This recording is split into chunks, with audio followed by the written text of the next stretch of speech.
welcome you to the second day of the Asia Rugby Emirates 7 Series 2025, the second leg, brought to you live from the Racecourse Stadium in Colombo.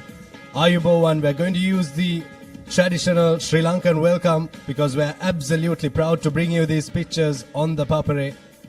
We had an action-packed day one yesterday. This is the second leg of this series. The first leg was worked off in China, and the second leg, we're proud to bring it to you from the heart of Colombo, the Racecourse grounds. Joining with me in the commentary box for the first couple of games is Laksisi. Good morning to you, Laksisi. Good morning, Abid, and good morning to everyone joining with us from all across the world. We will have two games which were initially scheduled yesterday night. Because of the weather conditions, we had to postpone those games to today morning. So the final two games in the men's section of the tournament will take place right now. And we were originally supposed to begin at 10 a.m. but we had to begin at 9 a.m. because of the two games. So the final two games will begin shortly. And most of the teams have been confirmed already. Hong Kong, China and Japan going through as the top two teams from Group A and Group B in the men's category. And the third place and the fourth place yet to be determined, because whoever wins in that game between Sri Lanka and China will qualify as the top team of Group C. And the other team, they'll have to wait and see what actually happens. That will depend on the result, because Philippines, they have made a strong case to become that fourth team as well. So everything to play for is the home team, the men's team of Sri Lanka, gearing up for that all-important game against China, and Uzbekistan facing Singapore in this opening game of day two. Now, Uzbekistan had a great first day, we can say. Nathan did manage to push Sri Lanka quite a lot in that first game. So let's see whether they can push Singapore in this first game of day number 2.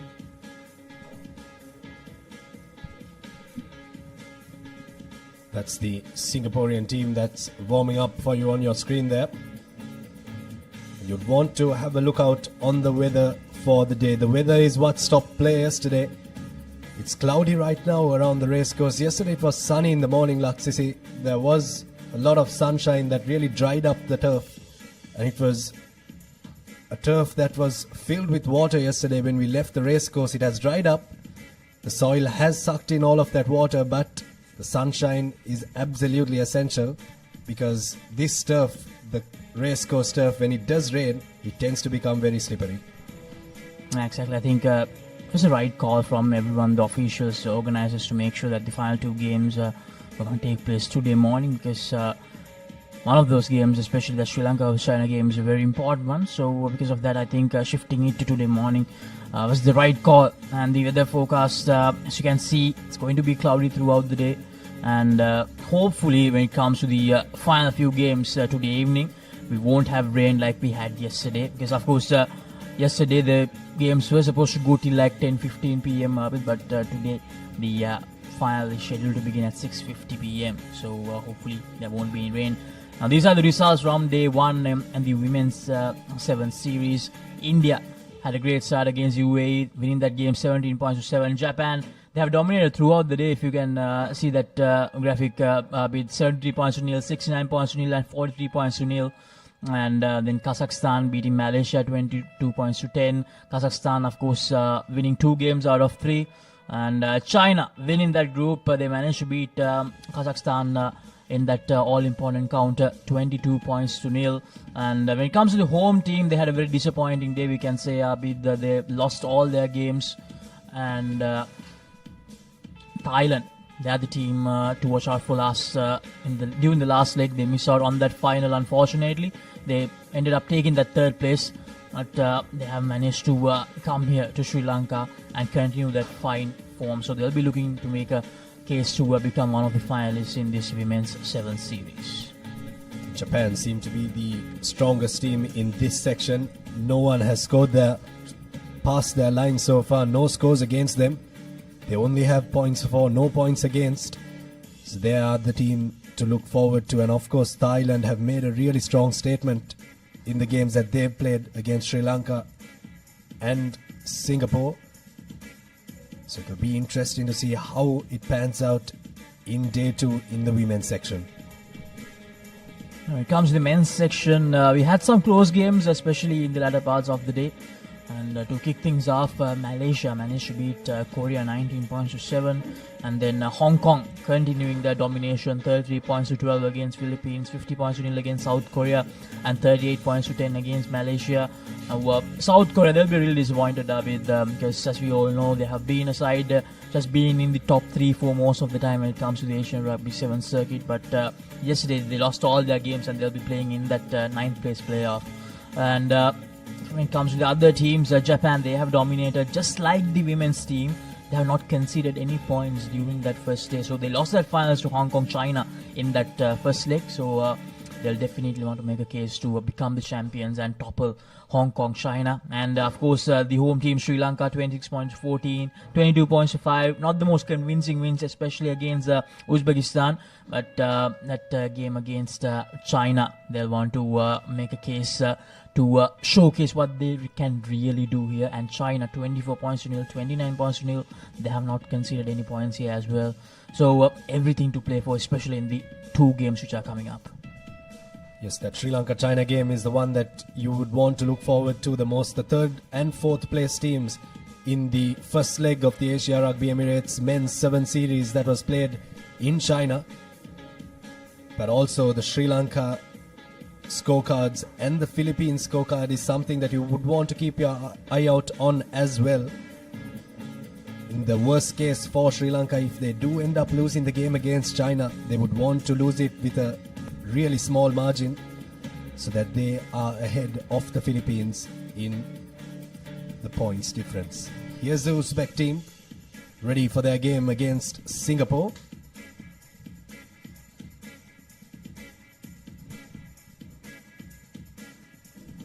This is the China team who will take on Sri Lanka in that all-important clash. It went right down the wire in China in that first leg. It was 17-all at the end of the 14 minutes, and then it went to sudden death. And China managed to get that all-important try to finish the 3rd place. So Sri Lanka, they'll want to get redemption here, and China, they'll want to continue their good run against Sri Lanka. So they expect to see a thrilling game to kick things off on day 2. Interesting warm-up there, Laksisi. Nothing fancy from the Chinese, just small little pop passes. It's exactly what you'll need in this kind of weather. But this is how the women's stand in their respective pools. Pool D, Japan, 3 played, 3 victories and 185 points the difference, 9 points to their name. And India, of course, with just the 2 wins and that 1 loss against Japan. In Pool D, UAE, just the 1 win against Indonesia, and Indonesia finished that pool winless. In Pool E, China got 3 wins, 85 points difference, and they also booked their place in the semi-finals. Kazakhstan, just the 1 loss against China. Philippines, the 2 losses against the top 2 teams in that pool. And Malaysia, the 3 losses against the teams above them. In Pool F, it was a bit close there. Thailand winning all 3 games that they played. Hong Kong just losing to Thailand. Singapore once again losing to the teams above them, and of course a disappointing end to day 1 for the home team Sri Lanka with no wins.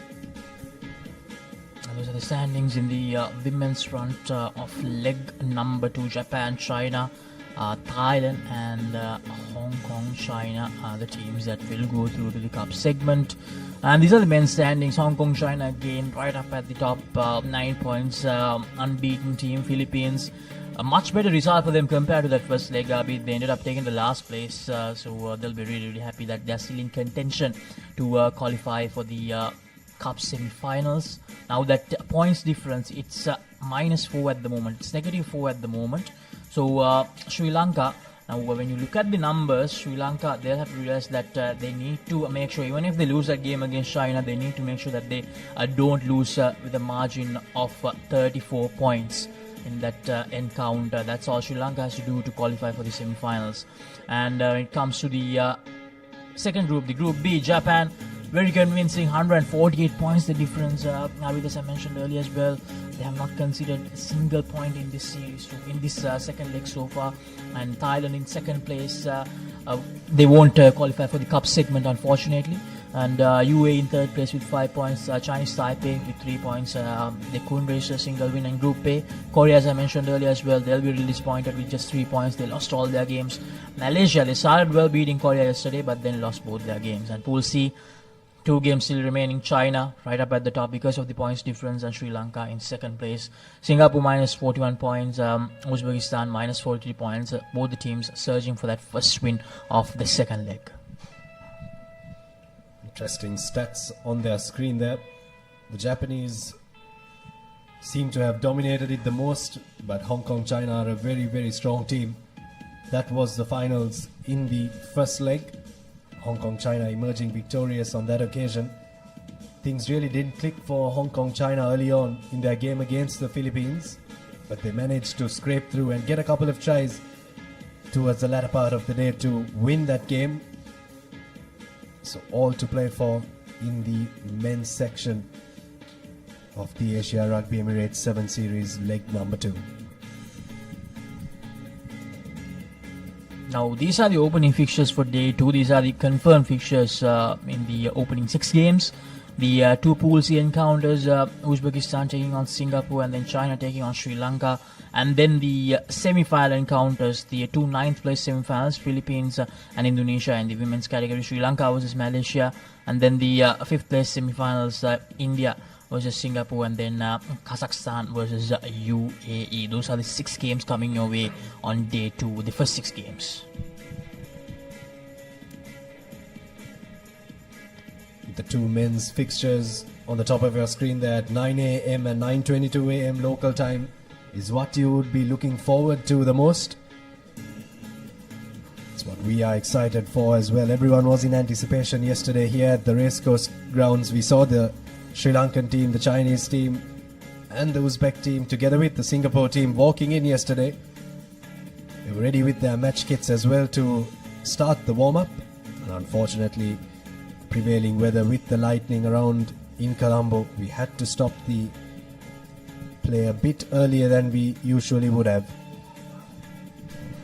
Now, this is game number 1 of day 2, ladies and gentlemen. Uzbekistan versus Singapore, live from the Racecourse Stadium in Colombo.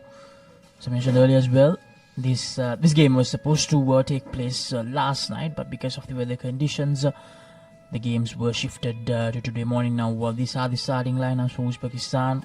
Dijabdek, Mahmoud, Sobijon, Temur, Sunat, Aziz Khan, Ilya, Sergey, Olimjon, Azabdek, Jakongir, Sanjarbek and Abdul Aziz for Uzbekistan. And then Singapore, Jonathan, Jay Heikel, Bao, Farhan, Daryl, Hidayat, Chong, Mara Ishraf, Samuel, Nicholas, Julian, Morris and Braden.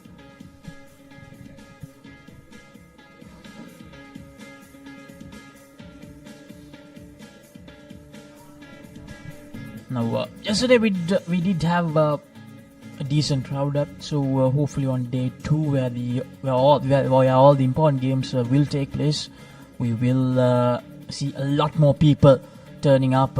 Especially for the next game, we might see a good crowd Sunday morning, and most of the time the rugby crowd tends to show up quite a lot, especially during the weekend. So let's see now the 2 teams come out for game number 1 of day 2 in the second leg of the Asia Rugby Emirates 7 Series 2025.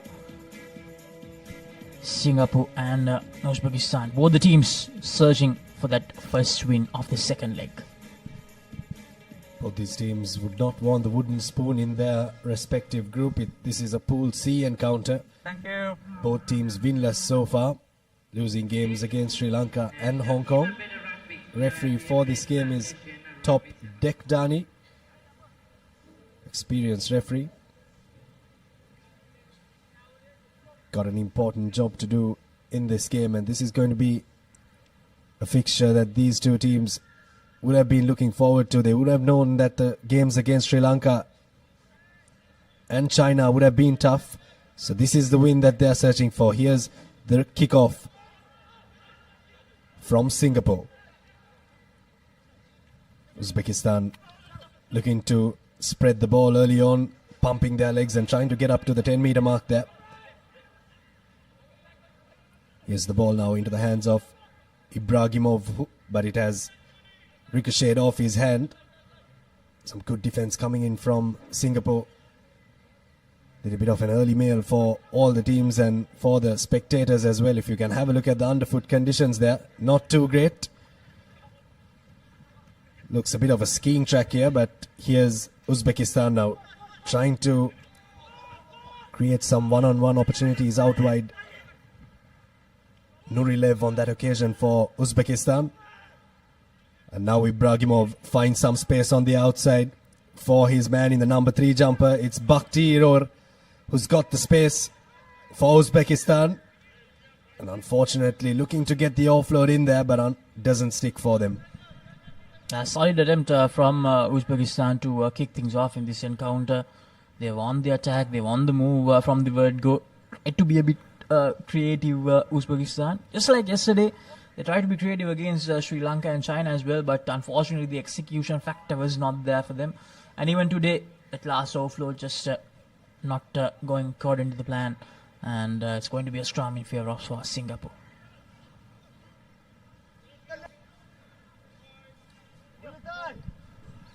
Set.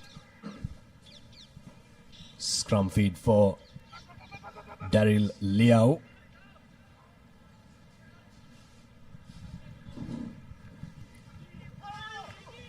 Yes, Singapore from their own 22 through Julian Liao. Who takes them out of the 22.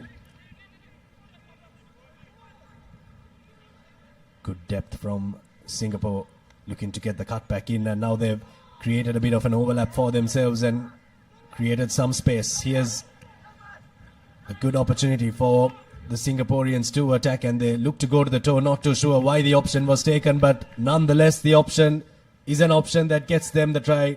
Hidayat Jefferdine is the beneficiary of some good teamwork from their own half, Laksisi, and they get the first score of day number 2. Singapore making sure that they make use of that first real opportunity of this encounter. Where he decided to go for that little kick and chase option. Hidayat Jefferdine probably thought that number 12 of Uzbekistan might just tackle him, so just went for that little kick, and he knew that he had the pace to outrun him. Here's the replay. Good piece of work from Singapore. Now here's that little moment. They had the extra pace needed to outrun the Uzbekistan players quite easily. Now there's been a little issue for Uzbekistan during both the legs, with that speed factor. They do tend to have that physical aspect covered. They do seem a very good defensive side at times, but unfortunately the speed is just not there for them at the moment. Offside. Penalty coming the way of Singapore. An accidental offside there, taken quickly by Samuel Koh for Singapore. Switches back to the short side. Nicholas Yao. Now swinging it from side to side, Singapore. Here's a try scorer, Jefferdine. Looking to spark something once again. He got a kick through, a grubber forward, and this time he's going to get a try for his team. The second one for Singapore. And it comes for Jonathan Wong. A try for Singapore, and the second one that has come through a grubber. Something that these teams that will take part today will want to use, Laksisi. Will want to use the boot a little bit often. Singapore have done that early doors and got 2 tries and 2 conversions as well. Indeed, with making sure that you have that grubber aspect covered is going to play a huge part, a vital part on day number 2 with the underfoot conditions. Now once again it's Hidayat who went for that option, and it was a lovely chase from Jonathan Wong. So Singapore, I think they have identified they do have that extra speed factor with them, and they are making sure that they are working according to that plan, making sure that's their main point of attack. Muhammad Dinov for Uzbekistan takes it forward, but now a little bit of a gap opening in the middle of everything for Sokolov. He's going to sprint his way across and hit back right away for Uzbekistan. Ilyas Sokolov found the gap and pounced right through it. That's a try that will break the shackles and break the duck for Uzbekistan. Uzbekistan doing really well that time. Sokolov identifying that slight gap and running right in between the two defenders of Singapore to open the account for Uzbekistan. 14 points to 7. Around 1 minute and 20 seconds remaining in this first half of game number 1 of day 2. Here's that little step from Sokolov. That's all it takes in the game of sevens rugby. Just a moment of, or a lapse in concentration from the defense. Singapore will need to pull their socks up after that one. They played some good rugby so far in the first half. Sokolov has had his game has been taken off early, and the sun is out here at the racecourse. That's a knock forward from Uzbekistan off the restart. Not what they wanted after school in that try, Abid. Unfortunate, a very good contestable kick there from the Uzbeks. Coaches watching on, barking instructions from the sidelines.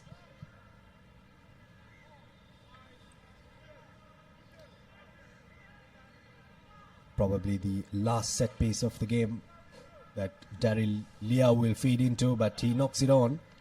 He's knocked it back, in fact, and now he's knocked it on. Here's the ball for Uzbekistan, and somehow it comes out for them, even though the passes don't stick. So we go back for the knock on from Singapore.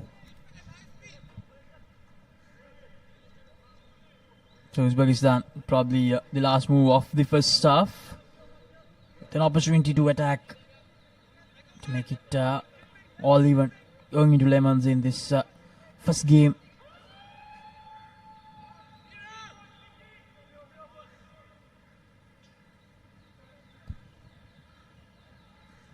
Fields the ball in. Oh, here's Uzbekistan on the move. Lovely time pass there to the number 10 of Uzbekistan. And it's going to be Sunat Mukhmadinov to score that try. Exactly what they needed, Uzbekistan. Singapore, they managed to strike twice in the early parts of that first half. And Uzbekistan, to end the first half, they have managed to score 2 brilliant tries. Singapore have just taken the foot off the accelerator after scoring those 2 tries. They've not had a lot of possession in their hands. And Mukhmadinov scoring the try for Uzbekistan there. And to convert his own try. Unfortunately, hacks it and doesn't get the conversion. So that'll be half-time here in the first game. A game that was scheduled to be played yesterday, but we are playing it early on today. So at half-time, it's 14 points to 12. Singapore lead Uzbekistan.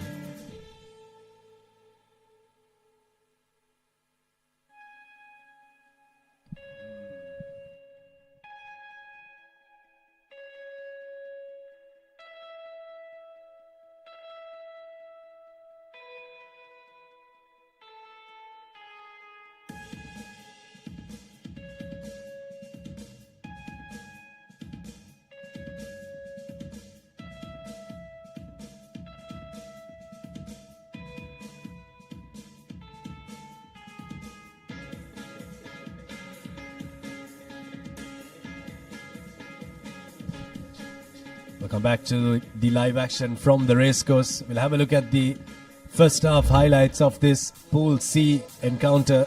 Uzbekistan taking on Singapore.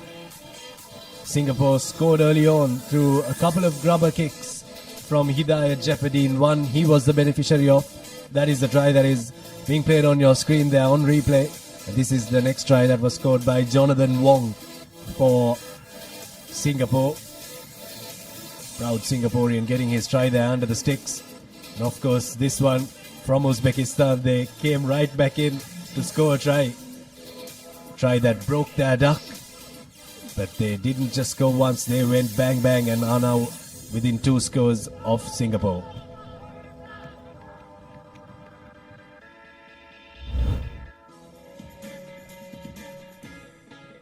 Coming up next, the home team, Sri Lanka, taking on China, the third place team and the fourth place team from leg number 1. The all-important clash to decide the group winners and possibly the best second place finisher in this second leg. Sri Lanka, of course, getting that spot in the first leg as well. Now they'll want to do one better.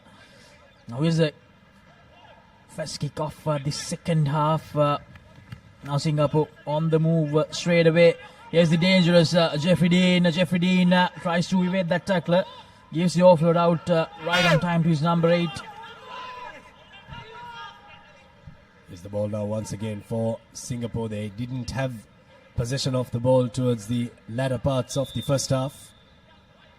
Wong takes it out of the 50-meter line for them. Good physicality there coming in from Uzbekistan. Yeah. Good line speed as well, but now they need to drift across and try to get their defense in. That's where the physicality comes into play there. Look at the Uzbek players just holding them up, and the ball is unplayable. So it'll be a scrum in favor of the Uzbeks. Uzbekistan doing really well. It's very important that as they are trailing by 2 points, that they get the first try here of the second half. Because if they do let Singapore maybe get at least a try, even without the conversion, that means they'll have to get a converted try to be on even terms with Singapore. So it's important that Uzbekistan they get that first try of the second half. Something that we were worried about was if the underfoot conditions would hold after the big torrential downpour yesterday.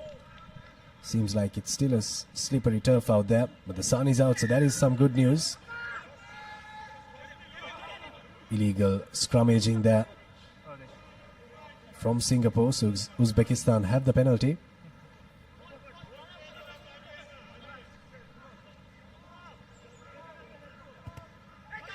They decide to go for that territory gainer, but messes that up Uzbekistan.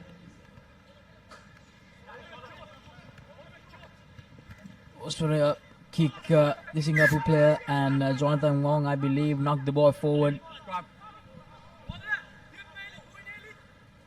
Fortunate not to find touch there for Uzbekistan. No good connection, but nonetheless, Number 1, wide. Singapore have knocked the ball on, so they'll have a put into the scrum around 20 meters back from where they initially would have had a line out. Here's one of the main men for the Uzbeks. Already scored a try there. Muka Meddinov. Changes coming in for the Uzbeks as well.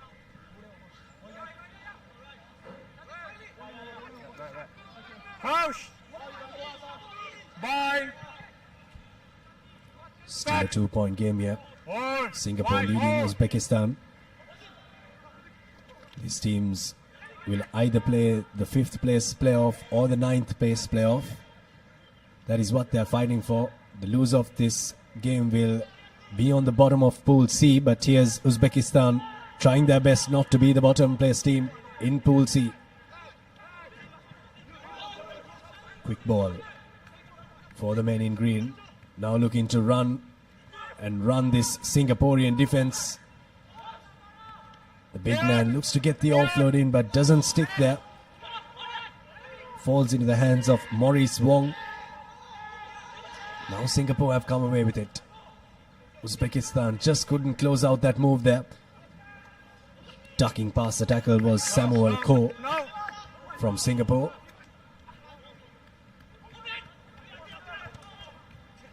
Now Jefferdine goes to the boot. He's got 2 tries already for his team through a boot ahead, and this time he's got his team some very, very good territory.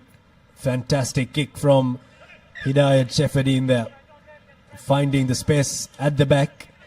Might have trickled out into touch, but it's a very good territorial gain for his team.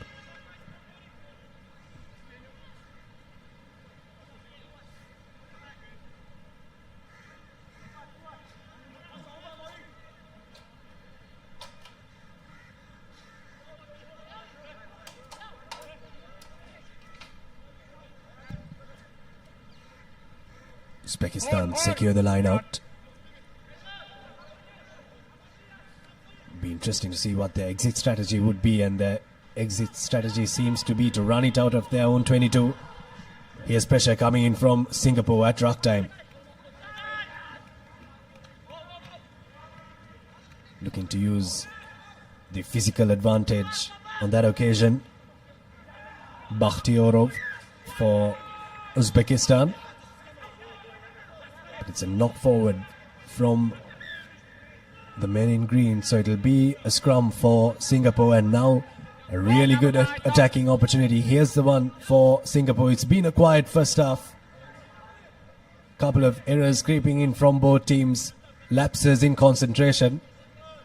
But what that has done, it has really set up a really close final 2 minutes, just 2 points separating the two teams. With the scrum to Singapore, 22 meters away from their line. Here's the opportunity to try and get ahead and move away from touching distance from the Uzbeks. Roche. He's played a good game there, Samuel Ko. Bye. Being Set. called to the bench. Substitutions coming in for Singapore. Now options on either side. They take the option on the right side of the pitch. Taking it forward is Nicholas Yao. 5 meters away from the line now. Singapore. Got an extra man on the outside. Jonathan Wong takes it up to the line and gives it to Hidayat Jefferdine, who puts in a bit of razzle-dazzle and gets his team a score. That'll get them 19 points to 12 ahead. And that score is a score that Singapore really, really needed.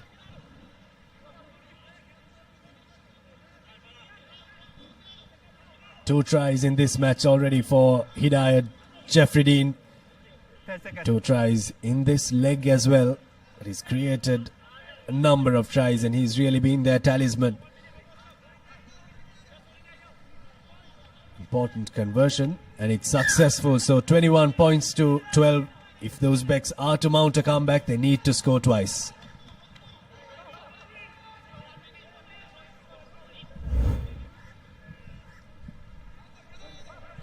Here's a replay of that try once again. Have a look at the razzle-dazzle, the little step from Hidayat Jefferdine. First fake that he was going on the outside. And then a huge step off his left boot.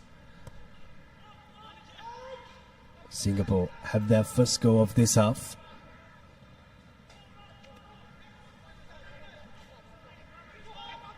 Pumping his legs and running out of the 22, Bakhtiyorov. Player not supporting body weight. And whoopsie daisy, it's a knock on from Uzbekistan. And Singapore with that 9-point buffer, they'll feel comfortable and they know that they have pulled off the first win already. Uzbekistan, even a converted try will make them still short of 2 points. Of Singapore's tally of 21.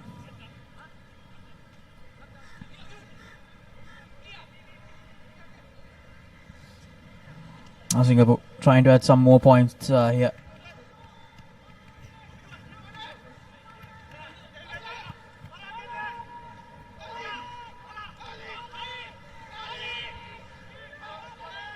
Offside. Now Singapore targeting that left flank, and Jonathan Wong just has to step away from that Uzbekistan defender. He will go down to his second try of this encounter, Jonathan Wong. And with that try, Singapore, they have sealed the deal. 26 points to 12 with a straightforward conversion coming up. Now it'll be a bit of a waiting game for Singapore to see if they can get in for the 5th place playoff. Uzbekistan, of course, will be hopeful that they can get in for that 9th place semi-final playoff. But a victory for the Singaporeans. Started off very strong, Singapore, but Uzbekistan mounted a comeback towards the latter parts of the first half. But Singapore just had too much class in that second half. Played territorial and won this game 28 points to 12 against a very physical Uzbek team. Here are the highlights of that game. Hidayat Jefferdine on your screen there has really been the live wire for the Singaporean outfit. And also that man in the number 1 jumper, Jonathan Wong, scoring 2 tries in this game. Really hot stepping here from the Singaporeans.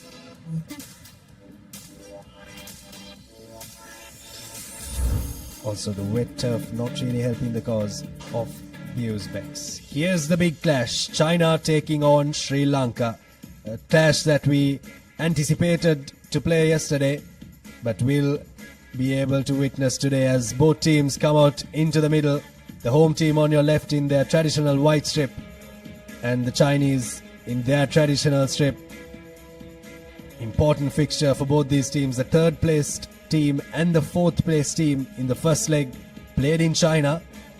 Sri Lanka will be looking to try and get a big win here, or even if they lose this game, worst case scenario, they'd not want to lose it and lose it within 34 points.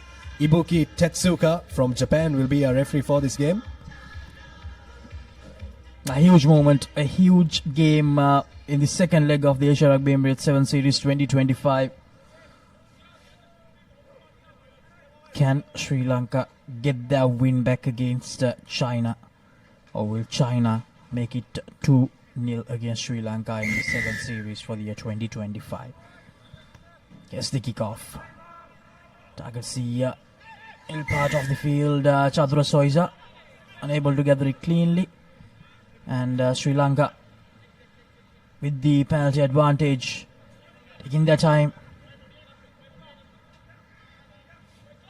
Takes the tap. Jansen gives it to Jayantu Dilshan. Here's Dina Lekanayaka searching for gaps here.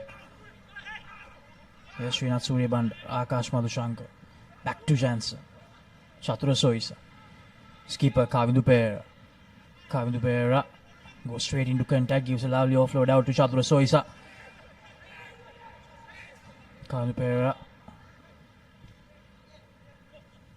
Sri Lanka still inside their 122. Here's Jayantu Dilshan, gives it to Dinal Lekanayaka. Dinal Lekanayaka with a lovely step. Needs to give the offload out. Here's Srinath Suryabandara. Srinath Suryabandar, will he have enough pace to go all the way? Yes, he will.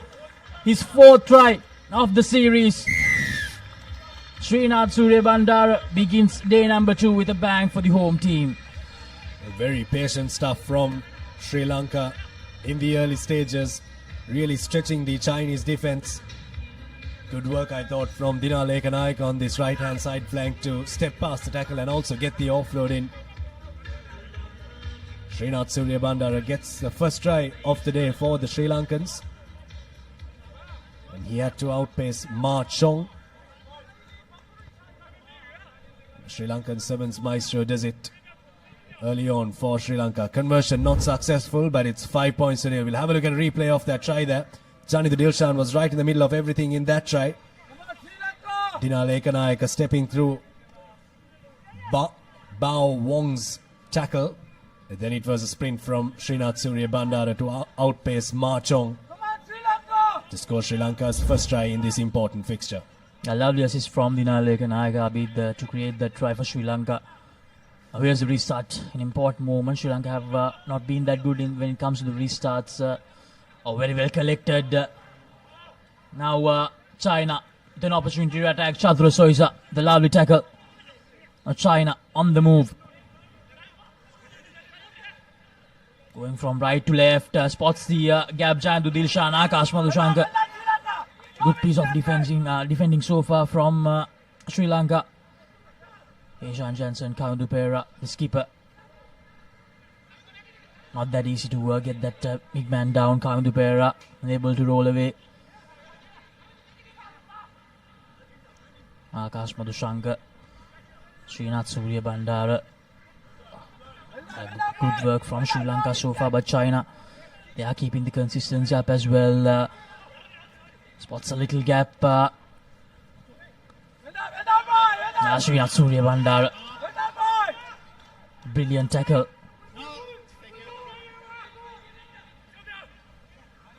Back to the halfway mark now. China trying to stretch the Sri Lankan defense.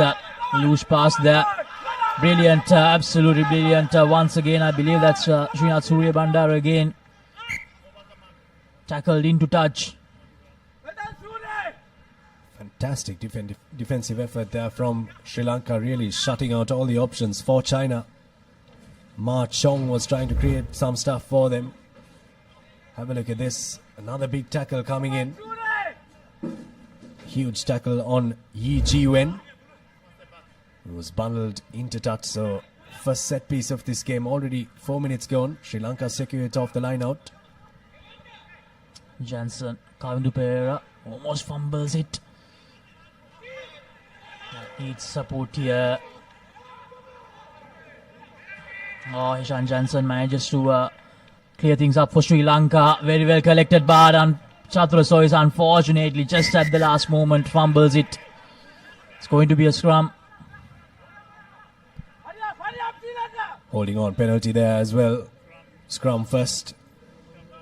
Scrum advantage first, but then China got the penalty and they've gone back to opt for a scrum here.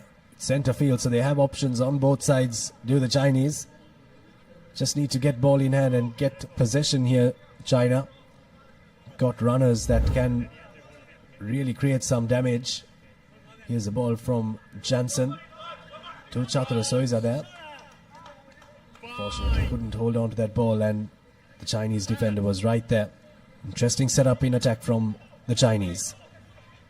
Here's Ma Chong giving it out to Yi Ji-wen. Here's space on the outside for the Chinese. Offload comes in, but Sri Lankan defense is up to the task. Madhushanka over the ball, but over the ball illegally. Had to release that ball here. Need to take it from the mark there. China. Hu Jinye. Come on, Sri Lanka! No mistake, Sri Lanka! Anxious Chinese officials watching on.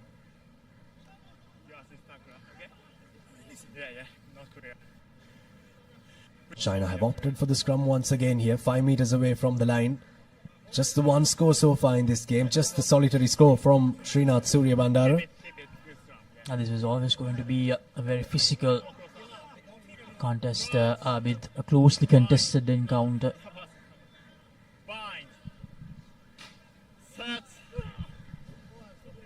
With the feeding, China, an opportunity for them. Almost thought about using the shorter side. And spots the gap perfectly. The number 17 for China. Shi Wenyi scoring that opening try for China. And it's 5-all just like that with 40 seconds to go in the first half. String of penalties come in the way of China in the last couple of passages of play there. Important conversion for Ma Chong. Gets it through, so try for Yi Ji-wen for China, and they get a 2-point lead just before half-time against Sri Lanka. Sri Lanka made to defend a lot in the latter part of that passage of play. Here's a try coming in. Good short line run by Yi Ji-wen to score the try for his country. The Chinese are on the score sheet.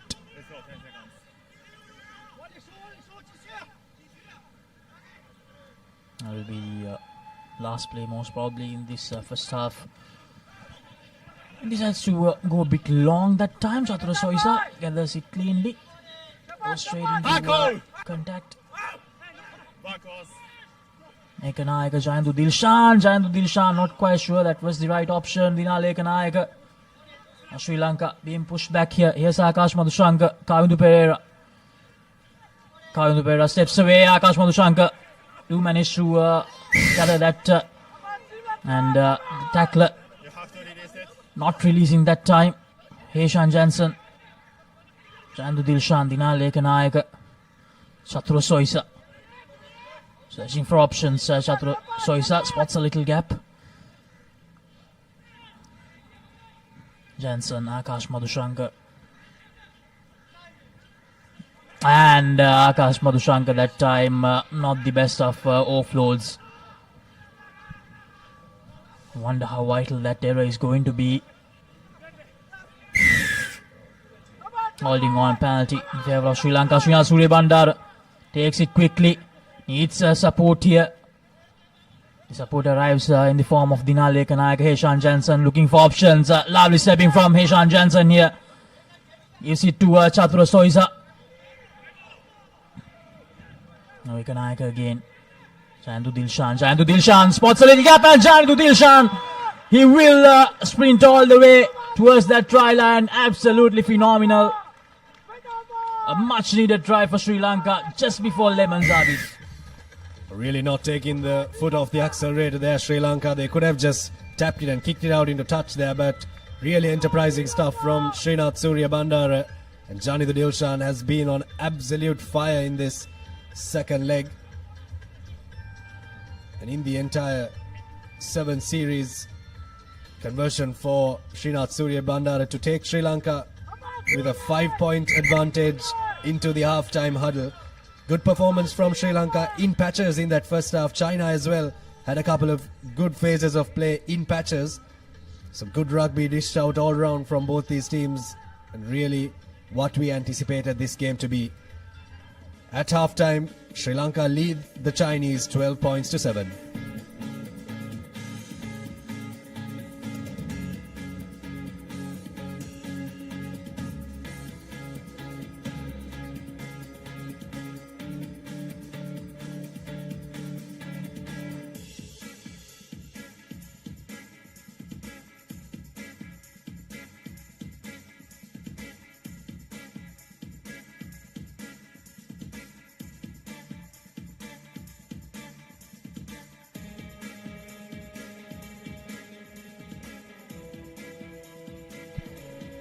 Welcome back to the live action. It's the important final clash in the Pool C of the men's category. Here's the highlights of the first half.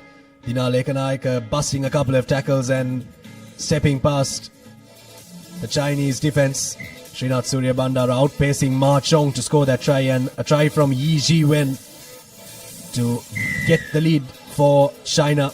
But that was only momentarily before Sri Lanka created a try through a quick tap taken by Srinath Surya Bandara. And here's Jani the Dilshan, who really can go from 0 to 100 in absolutely no time. 12 points to 7. It stands at halftime. The home crowd will be very happy with that. And coming up next, we have the women's 9th place semi-final. Number 1, Philippines taking on Indonesia. The two teams who ended up taking the 11th and the 12th places during leg 1. And both the teams with an opportunity to do one better, to be honest, if they can win that semi-final clash. Chatura Soisa has had a good game for Sri Lanka so far. Sri Lanka Tennakon, he's out there. Gan Pereira is out there as well. So Sri Lanka making some changes. And Sri Lanka, and that's a good line of attack from Sri Lanka off that first kick of the second half. Dilok Shadangi out there as well. So Sri Lanka making a lot of changes. A good tackle once again, Chatura Soisa. Now China pushed back and he spots the gap. Ishan Jansen, they had to cover up. Ninal Lekanayaka gives him the support. And slowly getting out of their own 22 here. Akash Madhushankar, Dan Pereira, Akash Madhushankar captures the number 12 of China, who came straight into contact. China slowly making some yardage here. Sri Lanka need to be careful. The defensive line, one error can give the opportunity to this dashing Chinese line to go all the way.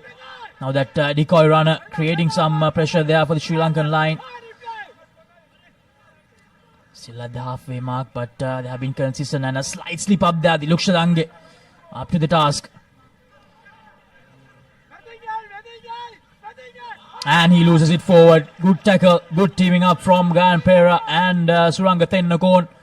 Lukshadange unfortunately gives a forward pass, but I believe the referee will come back for the scrum. I thought Wen Jia Bao was gone for all money on that left-hand side corner, but good defense coming in from Sri Lanka. Really putting a huge shift in defense. They know that they have to dig deep if they are to win this game, and they really are digging deep here in defense. Look a bit more fluent today, Sri Lanka. Took a little bit of time to click yesterday. Generally a very fluent 7-side generally known as the Asian Fijians. They really do play like the Asian Fijians when they get into sync. Here's a scrum for the Sri Lankans with options on both sides of the park. Tennakon with the feed in. It's Hishan Jensen. Hishan Jensen goes for the kick and chase option. Yes, Dinar Lekanayaka coming in. But China, they do really well. And that's holding on. Brilliant. Dinar Lekanayaka inserting a lot of pressure. And Dinar Lekanayaka straight away taking that quick tap. Hishan Jensen. Akash Madhushankar gives a long cutout pass to Gayan Pereira. And Gayan Pereira will dive over for the third try for Sri Lanka in this fixture. And they take a 10-point lead, the home team. Well, that try was manufactured by Dinal Ekanayaka in defense and in attack. The ability to know where and when to take the quick tap. Setting up one ruck, and the cutout pass from Akash Madhushankar was picture perfect. Suranga Tennakon. Good connection, but has a bit too much of hang time on that kick. 17 points to 7 already. Sri Lanka have taken a 10-point lead. Here's that cutout ball from Akash Madhushankar to the youngster Gayan Pereira. Just 20 years of age and already donning the Sri Lanka jersey. Really big prospect in the game of 7s rugby and 15s rugby for Sri Lanka. 3.5 minutes remaining on our clock. What have China got to dish out to the Sri Lankan team? Only time will tell us. Some space opening up for China, but Chatro Soisa once again there to do the job for Sri Lanka. Suranga Tennakon joins with Hishan Jensen. And brilliant. Suranga Tennakon gets the penalty for Sri Lanka. He takes it quickly. Decides to go for the kick and chase option. Suranga Tennakon. And that will be a penalty try most probably.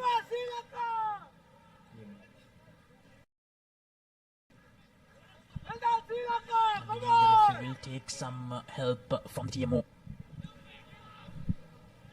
Have a listen to what the conversation is from the AR. Red 12, tackle of the ball. This is prevents a try. Yeah, without display, probably try. And penalty try for the white and the yellow card, red 12. Good. I think that's the correct decision. The referee will show a yellow card to one of the Chinese players for taking the man out there, Suranga Tennakon, putting the kick ahead, and it's Ma Chong that is shown the yellow card from China, and the referee will go under the sticks. The Japanese referee will raise his hand for a 7-pointer for Sri Lanka, and it's 24 points to 7. Sri Lanka a lot more calm, a lot more composed bit to begin day 2. This is what they missed out. Suranga Tennakon going for that little rubber. We talked about how this is going to be very important, and as you can see the replay, Suranga Tennakon was clearly in front. He had all the time in the world to probably attempt another little kick or to make the collection, and that's why the referee went to that decision of a penalty try and a yellow card. Now here's the restart. Now again targeting that little space, Sri Lanka again going deep. A good defensive work again. Good rush defense from Sri Lanka, but the referee believes it was a high shot. I think even Suranga Tennakon agreed as well. He went a bit too high. Han Zhenji is the man who was shown the yellow card. Our apologies to Ma Chong. 24-7 now, Sri Lanka really running away with this one.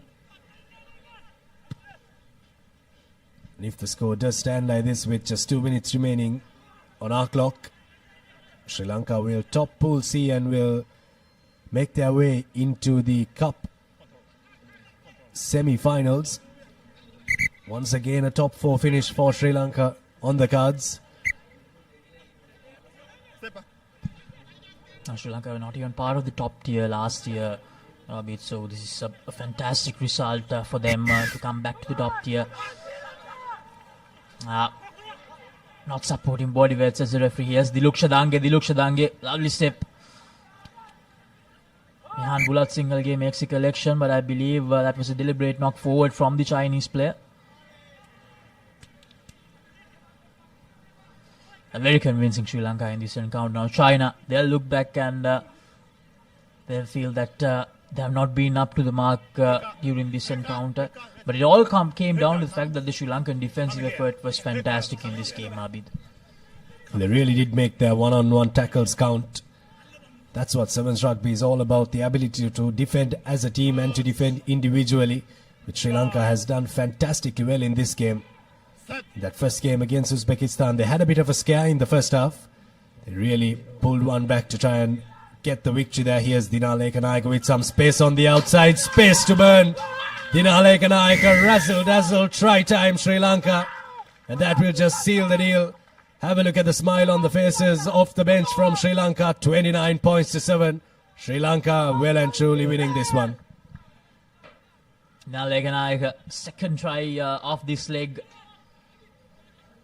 I mentioned this earlier as well. He has been an absolute workhorse for Sri Lanka throughout the year, in the 15-side encounters and in the sevens encounters as well. Now Srinath Surya Bandara is back.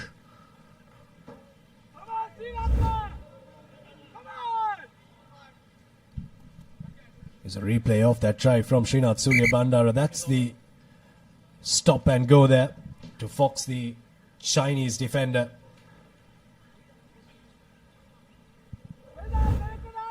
Dinal Ekanayake scoring that try, outpacing Zhen Huanying from China. 29 points to 7. Sri Lanka will be very proud of this performance. And with this performance, they'll know at the back of their minds that they can take on the best in Asia. They also are one of the best in Asia. So here's the chance for them to maybe win this one at home soil. But this one is done and dusted. They have 2 more games to go. See how it works out for the Sri Lankans. Here's Bulat Singhal again. Another youngster in the Sri Lankan team gives it out to the other youngster. The 2 20-year-olds linking up there. Here's the maestro in sevens rugby for Sri Lanka, giving it to Dinal Ekanayake. And a little too easy this one for the Sri Lankans. Another try. You really have to commend this Sri Lankan performance, Laksisi. Absolutely brilliant from Sri Lanka. 34 points to 7. Dinal Ekanayake with his second try. They absolutely love that combination. The 2 20-year-olds with the more senior statesman off the side.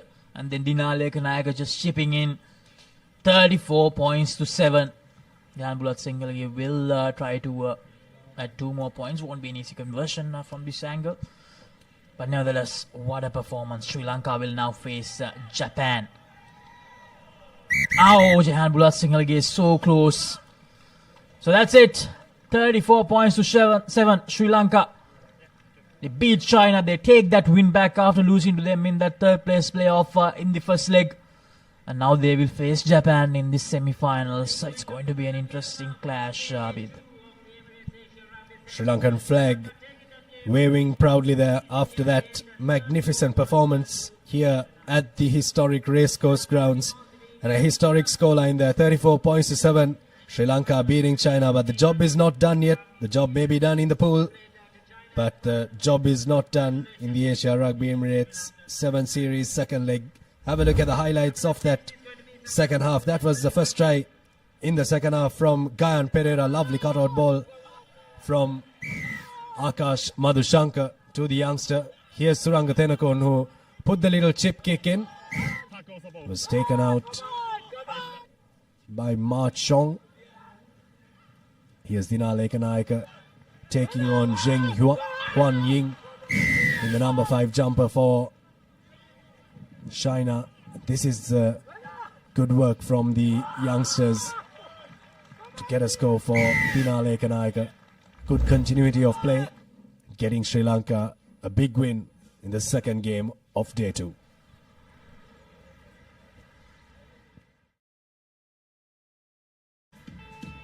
Here are the key stats of this game. Sri Lanka will be very proud of their attacking performance as well as their defensive performance in this one. Only allowing the Chinese to cross their line once And China allowing a team to cross their team for the first time in this game, and they allowed Sri Lanka to cross their line 6 times for 6 tries, 2 conversions from the Sri Lankans.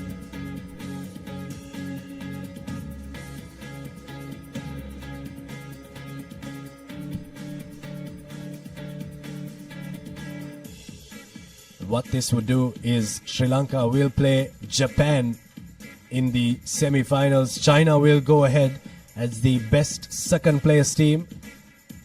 The Philippines would have hoped that Sri Lanka would have lost this game with a 34-point margin if they were to make it. But Sri Lanka putting on 34 points against China, which means that the Philippines have been knocked out of contention for the top 4 spots. So the top 4 teams in the men's category will be Hong Kong, Japan, Sri Lanka and China. So the same 4 teams that were the top 4 teams in the first leg in China will play as the top 4 teams in the second leg here in Sri Lanka. Now the women's teams, Indonesia, warming up for their next match. They're playing for the 9th place playoff in the women's section. In the women's category, there's the Philippines on your screen, both teams finishing 11th and 12th in the first leg. Here's a chance for them to maybe become 9th and 10th. Sri Lankan officials watching on.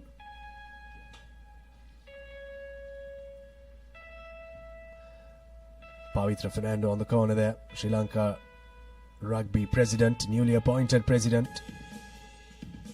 Huge task on his hands to steer the Sri Lankan ship forward when it comes to rugby.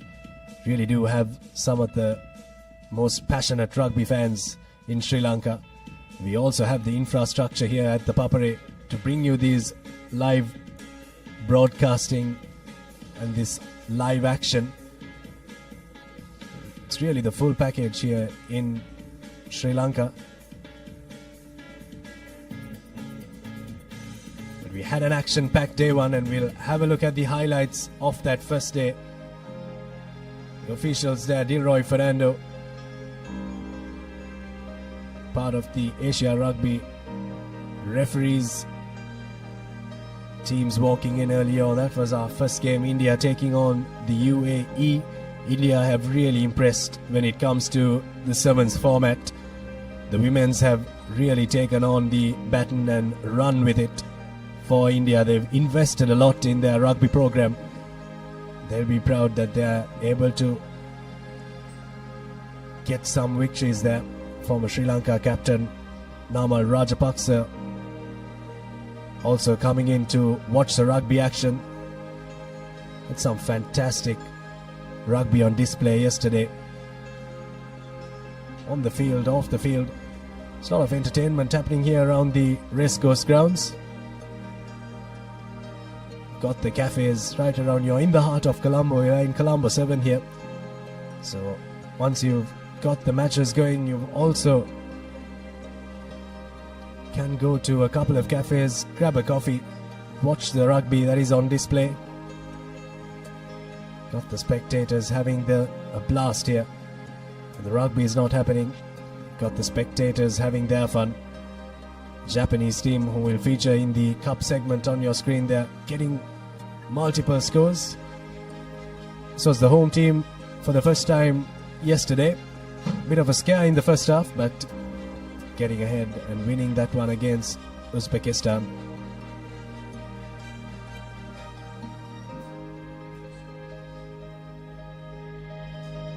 Sri Lanka and their coaching staff will be proud of that previous performance against China and look to try and continue it going on into the next couple of games that are coming up. Potentially 2 games for Sri Lanka. The women's standings after day 1 in the Colombo leg of the Asia Rugby Emirates 7 Series. In Pool D, Japan are the top seed. 3 games played, 3 victories, 185 points the difference. Putting on big scores against the teams that they played against for their 185 points, beating India, UAE and Indonesia comprehensively. Indonesia finished winless in the Pool D, so they will play for the 9th place. UAE just getting the 1 win, and India will be very proud of their performance. They were unfortunately grouped with Japan, so just the 19 points difference there, but they'll be proud that they are really climbing up the ranks when it comes to women's sevens rugby. In Pool E, China really played some fantastic rugby. They are in contention for the cup with Japan and Thailand, the top seeds of Pool D, E and F, but China really seemed to be the deal in Pool E with victories against Kazakhstan, Philippines and Malaysia. Malaysia winless in that pool, Philippines just the one win against Malaysia, and the Kazakhs getting victories against the Philippines and Malaysia. You get 1 point if you lose a game here. That's why you have 3 points for the teams that are in 4th place. If you win a game, you get 3 points. And in Pool F, Thailand also in contention for the cup in the women's standings, in the women's segment rather, with 93 points the difference. 3 victories against Hong Kong, Singapore and Sri Lanka. Hong Kong will not be too happy that they couldn't topple Thailand. A very close game there, but Thailand running away with that one in the latter parts of the game. Towards the end of the day yesterday, Singapore the victory against Sri Lanka, and the home team Sri Lanka finished winless, so they'll have to play in the 9th place playoff. So all to play for in the women's section and the women's category rather of the Asia Rugby Emirates 7 series. It's a lovely morning here at the Racecourse Grounds in Colombo, the historic Racecourse Grounds where we played rugby for over 100 years. Sri Lanka, a proud rugby playing nation. We're really honoured to open our arms to all of our international rugby playing friends in the Asia Rugby region to play some rugby with us and to play some rugby on our soil. Fixtures that are coming your way: the 9th place semi-final playoffs. Philippines taking on Indonesia. Both teams finished right at the bottom in the standings in the first leg. Philippines and Indonesia finishing 11th and 12th, so they'll play against each other at 10 a.m. That's the next match that you would want to look forward to. Sri Lanka taking on Malaysia at 10:22 a.m. Another 9th place semi-final. That's the second one of them. Sri Lanka yet searching for a victory in this leg and in their home leg of the Asia Rugby 7 Series 2025. The 5th place semi-final number 1. The mighty impressive India take on Singapore, who have also dished out some really electric rugby in attack and in defense. So they'll play at 10:44. And Kazakhstan will take on the United Arab Emirates at 11:05 a.m. for the 5th place semi-final number 2. So you've got plenty of rugby action coming your way, and it's only going to get better here. Slowly getting into the business end of the competition. We'll finish with the 9th place semi-finals. We'll have the 5th place semi-finals. Then we'll have the cup semi-finals. So it's a lot to look forward to in terms of rugby action. Couldn't finish the men's category yesterday because we couldn't finish 2 games in Pool C. But now we have the final men's standings after the first round in the Colombo leg of the Asia Rugby 7 Series. Hong Kong, the champions of the first leg, comprehensively winning their pool. That's Pool A. Victories against the Philippines, Malaysia and Korea. Very good victories for Hong Kong. They'll be not too proud of the points difference because they are a really better team than that. But they really did click towards the latter part of the day. So they'll look to take that forward. That game against Korea was just one-way traffic here in Colombo. So Hong Kong will only look to go from strength to strength as they will play China in that semi-finals. In Pool B, it was Japan who really dominated proceedings. The Japanese 148 points against no points when it comes to points given. Thailand just losing that game against Japan. The UAE losing to Thailand and Japan. Chinese Taipei finishing winless. Couple of years back, Chinese Taipei were really the team to look out for and a team that Sri Lanka dreaded playing against. or loved playing against because it was always a close tussle. Chinese Taipei just dropping to 4th position in that pool, and they will also have to play for the 9th place in the Colombo leg. In Pool C, Sri Lanka topping that pool. They'll be very proud of their performance there. 3 games played, 3 victories.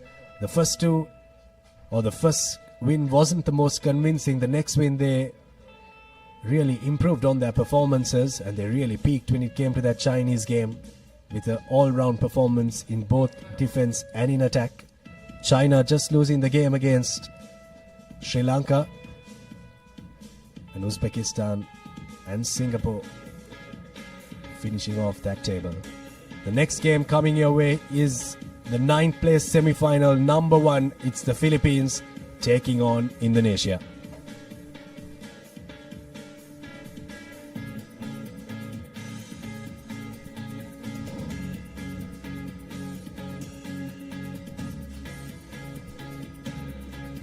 Here are the team cards from the Philippines. Kelly, Sturm, Mateo, Sales, Legaspi, Linden, Tudok, Puig, Mandon, Estacio, Nazareno, Torrio and Cifuentes for the Philippines. And for Indonesia, you have Indira in the number 2 jumper, Nadia, Audiska, Sheila, Dinda, Wardana, Nurul, Judith, Monique, Sabrina, Rahma and Shalza.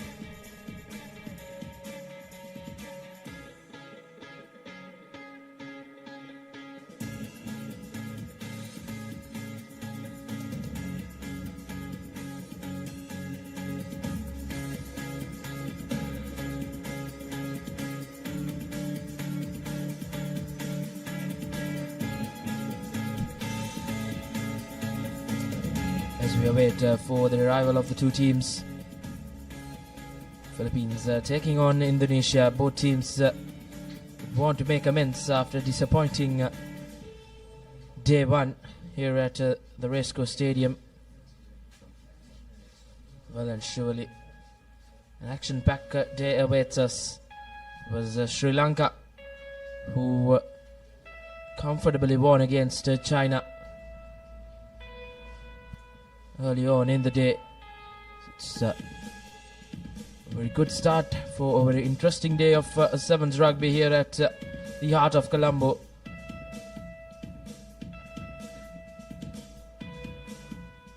Scheduled play to kick off at 10 a.m. The Philippines and the Indonesian games. Both teams haven't had the best of outings on day number 1. As I did mention, they'll really want to make amends. It is all important day 2 and finish on a high and come on top in the campaign. Philippines, Indonesia did go down to Japan in that opening game of the campaign, 73 points to nil. And then they lost to India, 50 points to nil, and UAE as well, 31 points to nil. So Indonesia still yet to get off the mark in this tournament, and then they'll really need to play well against this Philippines outfit, who has had quite a similar run of form into this encounter. They did lose to China 46 points to nil, and then they lost to Malaysia as well in a closely contested affair. Nevertheless, they actually won that game against Malaysia 12 points to 10. So really coming into this game with a lot of positives will be Philippines. And the referee to officiate things in this 9th place semi-final 1 will be referee Shankar Bekun from Sri Lanka.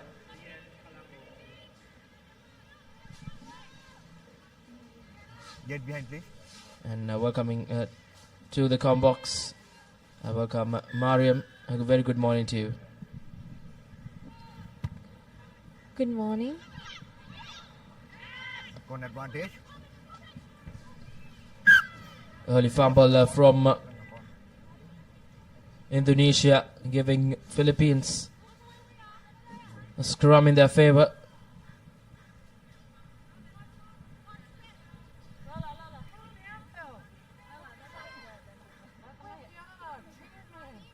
Crouch. 5. Set. Good feed in from the Philippines. Coming into this game as favourites, will really want to make a justify to that tagline, but early fumble from Indonesia. Two early couple of fumbles have really put them in the back foot.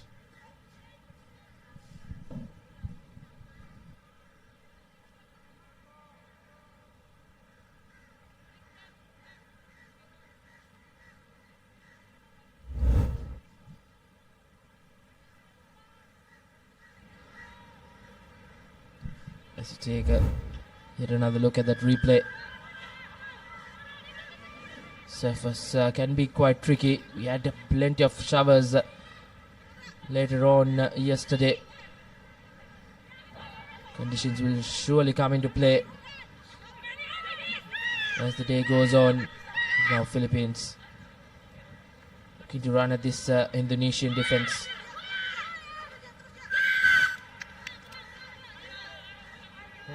But infringement will go against Philippines, as Indonesia have an opportunity to just try to get out of jail, keep hold of position. They spread that ball out wide.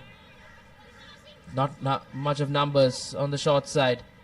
Indonesia fumbles it once again. That's been the name of the game for them. Plenty of fumbles in this opening few minutes, as Philippines now meters away from the whitewash have won themselves, rather conceded a penalty, and just not helping the cause for the Philippines, as Indonesia have an opportunity to once again to get out of the red zone. Tackle roll away.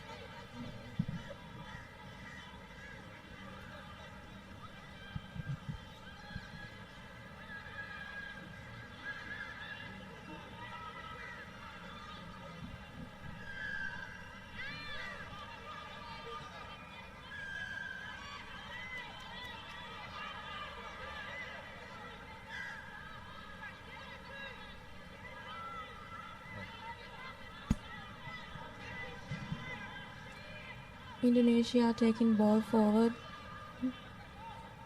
The Philippines defense seems to be really good. It's spreading out wide, and we see Indonesia trying to make that run from the corners.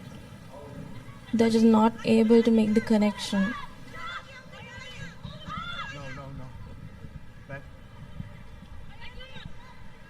There's no player, there's no support play. Get back. Use it.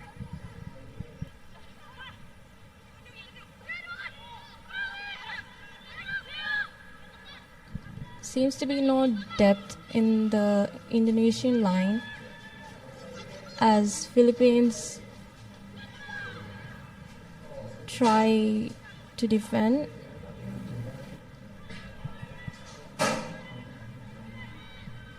Not gaining any meters here.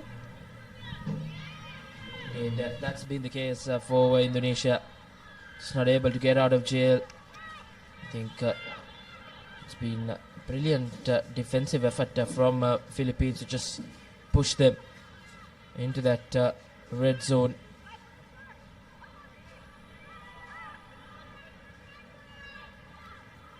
And now Indonesia looking to run from their own half.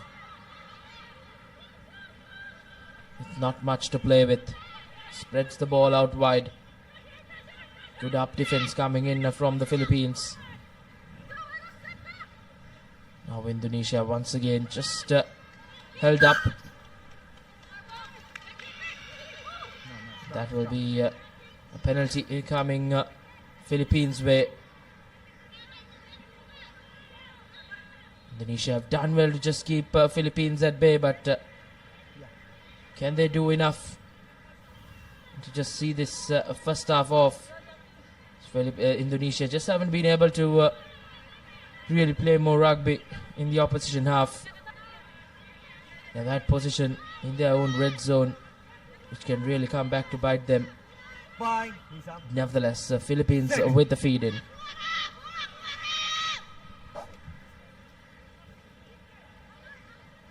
Oh no, fumbles the ball, Philippines.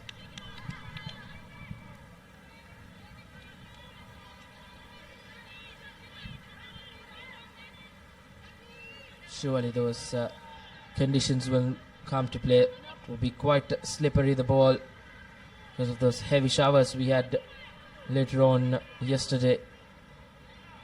And some early changes in this first half. Around a minute left on our clock, as Philippines just looking to shuffle the pack, possibly trying to change their fortunes heading into that halftime break. Bye. 9. Indonesia with an important feed in to try and get out of jail. A good counter ruck coming in from Philippines, but a bit too much, says referee Shankar Bekon, as the penalty coming Philippines' way.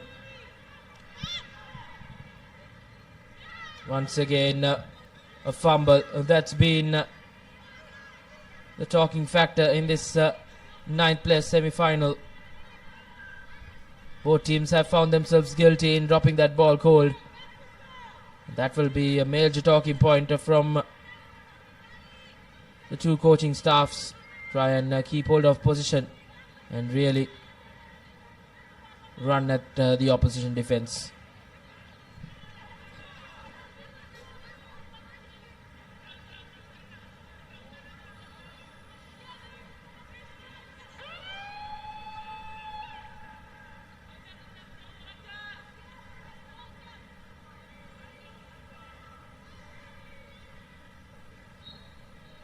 Once again, good feed in, but brilliant counter-ruck work coming in from Philippines. As now they are just pushed right back to the wall. But Indonesia says enough is enough, as they will put that ball into touch, and that will be half-time. Still scoreless at the break. There's an important second half coming up. Philippines will just be the more disappointed side going into that break with not being able to go over the whitewash. They played a major part of that first half in the red zone of the Indonesian outfit, but haven't managed to go over the whitewash. A scoreless first half here, as both teams are yet to get off the mark.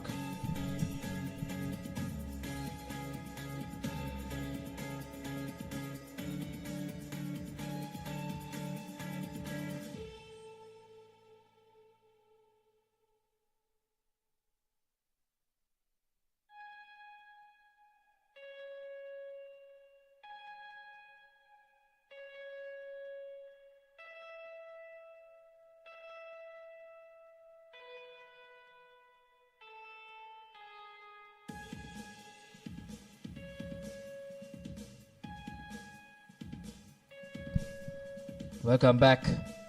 Both teams haven't had the best of first halves. It was the Philippines who was really bossing attack, but just wasn't able to try and go the whitewash. They were inches close, but those cardinal errors of fumbling that rugby ball have really not helped both sides. Next game coming up. It's yet another women's game in the 9th place semi-final. It's host Sri Lanka taking on Malaysia. The 9th place side, Sri Lanka, who finished 9th in China, will take on Malaysia, who finished 8th. And that will well and surely be a very interesting matchup. A Sri Lankan outfit failed to register any wins yesterday, but they'll well and surely hope that their fortunes may change on day 2 here. They'll really want to impress the home crowd and try and salvage a win and make amends after yesterday's defeats. Philippines being bundled into touch by Indonesian defense. We saw them spending most of the time in the first half in Indonesia's red zone, just weren't able to score that try, that much needed try.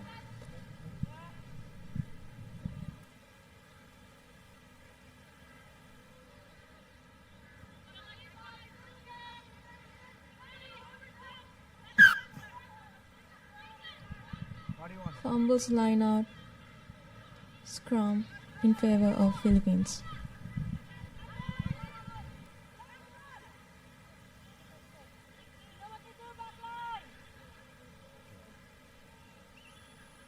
Crouch. Bye. Set. Taking the short side, we see Philippines running around. Release.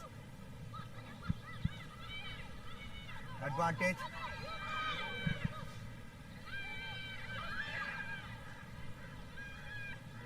Using the physical advantage.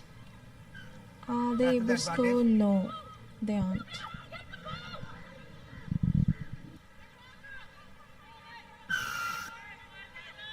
Stay on the line. Stay on the line. Quick tap taken. Philippines will be looking to score the first try, and yes, they do. That was well and surely coming. They were really knocking on the door in that first half. And this time around, early on in the second half, they have gone over and registered a score. A much needed try for the Philippines. And the Warriors will mount on this Indonesian outfit as they will be reduced to 6 players. As one of their players was sent to the sin bin. Taking it quickly, that big number 1. And she goes over with ease. 5 points to the good for Philippines.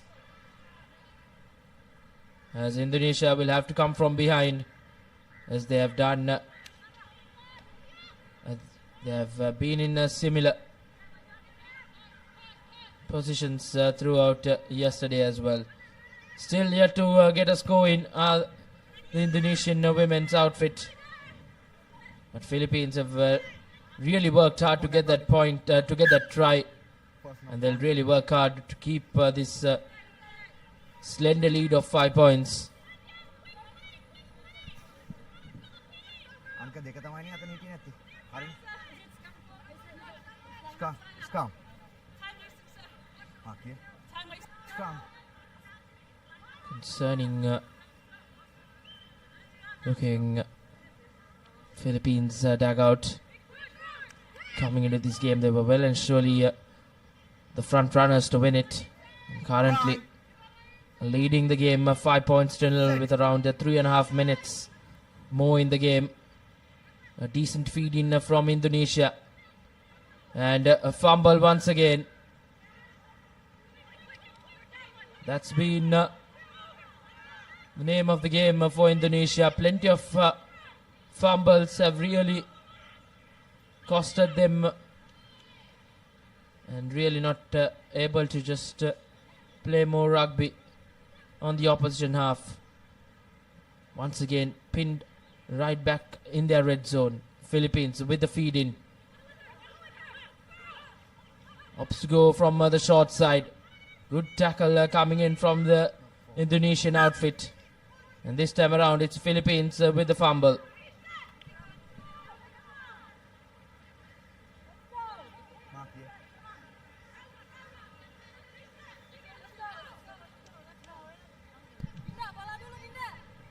We see Indonesia not being able to move past their half, Crouch.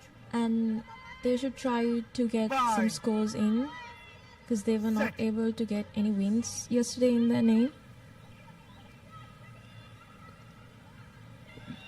That's an interception. Beautiful try from Philippines. Second try for Philippines.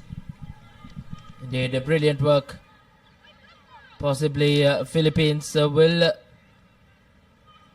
see this game off. An elated outfit, surely.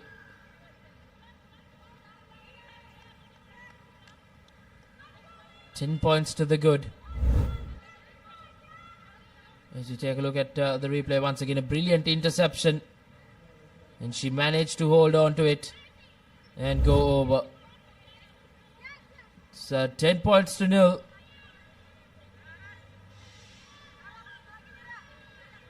Conversion has been missed. Rather, conversion has been converted. It's 12 points to nil. As Indonesia making some changes. It's been a tough campaign for them out here in Colombo. Yet to get a score win. They've conceded many points as well. Mark here. I need clean gap. Send mark.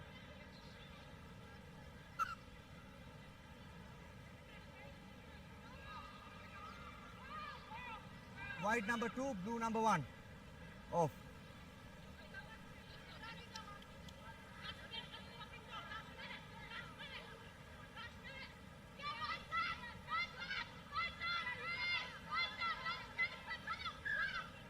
Time off. Still time off. Here, get back. Time back on. Play on.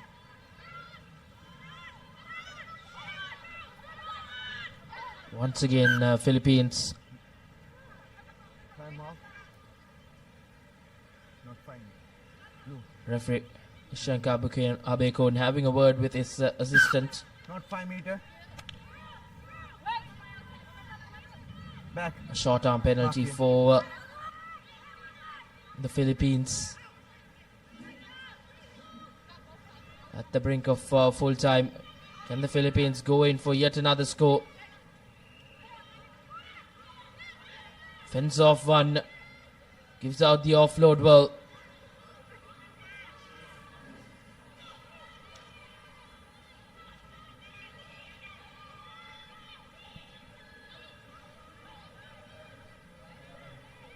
Now once again,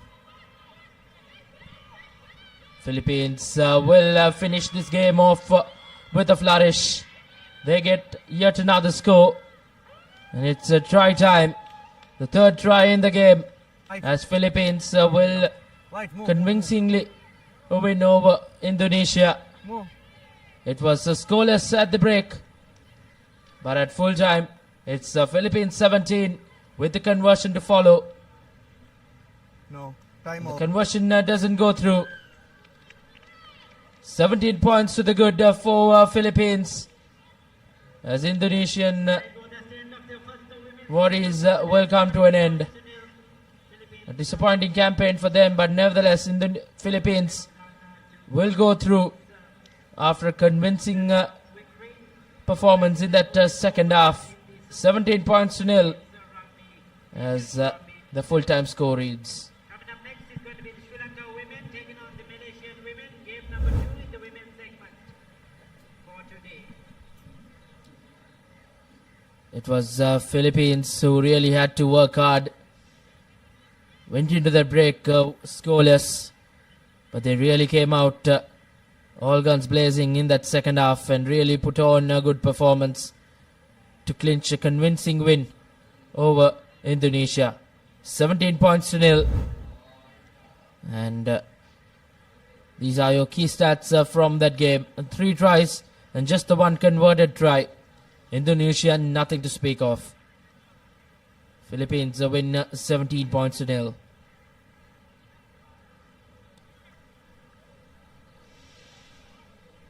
A pleasant morning out here in Colombo. The weather gods will have to be kind to us. We did see plenty of showers last evening. As we take a look at the next game on our card, it's Sri Lanka hosts taking on Malaysia in the 9th place semi-final 2. And the home side will be captained by Randhika Sanjeevani Jayanti, Shanika, Kanchana, Dilki, Charni Lienege, Kanchana Dilini, Sarni Nanakar, Heshani, NM Jayasingh, two Jayasingh sisters. To put on a good performance here in front of the home crowd, and this Sri Lanka women's outfit will be quite motivated to turn things around on day number 2. They did finish in the losing side in all 3 games they played out yesterday. There's an important day coming at an important game as well for the Sri Lankan women as they take on Malaysia. Sri Lanka trying to get that really important win today. We see the players huddled up and kickoff will commence.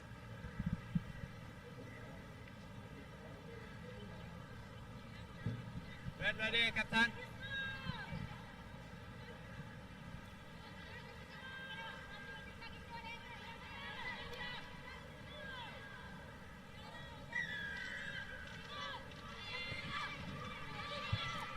Sri Lanka with the kickoff, a high-hanging one, taken well by this Malaysian outfit who spread that ball out wide. Sri Lanka with an early chance of attack for Malaysia. They will run over with ease.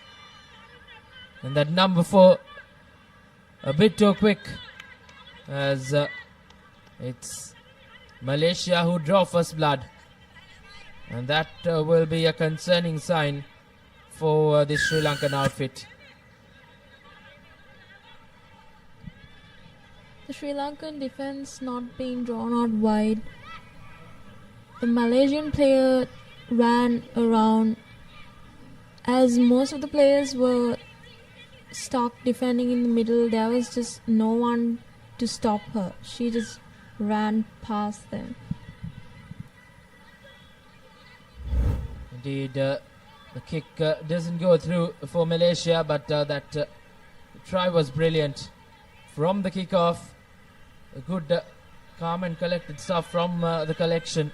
And they spread that ball out wide to their speedster in that number 4 jersey, who goes over the whitewash right under the post to give them the first points in the game, as Sri Lanka now will look to bounce back.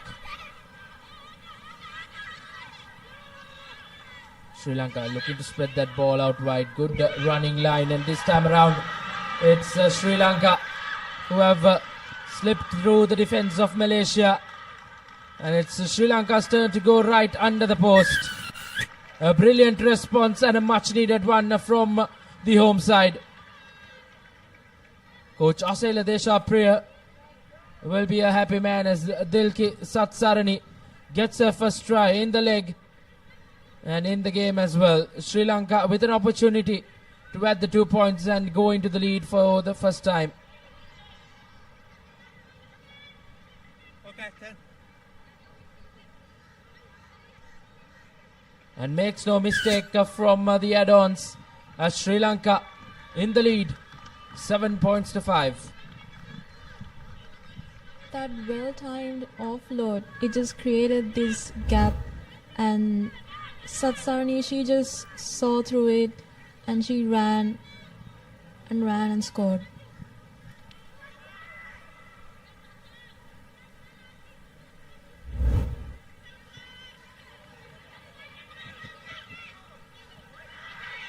Once again, a good collection from the restart for Malaysia.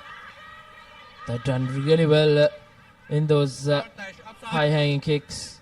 And now good up defense. Some pressure from the Sri Lankan outfit, but Malaysia have managed to once again to spread that ball out wide and give it to their speedsters. And it's Malaysia who will go over for their second try in the game, and they'll snatch that lead once again and make this a 3-point game. 10 points to 7 in favor of Malaysia.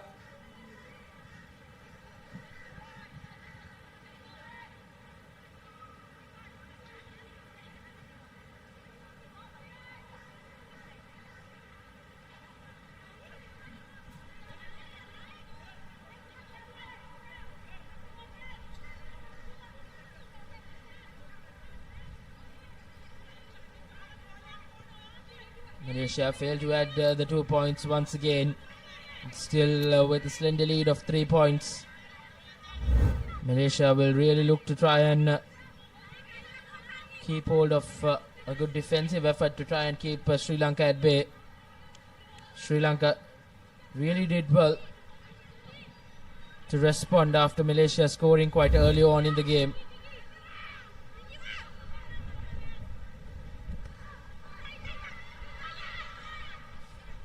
Fumbles the ball forward. Just not what the Sri Lankans wanted. But this time around, a brilliant tackle as Malaysia dropped that ball. It will be a scrum in favour of Sri Lanka coming up, and they'll really look to run at this Malaysian outfit once again to try and go over. It will be important for Sri Lanka to try and get yet another score.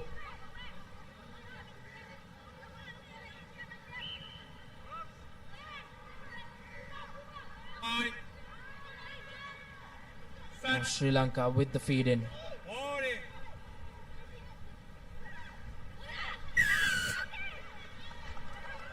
Sideways, says the referee, as now Sri Lanka taking it quickly with numbers on their side. Opts to go out. Sri Lanka fends off one, but eventually she's brought down as now Sri Lanka wins back a penalty. Taking it quickly once again from meters out. Hand out for Sri Lanka. The referee will go into the pockets as the Malaysian try scorer, the first try scorer in the game, will spend a couple of minutes in the sin bin, and that will be a major setback for Malaysia, as Sri Lanka will really look to pounce on this opportunity to try and go over, but looks like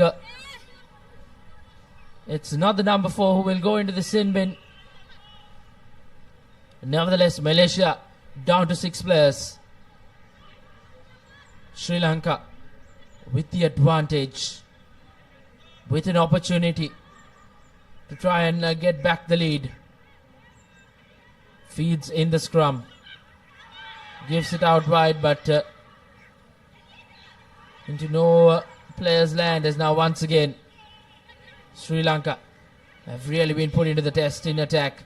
Good defensive effort coming in from Malaysia with just 6 players on the field, and a big tackle, and it's Sri Lanka who fumbles it from meters out. Malaysia inside their own red zone have a scrum in their favour.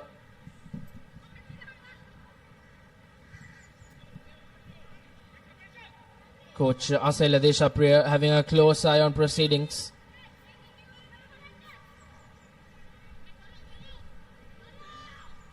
With less than 30 seconds to go, Sri Lanka should really try to score because they have the numbers advantage. This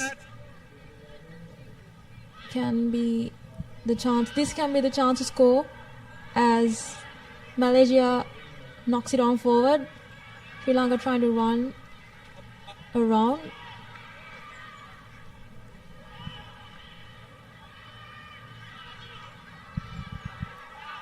Working the ball to the corners.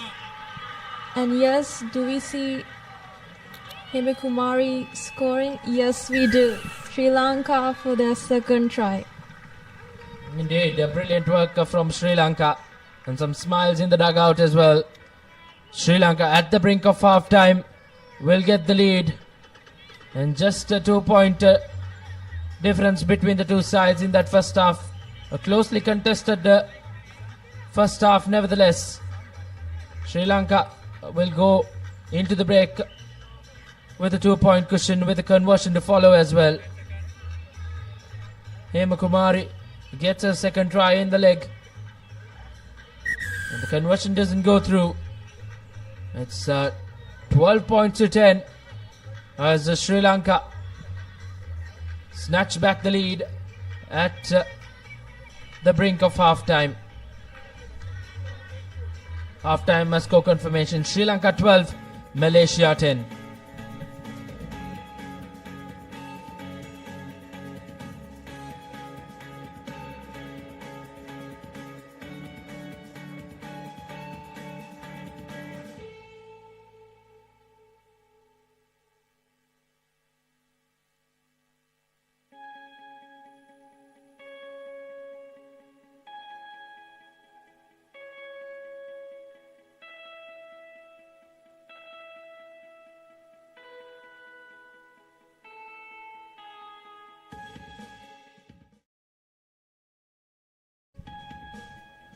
back live as Sri Lanka have really put on a good performance, a decent performance in that first half. A 2-point cushion going into the break. Will really look to pounce on the opportunities they get. It was Malaysia who nevertheless drew first blood after a well-worked try. And it was Sri Lanka who bounced back well. Sri Lanka had to come from behind twice in that first half. So they'll know how important it is to try and keep this Malaysian outfit at bay.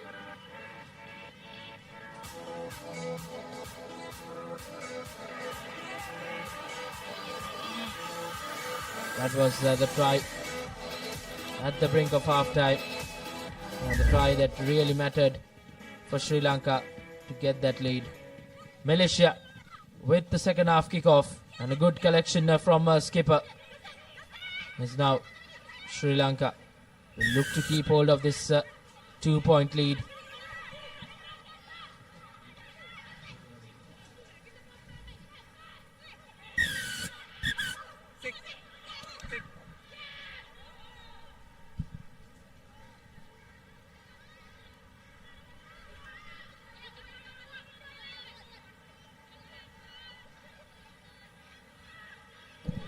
Yellow card for Sri Lanka's try scorer.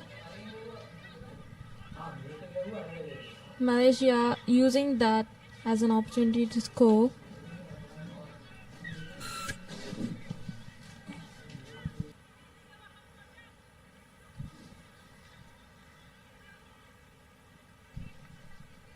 Malaysia starting off the second half in the correct way.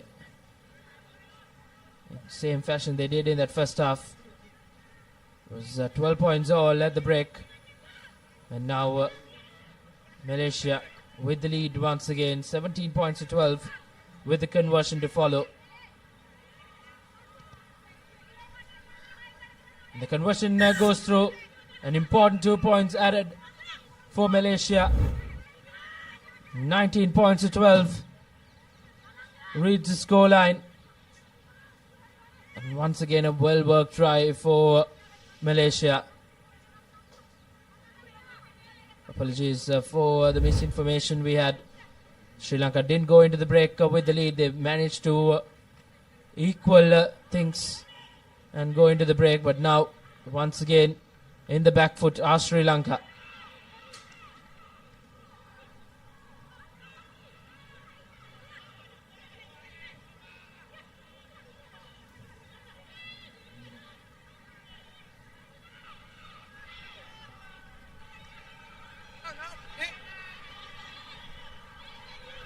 Sri Lanka now once again under a lot of pressure.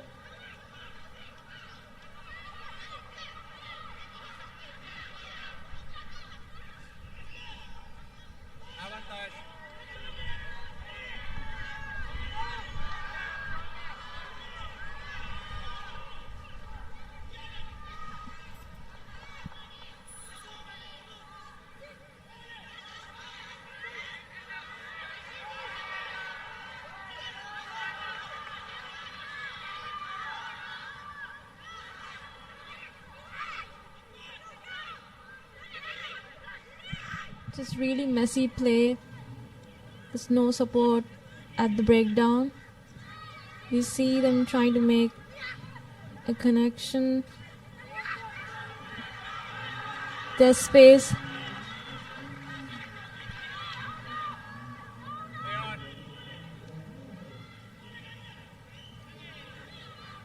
Just really scrappy play overall.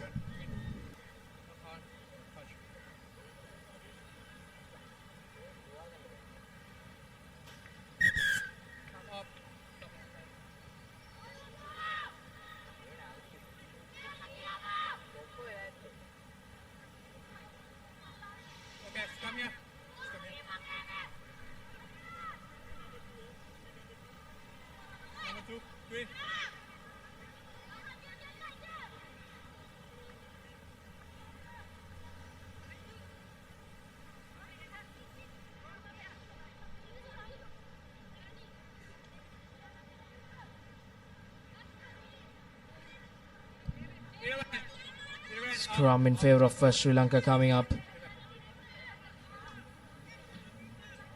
Will be important for Sri Lanka to get things right from this scrum. They'll have to score and convert to once again just to equalize to Malaysia's 19 points.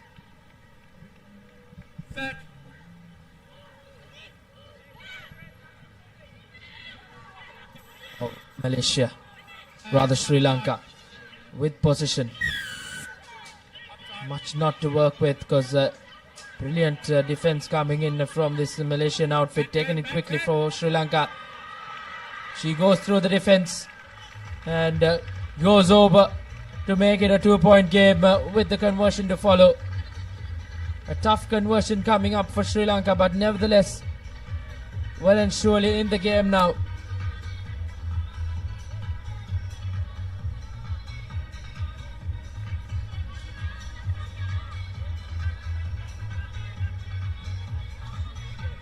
Sharmini Lianage to add the 2 points. She makes no mistake. It's 19 points all. As once again Sri Lanka have managed to come from behind and equalize proceedings. And a brilliantly worked try. Individual brilliance from Sri Lanka's number 4. All to play for in this final 2 minutes. Sri Lanka 19, Malaysia 19. Charini Renegade with the restart. Doesn't travel the 10 meters as it will be a short-term penalty for Malaysia to follow.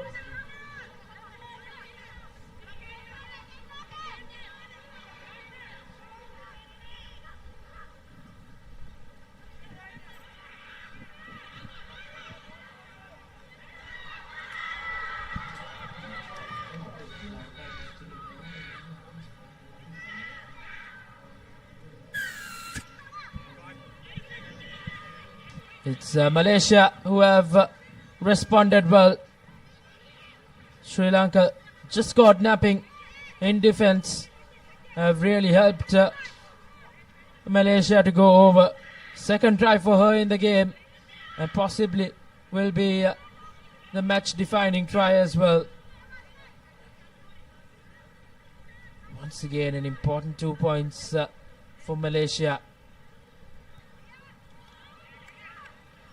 Doesn't go through as the score will read at 24 points to 19 as Sri Lanka in a lot of pressure. Once again a brilliantly worked try. It was important for Malaysia to go over that whitewash. Heading into the final minute of this game, Malaysia with the lead will look to run that clock down. A good restart kick, a good collection as well. As now Sri Lanka want to spread that ball out wide, but knock back, says the referee. As Sri Lanka now looking to respond, and if Sri Lanka manage to go on and score and convert, they might finish on the winning side now. But Sri Lanka have really been pushed back by this Malaysian defense.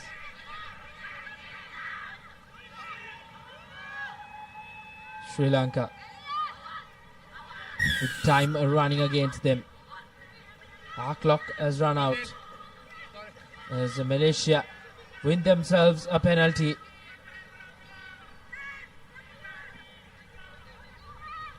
And Malaysia taking it quickly and putting that ball into touch as they end on the winning side. As Sri Lanka once again suffer defeat as a brilliantly contested game between these two sides, Sri Lanka and Malaysia.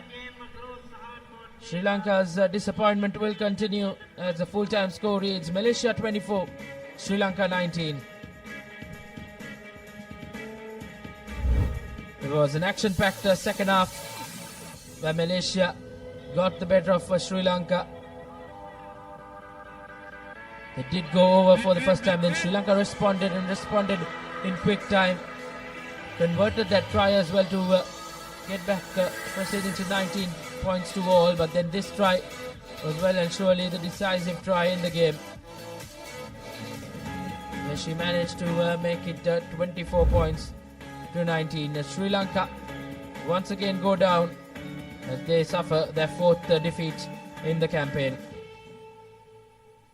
Next game coming up, it's India taking on Singapore, as we'll have a change of voices in the comm box.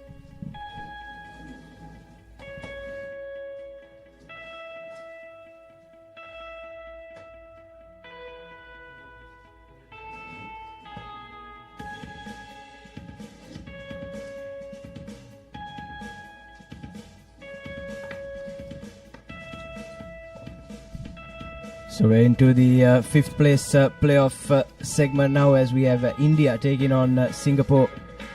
In the women's category, India, I thought, are really unlucky to be playing in this fifth place playoff, considering the brand of rugby that they played yesterday. Unfortunately, they were grouped together with Japan and had to settle for second place in their respective pool. And take a look at the team cards up on your screen, as well as I welcome Denan Ranavira into the commentary box. Very good morning. Good morning, Nathan. Yes, that team India played really well yesterday. As you did mention, suffered defeats in the hands of Japan.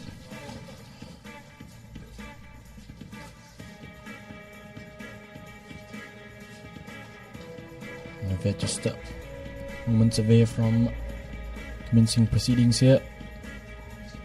Slight overcast conditions as well. We'll surely be expecting a bit of rain later today. It was surprising yesterday that play was allowed to continue for so long before we eventually had to halt things due to the weather. Hopefully we can get a similar bit of playing time today.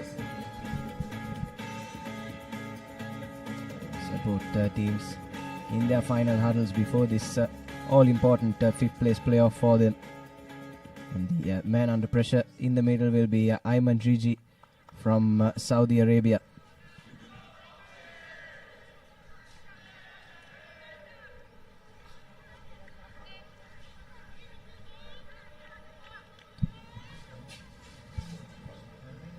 So India to kick things off then in the first half.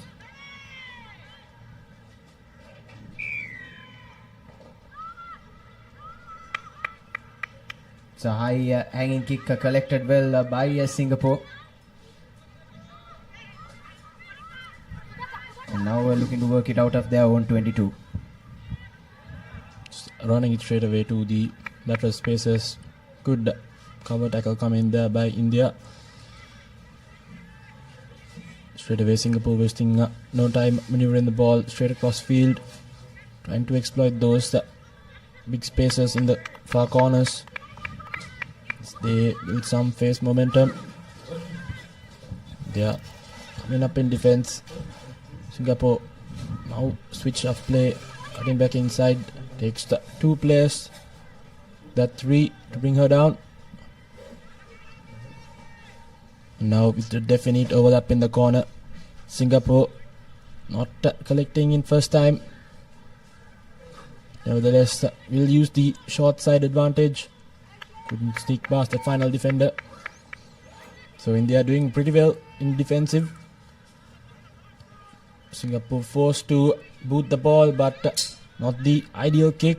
So it's India now with an opportunity straight inside the opponent's half. Dummy pass goes straight to the defense, and it will be India going over for the first try of this game. Yes, that's a deserved try for India, you have to say. Did really well despite not having much of the ball in the first 1.5 minutes. Pinned Singapore back inside their own 22. And Shika Yadav goes over for her third try of the tournament. But like I was saying, pinned Singapore back, forced them to go with the kicking option. And eventually had someone sweep in to collect that and go through uncontested. And the conversion is through as well. So early advantage to India.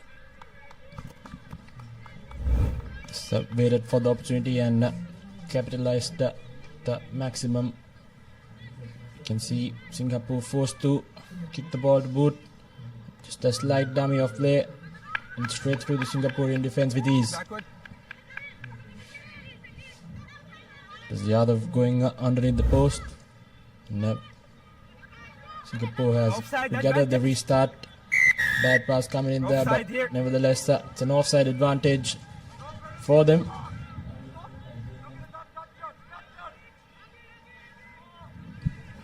Yes, Singapore trying to go short side again, but just fumbling it there.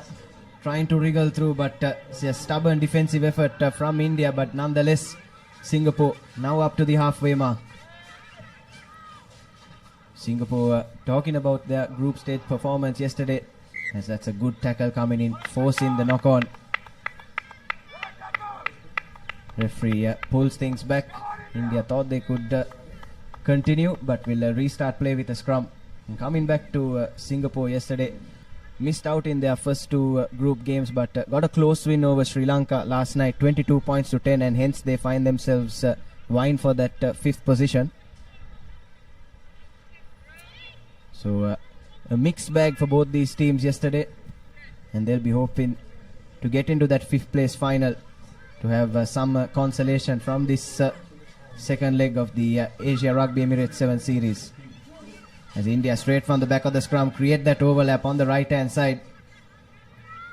Drift defense on that occasion is decent though from Singapore, but that leaves the inside channels open. And wayward pass pushes them back a couple of meters, but that's picked up by the number 13 for India. No one sweeping in defense for Singapore, and that'll be the second under the post try for the Indians. Kalyani Patel goes over to put her side 14 points to the good. She's been in red hot form, hasn't she? And 4 tries so far in this tournament, and 1 more in the kitty now. So yet again India making full use of the opportunities they get, just making them count. Their defensive efforts have been quite commendable. As you can see, just knows exactly what to do with the opportunity they get, exploiting the small tiny gaps and cheeks in the armor of the Singaporean defense. So bad restart collect by Singapore as India capitalizes with maximum. They'll go over for another easy try. It's the number 4 Artikumari who go over. Right. Yes, this time straight from kickoff, Artikumari gets her first try in this leg, and it's going from bad to worse for Singapore, isn't it, Denon? Yes, indeed, not the restart they would have hoped for. If they were to keep this game alive for themselves, they'll need to at least get the next one right and continue from there onwards. But for Team India, conversion attempt not the best, but nevertheless it's a 19-point buffer between them and their opponents. Let's have a look at the replay. It's the pressure brought in by the defense which has ultimately won them that goal.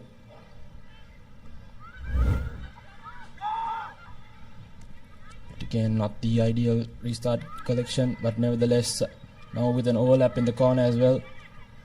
Trying to cut back inside. Stays on her feet. Good defensive shape by India. Indian tackle coming in. Wayward pass. Singapore now in the back foot just outside their 5 meter. Still not settled as India defense come in, but a bit of lateral space in the corner. Tries to burn past the defense. Good cover defense coming in.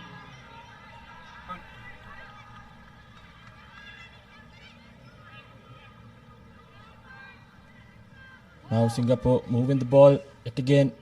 Finds the overlap. Bad pass, but nevertheless still has position.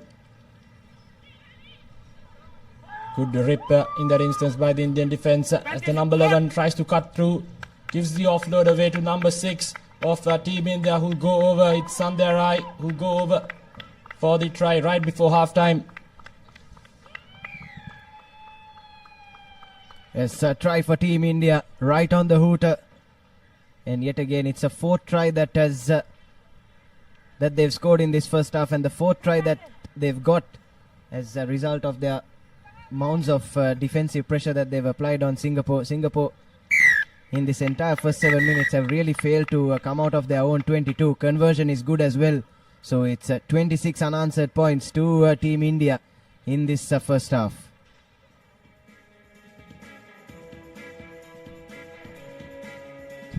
So let's see halftime confirmation. Team India 26 points to Singapore's 0.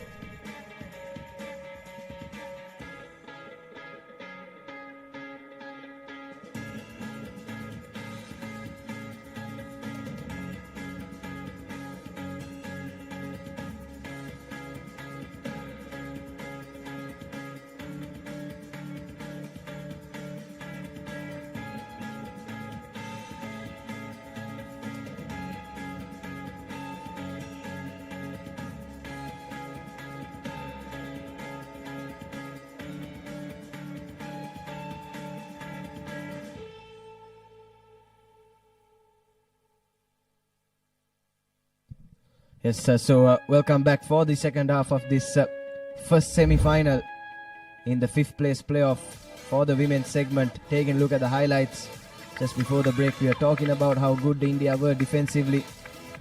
Forced multiple errors from Singapore. This was their first try.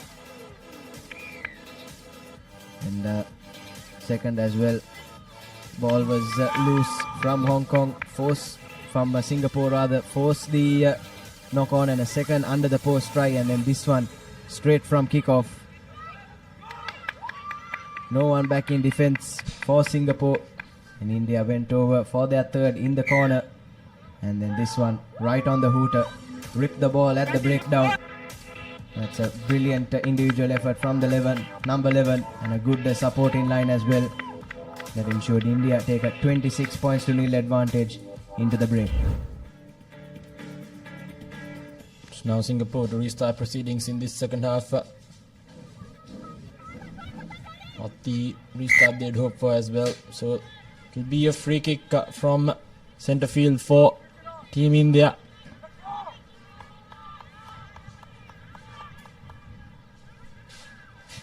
So if Singapore were to keep this game alive, they'd need a score, and sooner the better for them. So Team India tend to tap and go for it.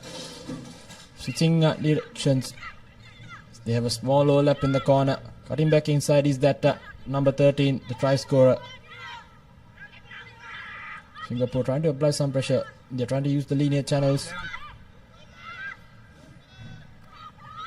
This time overlap in the corner as Team India runs artillery. Here we go. Number 6, final defender to beat. Good cover tackle coming in. It's a knock forward. So Singapore can see they're pumped up with that defensive effort. Hopefully now, with a bit of momentum in their hands, they'll get a score in.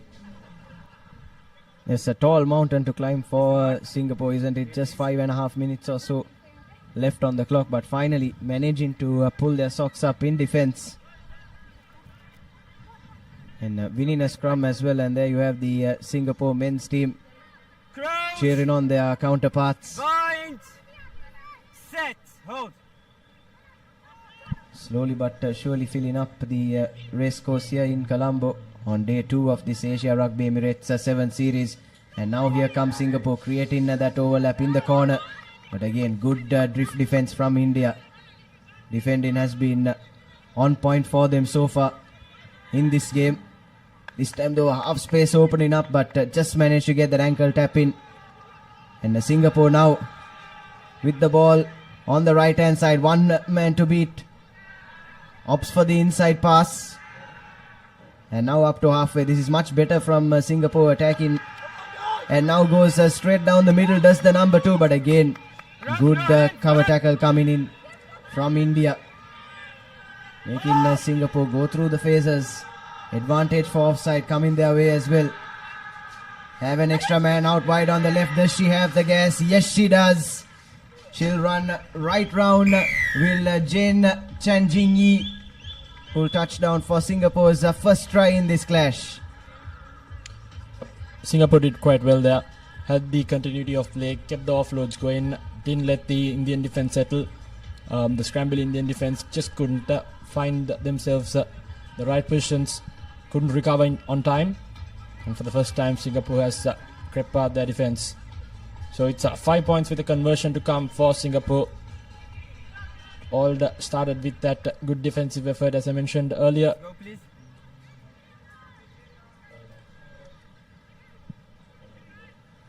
Conversion from a tough angle, unsuccessful, but nevertheless 5 points on the board. Little over 3.5 minutes left on the clock as well. It's vital that they get a good restart from now and regather the position if they were to threaten this Indian scoreline. As you can see, just 1/3 defense from the outside. Could have gone a bit more closer and made the conversion easier, but nevertheless, deep restart straight away. Very well gathered by Team India.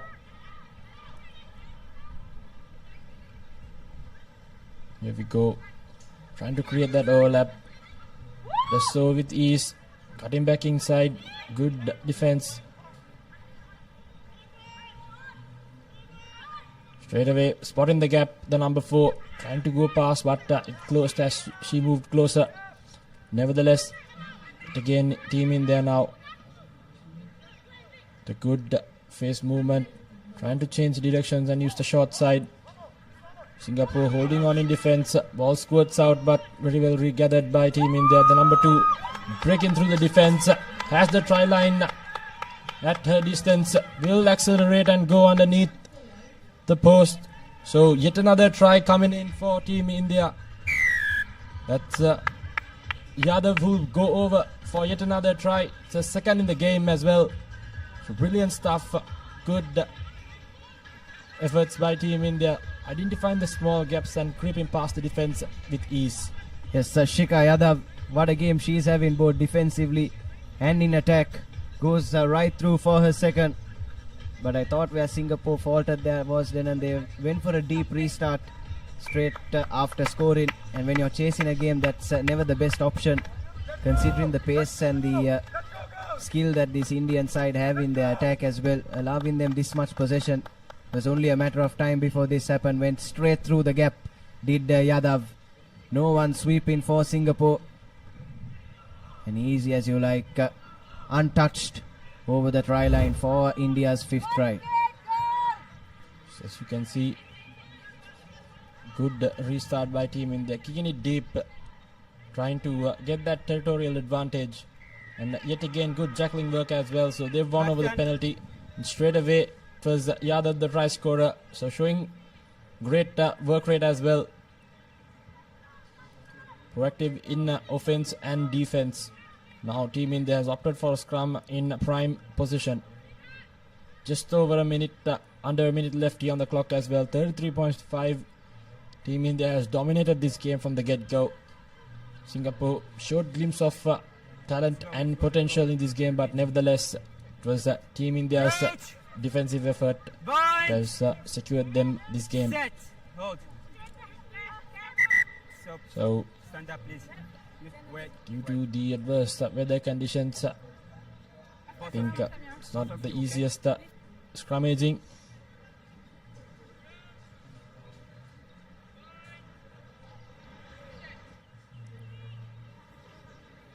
Yes, wouldn't India love to top this one off with a score? Goes on the blind side, creates that overlap on the left.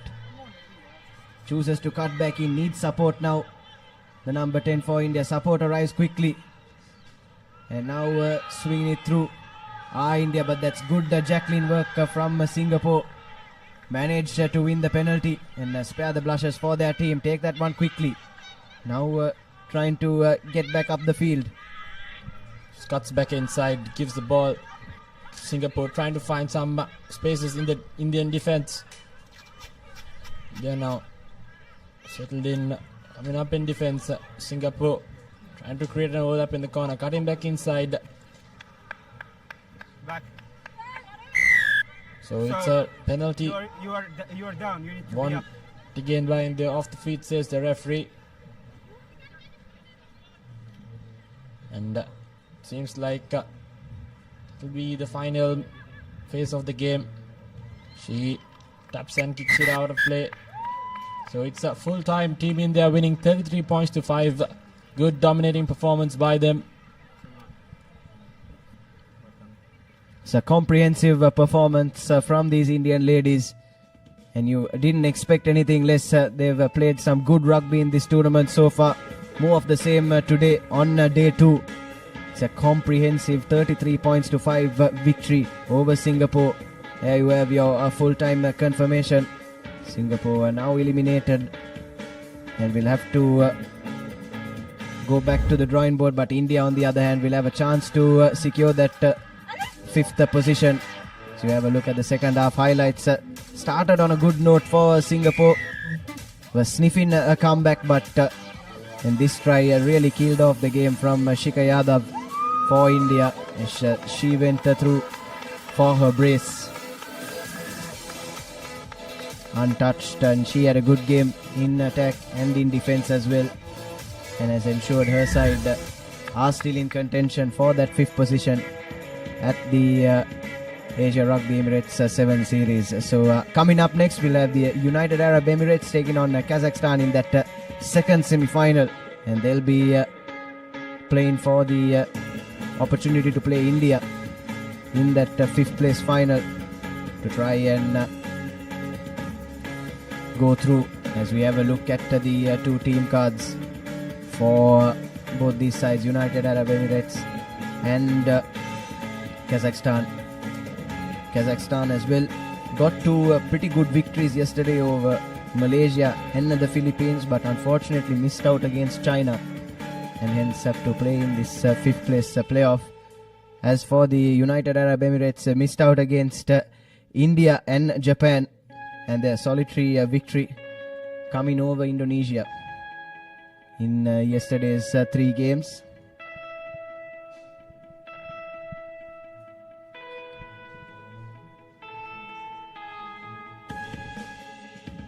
Kazakhstan, very physical outfit, aren't they? And perhaps the conditions as well here at the racecourse might favour them. Yes, and in the UAE ranks as well, we have Madison, Georgia Barber, Hannah. They've had a good day 1, and they'll be hoping to be the key players for the UAE.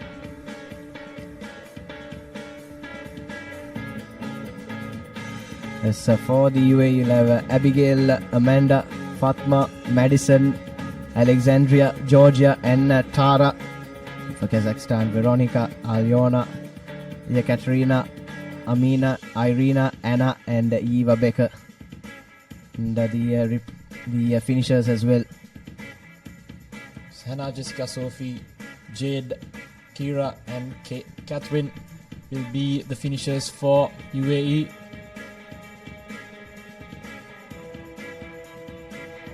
So, important game, and I think Team India will be watching this game closely to find every single opportunity they can pounce on in one of their opponents who they'll face in that 5th place final.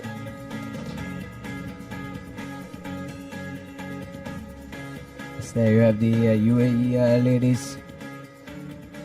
Probably Kazakhstan coming to this game as favourites, don't they? With 2 wins in their group fixtures.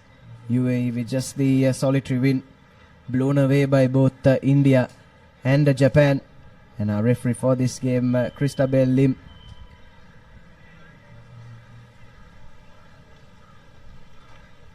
He'll be assisted by referee Tarindu and Aruna Shanta.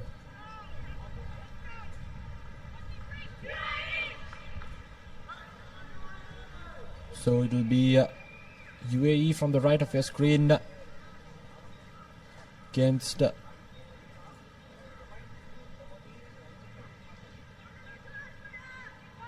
Kazakhstan from the right. So it's kick off here. The second semi-final for the 5th place. The women's pool. Good collection at Pass not going into the hands, so it will be a scrum down straight away for the UAE. Kazakhstan in the back foot. The start they wanted. It's important they regather their composure. But UAE straight in the way of the 22-meter. Good scrum. They'll be hoping to get some points early on. Straight away runs through, cutting back inside. Good defense coming in by Kazakhstan.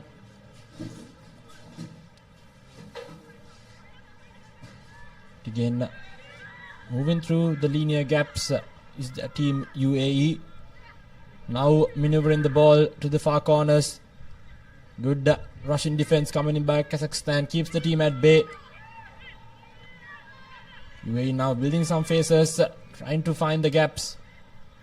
Again, good defense. Tries to keep the game alive, but good defense coming in by Kazakhstan. And good ruck time as well. Gives the pass away. Good cover defense yet again. And it's been battled into touch, so Kazakhstan holds on in their defense. Recovered very well after that fumble early on. So it will be their opportunity to throw in and move away from their yellow zone. Yes, that's a big let off for Kazakhstan after making that cardinal error straight from kickoff, spilling it. Good cover defense from them, drifting to the touchline, bundling their man out, and now have the line out, but it's overthrown by Kazakhstan, and now UAE with another opportunity.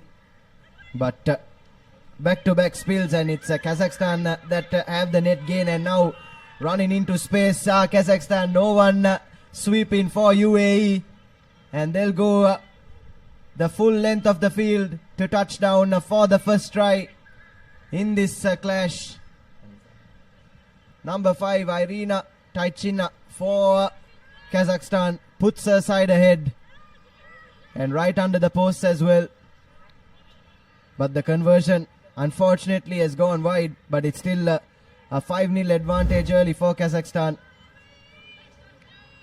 The spill coming in straight away. Good tackle there and a brilliant fend off and good finish by the number 5.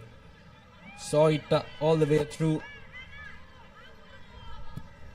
Brilliant stuff by Kazakhstan, adapting from defense to offense ever so easily. Good presence of mind and very well regathered restart. Trying to use the short side, trying to find the player. Good defense coming yet again by Kazakhstan, trying to use that touchline as a extra defensive player. Nevertheless, UAE now stuck in there 22. Then Kazakhstan has won a penalty taken quickly. Now moving is the number 11. Offload to the number 7 now. Right inside the 5 meter.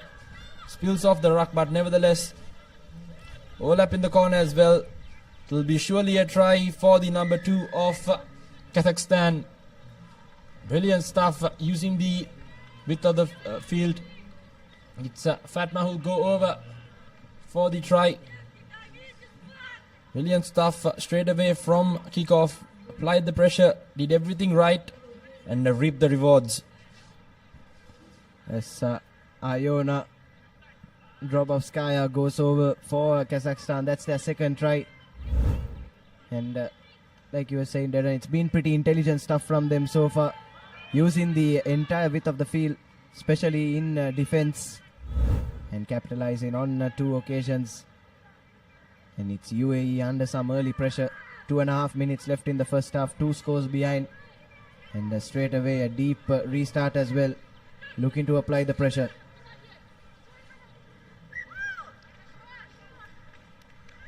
UAE not helping themselves. It's been lost forward yet again. Pressure seems to be getting the better of themselves.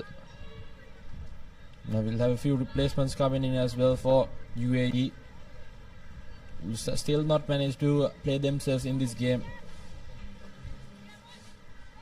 Yes, had couple of opportunities in attack, but Kazakhstan did well to turn things over.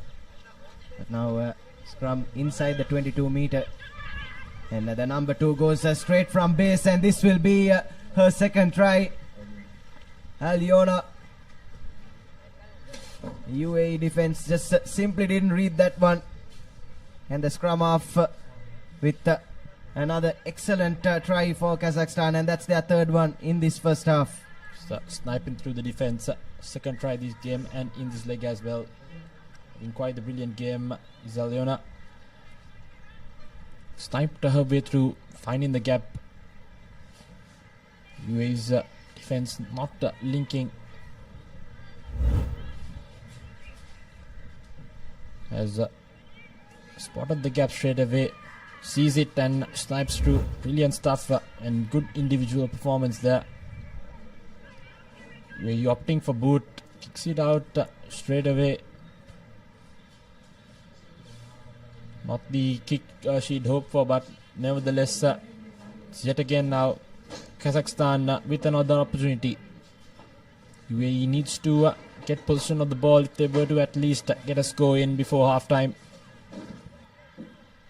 Yes, you can tell the pressure has gotten to the UAE though, can't you, Dylan? Especially when chasing a game, I don't think going to boot was the right option. You'd want to keep ball at hand, and goes short from the line out this time. That's the double try scorer, Aliona. And now trying to create that overlap, but unfortunately just got stuck in the turf. Their conditions as well playing their part. Good counter-rucking by UAE. Kazakhstan barely holding on to the position. Luck in her favor in that instance for the number 11 of Kazakhstan. Everything going right their way at the moment. It's Oksana who will go over for another try. Brilliant stuff. When things are going your way, they just seem to fit right in place, isn't it, Nathan? Yes, sir, certainly, Denan. But the idea was right. There was no one sweeping back, and Oksana Shadrina had all the rights to go for that grubber. And the conversion is good as well. 24 points to nothing as the referee blows for halftime. Take a look at that. Idea was right. Execution not the best, but luckily for her, she had the rub of the green in her favor. Fell nicely back into her bread basket. And she went over under the post for the fourth try in this first half for Kazakhstan. There you have it, your halftime confirmation. UAE have really failed to come to the party so far. So it's 24 points to nothing in favor of the Kazakhs.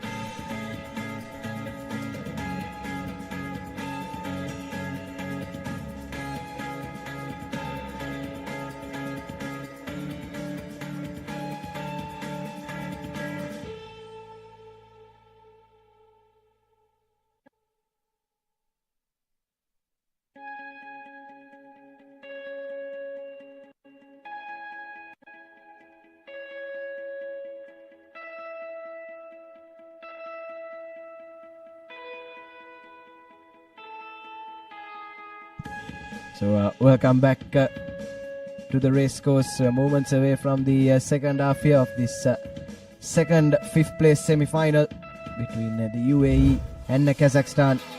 And what a performance it was for the Kazakhs in that first half. Because their first try ran nearly the entire length of the field to dot down right under the post. And then here again, the ball was loose from UAE. And the Kazakh players were there to pounce and use the width of the field to their advantage. And then this moment of individual brilliance from their scrum half. Spotted no one covering that 10 channel for UAE. She went through, and there was another try. Courtesy a lucky kick falling into the hands that ensured the Kazakhs took a 24-0 advantage into the break.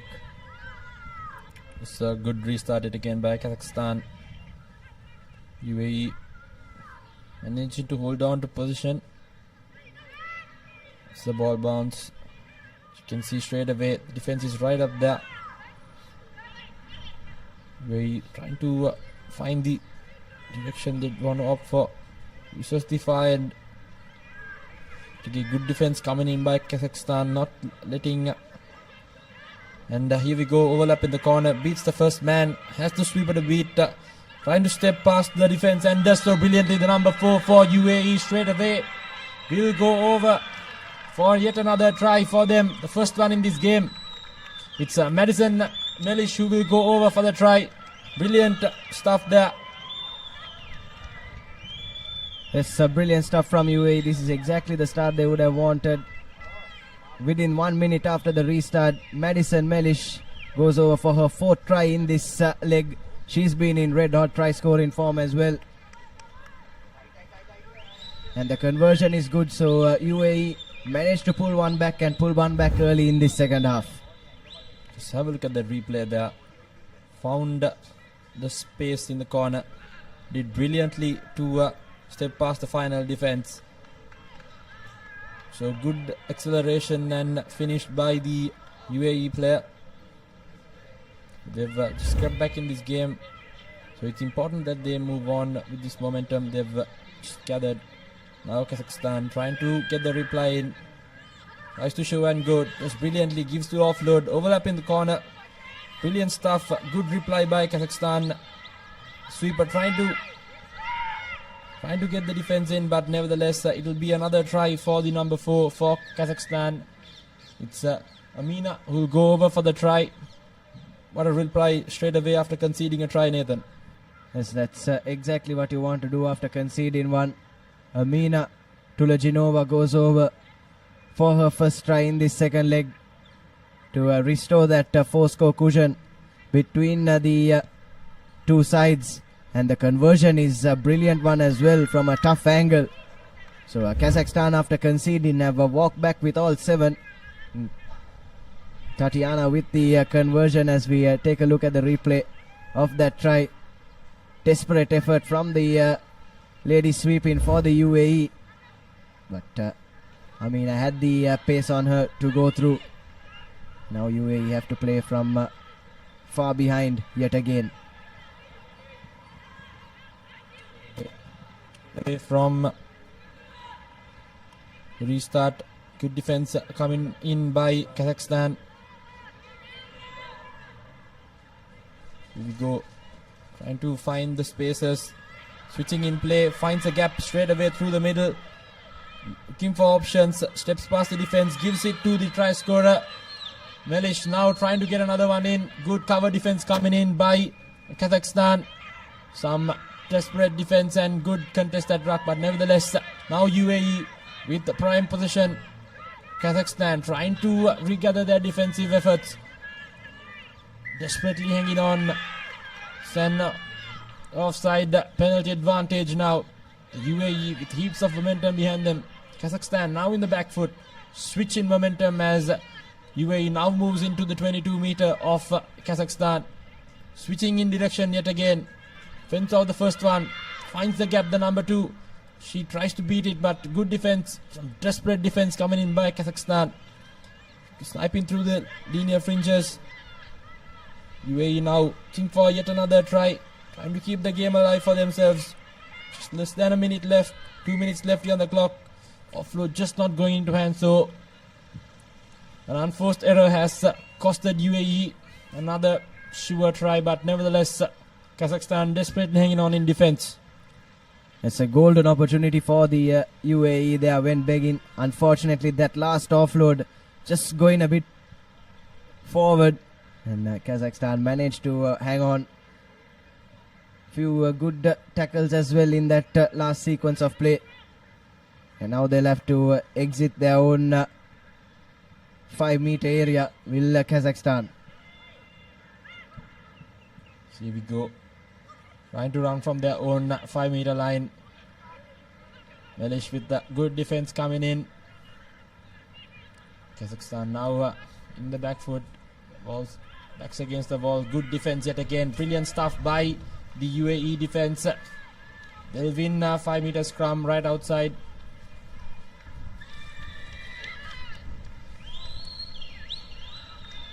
I believe that's a try scored by UAE, so brilliant stuff.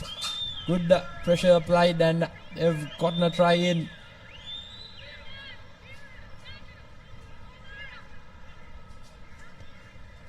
Conversion not successful, but nevertheless it's 12 points to 31. Less than 90 seconds left on the clock as well. Have a look at that replay. Good defense coming in by the number 2 for UAE.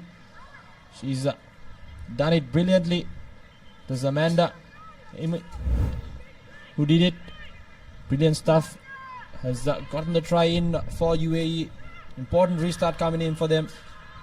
Kicks it deep straight to the hands of the number 1 of Kazakhstan. Now with an overlap in the corner. Numbers on the outside. Just need to draw and pass. Now the number 5 trying to cut back in. Just steps on the touchline. UAE takes it quickly. Good defense coming in by Kazakhstan. Yet again. Rips it straight away from the hand now. Not the ideal pass, but nevertheless. Here we go. And to create an overlap. Straight away. Does it with ease. The number 8. As the whitewash in front of her will go over for another try. That's the Kazakhstan player. It's the number 8. Yes, Angelika Pichunjina goes over for Kazakhstan. But that try was really created by Tatiana, wasn't it? In that number 12 jumper. Her second try in this tournament so far. The 12 and the 8 combining beautifully for Kazakhstan. Conversion is through as well. So 38 points to 12. And that all but seals the deal for Kazakhstan as referee blows for full time. So it will be Kazakhstan that take on India in that playoff for the 5th place position here at the Asia Emirates Rugby 7 series. Your full-time confirmation then 38 points to 12. A comprehensive victory in favor of Kazakhstan. Let's have a look at the highlights from that second half. UAE did brilliantly to score first, but just not enough. Melson Melish there. A bit of individual brilliance for them. Straight away it was Kazakhstan which gave a brilliant reply. Brilliant try coming in yet again. Everyone in that team contributing with scoring and defensive efforts. Yet again it was Amanda for UAE. Rushed up in defense, got the score in for the team. But nevertheless, brilliant, basic and beautiful rugby played by Kazakhstan has secured them this game with quite the comprehensive score margin. So it will be India versus Kazakhstan for that 5th place. Key stats: UAE 2 tries 1 conversion, Kazakhstan with a dominating 6 tries and 4 conversions. So up next we'll have the 9th place semi-final number 1. And we'll have Malaysia taking on Chinese Taipei, followed by South Korea versus Uzbekistan. Philippines versus the UAE for that 5th place first semi-final, followed by the second semi-final for the 5th place against Singapore and Thailand. And we'll have a change in voices as well as Tanveer Hassan and Rishwan comes in.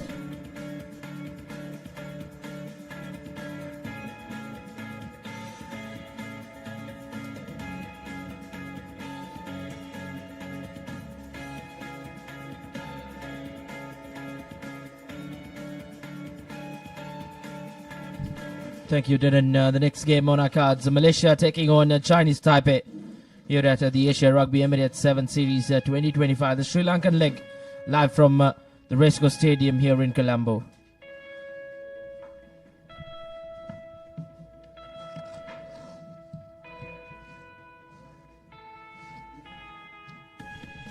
These are the two squads from Malaysia and Chinese Taipei. Malaysia have really found themselves in tough situation. Malaysia did win against South Korea 19 points to 7. They lost to Hong Kong, China 38 points to 10. And then they have went on to lose to the Philippines at 26 points to 14. So likes of Ammar and Adin Iman will really play a pivotal role for this Malaysian outfit. as long as Chinese Taipei are concerned. They have found themselves in tough conditions. They went down to UAE 33 points to 14.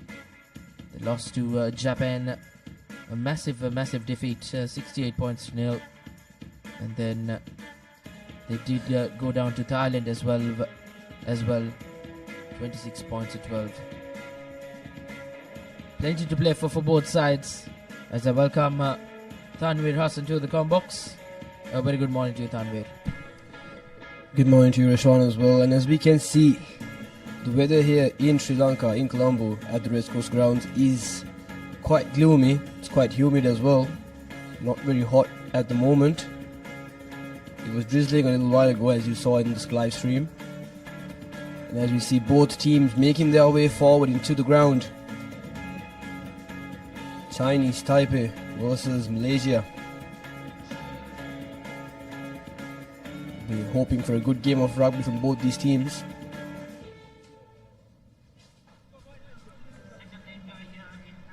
As we will kick things off, as we saw the women's games happening just before this.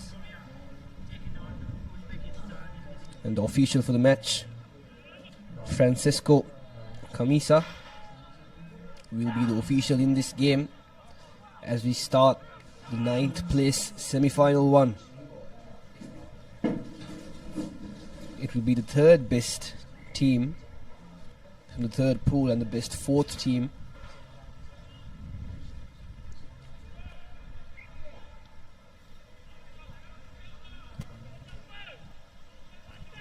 Chinese Taipei will be the team to kick things off here in Colombo as we start the proceedings. A deep kick inside the 22. Singapore collecting cleanly, sending it to the middle of the field. The big number 11 fending off one defender and sending it out wide. The number 11 cuts back in,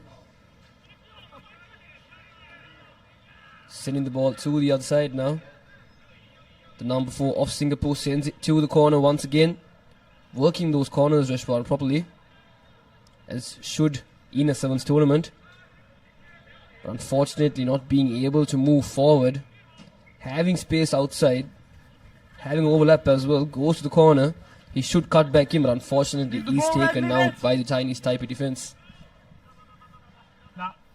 Indeed, that will be the areas Malaysia will target to try go through those wings. Spread that ball out wide will be important.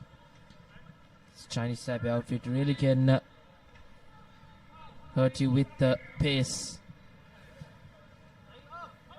A line out in favor of Chinese Taipei as a slight drizzle does come down here in Colombo. Yesterday around this time the sun was beating down.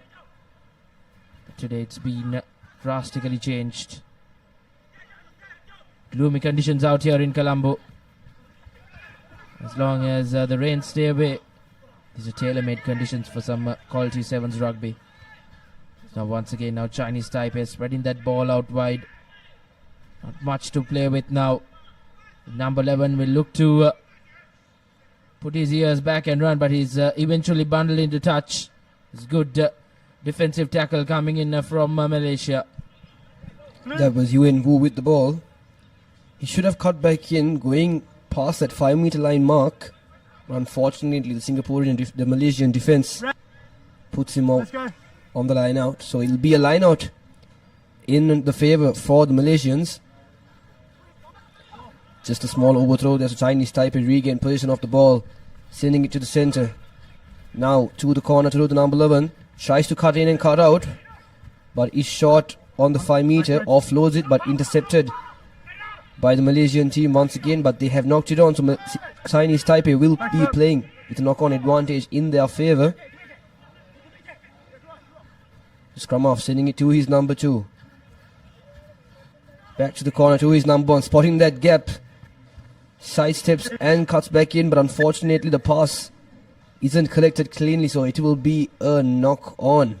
So Malaysia once again still in the danger zone, but this time they will have a scrum in their favor. And as we see the Malaysian coach Looking to see what he can do from the bench. Crouch! Malaysia not showing promise in the attack so far, but their defense has been up to standard. Hoping to see for a set piece move from here. Scrum off. Cuts back in and receives the ball once again. Sends it out open all the way from the corner. Can the number 14 of Malaysia make his way through? Yes, he has. Ammar Siamim has done it. And he has made it over the line for the Singaporean team, and that will be the first try of the game. Malaysia leading by 5 points. Indeed, that was surely expected. Malaysia, the more threatening side to go on and score in this first half, and they have really done that. Chinese Taipei really haven't had any chance of attack. They've done the bulk of defensive work. The conversion doesn't go through. Nevertheless, Malaysia with a 5-point lead as we approach the final 2.5 minutes of this first half. Definitely, Rashwan. As we can see in the replay as well, the set piece move that did right and tricked the Chinese Taipei defense. As we saw Malaysia in the first time in this game playing in the red zone, making their way into the red zone of the Chinese Taipei team, and does well to do so as well. So Malaysia once again will kick things off. Goes for a contestable kick, a high-hanging kick. Can the number 3 unfortunately not collect the ball, but had a decent tackle to put the player down. So Chinese Taipei now attacking from their own danger zone, sending the ball from side to side, but he's taken down in the middle. Switches direction, not the best of passes. Now over the try line. They will want to make a bit of a distance from here, as the pressure is applied from the Malaysian defense. Will that be a penalty? Referee says release, and he does so. So Chinese Taipei once again in the attack, trying to send the ball to the corner, having space and having extra man there, but unfortunately does not pass the ball. And will that be a penalty for the Malaysian team? Yes, it is. Taking the quick tap, the number 4 has numbers on the outside, should have sent it out the first time, but unfortunately does not do so. Spotting that gap in the center, the number 10. Can he make it all the way? Yes, he does. Once again, Ammar from Malaysia scores the second try for his country. Indeed, brilliant from Malaysia. They look to run away with it now. 10 points to 0. Ammar gets his second try in the leg and his first in the game. With the conversion to follow, Malaysia have an opportunity to add the 2 points, and quite a regulation 2-pointer as well. Makes no mistake, as Malaysia heading into that half-time break. Around 30 seconds left on our clock. Will be with a 12-point cushion. Goes right under the post to make the kicker's life a lot more easy as well. Definitely, Rashwan, as the vision from that number 10, spotting that big gap there and going right through it just to make his way right under the post. Ammar doing well there with his sight.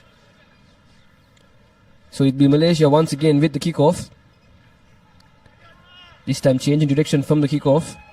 Not collected cleanly from the Chinese Taipei team.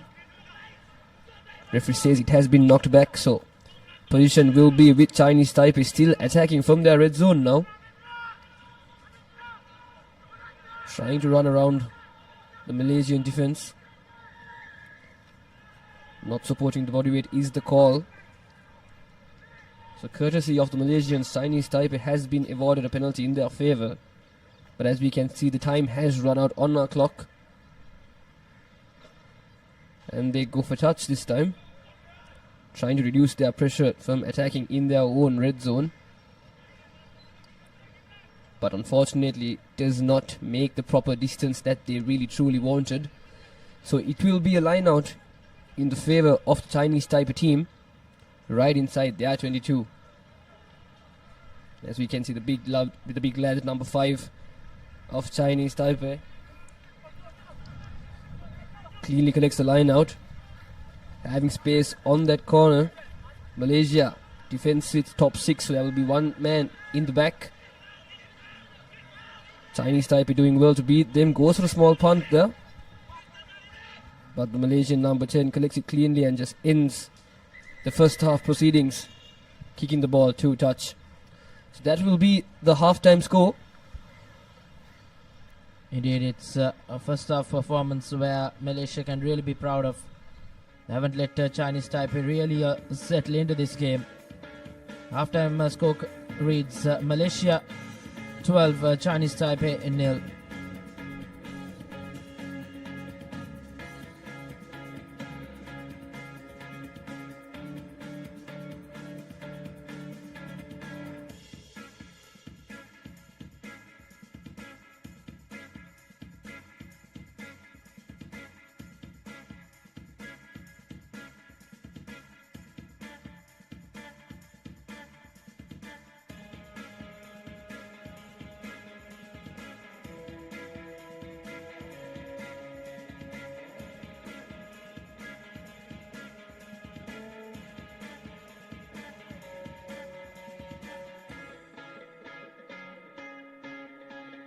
And we're back live here in Colombo. Once again, this will be the first semi-final for the 9th place position. The highlights of the first half. This was the first try scored by the Malaysian team, an 80-meter sprint. Ammar scores the first try, and then once again the other Ammar spotting that gap and making his way right onto the post to score the second try for the Malaysian team. So the points will stand 12 points to 0. And coming up next will be the 9th place semi-final 2, where South Korea will be facing against Uzbekistan. An interesting game of rugby we'll be looking forward to.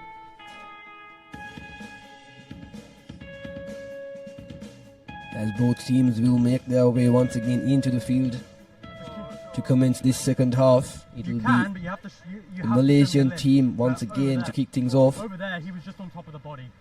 And tremendous performance from the Malaysian team, Rishwan. Chinese Taipei will be a bit disappointed how the outcome has become so far. But still, second half is yet to be played. Indeed, Chinese Taipei, they really have to do well to try and get back into this game. They have 7 minutes to play with. And Malaysia will really look to see this 12-point cushion off Chinese Taipei. They have to run a full length now if they are to go and score. Malaysia have really done well to turn over. And it's Malaysia now just picking up from where they left off in that first half. They go over and they get their first goal in the second half and the third in the game. Wonderful performance there, and the vision in that corner almost touched that line, but he does well to keep the ball in play. So Malaysia now will be leading 17 points to 0, and as the try scorer Muhammad does well, the big lad Muhammad does well to add the next try and has the conversion. Yes, he's done it as well, so it's 19 points to 0 here in Colombo at the racecourse grounds. And as we see the sidestep that helped him pull it off, and the acceleration speed from this big player. Impressive run from him to keep it in as well, and to make his way as close to the post as possible to make it easy for his kicker to concede the conversion. So Malaysia once again with the kickoff, having a comfortable lead, just 5 minutes more remaining in this game as well. A wonderful high-hanging contestable kick. Malaysia can pick it up once again, and yes, they do so, but unfortunately it goes out to the touch. So this time Chinese Taipei once again will have a line out in the 40-meter mark. sorry, it was a knock-on into touch then. You have an option. What do you... scrum? Okay. Knock-on into touch. Scrum. Red ball. The referee says it had been knocked on first by the Chinese Taipei team. So it'll be a scrum in the favour of the Malaysians Here you go, now. boys. Here's your mark.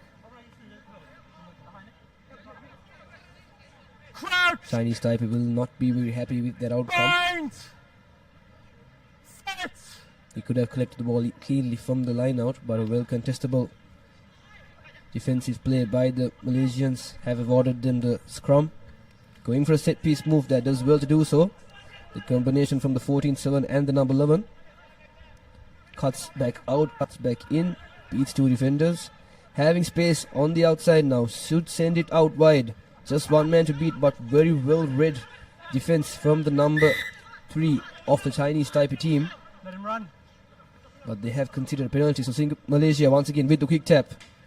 Should have worked the ball to the wide.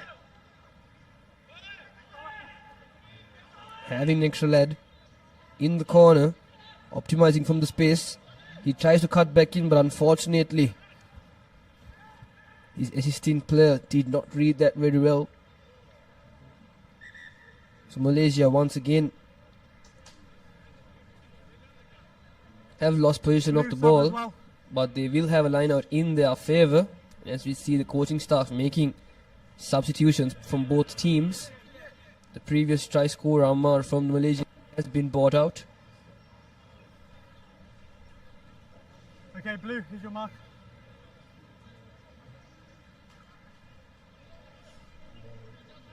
Still 3 minutes remaining on our clock rush run. Anything can go down. Just 19 points. It is a game of sevens rugby. All Chinese Taipei needs is 4 tries under just 3 minutes to regain the lead. But a line out in the favour of the Malaysians. It will be crooked. The Chinese Taipei once again will have possession of the ball from the set piece. Chinese Taipei will really have to capitalize on moments like this. It's not been easy going for this Chinese Taipei outfit. Malaysia have really brought their A game here. It's a matter of just one good move for Chinese Taipei to try and go over the whitewash and just get off the mark in this game. Feeds in that scrum, Chinese Taipei. Works that line well. Good defensive tackle coming in from Malaysia. Malaysia once again trying to go on his own. But he's really put in under brilliant defensive effort from Malaysia. Chinese Taipei spread that ball out wide to the far end. Just one man to beat, but once again Malaysia have done well and won themselves a penalty as well in the process. A wonderful turnover by the Malaysian team. Putting his hands in the ruck legally as well, doing very well to do so in that moment. It's Malaysia now with the penalty in favour for them. Let's go. It looks like they will be kicking to touch.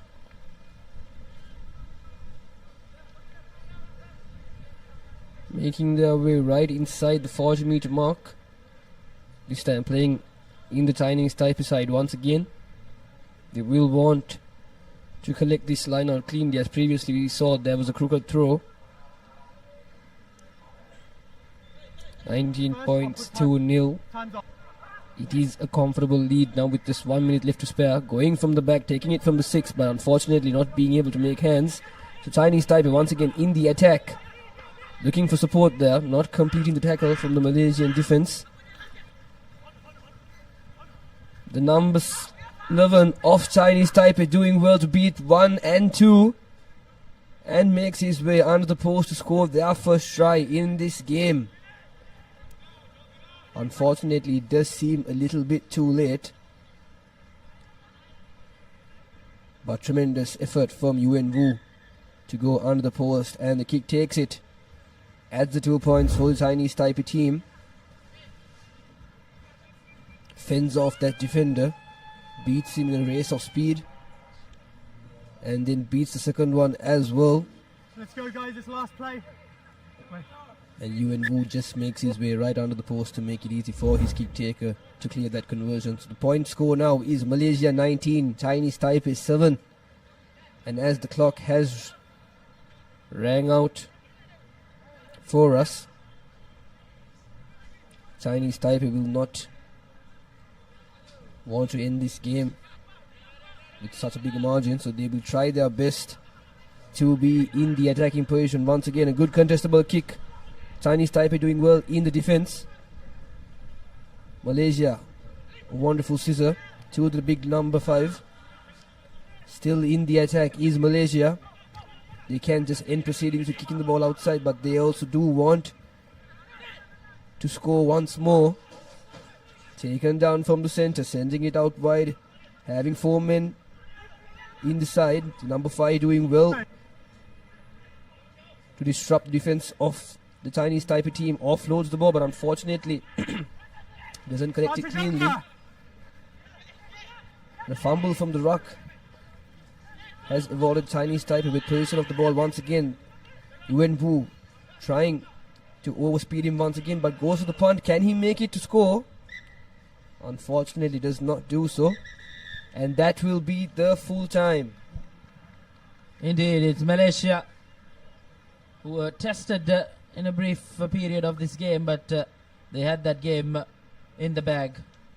Chinese Taipei will have to go back into the drawing books and try and come back better in the last game they play here in Colombo later on. Nevertheless, Malaysia walk out as a victorious team, 19 points to 7.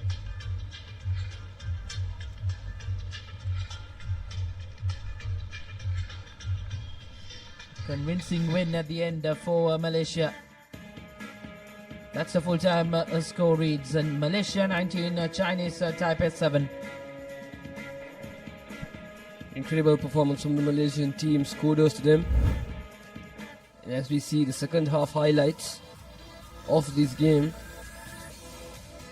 the big number 8 of Malaysia doing very well to score. The only try for his team in this game in the second half. And once again, number 11 of Chinese Taipei. A wonderful run, game of speed against the Malaysian defense.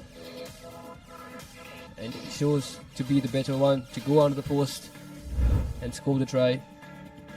What a game of rugby we've had here. And now, the second semi-final for the 9th place position, South Korea against Uzbekistan.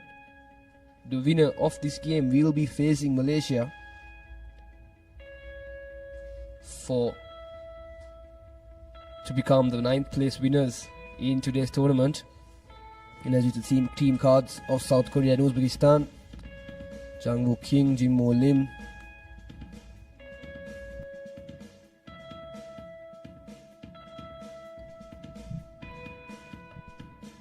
South Korea will really have to pick up well if they are to try and make amends from yesterday's disappointing performance. Looks a very good the Sevens outfit, but things didn't go their way yesterday. And an opportunity for South Korea to do better today. South Korea did go around the Philippines in quite a close encounter, 24 points to 19. And then it was tough going for South Korea throughout the day. They did lose to Malaysia as well, 19 points to 7. And then they met with a massive defeat to Hong Kong, China, 50 points to 0. Good restart from South Korea. They pushed Uzbekistan inside their own red zone now. But now it's Uzbekistan who are running at the South Korean defense. Manages to keep the ball alive. A long cutout pass. There's support. The Uzbekistan team now opts to go in that inside line, but fumbles that ball as South Korea now will look to pounce on that mistake by Uzbekistan. South Korea once again in the attacking position. playing on their own half. They will want to come forward, and the big number 18 of their team try to keep possession of the ball, but unfortunately loses it. So Uzbekistan having the opportunity to make something from this, does not collect it cleanly, and no arms in that tackle is the call from the referee. So it will be a penalty in the favour of the Uzbekistani team. Kicks a touch, does not make the distance that they must have wanted, but nevertheless right outside the 22 they have a line out in their favour. As we saw the Uzbekistan's women's team beat the UAE team moments earlier, they will want to follow in their footsteps as well. This Uzbekistan team collects it cleanly from the line now, sends it out wide, just one man to beat for the number 11. A wonderful offload back inside. Can he make it over the line? Yes, he does. The number 5 of the Uzbekistan team as the first points in this game. It's Abdullah Aziz to score the first try for the Uzbekistan team. Drawing first blood. They did play a game early in the morning. Uzbekistan forced to play that game after yesterday's heavy showers in the rain in the night time. Playing their second game will show some fatigue, this Uzbekistan outfit. But as things off, now it's Uzbekistan in the lead, 5-0 over the South Korean outfit. Wonderful performance from the Uzbekistan team, Rishwan. As we can see the clouds moving away, space for the sun to come down on us. A deep kickoff now from the Uzbekistan team, not collected cleanly for the first time for South Korea, but it had been knocked back. Going for that offload, but wonderfully intercepted by the Uzbekistanian player. Sends it to his number 12, to the number 6. Beats one defender, offloads it to no one unfortunately, but still ball in position for the Uzbekistan team.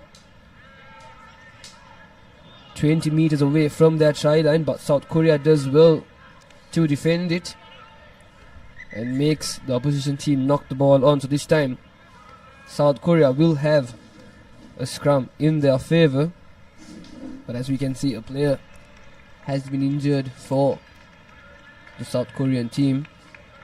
Hopefully he will be alright as he gets back onto his feet. Yes, he still will be continuing, but the referee will want to have a check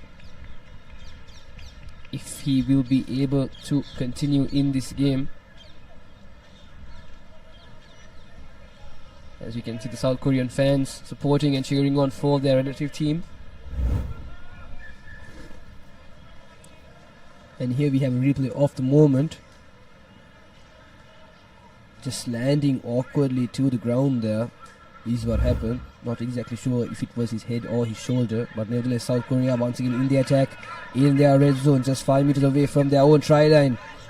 The number 14 doing really well, spotting that gap and attacking inside it, making their way forward slowly but surely. Wonderful draw and pass to the big lad in the number 18 jersey for the South Koreans. Can he make it all the way?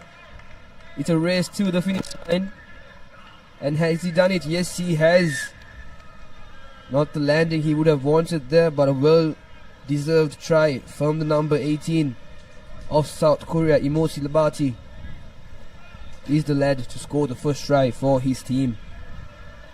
Indeed, Tanvir, they really had to work hard to go over and score that try to equalize the score here. With the conversion to follow, South Korea with an opportunity to get the lead for the first time in this game.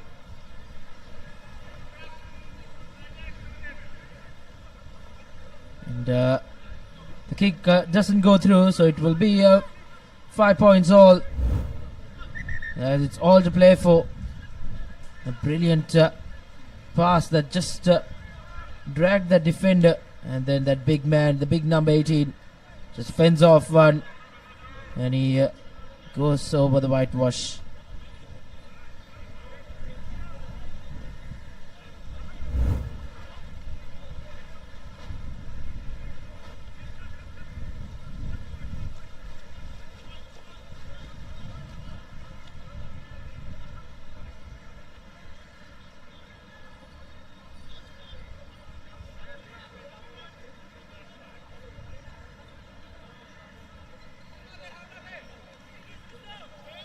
checking the number 14 off team to see what exactly is wrong and if he will be able to continue a wonderful run we saw from him just moments earlier.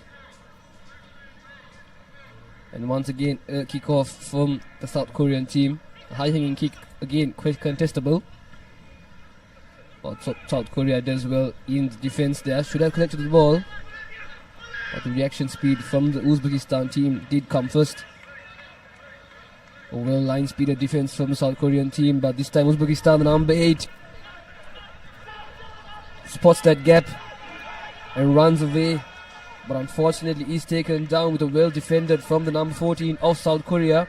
And they have regained position of the ball. Running circles around the players and his own teammates. But still South Korea running forward now with passion. The big number 1 for South Korea. Doing well to gain a couple of meters. Still in the attack. Making their way forward. Slowly and yet steadily. But this time brought down by his own feet. Still in the attack, the South Korean team. Not the best of clean rugby. But the referee will bring it back to the knock-on from the Uzbekistan team. So South Korea will have a scrum in their favour in the dying moments of this first half. They will want to go over the line one more time to just add to the score and to regain the lead in this game. As you see a replay of that moment.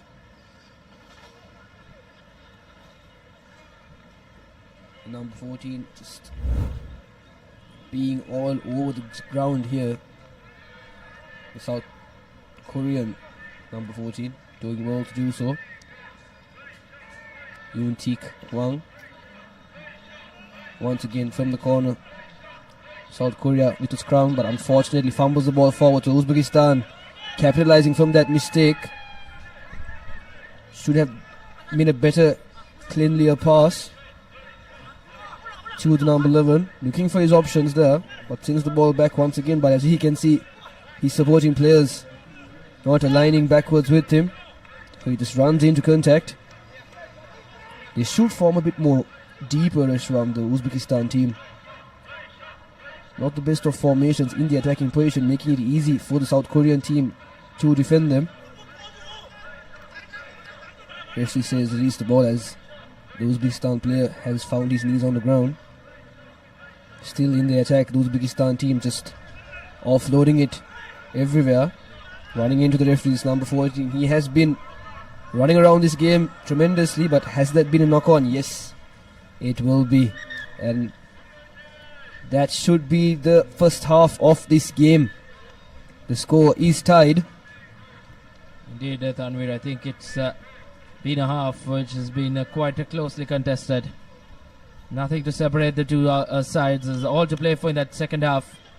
And sun just creeping through the clouds. That's good news from Colombo, as long as the rains stay away. Half-time scorecard reads 5 points all between South Korea and Uzbekistan.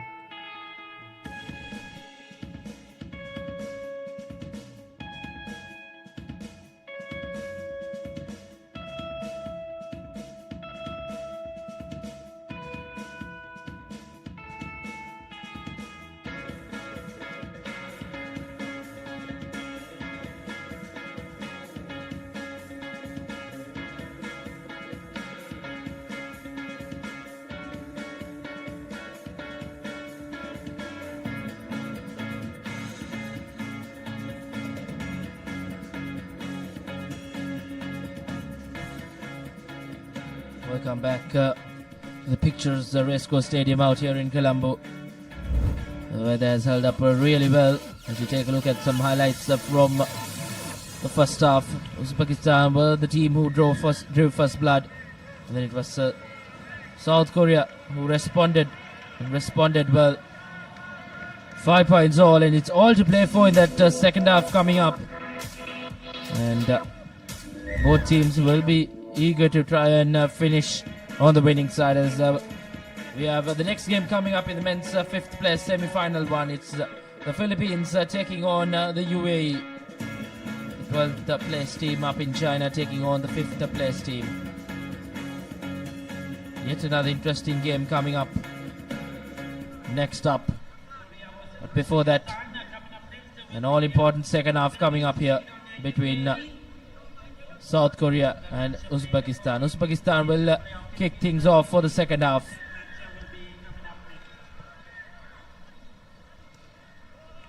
Not the best of restarts for South Korea.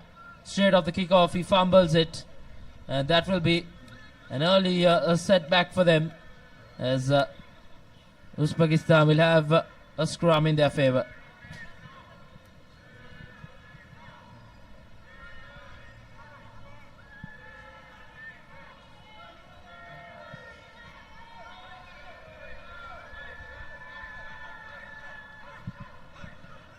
Good work from the scrum. They now work that ball line, just kept it behind. Nevertheless, position still with Uzbekistan.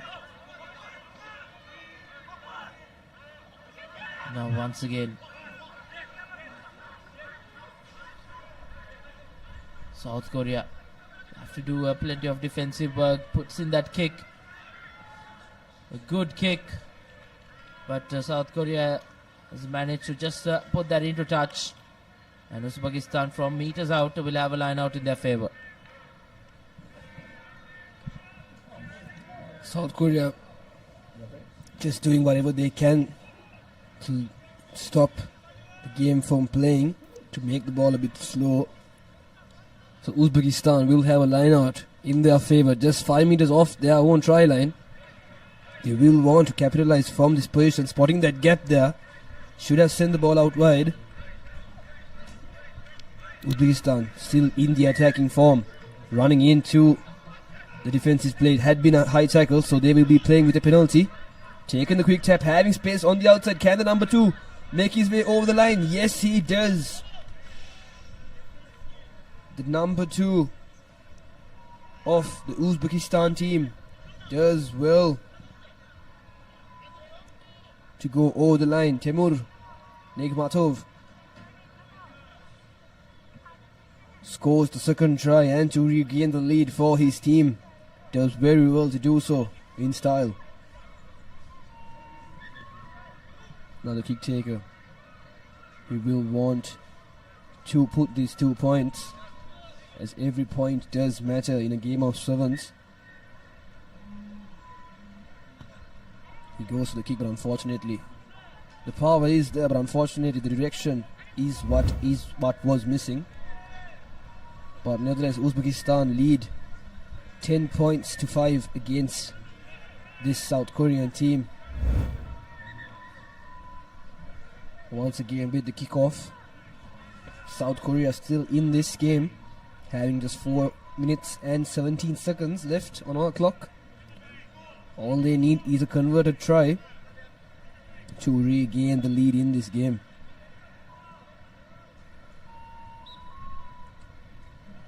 South Korea just making a few substitutions. Referee just awaiting for confirmation of the 7 players. And that is the start of whistle once again. Going for a high hanging kick, making its way right outside the 22 to the hands of the big number 18. Our previous try scorer. The only try scorer for the South Korean team so far in this game. Having space on the outside, they should send it wide.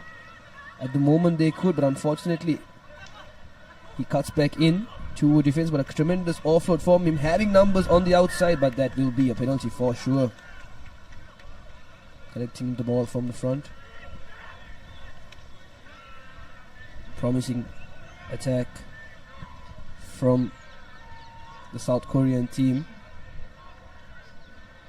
Had space on the outside, just passing the ball through the corner.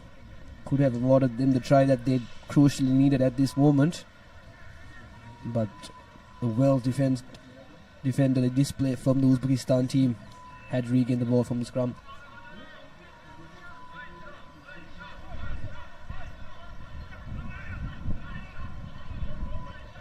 once again, Uzbekistan.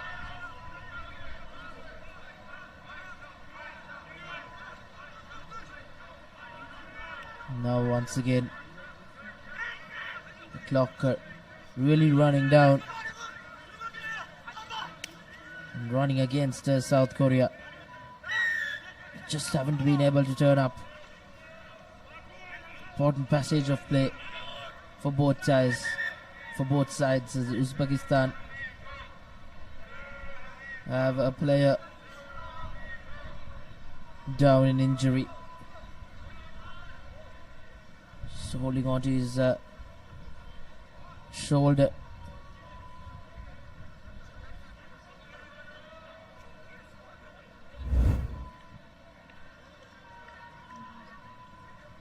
As you see that incident, he was tackled by two South Korean players,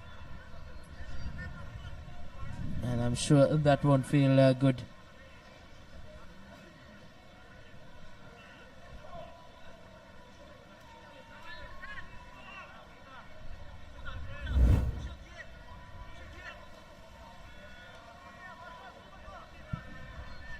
Back on his feet.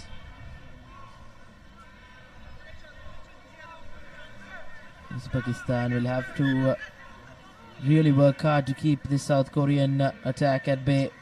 They opt to put that ball into touch.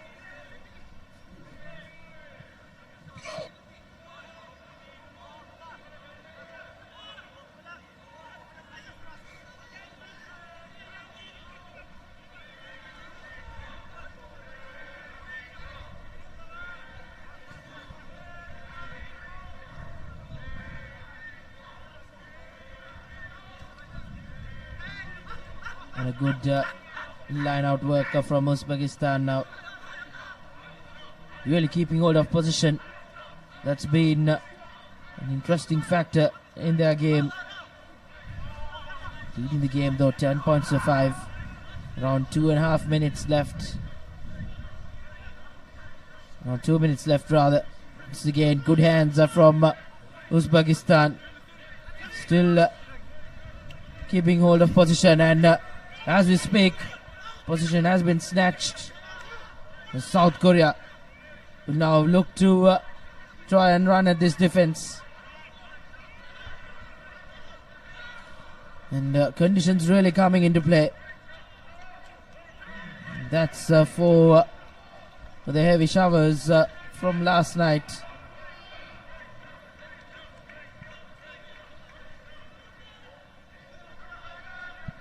As we see a legendary All Black Sevens player on the bench there.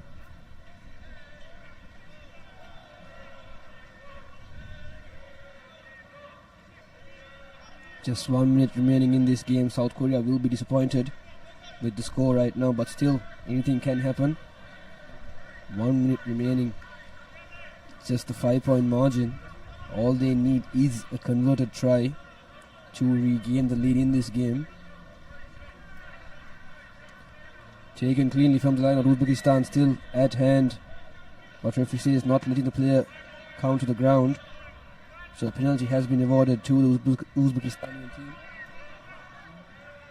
and opted to kick the ball into touch, making their way once again into the half of the South Korean team. Just 20 seconds more. All Uzbekistan need is to keep the ball with them for the next 10 seconds to win this game, but South Korea does well to counter that line out and regain possession of the ball. Can they do it? Sends the ball to the corner. All they need is to keep the ball in play and just keep moving forward. But Uzbekistan does well to defend, but it will be a penalty, a high tackle in favor, courtesy of the Uzbekistani team. South Korea has been awarded a penalty. They will opt to go for the quick tap. Indeed, dying embers in this game. Does South Korea rather, have one in them to try and go over and possibly go over and convert as well.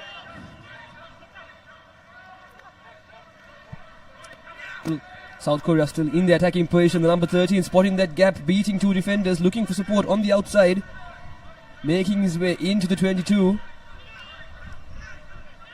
South Korea attacking well with determination, but unfortunately the number 16 of South Korea knocks the ball on, and that will be the game, Reshwan.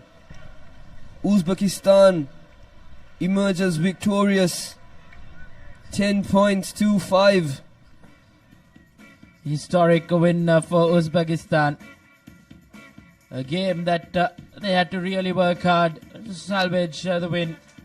And they have done that brilliantly well. As you see the full-time score confirmation, Uzbekistan faithful will be joyful as they have beaten South Korea 10 points to 5. And South Korea will be quite disappointed how things have turned out here in Colombo for them. That was the match-winning try for Uzbekistan.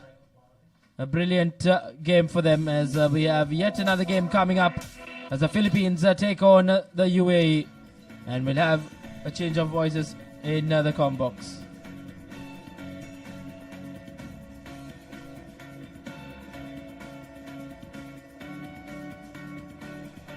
The two team cards of Philippines and United Arab Emirates, as the two teams will battle it out for this all-important fixture, which will decide the 5th place a team that will book their spot in the 5th place playoff. Philippines taking on the UAE. Both teams will be looking to put their best foot forward here. First game for them on day number 2. Joining me in the comm box is Abdullah. Abdullah, very good morning to you. Yes, good morning, Sudarshana. Philippines will probably feel a little bit disappointed by the fact that they didn't make it into that cup segment. They did come close, but fortunately Sri Lanka and China just managed to get ahead of them in that aspect. Sri Lanka, of course, remaining unbeaten, but it was a point difference, isn't it? They came really close against Korea, got off to a good lead, but unfortunately during the latter part of that game, couple of tries by Korea just narrowed that deficit, which they would have needed to have maintained. But I'm sure they'll want to put in a good performance in this segment. But it looks like it's UAE who will be on the go. Breaking a couple of tackles is their skipper. UAE have managed to turn position over, but they have lost it once again. And looks like it's UAE's number 2 who will go over for the first score of the game. Tobias Oakley benefiting from that offload and pouncing on that opportunity. Touches down for UAE for the first score of the game.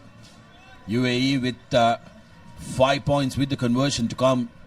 Like Abdullah mentioned, Philippines started off fabulously well against Japan as well, but faded away as the game went on. So they will want to make sure that they secure a spot in that 5th place playoff. That's going to be important to them. The conversion hits the upright, so the score will remain at 5 points. Take a look at this. A lovely interception by Philippines, Michael Moses, but it was Tobias Oakley who was there to collect that and run away for that try. Restart from the UAE. Kicking deep, keeping it up. It was there to be collected, but that's going to be a loss forward through the hands of Thomas Affley. Yes, Darshan, UAE on their part will also be probably be disappointed the way they have gone in this Asian Sevens tournament. Probably would have expected to try and make it to that top 4, but even in the Chinese leg just couldn't make it. And both these teams really, Philippines ending up in last position, I believe, in that Chinese leg. So probably just missed opportunities from both these sides, and will be desperately wanting to finish this leg on a high. The best they could reach is probably that 5th position, which would be some form of consolation for both these teams.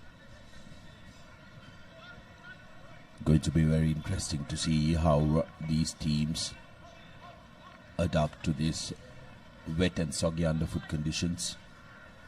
Some areas especially where the kickoffs are collected, are a little soggy and muddy, but great pressure coming in from UAE, and here's the try scorer again running in for the second, but brilliant cover defensive work that time by Dayton Kautai. Yes, they'll definitely need to have a look at that. Superb cover defense by the Philippines. But what a big scrum, Sudarshana, by UAE. We haven't seen much of that in this tournament thus far. Really catching the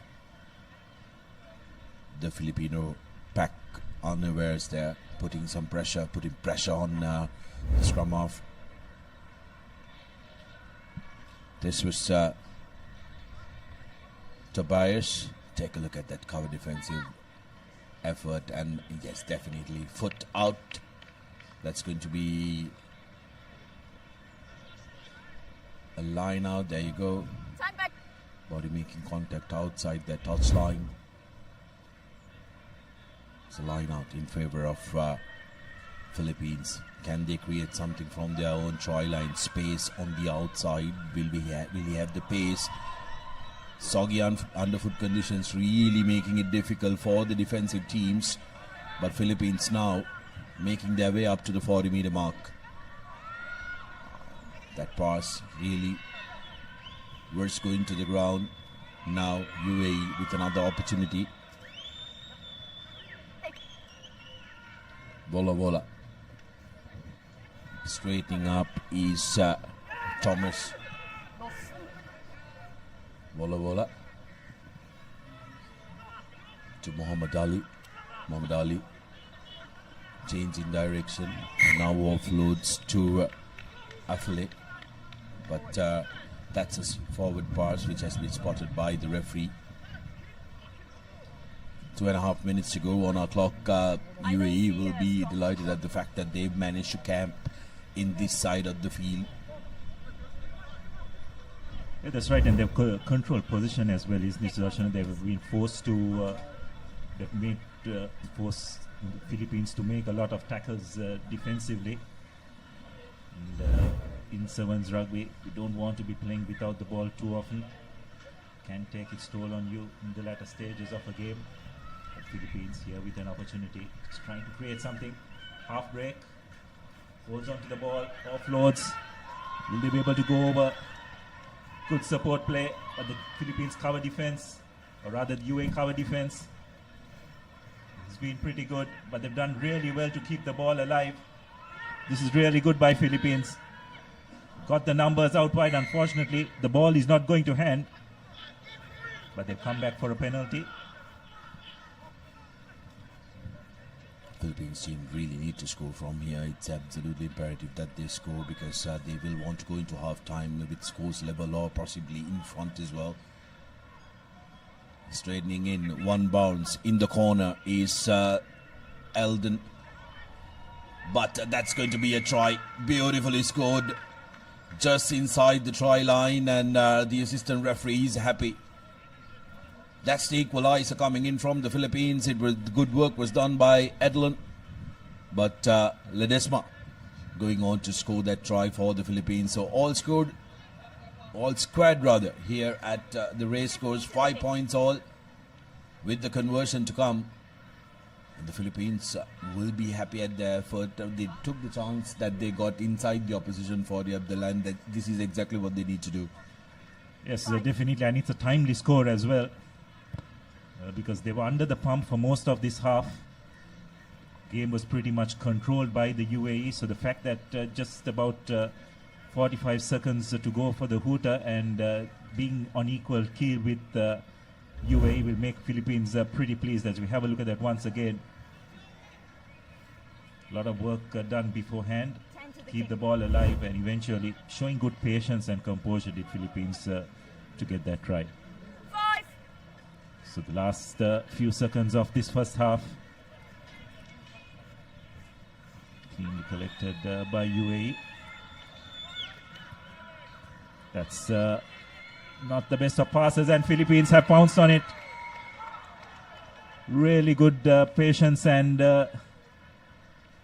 understanding in defense by the Philippines. A brilliant work by Kauchai, who tracked that ball. Where's that lost forward? We will have to wait and see as the referees have a little chit chat, but the try has been awarded. So 10 points to 5, Philippines in front. And this is brilliant, isn't it, Abdullah? After being the pump for almost 80% of this first half, they managed to take in a 5-point lead into half-time. Yes, well, it just shows in this game of sevens rugby, you just cannot relax even for a moment. Probably of those 7 minutes, 5 minutes were dominated by the UAE, but it's Philippines in the final couple of minutes coming up with 2 tries, find themselves in the lead, 10 points to 5. Half-time confirmation, 10 points to 5, Philippines in the lead.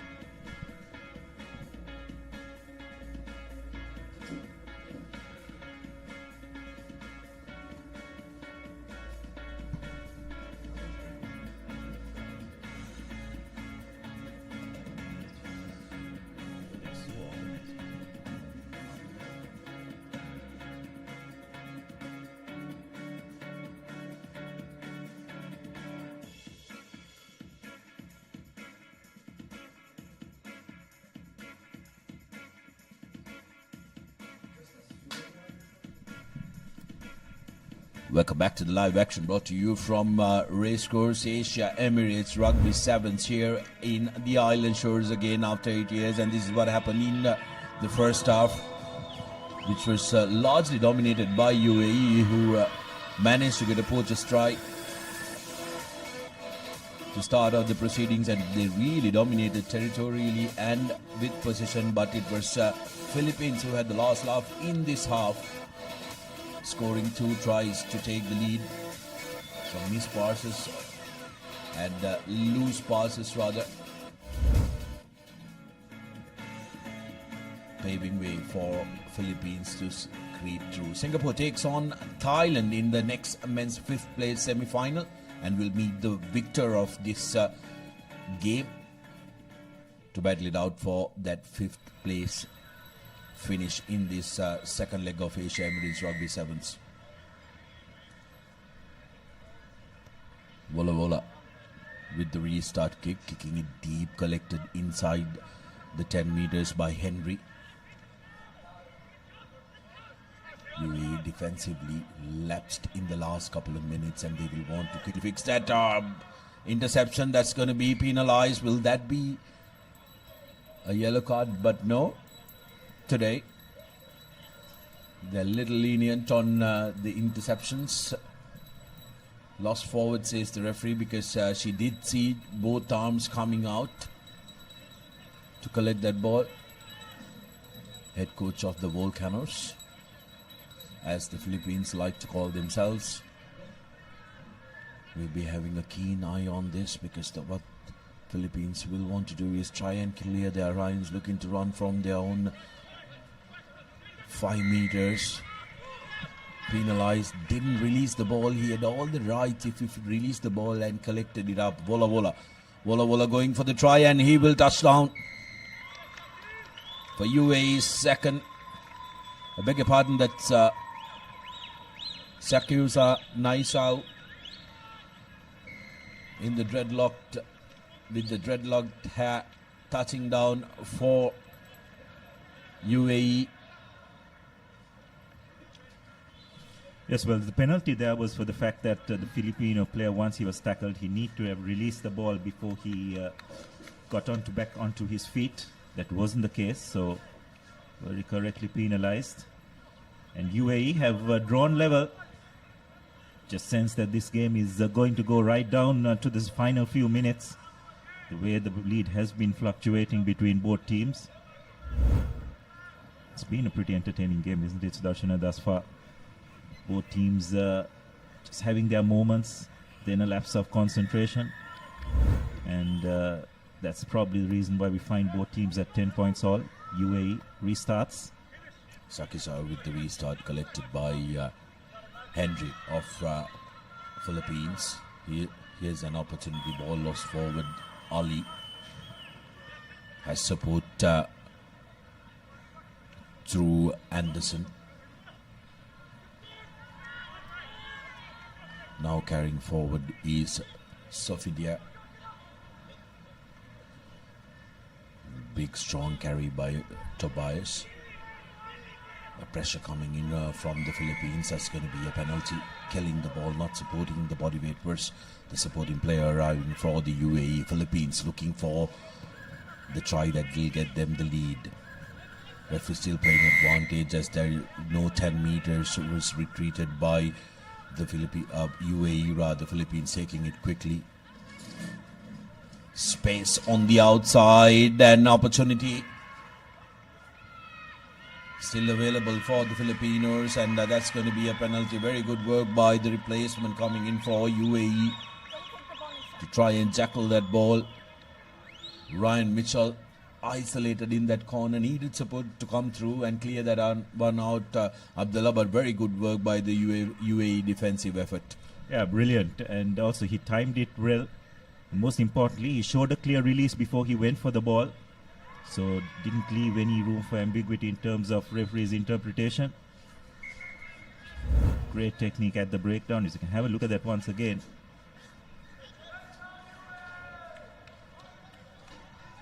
He was not the tackler, so he had all rights to the ball, which he did really well. The arriving players, though, from Philippines could have done a little better, isn't it, Abdullah, to try and clear that man who was trying to tackle rather than falling over the ball and trying to get it out. UAE now with an opportunity to run from their 40 in their own half. Big carry yet again by Saif.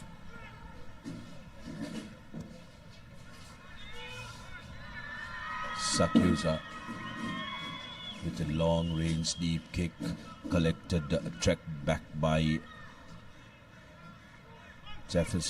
Moses rather, Ali. Now UAE on the counter fully to Anderson.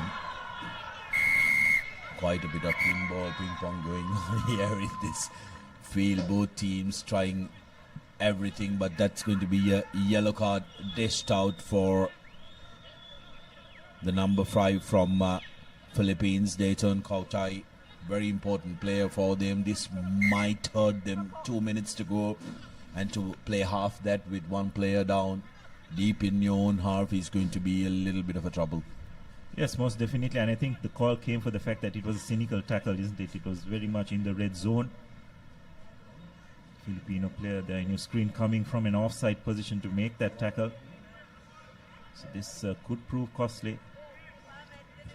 Straight away UAE opting for a scrum which will freeze up 3 people, but they drop it cold. Lost forward by UAE, so that's going to be a penalty.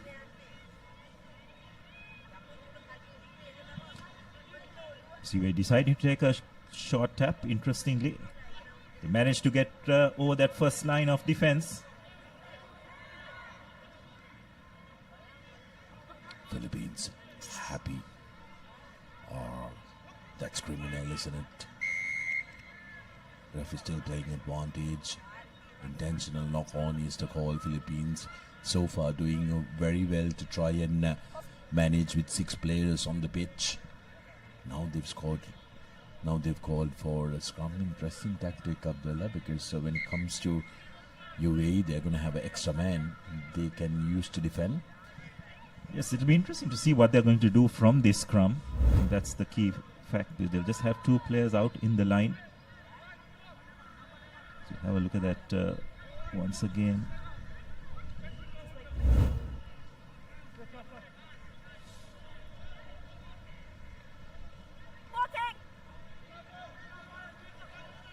Probably see Philippines going to the boot, play the territorial game here.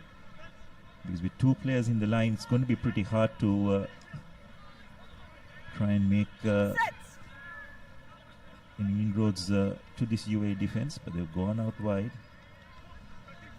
That they've decided that they're going to take them on inside their own 22 meters, Philippines. Coming back again where the ball left, an opportunity. That's going to be another penalty. High tackle quickly taken by the Filipinos. Now space and numbers. One 2-on-1. They decided to go up. That was a beautiful offload which was left behind, but UAE will put the finishing touches and book their place in that 5th place playoff. Mohammad Ali with a poacher's try, and the UAE women's team are all celebrating, absolutely thrilled for their men's performance. How about that for some dance moves? As UAE celebrate their win, 15 points to 10 with the conversion to come, and could very well be 17 points to 10 with that easy conversion being put through. No problem there. Full time here in this 5th place semi-final. UAE booking their spot in the 5th place playoff. Yes, well, very entertaining game, you'd have to say. Unfortunately, we're talking about Philippines probably trying to do a bit too much in those last couple of minutes with a man down. And eventually possession was turned over, and United Arab Emirates just clinching it at the very end to make their way into that 5th place final. Just going through the highlights of this second half. It was UAE who scored first, and actually it was them who scored the only 2 scores in the second half. And this is the final try to seal this game in their favor. 17 points to 10. So this is the next game. The team that they will meet in that 5th place final will be the winners of Singapore and Thailand. Both these teams have had their moments. Team list on your screen now. Singapore did have their moments in the group with Sri Lanka and China yesterday, but falling short. It'll be interesting to see in this game, Sudarshan, how both these teams approach. Thailand do have probably the physical advantage, but Singapore definitely have some fleet-footed runners in their ranks. Will probably want to play the game in the outside channels as much as possible. That's your referee for today, Ayman, from the UAE. Both these teams, Singapore and Thailand, will be looking to have bragging rights over each other, both of them from Southeast Asian region. Not the best of starts by Singapore, not finding the 10-meter mark, so it'll be Thailand who will have the first opportunity with ball in hand. Restarts, I think, at the risk of sounding like a broken record, restarts are absolutely important, but are going to be a little tricky with the conditions in the middle of the field there, Abdullah, as Thailand break the first line of defense. And here's an opportunity for Thailand to go all the way, and the number 12 into the 5 meters as well. Maurice Wong, beg your pardon, that was Chukon. But what Singapore. A turnover, Sudarshan. Brilliant work defensively, wasn't it? Under so much pressure, managed to turn possession over. Yeah, terrific stuff by Thailand, but still not out of the woods, as Singapore are being put under immense pressure. Had the overlap there, but couldn't execute. But Singapore still keeping it alive. Here's the counter from them. Was that a forward pass? After playing advantage, Thailand now. This is looking to be an exciting game. Attacking the corner, he's the number 6 for Thailand, and he will score the first try. Pordo for Thailand, touching down in the corner. Yes, that's pretty unfortunate for Singapore. You'd probably have to say they've done all the hard work in terms of getting out of the 22 while keeping possession, but again, losing the ball in contact. And Thailand were clinical enough to move the ball hand to hand and go over for their first try.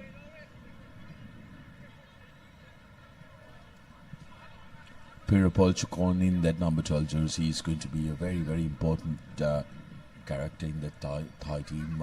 Abdullah has been very influential throughout the group stage games, and will look to put his foot down. But here's the score from Porto. recognized that there was space on the outside and a big no argue to get away from the cover defensive tackler.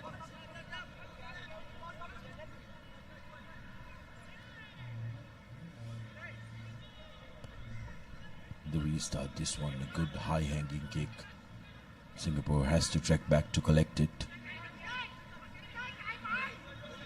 Singapore with ball in hand have looked absolutely brilliant, but it's the defensive aspect that has really found them wanting.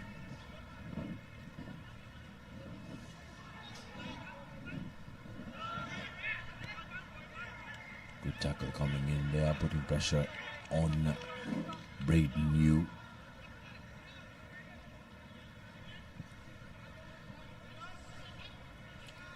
So the Thai camp anxiously looking on. It's interesting, Sudarshan, just watching the Thai women team. Seem to have made massive strides in the women's, with regard to the women's sevens outfit. The men's still finding their feet, you'd have to say.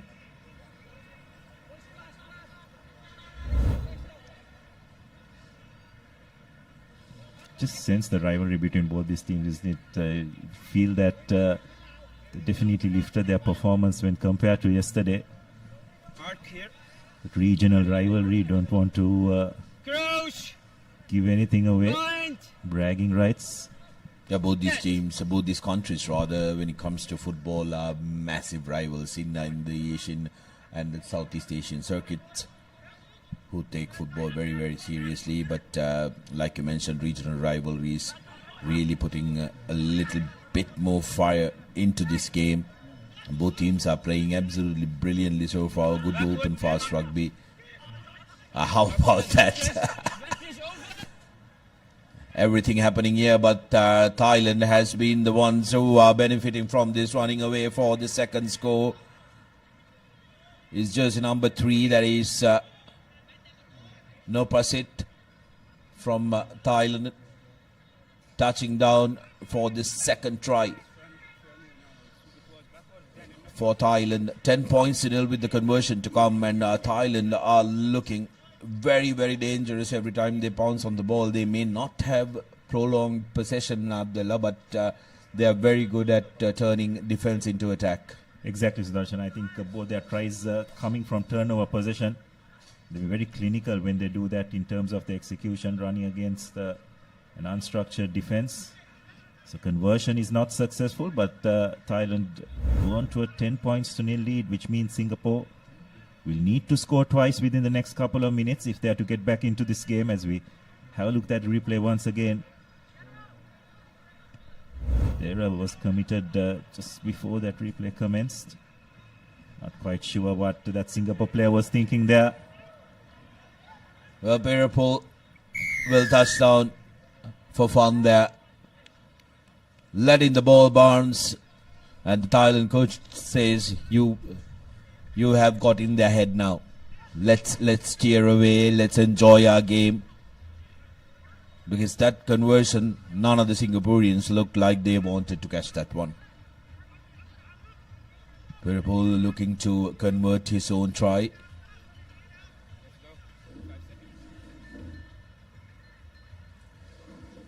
Not successful, so none out of 3. Nobody wanted that, and thank you very much, says Peripul, the same person who took the kickoff. Touches down for Thailand, who are in a very commanding lead here in this 5th place semi-final. Yes, and they will go on to meet the UAE in that 5th place final.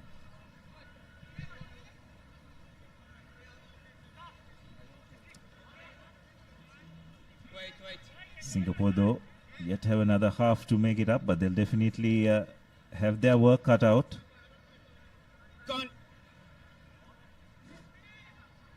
A try just before the breather will help. That's a well executed line out. Now Singapore Singapore, just trying to create something for themselves. But so far, the Thai defense has stood strong. They recycle possession well. Got to make it count. Pass not going to hand, but no harm done. It's just a matter of trying to find that bit of space. But Thailand have got hold of position. Brilliant work at the breakdown. They'll just put the ball into touch and go into the breather. A brilliant half for the Thais. Executed really well.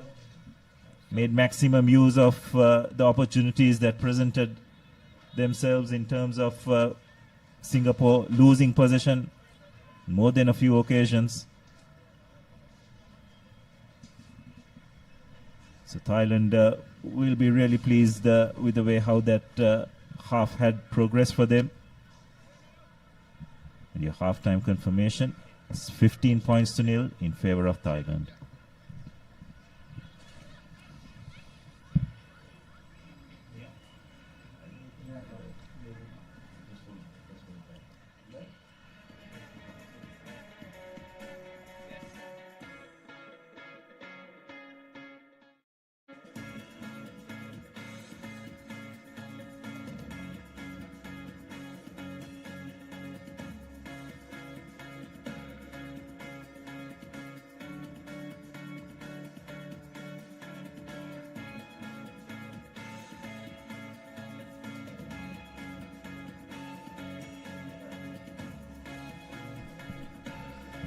Welcome back to the live action from Racecourse. Fifth place semi-final number 2 taking place here.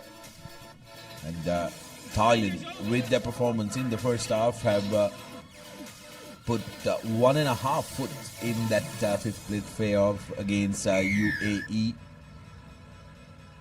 3 unanswered tries, all 3 of them stemming due to the mistakes from Singapore, and they've been absolutely clinical. Here's the last one, the easiest of the lot. Piripol enjoying touching down for that one. So work cut out for Thailand as we take a look at the next game that's coming up. Women's Cup semi-final 1, Singapore taking on Hong Kong, China, which is going to be a very interesting one. But the Singapore men's will have their work cut out here if they really want to have any hope of turning the fate of the first half. They will have to score first and be respectful for possession, because with possession in hand they've looked like a dangerous side. Sending it to the corner. Singapore gets Braden to go down with the ball. Now Samuel Coe going down but holding on to the ball, says the referee. This is what has hurt Singapore. Thailand will be looking to pounce on this now. Yes, once again losing the footing, and that's an area where Thailand have been really strong over the ball at ruck time. Just that physical advantage they're having is coming to the fore. So from Singapore's point of view, it's imperative that they keep the ball in hand and stay on their feet. Because if they do get into breakdown situations, and if they don't get enough players into the ruck in time, it's going to favor the Thais. It's fed in, going on the short side. That Mendo, unfortunately, losing the ball this time in contact. He's been the key architect in most of the games. Fortunately, on that occasion, just spilling it when making contact. Pardo that time, like you mentioned, has been one of those standout players for Thailand. Sports a traditional hairstyle of a Muay Thai fighter. And fighter he is on the field who creates a lot of opportunities all around the park for Thailand. Singapore now deep down in their own half, where they have camped up the entirety of this game, but good defensive work coming in from Thailand. Managed to win that ball back. Here's another opportunity, cutting back inside, breaks the first tackle and runs away from the second. And that's the fourth try coming through Julian Leo.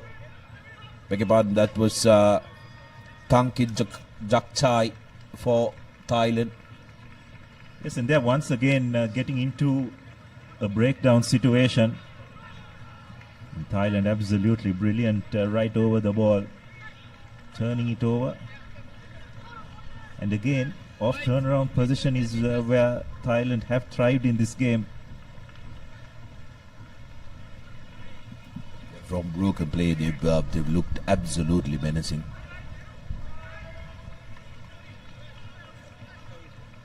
Doesn't have the distance. Something that they can improve on will be their kicking, but we are very much assured of a fifth place playoff between UAE and Thailand if scores remain the same and Singapore doesn't do an absolute magical comeback in the next 4 minutes. Paudo kicking deep into the 22 meters. Singapore now putting the ball to boot. Paudo checking back to collect it. Surveys the options. Passes to no man, but no harm done. But now Thailand spilling it forward. Singapore with an opportunity. Can they counter and get their first score on the board? 3 minutes 20 remaining on our clock. But Thailand will have none of that. Yes, again Singapore just unable to control possession, turning it over. The Thais on the move once again. That's out of the ruck. They can go around and collect it if they want to, but decide to counter ruck. So Thais continue to control possession. Paudo again using his nifty footwork. But the Singaporean defense up to it on this occasion. Thailand really just controlling this game now.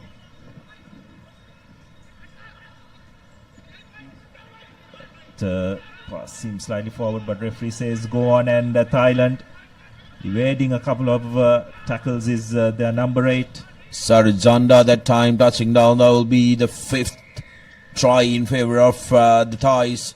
25 points to nil with that conversion to come as the Thailand officials are looking to empty their bench. They know they have the game in the bag. They will want to make sure that their ace starters are given the rest that they deserve. Sarjanda touching down for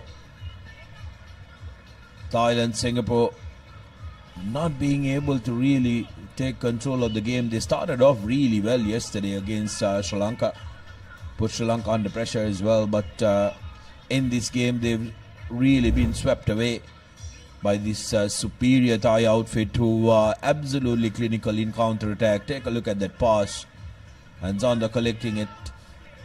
Big no argue, and he says I'll go all the way, get my name on the score sheet, and once he does that, the team decides that he's done enough. Yes, well, at the start of the game, we are talking about the physical advantage this Thai team will have over the Singaporeans, and it has proved to be the case, especially at the breakdowns. Now, interestingly, Thailand going deep. Saw previously Sri Lanka using that tactic as well at kickoff time, forcing the opposition to run from their own 22, which on this occasion Singapore have done well. That's a really nice offload. Will they be able to go all the way? But looks like Thailand once again done brilliantly well to turn possession over. The technique over the ball when it comes to contact have been absolutely sublime, isn't it, Abdullah? They've really showcased to the referee that they're releasing the man, clear daylight shown, and then jackling the ball without putting their arms on the ground. They've done fabulously well. 40 seconds to go on our clock, but Thailand, privy to that, will want to race a couple of more seconds. And Singaporeans will be ever so slow to come and arrive at that scrum. some of these fresh legs who will come onto the field will want to showcase to the coaching staff as well. They are ready when the call comes. They will not want to just bow down despite having a 25-point lead. Thailand looking to run. Here's a new man putting his head back, putting his nose on, but has support on the outside. Cuts back inside, goes straight up. Toys with the Singaporean defense, and that's the 6th try for Thailand. Touching down that time was Tanchot Angching in the number 5 jersey. 30 points to nil, and that is a comprehensive win for Thailand, and securing their place in the 5th place playoff. Yes, well, what a way to finish the game. Thoroughly dominant performance, and finally a conversion going over. So 32 points to nil in favor of the Thais. They will make it to that 5th place final where they will take on UAE. And that's going to be a really interesting game. Two teams who have got good physical players in their ranks. That's the full-time confirmation for now. Thailand emerging comfortable victors, 32 points to nil over Singapore. So these are the highlights of that second half. It was pretty much one-way traffic in this game. Thailand with a couple of runaway tries. Most of the tries just coming from turnover position, where they were absolutely brilliant at the breakdown. Because this is the final try, which pretty much reflected of what went on previously. So we'll now move on to the women's semi-finals, and we'll have a change in commentary. It's the first cup semi-final one between Hong Kong, China and Japan. Blockbuster clash between two powerhouses in Asia. The women's division, of course.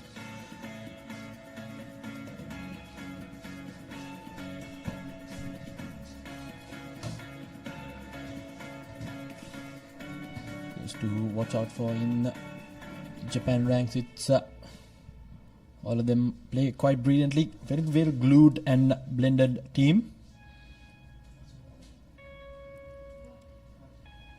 In Hong Kong, they have Gabriella Rivers, player to watch out for, definitely. And the number 4, Julia Oyana. Made some big breaks in the first day. Quite the powerful runner. So the two teams will take the field now.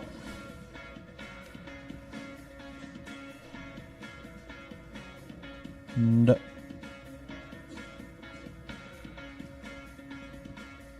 here we go. So it will be Hong Kong, China from the right of your screens against Japan in the left. The fans have turned up. A lot of support coming in at the historic racecourse grounds.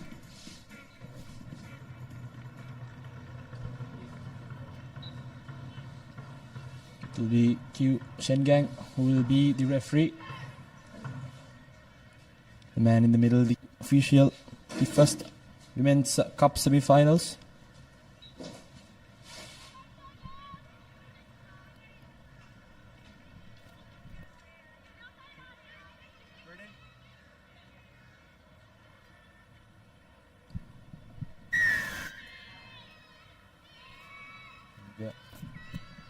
And we're underway. Good restart, very well gathered by Japan straight away. Going into contact, keeps the ball alive. Offloads it to the supporting player. Hong Kong, China shooting up in defense. Trying to step past the defense. Takes 2 players to bring her down. So now overlap in the corner there. Again attacking the linear fringes. Very well turned over by Hong Kong China. Throws the big shoe and go. So Japan has lost position. Now Hong Kong China with the prime position inside their opponent's half. Here we go, trying to move the ball to the far corners. Now it's up in the tackle now, moving the ball to midfield, trying to switch directions, takes the big hit midfield, desperately trying to rid the ball. Nevertheless, good defense so far by Japan, keeping it again, a good tackle coming in.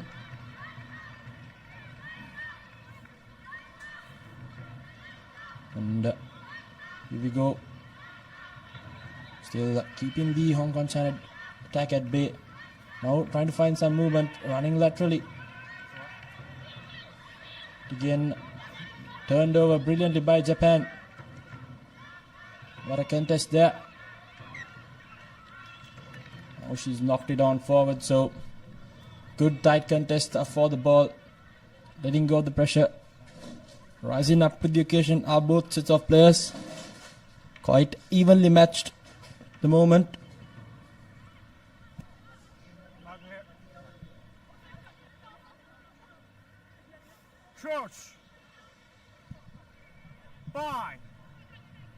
Hong Kong China with the ball, feeding the scrum,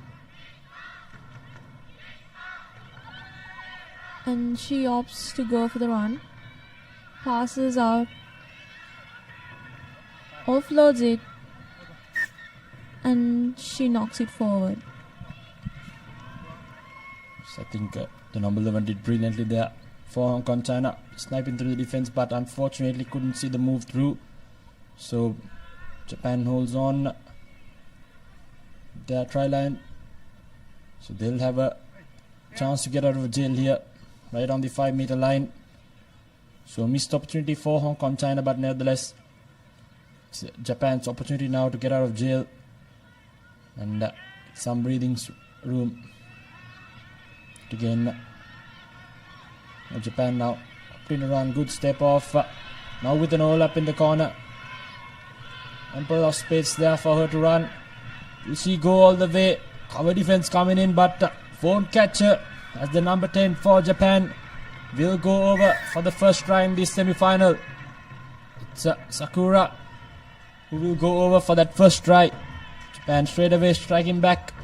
The first scrum down in their favour, running from coast to coast, scoring a try when it matters the most. Did Sakura. Brilliant stuff straight away, identifying the gap, drawing in the defense and passing it off. Basic rugby, but executed in the highest honor. Take a look at that. In the defense, stepped off one. Brilliant stuff. Easy does it. All the winger had to do is finish it. Good effort there by the finishers, and again brilliant restart, good high hanging kick, but it's not a fair contest, so taken quickly by Hong Kong China. Loses the ball, but nevertheless still has position. Fortunately has knocked the ball forward, so Hong Kong China now in the back foot. Japan right on top of them. These are few unforced errors coming in by Hong Kong China early on. They need to regroup and adapt as soon as possible. Cross. Fine. Sides.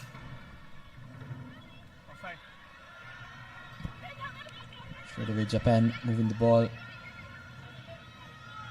Finds the man, good support lines. Makes the space on the outside, and it will be another try coming in for the number 10. Brilliantly done, good maneuver in the field, played with the defense at the end. So it will be second try for Sakura Misutani, who will go over yet again. 2 back-to-back tries, brilliant loop in the middle, playing the numbers game quite brilliantly. Japan takes the lead early on in this first half of the first cup semi-finals. the conversion to come as well. And it's good. So it's 12 points to none. Brilliant looping pass there. Ruin the defense. Good support line. Very well executed, premeditated move. It's nice how they draw in all defenders and just pass it out to the corners. No kick off. Very well received by Hong Kong, China.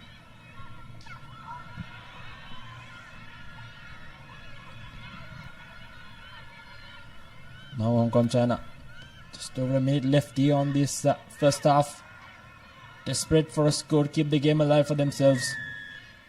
Unfortunately, Rudy says the referee. Taken from the wrong mark, so she'll have to come back. But nevertheless, Japan has dominated this first half. With these have settled in quite brilliantly. Had a few unforced errors early on, but after that first try, they've been up there with the marks. Finding us why they were the leaderboards in the points table as well. So this scrum down just outside the halfway mark. Japan engaging in the defenders, drawing them in, moving the ball to the far corners. Quite a simple but brilliant game plan. The try scorer now trying to sneak past another one. Desperate defense coming in yet again, attacking those linear fringes, creating the space in the corners. And here we go, another overlap in the corner. The number 9 now trying to step past. Good pass back inside, and yet again to be another try. The third one coming in for Japan with absolute ease. Brilliant stuff yet again. Playing basic but sublime rugby.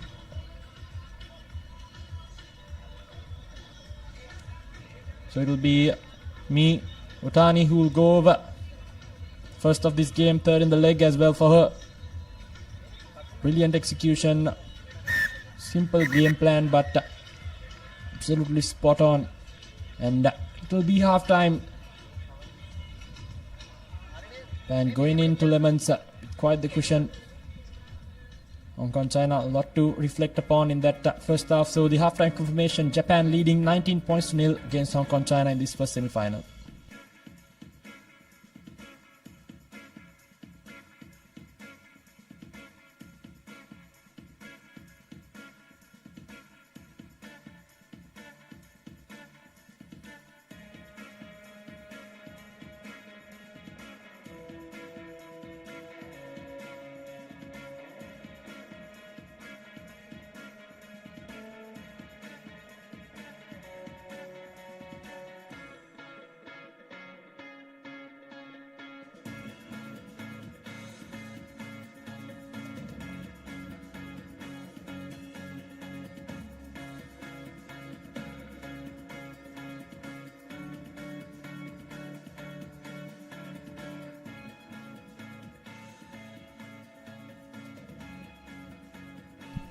And welcome back to the live action from the historic racecourse grounds. It's the first cup semi-final in the women's division. With the first half highlights. With the work done by the Japan centers and in three quarters. Good combination. The backs. Maneuvering the ball very well, moving the ball to the right places. Basic but yet quite efficient execution and play. And next we'll have the second cup semi-final to be Thailand versus China. The fourth and second in the leaderboard. And here we go, straight away. Drops the ball cold in the restart, so it's an advantage for Japan. Moving through. Some brilliant hands. Good running angle yet again by Japan. Draws the penalty, taking it quickly.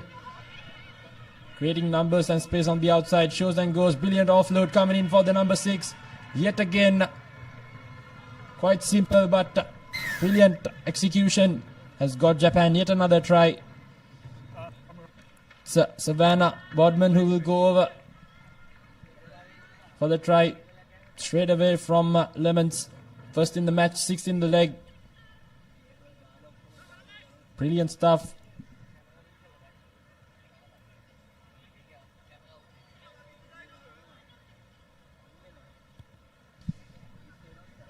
The conversion is through as well, so it will be 26 points to nil. Japan dominating this first cup semi-final with ease. Has executed quite well. Every single pass going their way. Minimal errors and brilliant execution. Here we go. Yet again, steals the ball from the kickoff as well. Oh, yet another overlap in the far corner. Sneak quick hands and they get it. Now the try scorer trying to get another one. Users are stepping, but nevertheless Japan wasting no time whatsoever. Just trying to snipe through the middle. Hong Kong, China with the ball. Looking to pass it into the corners, but there's just no space for the finishers to execute it the way that they would like to.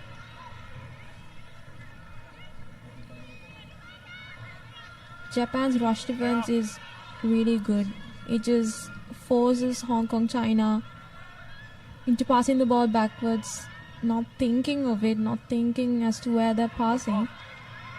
And just like that, Japan goes on to score. Number 7, Mei Otani. She's been brilliant so far for Japan. Okay, that's her second try this game and fourth in the leg. So rising up to the occasion is Utani. Yet again Japan bouncing on the loose balls, making Hong Kong, China pay for every single mistake they make. Look at the replay. Good defense has won them position off the ball, and they've executed the finish with ease. So Japan running right in this first cup semi-final. The number 1 on the leaderboard, showing them why they're there.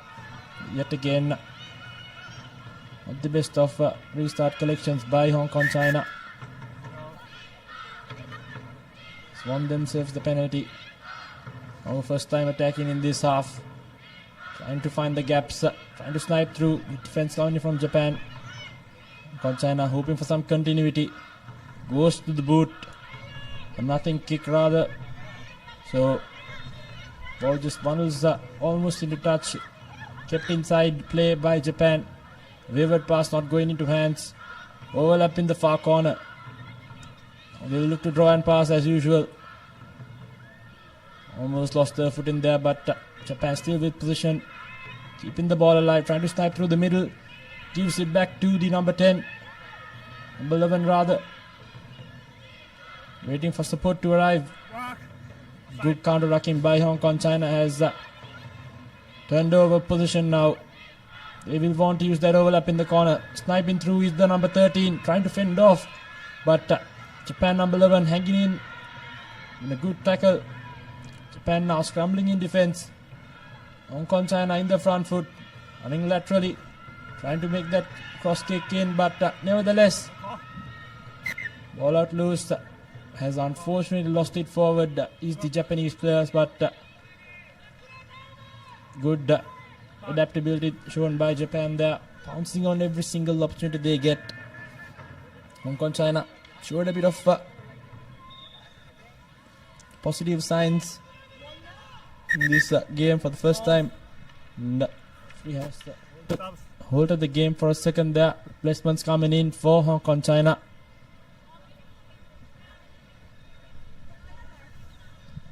Hong Kong, China has the momentum, but is finding it difficult to just execute and get that scoring.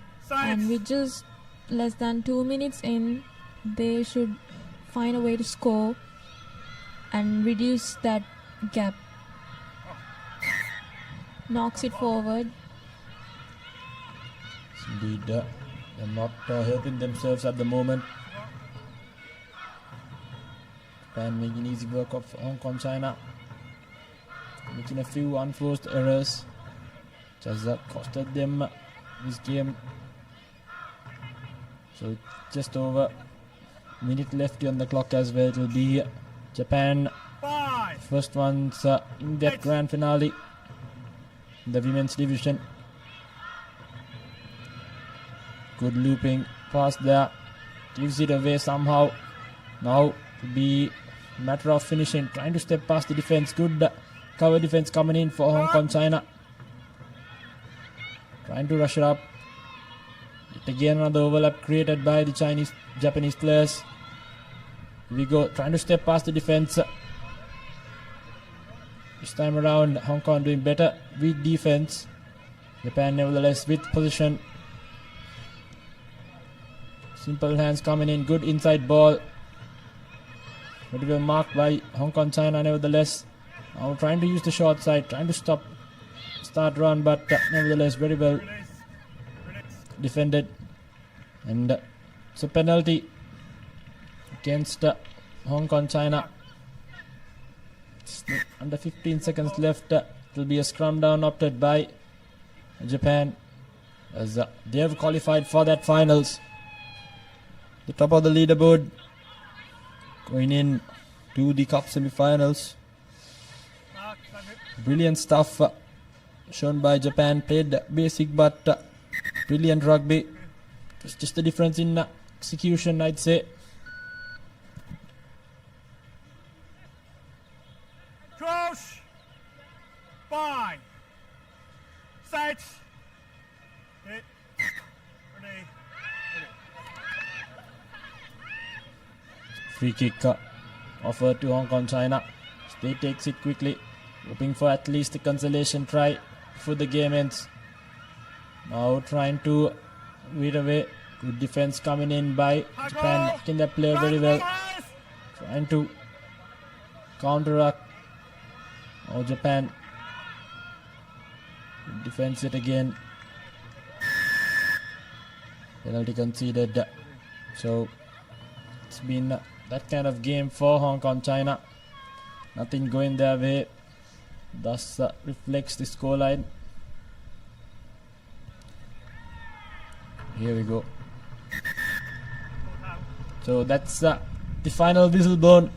It's Japan moving on to the cup finals. Quite a dominating and brilliant performance by them. 31 points to nil. Did everything right.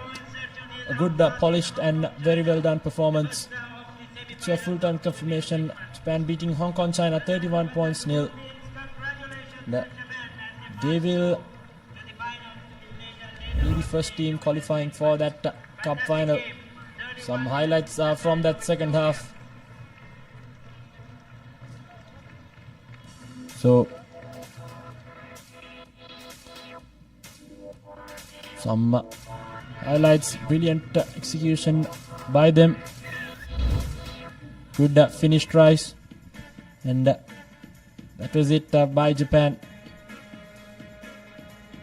So up next it will be the second cup semi-final, the women's division.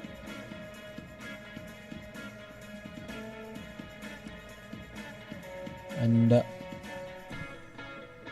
so it will be Thailand versus China, that second cup semi-final, the women's division.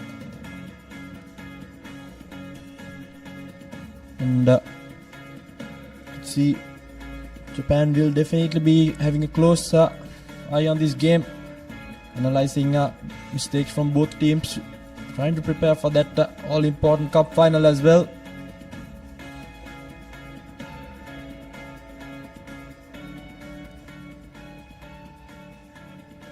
And we'll have a quick flash interview with Nathan Coggins in the other side.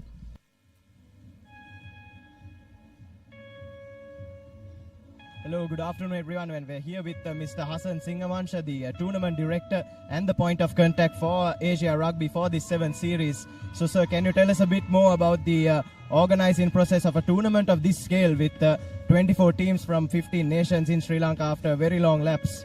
Afternoon, Papare. Welcome. Thank you for giving the opportunity. Actually, Sri Lanka Rugby, after 6 long years, is conducting this huge event. Because 24 teams in 15 nations, men and women. This is after a lapse of 6 years since 2019. And if you take Sri Lanka Rugby in the last 3 years, we have been under sanction from Ministry of Sports and World Rugby. So we were restricted in participating at international events. But come last year, with the Malaysia Challenge match Sri Lanka won, we have come a far away. Without an elected body, we have raised sponsorship with a team of volunteers who have rallied round to conduct this mega event.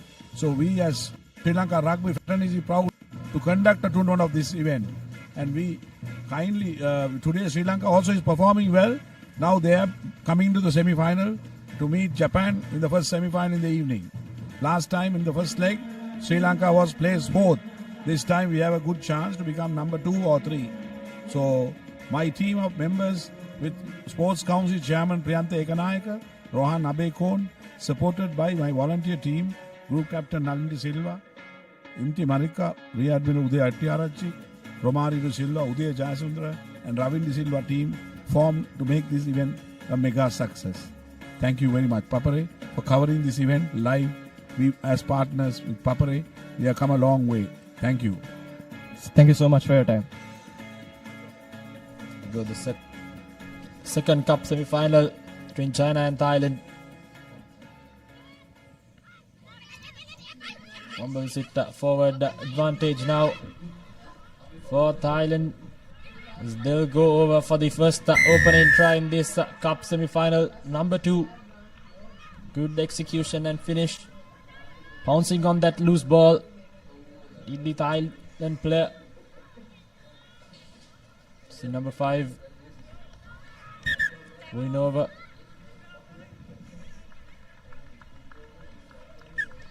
The conversion to come as well.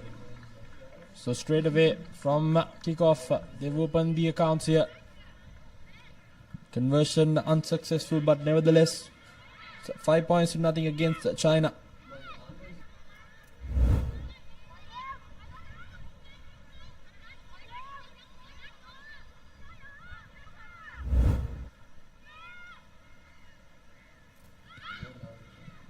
So Thailand to restart things.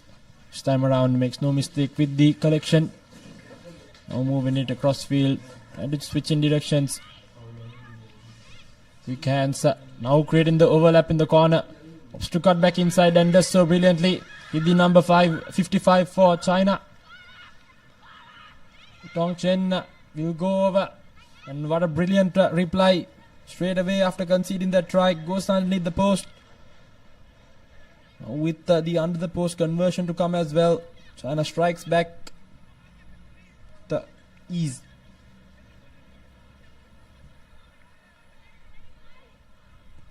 And conversion successful, so it's 7 points to 5, 2 point difference between the two teams. Brilliant execution by China, just exactly what they hoped to do. Just maneuvered the ball left to right, found the space in the middle.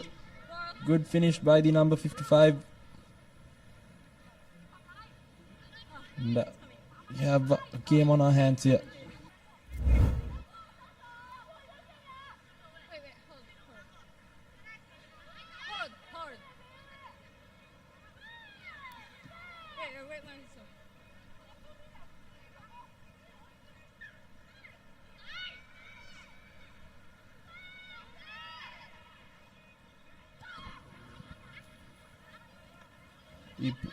Restart, very well gathered by Thailand. Moving it across field. Good fend off coming in by the number 6, who will charge away to the try line. So both teams just exchanging tries at the moment. And it's the number 6 this time around. Back-to-back tries for her. Brilliant stuff by Thailand. Striking back just after conceding a try as well.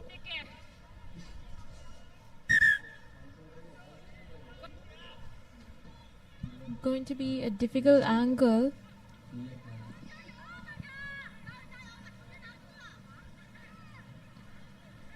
And she does not make it. It's 10 points to 7. Thailand with a 3-point lead. China will try to shorten that gap. So important restart coming up next for both teams. Just the 3 points separating the two. And be a line out in favor of China. So it will be their opportunity now with the ball to get in a score in. Less than 3 minutes left on the clock as well. Important line out coming in. Overshoots it, gathered by Thailand, who will straight away try to use that crossfield. Cutting back inside. Here we go, the try scorer. Good offload in, keeps the ball alive. Almost lost position there, but nevertheless, good rush defense coming in by China. Trying desperate to stay on her feet there. China now in the front foot. Thailand tracking back. Good defense coming in yet again. Still with possession, however. Now using the shorter side. Good fend off coming in there by the number 2 for Thailand. Seems like she'll go over for another try. That's Muxina who will go over for the try. Trying to cut down the angle as well. Did so brilliantly. So Thailand with back-to-back tries. Third in this half. With the conversion to come as well. Making easy work whatsoever at the moment. First in this game, 6th in the leg as well. So she's been quite the servant for her nation. 17 points to 7. 10-point difference. 2 try different. Have a look at that fend off. Did so brilliantly. Was the teammate which drew the defense. She saw the move through. So it's 17 points to 7. Thailand in the lead.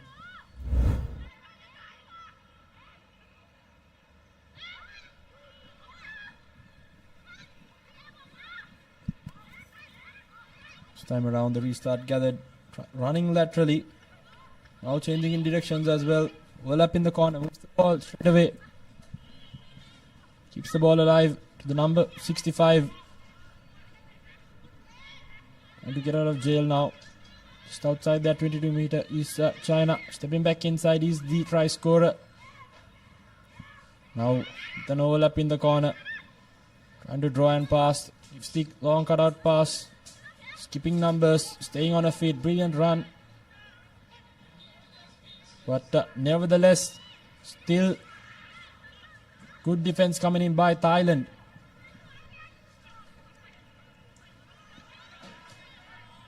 China now still inside their own half. 6th faced ball, but nevertheless good defense coming in. But this time around have drawn in the penalty, taken quickly. Now just on the halfway mark. Thailand has done brilliantly, keep the Chinese attack at bay, but another penalty conceded. It's that big no argue. This time around 2 players coming to take her down. 3rd penalty in a row. So Thailand now in the back foot. China now with the overlap in the corner. Gives the big fend. Keeps the ball alive. Almost will go over. I'd say here we go. The number 22 for China. Right before halftime. Comes out with another try.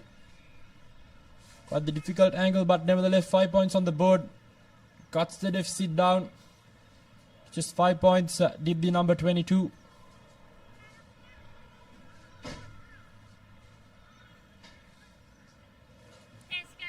So China right before halftime cutting the deficit down to just 5 points with the conversion to come as well. 5,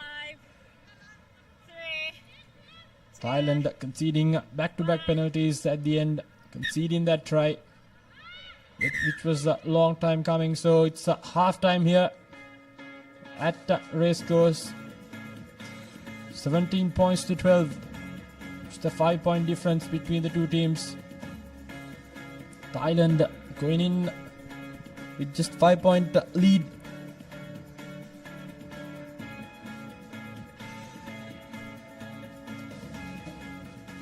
So important 1 minute break for both teams.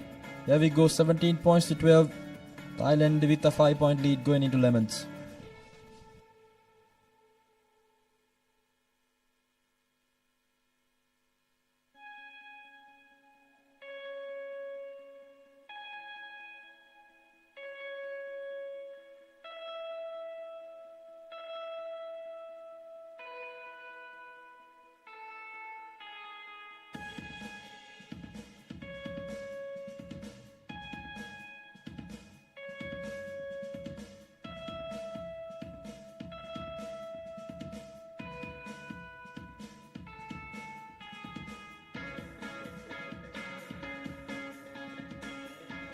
And welcome back to the race course.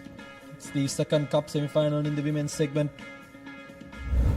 Thailand with a 5-point lead. Let's look at some of the highlights from that first half. Straight away from kickoff, Thailand opening their account. China quick to recover and strike back. Brilliant runs. A lot of potential shown by both teams. Thailand's handling skills have been quite exceptional, and the ability to beat defenders one-on-one has actually given them that 5-point lead as well. Again, the one-on-one contest has been fairly won by Thailand, which reflects on the scoreboard as well.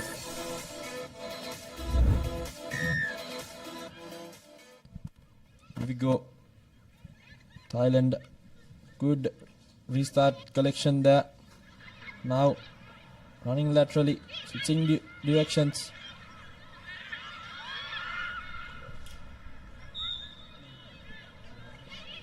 Good rush defense coming in there by China. Thailand still at bay inside their own 22, hoping to get out of jail as soon as possible. Now pushed back even further deep into their own half. Keeps the offload. Almost the cynical error there, but nevertheless good defense yet again coming in by China, still keeping Thailand inside their 22 meter. They continue to apply this pressure, they'll definitely make Thailand do an error. As we say that, ball squirts out of the ruck, boots it to the player. Knockback says the referee, so it's still play on right inside the 5 meter, and as I said that taken quickly by China, and they will go over for a try. So good pressure coming in straight away from Lemons. China has even things out with the conversion to come as well. It was Yan Chen who scored that try. Brilliant stuff. Kept on applying pressure. The entire Chinese team which got themselves that try. Should be a conventional kick, and it is so. 19 points to 17. And the game has just opened up. Thailand now in the back foot. Just Thailand being under so much pressure, not being able to find footing in any of the rocks, and China's rush defense.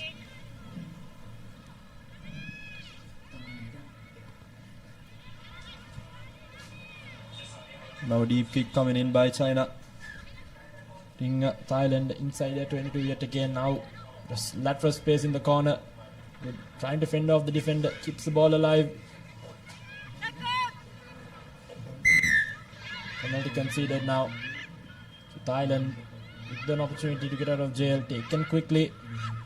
Trying to. Good skip pass. Not gathered cleanly. But nevertheless still has position. Good cover defense coming in by China. Thailand still stuck inside their own 22. Trying to switch directions. Cutting back inside. Ball squirts out of the ruck. And yet again penalty conceded.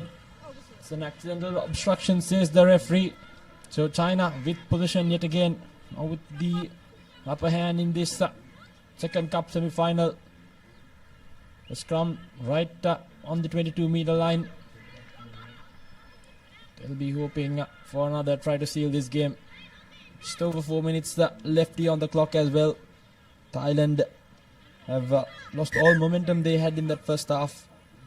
Seems like the think tank of China spotted some cheeks in the armory of that Thailand line. And, so a few replacements coming in as well for Thailand. They've defended and attacked. It was just China's defense which has been quite brilliant so far. Straight away from the scrum goes the number 54. Running laterally, cutting back inside now. Good Jacqueline work by Thailand has won themselves a penalty taken from the wrong mark. So she brings back play again quickly yet again. Thailand now using the shorter side and to keep the ball alive. China trying to jackal, but not rolling away, says the referee. So back-to-back penalties in favor of Thailand. Switch in momentum as we will take a breather and regather their breaths. Thailand being behind by only 2 points. If they manage to score, it's going to be a really challenging play for China. They should really look to just keep the scores even and not let them score at all. This might be their chance to move forward. So Thailand taking the scrum, they'll try to score. Indeed, just less than 3 minutes left on the clock. The next score will define who will go to that cup final. Now Thailand trying to attack through midfield using the shorter side. Keeping the ball alive now. Overlap in the corner. Going through simple hands. Now with some lateral space. Trying to beat the man. Good one-on-one contest won in that instance by China. Now spills it forward. Taken the loose ball is the Chinese player now in some space. Good cover defense coming in by Thailand. Keeps the ball alive to the number 69. Offloads it. So good continuity shown by China. And brilliant jackling work by Thailand. Nail biting stuff here. 2-point difference. Little over 2 minutes left on the clock. You can see the some tired faces out there in the middle. Brilliant stuff it again by both teams. Thailand desperately hanging on. They'll need to get that ball back in hand if they were to at least put some pressure back on China, who has that slender 2-point lead in the moment. So time's been stopped as well. Seems like she gave it all in that final. Jacqueline work. Got the ball back for the team. Take a look at that replay. Brilliant stuff. Good technique. Good defense coming in by Thailand. 2-point difference between them. Now scrum down. All squirts out. Simple hands trying to create a face. Center field. Just outside their 5 meter. Looking for options. Chooses the short side. Gives the offload. Not going to the hands, but nevertheless Thailand. Some good desperate defense coming in by China. Again, now their backs against the wall. Gives the offload. Good defense coming in by China. Pushing Thailand one more deeper and deeper in. Good one-on-one contest. Fence off the first defense. Trying to push their play out into touch. Nevertheless, manages to stay inside. Good defense coming in by China yet again. Rushing in defense, keeping these Thailand players at bay. Now pushed back right into their 5 meter, but good fend off coming in by the number 6 for Thailand. Trying to step past the final defender. Now running into lateral space. Will she go over? Cover defense coming in for China. The number 16. Tired legs. Good defense. Brilliant save by China. Scrambling back in defense. No one to support that line break. Finally comes back. Now with ample soft space in the far corner. Trying to move the ball across. Here we go now. The number 6. Good defense. China still holding on to that slender lead. Less than 30 seconds left on the clock. Penalty against China for finally coming offside. Thailand 2 point the difference. Time is almost over here on the clock. Final opportunity for Thailand. 2 point difference. What a brilliant second cup semi-final we have here on our hands. Opted to take the tap. Here we go. Final opportunity for Thailand. Cut down that deficit of just 2 points. China holding on desperately. Trying to beat that defender is the number 16 player. Yet again, good defense coming in by China. Good rush defense coming in. Brilliant stuff.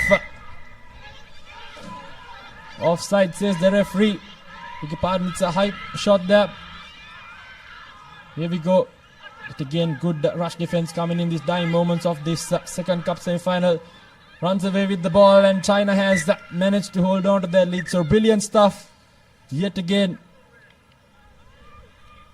So time's been stopped. Seems like there was an infringement there. And that is the final whistle. China holding on to the 2 points. Thailand so close yet so far. So brilliant stuff here in the second cup semi-final between Thailand and China. Just a 2 point difference between the two teams. Here we go, 17 points to 19. It will be China and Japan in that women's cup final.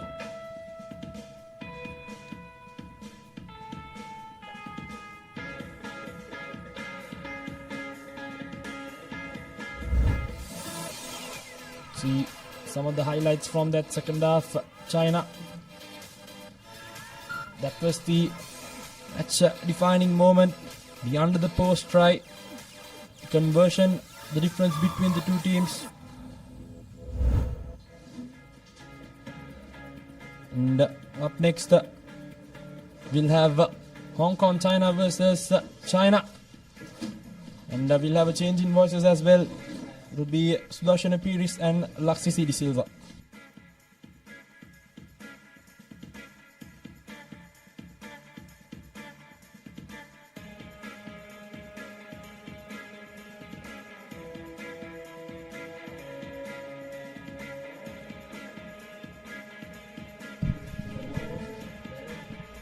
Western center of the tournament, Hong Kong taking on China in this first cup semi-final, and both these teams will want to make sure that they book their place in that final game of the day and not the one before that. Hong Kong have been absolutely fabulous throughout the tournament. They are extreme favourites to take the title, Laksisi, but China will be looking to bounce back from the heavy defeat that they had suffered at the hands of the host. Exactly, Sudarshana. Hong Kong, China. Of course, the favourites coming into this encounter. Yuki Tetsuka from Japan will be the official for this first semi-final, the cup segment. China targeting that left-hand side of the field of Hong Kong, and they do manage to win the ball from the kickoff. But Hong Kong China defense just pushing them backwards, and a high shot, says the referee. They take it quickly, China. The number 12, good offload out to the number 5. Now here's China on the attack, on the move.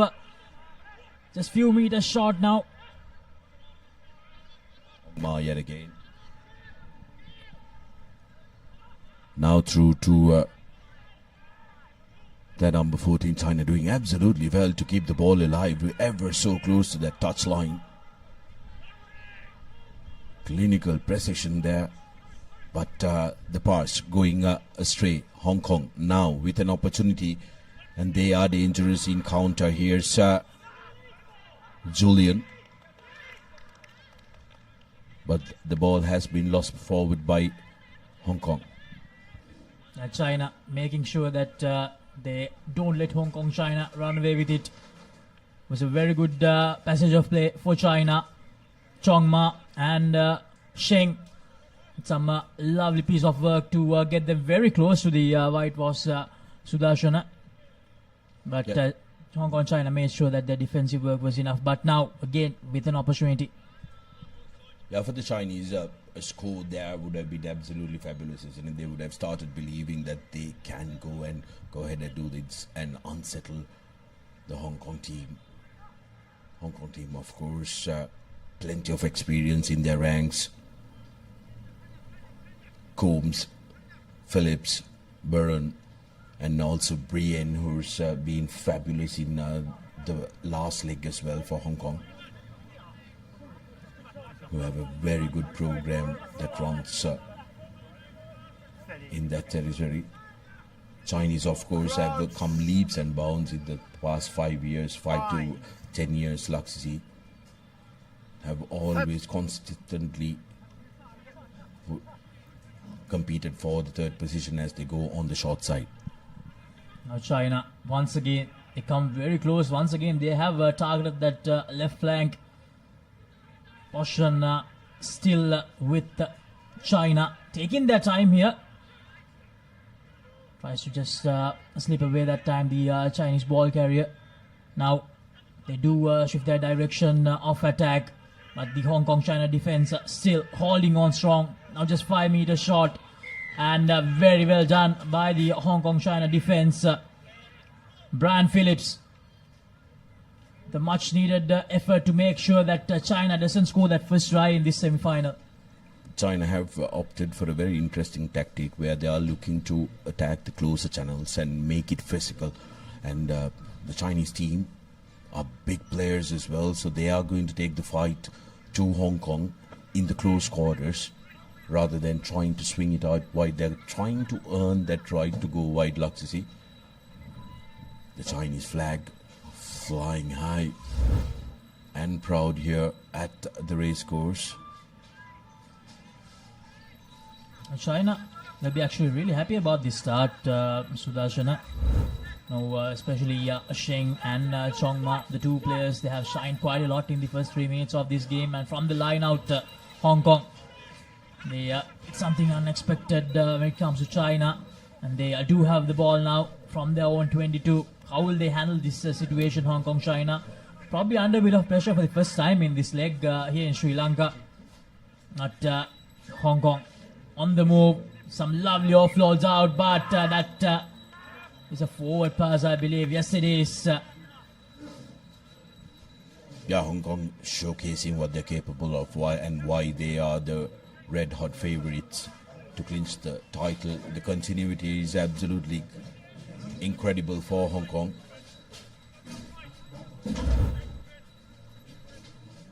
Take a look at this. The players in support, the timing as well here. It was just because of that defensive work that the pass was laid, but opportunity for China now.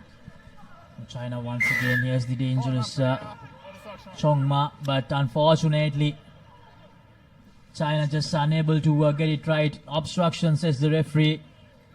Another opportunity missed by China. And when you're playing against a team like Hong Kong, China, Sudarshana, they need to make sure that they make every opportunity count. Can't afford to do these unforced errors. Here's that replay. They are making contact with that player straight away. It's going to be penalized. Chongma had his ears at his back, thought that he had an opportunity. But Hong Kong, interestingly, have opted to go for a scrum. They are looking for a set move here. Keep an eye out for Liam Herbert, who can be devastating from situations like this. This is Brian Phillips. Brian Phillips gives it out to Fong Kit Fung. And Fung will touch down for the first try. And just like that, Hong Kong, China, they get the first try of the first semi-final. That's why it's very important for a team like China to make sure they pounce on every opportunity they receive, Sudarshana. For a team like Hong Kong, China, they pounce on the little opportunity that they get. Fong Kit Fung, built like a military tank, showcases the speed that he has as well. And Hong Kong, China, just like that, getting into the lead, 5 points to nil. You cannot give them so many opportunities, Laxisi, and not take the opportunities that you get in their red zone. And that set move textbook play, and they would have rehearsed this so many times on the training pitch and executing it to perfection. And this Sayers and Fong combination has worked out brilliantly for Hong Kong throughout this tournament. Now China once again trying to pull out something from their own half after the restart. What can they do here? Now here's the big man for China, a powerhouse of a player. Has a lot of speed as well. He can surprise you with his speed as well. And now Hong Kong, as you mentioned earlier as well, if you give them even the slightest of sniffs, they will just pounce on it. And Fong will touch down for his second try. 10 points to nil. Hong Kong, China with the lead. Within seconds, Fung for his second, but lovely little touch from Phillips that time. He recognized that the ball was out from the ruck. It was free for all. Little dink and that beautiful pop to Fung for his second. Hong Kong really putting China under pressure. Despite China's extremely encouraging start, they haven't been able to get any points, and that is really hurting them. Take a look at this little pass. Brilliant, executed to perfection. And Fung says thank you very much. Gets the second for Hong Kong. China, the good collection of the restart. They need a try here. They need some points, Sudarshana, before that half-time hooter goes off. Can they do that? That's a big question. On the move again, China. This man has been dangerous so far. Probably needs a bit of more support from the rest. Chong Ma. Now, from left to right they go. Space is opening up. Now China. Will this be that first try? Yes, it will be. Shiwen Yi will score the first try. 5 points on the board. Exactly what the doctor ordered for China before going into the halftime break. This game is live now. China showcasing that they can work with the depth as well, and showcasing some good runners with speed who can attack space with space. Third try of the competition here in Colombo for this man. Zwen Yi. Can he make it a 3-point game? And the conversion is good. 7 points to 10. All to play for in the next half. China pulling it back for all that pressure that they put in the opening minutes, getting the reward at the very end. 10 points to 7. Hong Kong, China with a slight 3-point buffer in this first semi-final. Don't go anywhere, folks. We have the second half action coming up.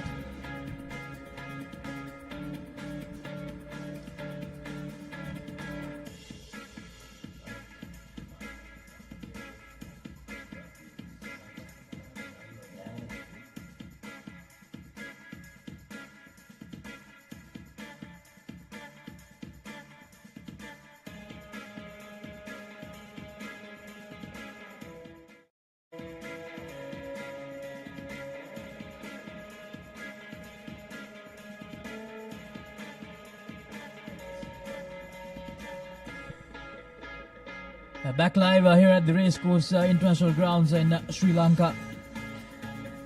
We're into the last few games of this second leg. The highlights from that first half, Hong Kong, China. They had to defend quite a lot in the opening exchanges of that first half. But then Fong managed to score that first try. And then Brian Phillips combining with Fong to create that second try. Both the tries were not converted. And then China had a lot of opportunities to begin. Finally had their moment in that first half, right at the end when Shiwen Yi scored the try. And that conversion, how much of a difference will that conversion make, Sudarshan? It will be interesting to see. And coming up next, the second Men's Cup semi-final. The home team, Sri Lanka, taking on Japan. That will be another mouth-watering clash, Sudarshan. The other business end of the tournament is here. The host taking on the Japanese contenders. It's going to be a crack-a-lacking affair. But first, we have an entire half of very, very interesting rugby. Hong Kong know that the China are on their tail. 7 points to 10. Just 3 points differentiating the two teams if China can score first here. But how about that restart? China unfortunately losing the ball forward. Hong Kong, China inserting a lot of pressure. They know they are under the pump for the first time. And they'll definitely want to create some sort of a bigger separation here. 3 points won't be enough for them to breathe a little easier. I think what Hong Kong has in their ranks is experience. Most of these players have played in a lot of competitions, so they will believe up until the final whistle they are in with an opportunity to try and dominate this game. Now Hong Kong, China, what a pass, and it will be James Christie who will go over to start the second half in style for Hong Kong, China. Absolutely brilliant from Hong Kong, showcasing all their class. Well, it may be James Christie that get the try under his name, but it was Harry Sayers who created that. How about that for a pass from the big man wearing that number 5 jersey? Long cutout pass, recognized the space, and Christie says thank you very much with the speed that he has. Conversion still not successful. 15 points to 7.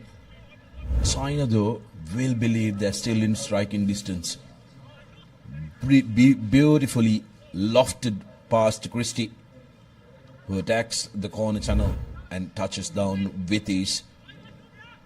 There's the restart, and from the restart straight away, Liam Herbert. Hong Kong, China touching down for the 4th time. Unfortunately for China, they just can't get these restarts right, Sudarshan. Yeah, interesting, because in the morning Sri Lanka used the tactic of kicking deep, and here, while having very tall players, they are struggling with the restarts which are going high and short. So China have to take a long hard look at receiving the restarts, as Hong Kong now sail away with a comfortable distance, rather. 22 points to 7. Take a look at that. That lift, I thought, was maybe unnecessary, Laksisi, because they didn't have the timing right. Would have been better for one of those players who were in the vicinity to try and collect that ball. And this is the separation that Hong Kong, China wanted to create very early in the second half, and this time goes the other way around, and he loses the ball forward. Had a golden opportunity, and Hong Kong on the attack again. Scored a third back-to-back try in this second half. Penalized though that time, the number 2 for Hong Kong. When, beg your pardon, that was Nardoni.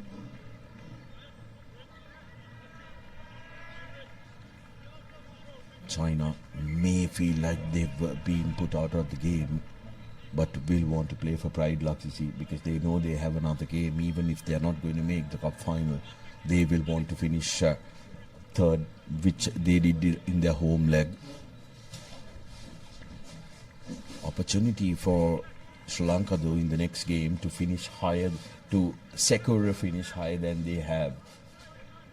If they can win the next game, it will be confirmed that they are going to be either 1 or 2, which is going to be a mountainous task, but will need their best foot forward to beat Japan. China trying to pull out something out of the hat here, but almost look like Hong Kong, China may have just turned things around, but a knock forward gives China the opportunity. At ruck time, probably needs to be a bit quicker. China now from left to right they go. Is that long pass out? Tries to just squeeze through the defenders, and it's going to be a knock forward. Loses the ball forward, unfortunately for China. The number 9, Ying Yao Gao. Well, the score of 10 points to 7 now feels like eternity. Well, actually, it was so very close. It was 10 points to 7. But Hong Kong steering away, using all their experience and also being clinical with possession in hand. And those restarts, they absolutely executed to perfection.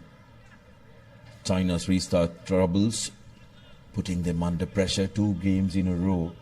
They will want to fix that in a hurry before that third playoff game if the score remains the same.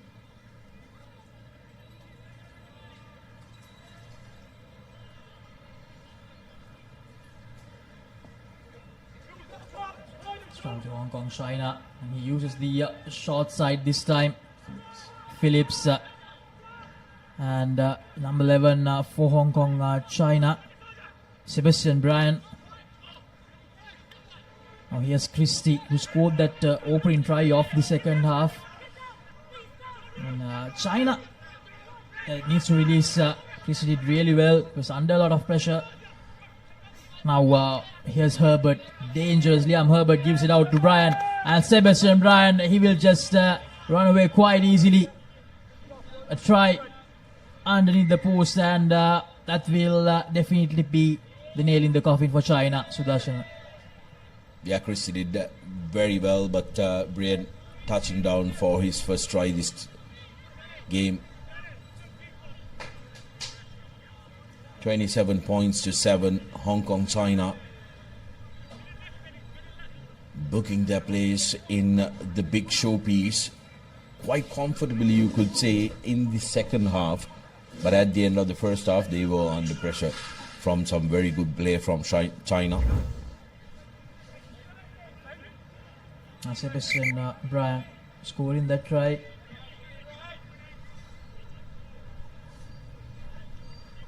Hong Kong, China, once again they will end up as the champions or the runner-ups in this leg as well, after winning that first leg quite convincingly. Sudarshan. Now China, this time a lot better.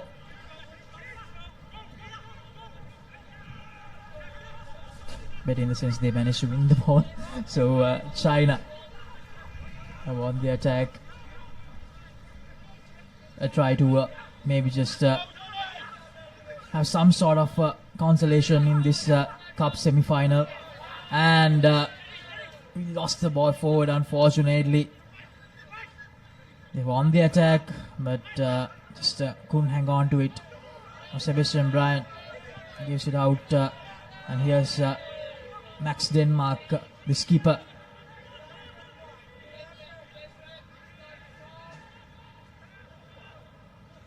Now China again with possession.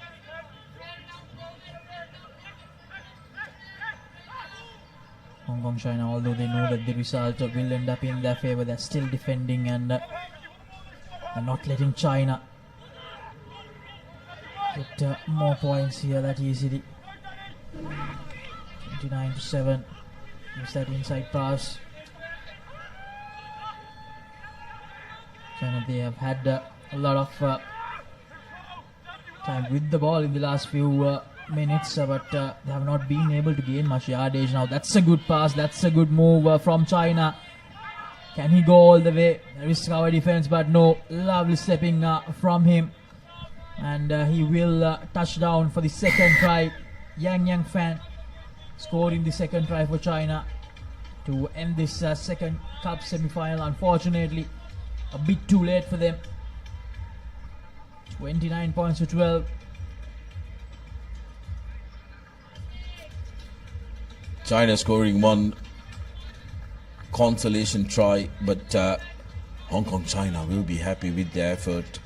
Despite the early jitters in the first half, they came into the party in the second and have now booked their place in the final and at a shot of being undisputed champions of the series. Laksisi. Another question remains, Sudarshan, who will challenge them? Will it be the home team Sri Lanka, or will it be Japan? That's the full-time score confirmation. Hong Kong, China 29, China 12. Coming up next, the big semi-final clash, the second semi-final clash. Now, these are the highlights.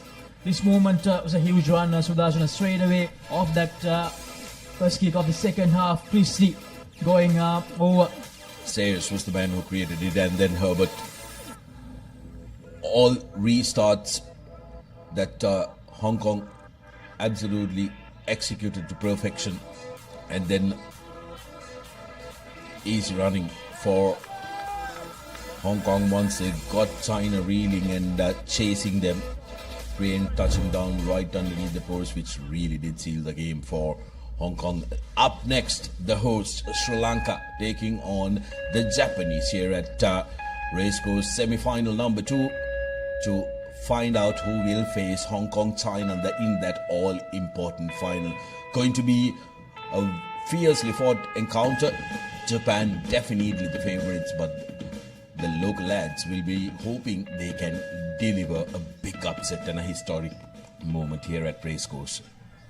If I'm not wrong, Sri Lanka have never played in a final in this level, in this regional Asian championship, the 7th championship, so it's going to be a big moment for Sri Lanka. Here's Craig Chan from Hong Kong, China, the referee for this all-important second cup semi-final. Here's Srinath Suryabandara with the kick-off. And Sri Lanka with the advantage. Here's Kavindu Pereira, gives it out to Chathra Soisa. Chathra Soisa had a brilliant game against China early in the morning. Akash Madhushankar. Srinath Suryabandara. Anushka Dange, who's actually starting in this encounter. Yanleka Nayaka. Akash Madhushankar. To skipper Kavindu Pereira. Kavindu Pereira tries to find space, unable to do so. Chathra Soisa this time. Ekanayaka. Back to Suryabandara. Yes, Srinath Suryabandara searching for space, goes for that little grubber kick. Was in the hands of the Japanese skipper. Now it's very important what Sri Lanka do from here. Akash Madhushankar with a thumping tackle. Great defensive work yet again, taking a lead from their performance in the morning. They have realized that their defensive pressure is going to create opportunities for them. And Suryabandar that time going for his boot, but the tackle coming in, isolating the chaser. But take a look at this brilliant, perfect timing. Him rushing up, put the player in two minds, whether to pass or hold on to the ball. And Akash Madhushankar doing brilliantly well. Sri Lanka with a good start. Can they capitalize, get that all-important first score? Jansen feeds the ball in. Srinath Suryabandara. Sit to Jansen again. Jansen trying to just squeeze through that little space. Shuri access the scrum half. Akash Madhushankar. Akash Madhushankar gives an inside pass to Kavindu Pereira. Diluksha Dange rather. Sri Lanka still in position. Here's Chathra Soisa. Suryabandara back to Jansen. Here's Kavindu Pereira. Kavindu Pereira, the skipper, once again trying to squeeze through but unable to do so. Good defensive work from Japan as well. Chathra Soisa. Spotted a little gap. Here's Jansen. Dushankar again. Forces a little bit. Akash Madhushankar gives an inside pass once again to Ekanayaka. Dinal Ekanayaka slips up a little bit, but the ball still with Sri Lanka. Srinath Suryabandara put under a bit of pressure this time, but still going. Srinath Suryabandara. Akash Madhushankar unfortunately loses the ball forward. Sri Lanka struggling to penetrate that gate line defensively. Japan showing up, and take a look at that counter and the timing. Dange was lucky that he didn't get penalized for his hand on the ground, but that little dink, that's the experience of the Japanese keeper coming through. Scrum in favor of China in a very good position. Japan. Japan with the chance to attack now. And that's good. Brilliant for Sri Lanka, but Japan, not so good for them. They lose the ball forward again. Sri Lanka with another opportunity at the halfway mark. Brilliant scenes. Lovely shot there. Two fans from Sri Lanka and Japan cheering their teams together. Pressure put by Suryabandara, forcing that error coming through. Opportunity for Sri Lanka now. Jansen with the feed. An important scrum in the whole context of the game. Jansen gives offload out to Srinath Suryabandara. Suryabandara trying to find space. Good tackle that time from Japan, and unfortunately penalized for holding on. Now Japan on the move. Akash Madhushankar once again good with the defensive effort. The best of passes, and this keeper, the Lokshadangirada, the brilliant tackle that time. Searching for options. Japan, the big man, tries to squeeze through, but still the Sri Lankan defensive line holding on strong, and that's brilliant. Once again a turnover. Sri Lanka, they get the penalty. Yeah, it's the defensive work that Sri Lanka are banking on. All of them putting their hands up and making sure that they make the one-on-one tackles. Sri Lanka, though, will want to try and shift this possession to the opposite end of the field. They've been banked up in their own half for a little too long, as Soisa carries the ball for Sri Lanka, making it available. Quick ball available for Jansen, who takes a little bit time. Quick penalty awarded for holding on, quickly taken by Japanese. Now Japan, a golden opportunity for them, a gap opening up, but again brilliant. The ankle tap right on time, and again holding on, brilliantly done by Srinath Surya Bandara. He takes it quickly. Ilukshadangir with a brilliant tackle. Now here's Akash Madhushankar. Akash Madhushankar fends off that Japanese tackler, gives the pass out. Here's Dilukshadangir. He needs support. The support arrives in the form of Akash Madhushankar. Srinath Surya Bandara to Chatura Soisa. Chatura Soisa to Heshan Jansen. Jansen gives it out to the skipper Kavindu Pereira. Kavindu Pereira steps away, and Kavindu Pereira, he will touch down for the try. The first try in the second semi-final, and the home team, they get the job done, and it's the skipper Kavindu Pereira. What a time to score his first try in this second leg, Sudarshana. Yeah, captain comes on to the party when it's absolutely important to offer him first try of the leg and first try of the game. This first score is always going to be important. Can Sri Lanka hold on to it and also try and double it before half time? We will have to wait and see with just seconds remaining. But Japan will be shaking their head because they had an opportunity, but the counter from it. Heshan Jansen that time really boshing the kick. 5 points in is the score. The horse will be the happier lot. Take a look at the replay. Surya Bandara spreading it out wide. Good work was done by Jansen, straightening things up, and that pass to Kavindu Pereira, who is an out-and-out winger, cuts back inside, easy as you like. The kicker would have appreciated an easier angle, but the restart from Sri Lanka collected by Japan, who will look to try and get a try. Big strong carry with a big man coming in support as well. They will want some score penalty, as the Sri Lankan defender did not roll away. That time it was Chatura Soisa who was lazily getting up, interfering with the ball coming out. Opportunity now for Japan, who have called for a scrum. Okay, Sri Lanka prevent Japan from going over the line here. That will have a huge say in the final result of this game, Sudarshana. Japan, they desperately need a try here to push Sri Lanka back a little bit. Sri Lanka's defensive effort has been top-notch so far. Can they change that, Japan? In the past 20 to 30 minutes, sun has really come out here in Colombo after about 4 to 5 days. Like to see. Now here's an opportunity, the halfback for Japan. Space now in the corner, and they will go all the way, the Japanese, to Suka. Touching down for Japan for the equalizer. With the buzzer already gone, Japanese equalizing and making sure there is nothing separating the host team and them. Going into the second half, they can start afresh. Can they go into the lead with the conversion to come? But it was a very well executed move. That's why they wanted to go for the scrum. Luckily, everybody knew what was coming, and the halfback really making work difficult. Good attempt, but doesn't find the direction, Japan. So the scores will remain at 5 points all at half time, and all to play for in the second.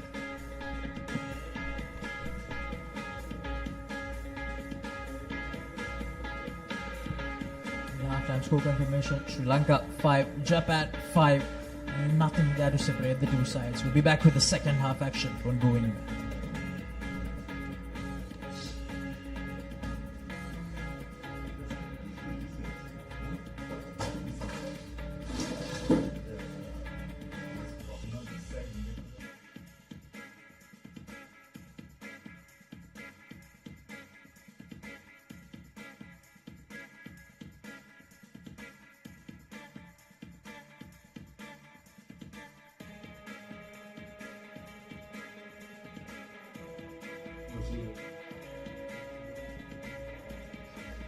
Welcome back everyone to the live action from the racecourse grounds here in Colombo. The second men's cup semi-final encounter between the home team Sri Lanka and China. At the halftime break, it's 5-all, nothing to separate the two sides. Can Japan make sure that they get the job done here? Will they book another date in the finals against Hong Kong China? Or will Hong Kong China face a new frontier in Sri Lanka? Here's that first try. Opening try for Sri Lanka, just seconds away from half-time. Kavindu Pereira cutting back inside, touching down for the host nation. They would have thought they can go into lemons with the lead, but China with a beautiful play. Soko touching down. Japan rather with a beautiful move, touching down and equalizing. 5 points all to play for in this second half as the dignitaries look on with anticipation. Japan with the restart. Sri Lanka do well in that restart, almost lost it forward, and the tackler not rolling away. Sri Lanka with the advantage straight away. Diluk Shadange. Here's Akash Madhushankar.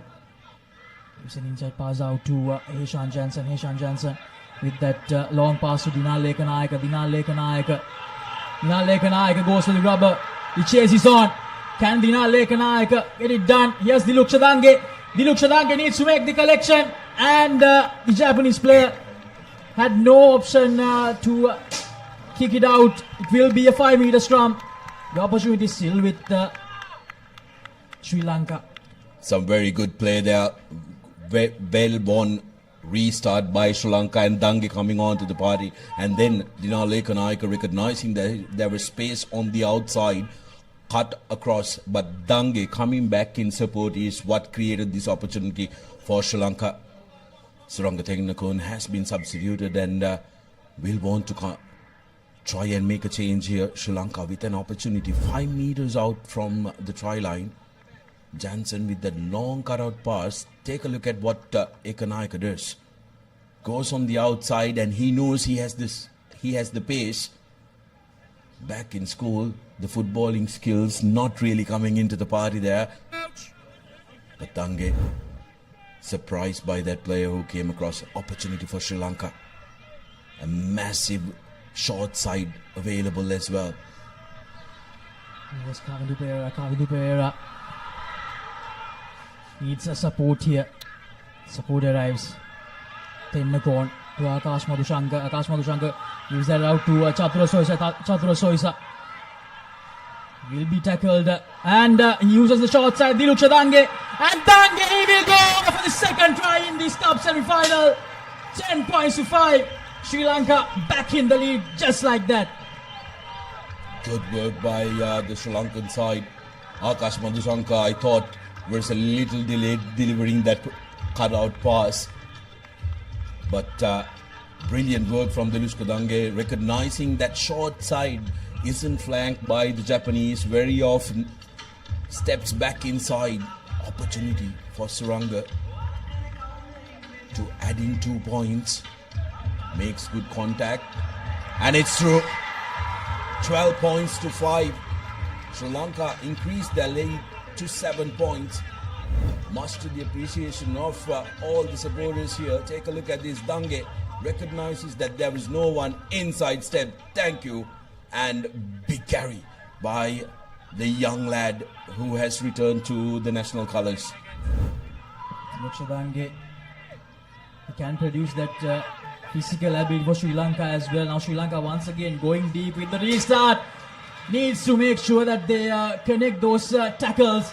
Gayan Pereira with the chase. Suranga Tennakon with a lovely tackle.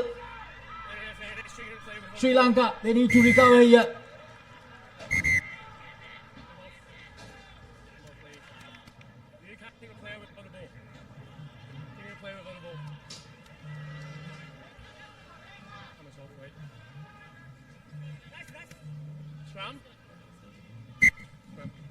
And unfortunate for Sri Lanka, a yellow card to Gayan Pereira, and they'll have to play the next minute with just 6 men on the park.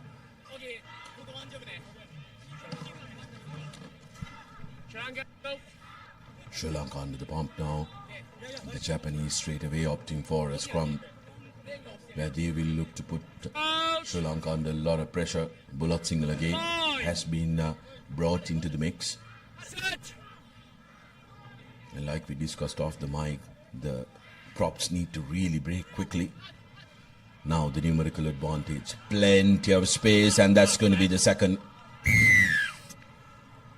Japan strike back with another try of their own. Getting his second of the game was Shotaro Suko. 5 tries this leg, and he's been one of those go-to men for the Japanese. The conversion is not through. 2 points, slender lead still with the horse, which is why you can see a lot of Sri Lankan fans cheering that on. This restart is going to be crucial for the Sri Lankans. They need to make sure that they get possession and hold on to it. Some changes have come onto the park as well for the host nation. Japanese, though, still sticking to large part of their starters. Here's the restart. Good collection. Very well done from Sri Lanka. Needs to release. Putting a lot of pressure. Japan, Akash Madhushankar. Lovely fend off there. Rehan Bulat Singhal again. Push it out. And that little opportunity to grab. And unfortunately, Bulat Singhal again needs to release the ball a lot quicker. Now Japan with the chance. Very well done, Sri Lanka. And now the numbers disadvantage again will play a huge part. Unfortunate for Sri Lanka, and that will be another try for Japan. Yeah, the hat-trick for Shotaro Tsuko. Touching down for his third try this game and increases his tally to 6, and Japan just like that getting in front, 15 points to 12. Sri Lanka guilty of not being respectful for the position that they have. They're trying to be a little over-eager. Now restored to their original number. Can Japan increase the lead to 5 points with this conversion? A difficult one for them. And the conversion is not successful as well, so 3 points difference between the two sides as we take a look at the corner flag try by Shotaro, his third of the game. Japan scoring 2 tries in that little moment where Sri Lanka had to play with the numbers disadvantage. Very well gathered again. Sri Lanka brilliant in the restarts. Yes, Rehan Bulat Singhal again. Suranga Tennakon again goes a little grubber, goes for the kick and chase option.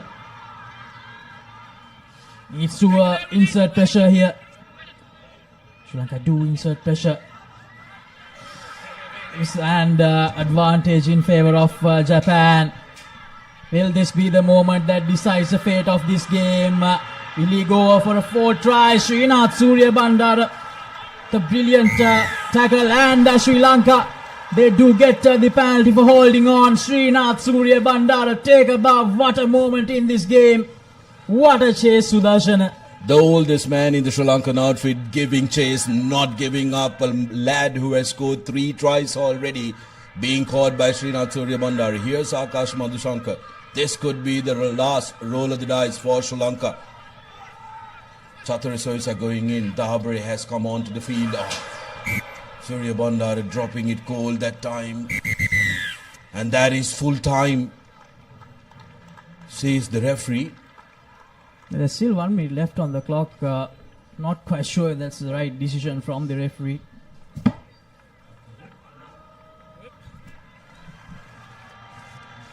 One minute left on our clock, and full time comes suddenly as Japan. It won't even go off, Sudarshan. That's a big problem.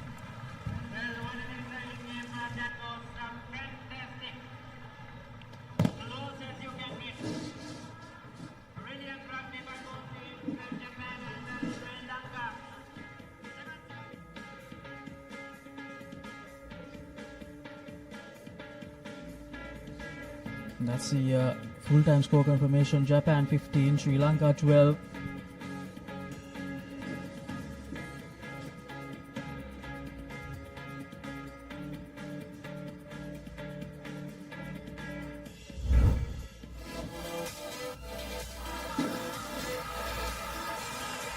And these are the highlights. Tiluk Shadangi.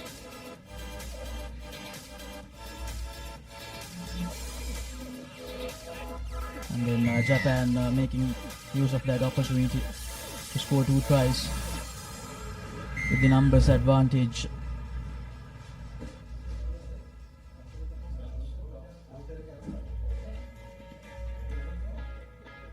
So the next game is between Indonesia and Sri Lanka.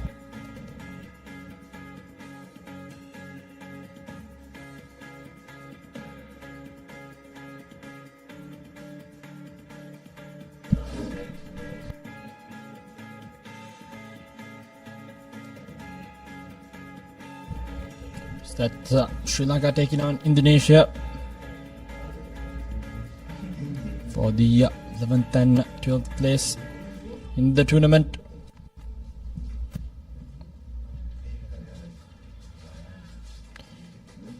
So quite a brilliant finish to that second cup semi-final. Sri Lanka going down in the hands of Japan. So it will be the cup finals in the men's division. Hong Kong, China versus Japan.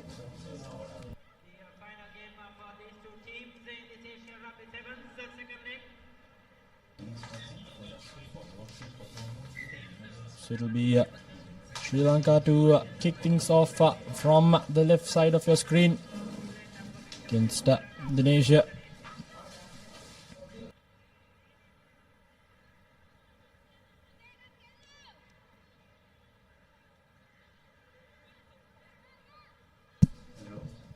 Sri Lanka side, final game for them. It's been a tournament to forget. They can end this 7th series on a high with a victory over Indonesia. They also been another team still winless in this tournament. It's yet to find their mark in the tournament. Both these teams playing for the 11th and 12th place.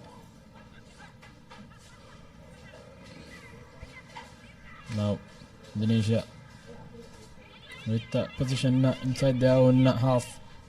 Bringing it straight away back deep. Good rush defense, but missed tackles coming in. So it's Indonesia now running away with the ball. Some cover defense coming in and will get a hold of her. Sri Lanka scrambling back in defense, trying to regroup. Again, good back-to-back tackles coming in. It's a high shot there, so it's a penalty against them. Now Indonesia with the opportunity to open the scoring. Rush defense coming in by Sri Lanka. With an overlap in the corner now. Draws and passes. It's time for the number 8 of Indonesia to finish it through, but good defense coming in yet again by Sri Lanka. It's now in desperate need some good defense. Indonesia attacking the short fringes. Picking and going. Drawing in as much as defense, but so it's a penalty yet again against Sri Lanka.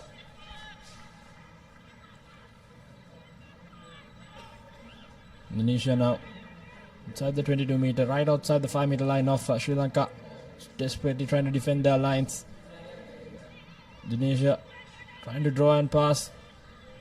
Now inside the 5 meter line. Trying to attack in those linear gaps. And they've gone over for the first try of this encounter. It's a great start for Indonesia, finding their mark with a try early on. Sri Lanka needs to come back strong. Just conceding in the first 2 minutes.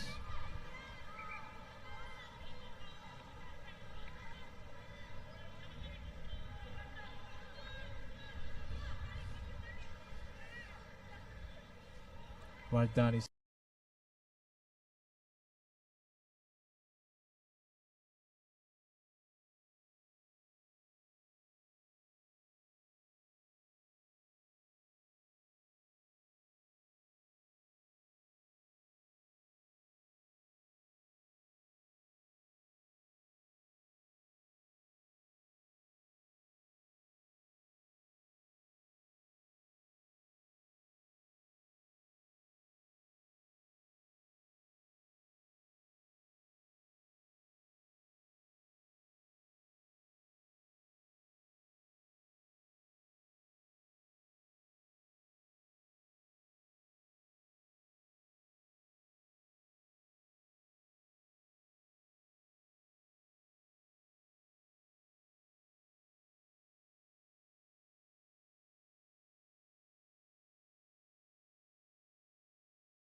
For the host, and they take a slender 2-point lead. This is a replay of that Vijay Tilaka running around that last Indonesian defender, easily going over to score the first try. Yeah, she spotted the gap quite brilliantly.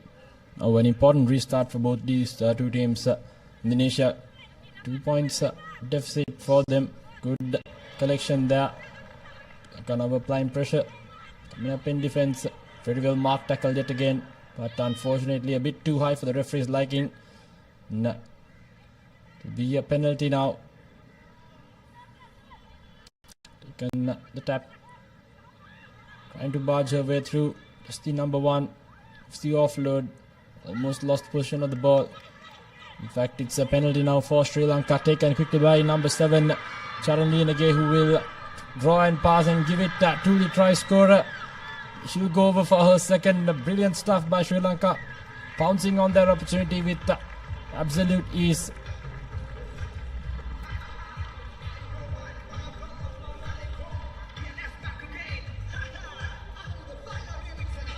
It's another try for Sri Lanka.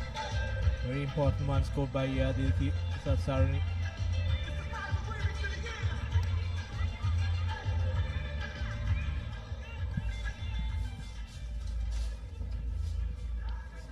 Conversion is good also, so the score will go on to 14 points. See a replay of that draw and pass by Charanlinage, and easily finishing off by the number 6 Tilki Satsarani. So Sri Lanka come back strong after the two after giving away an early try. They've got 2 converted tries to their tally now, 14-5. We are in the last few minutes of the first half. Did manage to get the ball from that restart, but turned over well by Indonesia. Is now trying to get out of their own 22. That's a 12, about 9-point deficit as well.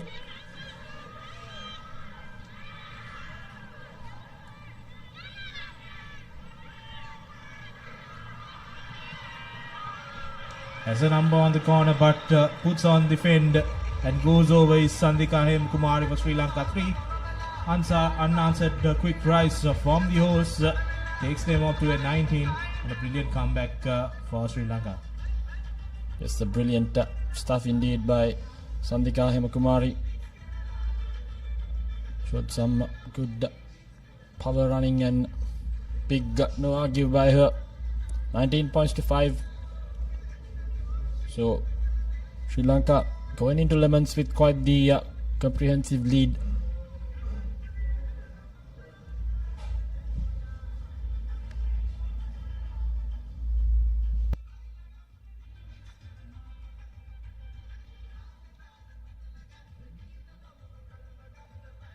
Conversion is not successful, so the score will remain at 90-5 as we head into half time. Brilliant comeback from Sri Lanka. The half-time confirmation: Indonesia 5, Sri Lanka 19. And we'll come back with the second half action.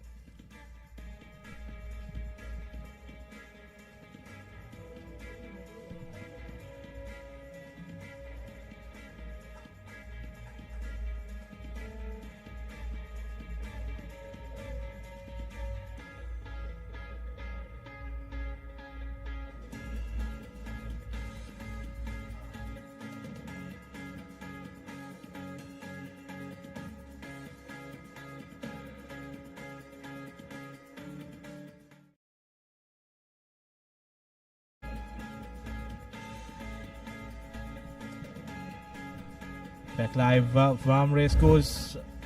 First half highlights.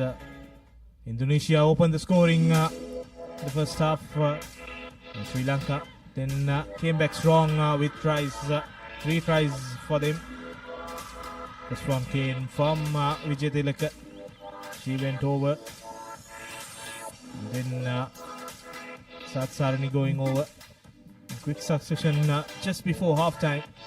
They managed to get their third one, and this a brilliant try from Hemakumari in that wind, showing her power and going over. So a 14-point lead, Sri Lanka, as we are all set for the second half action. It's Indonesia now. Important restart for them. It's vital that they regather, but opted to kick it deep. Didn't grab it first time around, so it will be a scrum down now in favor of Indonesia. Exactly what they wanted, right inside the 22 meter of Sri Lanka. They'll be hoping to get a score in, trying to cut down their deficit. 14-point difference between them and the host.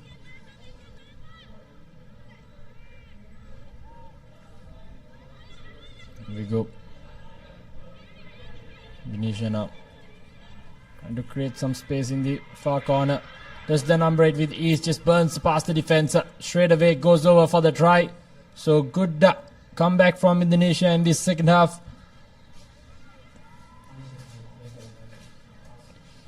Does the number 8 going over for the try.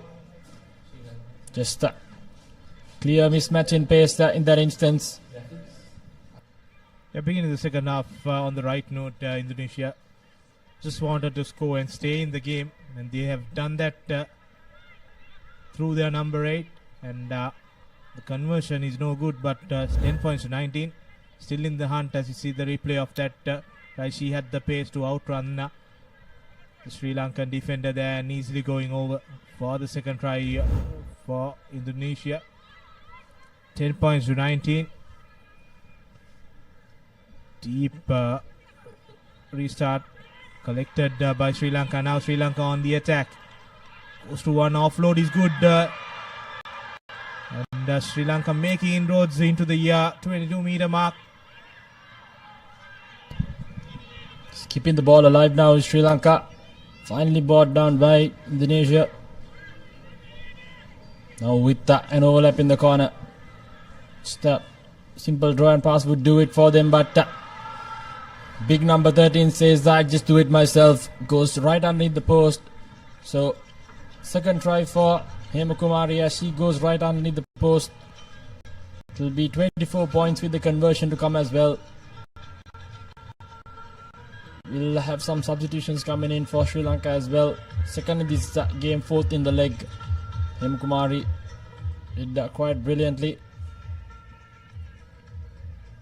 The overlap was there for Sri Lanka to exploit it, and Kumari had another player for her support, but just didn't need it as Sri Lanka converts a try. Here we go, another replay of that, giving the ball to Hemakumari and going through that gap, and no one will catch her as she dodges down the ball under the stick. So good reply from Sri Lanka. 7 points with that conversion. 26-10.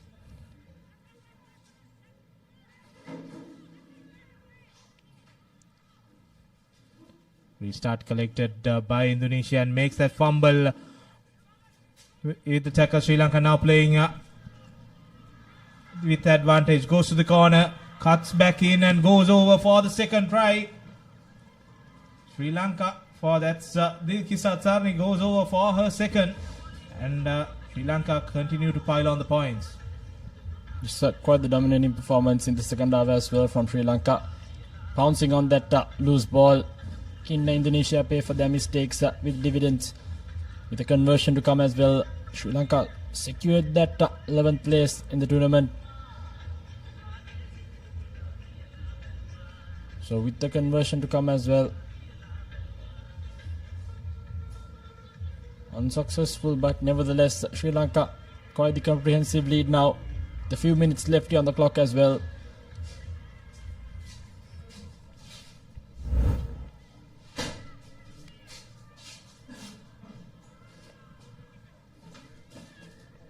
The replay of that try, Satsarni scoring. We conceded earlier on, but came back strongly in this first half, and same pattern continuing in the second half as well. 10 points to 31, commanding win for Sri Lanka. 2 more minutes more for them to end this tournament on a high.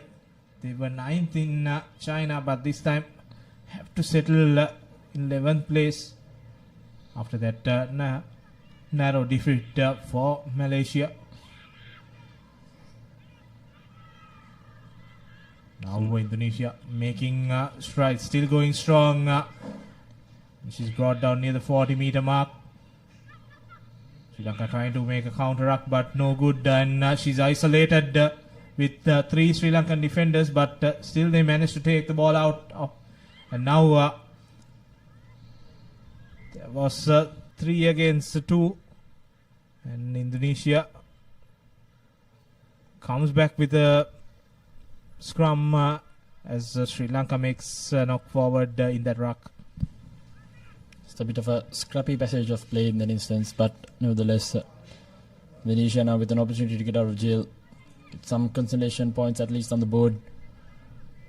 They started this second half as well as they did in that first half, but just couldn't hold on to the position. Sri Lanka's natural power and strength just couldn't be maintained and controlled. Nevertheless, Indonesia now with an opportunity to find a gap. Sri Lankans piling on that player. Still on her feet is the big number 1 for Indonesia. Some tight competition for that ball. Offloads it to the supporting player, and it will be Charan Linage who will dive over for another try for Sri Lanka. 36 points to 10. The conversion to come, and a little over 30 seconds left on the clock here as well. So Sri Lanka well and truly secured that 11th position. A brilliant supporting run by Charan Linage, and rewarded with that pop pass, and she just needed to dot down the ball. So that's the 6th try for Sri Lanka. Conversion looks good, and that goes through, so that's 2 more points, and we'll have a restart. as the clock comes down, and this could be the last move of the game. Yes, indeed. So time's run out here on our clock, so could be the last move of the game. Final restart perhaps, and it'll be Sri Lanka to get things underway. Indonesia with some last minute replacements, hoping for some consolation points.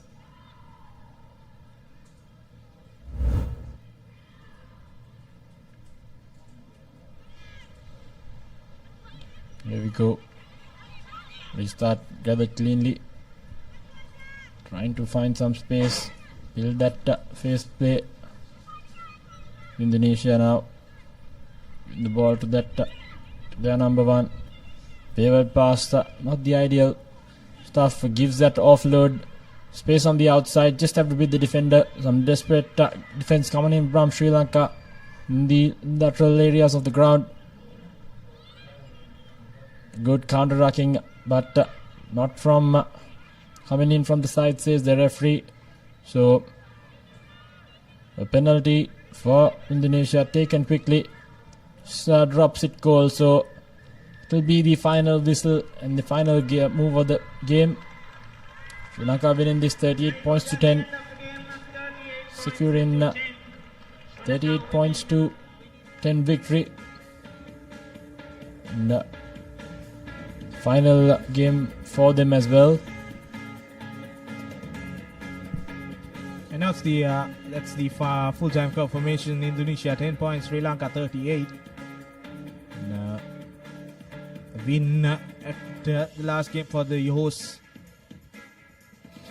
The expected position to win, but we'll take some positives out of this tournament and improve their game going forward as we see the highlights of the second half. Indonesia, as they did in the first, opened the scoring, and then Sri Lanka came back strongly. And from there onwards, there was no stopping Sri Lanka. They went on to score 3 tries in the second half. Beautiful cutback in try from Diliki. And to end the game, Charnilian again going over for the last try for Sri Lanka.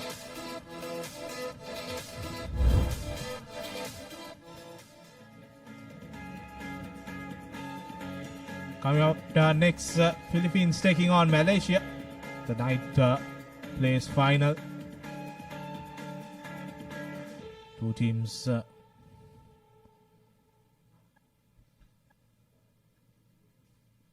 who won the semi-finals of this ninth place.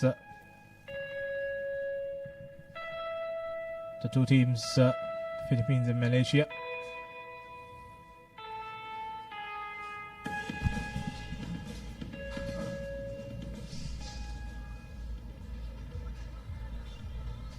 So the 9th and 10th place,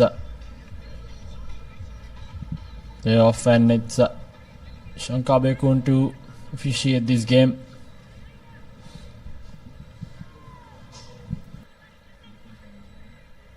Captain ready? Captain ready, Reg?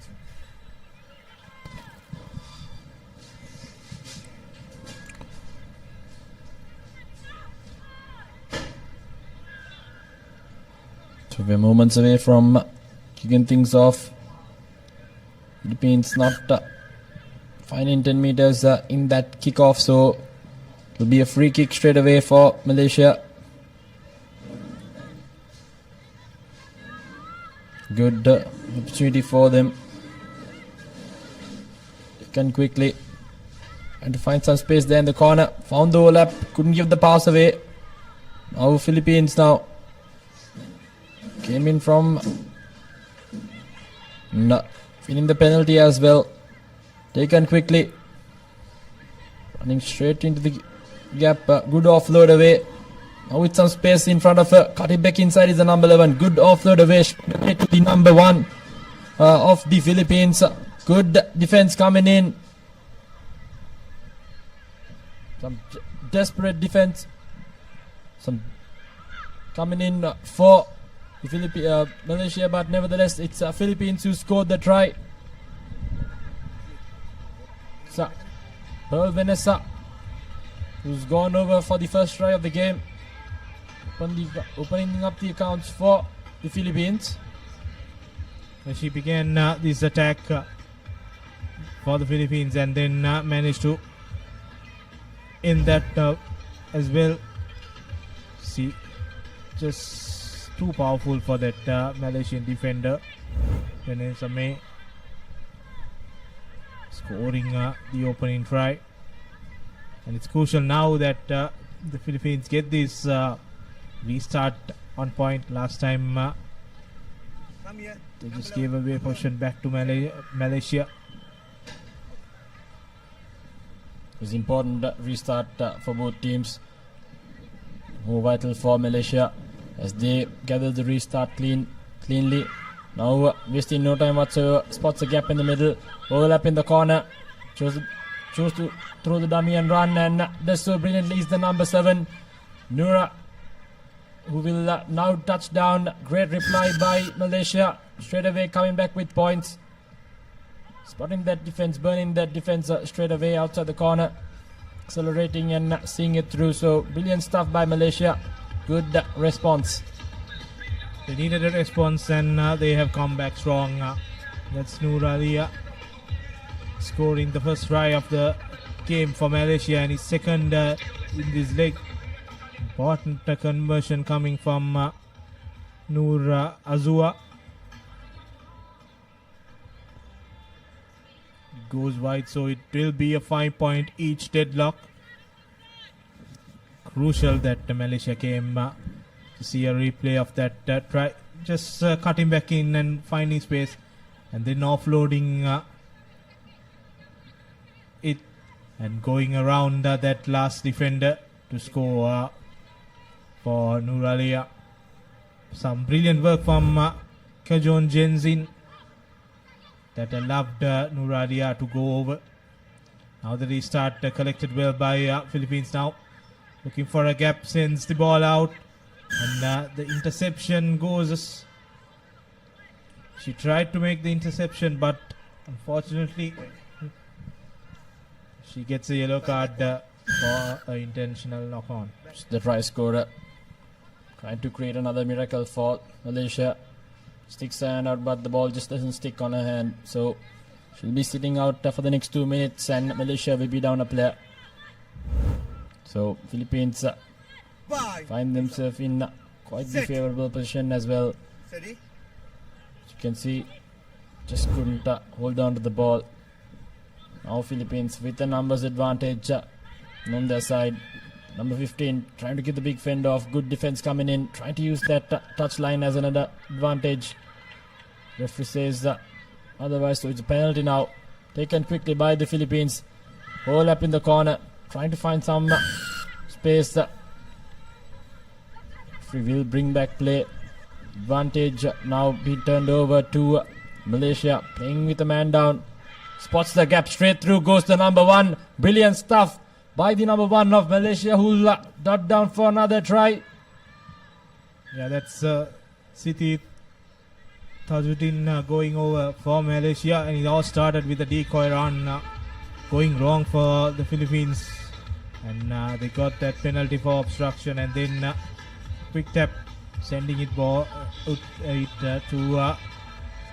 Tajuddin, and she went over for Malaysia. So they have come back strong after conceding earlier on.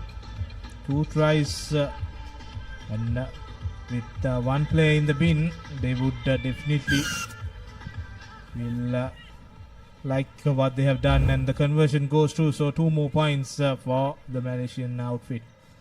Just being a player down as well, not giving up, showing that grit and brilliant finish whatsoever by them, and give it up to them, and finding that gap straight through, creeping past and making a full advantage of the opponent's mistake, the Malaysian team. With a restart, very well gathered by Philippines. It's now down to 7 points. Who fends off the defense is the number 15, trying to run around Malaysia, tracking back in defense, running laterally, impulse of space, trying to beat that final defender. Brought down finally. Now with an overlap in the corner, attacking the fringes, there's the number 11. Impulse of space out wide, deciding to use the short side. Some desperate defense yet again by Malaysia, trying to stay in this game. Now, receive overlap in the corner. Heaps of lateral space, but cutting back inside is the number 13 who will go over for another try straight underneath the post. That's the Lauren of the Philippines, cutting back that deficit. Just 2-point difference with the conversion to come as well. 30 seconds left on the clock. Brilliant reply by the Philippines, using that advantage to their best fit. Here we go, the conversion now goes through, so it's a stalemate. 12 points all, as we just have a couple of seconds here left on the clock. It's a brilliant move started by the number 15 Vanessa, and now easily sending the ball towards Lorien, and she just cuts back in and goes through that gap to go over under the post, and she added the conversion herself also. So we have a deadlock at 12 all again now. Malaysia, high tackle spotted quickly there by referee, and then when she tries to evade that defender, fumbles the ball. So that will be half time in this 9th place final. It's been a close tussle so far. 2 tries each with 1 conversion.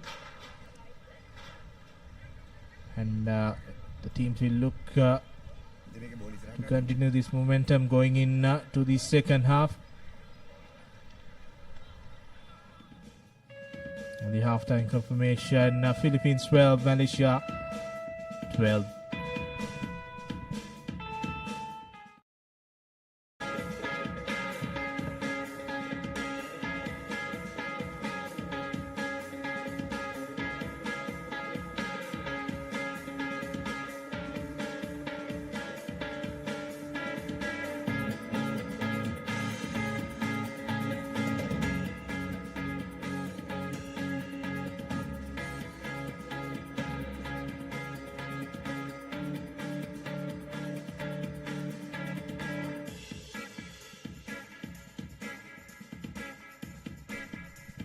Back live from Racecourse.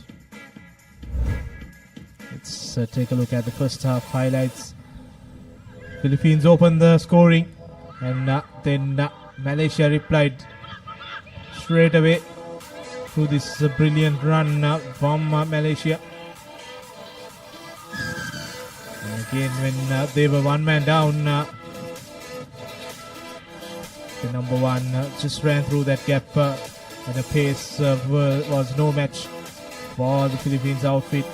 They had a 7 points gap, but just before half time, the Philippines replied to Lauren going over under the sticks, and she converted the try also.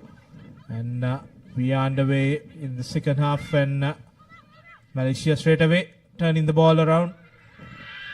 Have numbers to the corner if they want to use it. She goes through and tries to offload, but good work from the number 4, bringing that ball into contact now. Have numbers, but good rush defense from the Philippines. This number 8 has been a player that Malaysia depend on. Unfortunately, this time she gives away the penalty. Now the try scorer May offloads it to the number 5. Now they're setting things up in the middle, and another penalty for not rolling away. And she takes a quick tap. Fortunately, goes down and holding on this time. So few penalties in quick succession in this game. Now Malaysia on the attack, changes the direction, but goes into traffic. And finally brought down. Malaysia now trying to slide past the defense yet again. Keeps the offload, keeps the play alive. Staying on her feet is the Malaysian player. Philippines crowding up there in defense. No, you can't pull. Trying to move the ball now. It bounce. Headed there. Cutting back inside is the number 1. Good defense this time around by the Philippines. And to keep her up on her feet. Does so well, and brilliant work there by the Philippines. Ganging up in that tackle. Keeping the player off her feet. So Number 16, white. now the Philippines are bringing in some replacements as well. Less than 5 minutes left here on the clock. Gamey on her hands for the 9th place. 2 points all. Quite evenly matched outfits, Philippines and Malaysia. Bye. There's still no score in the second half. We are into the 3rd minute of play. All at a deadlock at 12 points each. Bye. Set. Now Malaysia on the attack just outside the halfway mark. Getting that free kick. Referee calling her back to the initial mark. Just slowing things up for the Philippines.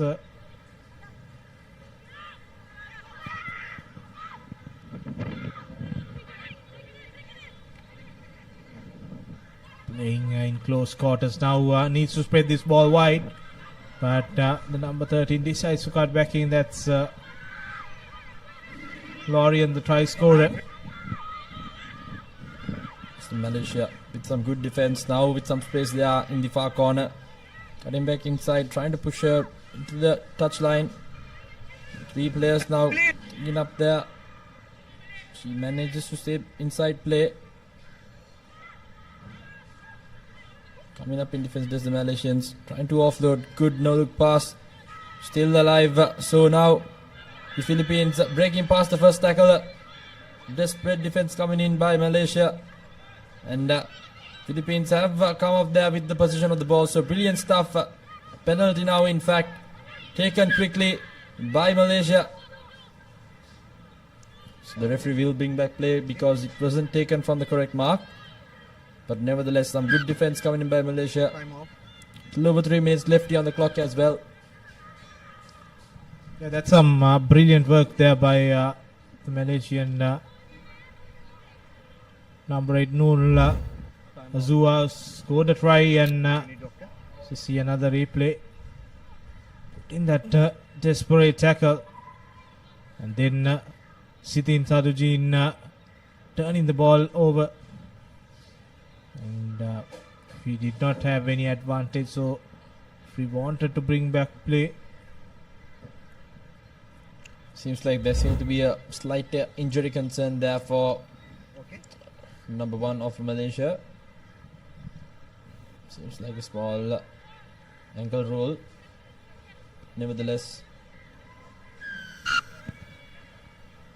time's being turned back on, so it'll be a scrum down now inside the 22 meter. Malaysia opted to run.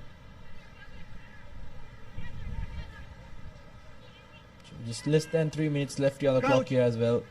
Both teams stalemate of just 12 points each.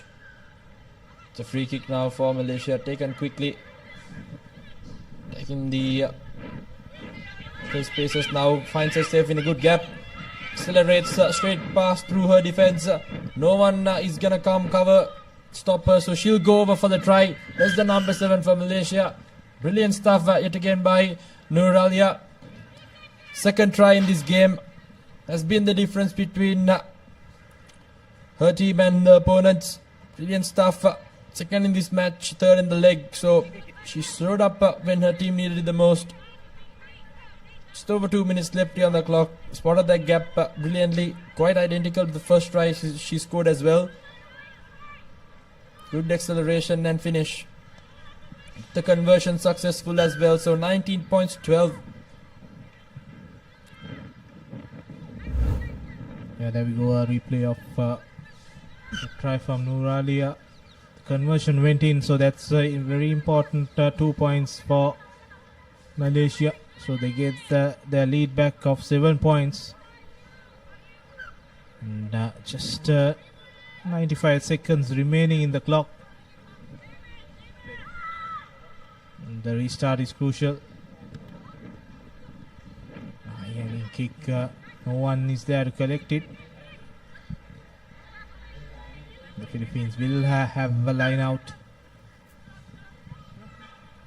The Philippines are now chasing the game with around 70 seconds left on the clock as well. We're hoping to at least get a converted try and draw the game and force in an extra time game. Here we go. Traveling the 5 meters, nevertheless Malaysia now with position. Good counter ruck coming in there by Malaysia. Free kick awarded for them, taken quickly. Now with an all up in the corner. Will she replicate another try? This time around gives it back, cutting back inside. Good defense coming in by Philippines. Trying to hold on. Concedes another penalty as well and barges her way through. Is the number 6 for Malaysia. Brilliant stuff, and seems like they've secured this game with his Nur Iza, who is the lady who has gone over for the try. First in the game, third in the leg. So Malaysia has just secured that 9 position in this overall points table for Malaysia. Brilliant performance by them. Capitalized on every single mistake the Philippines made. And they've walked away with quite the comprehensive victory. 24 points to 12 with the conversion to come as well. Unsuccessful, but nevertheless. So the 9th place winner is Team Malaysia, 24 points to 12. Brilliant performance by them.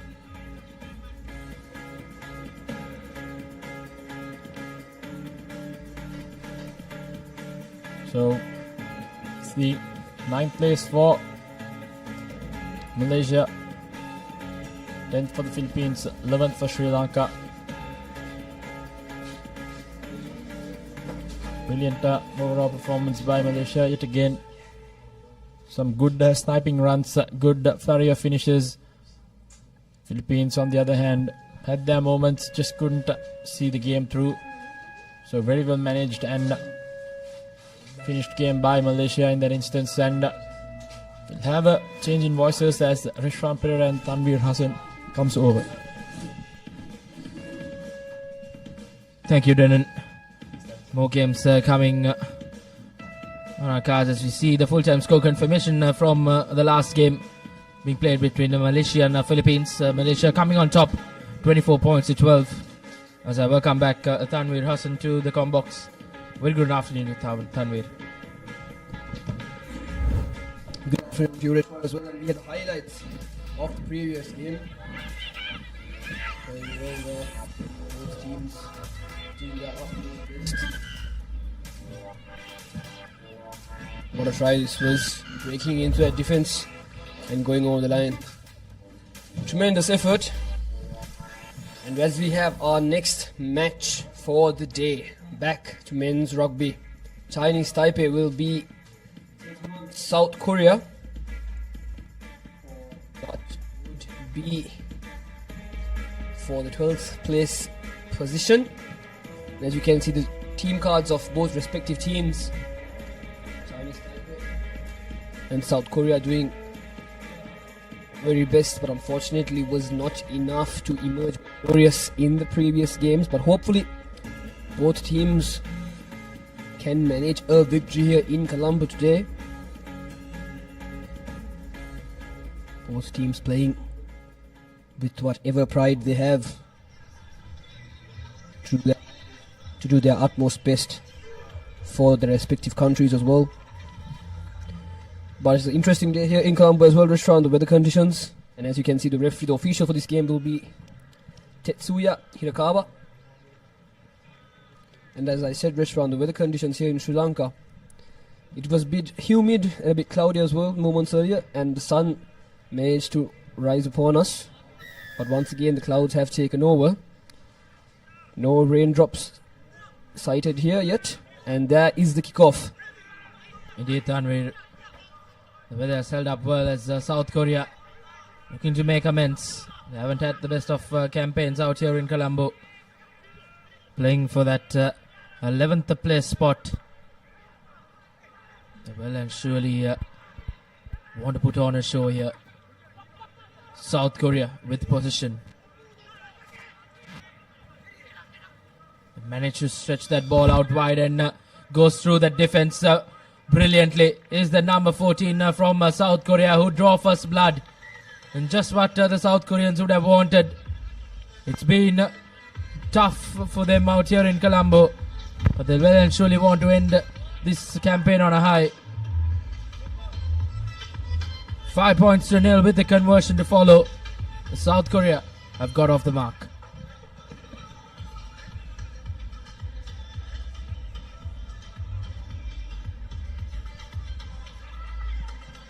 And converted cleanly.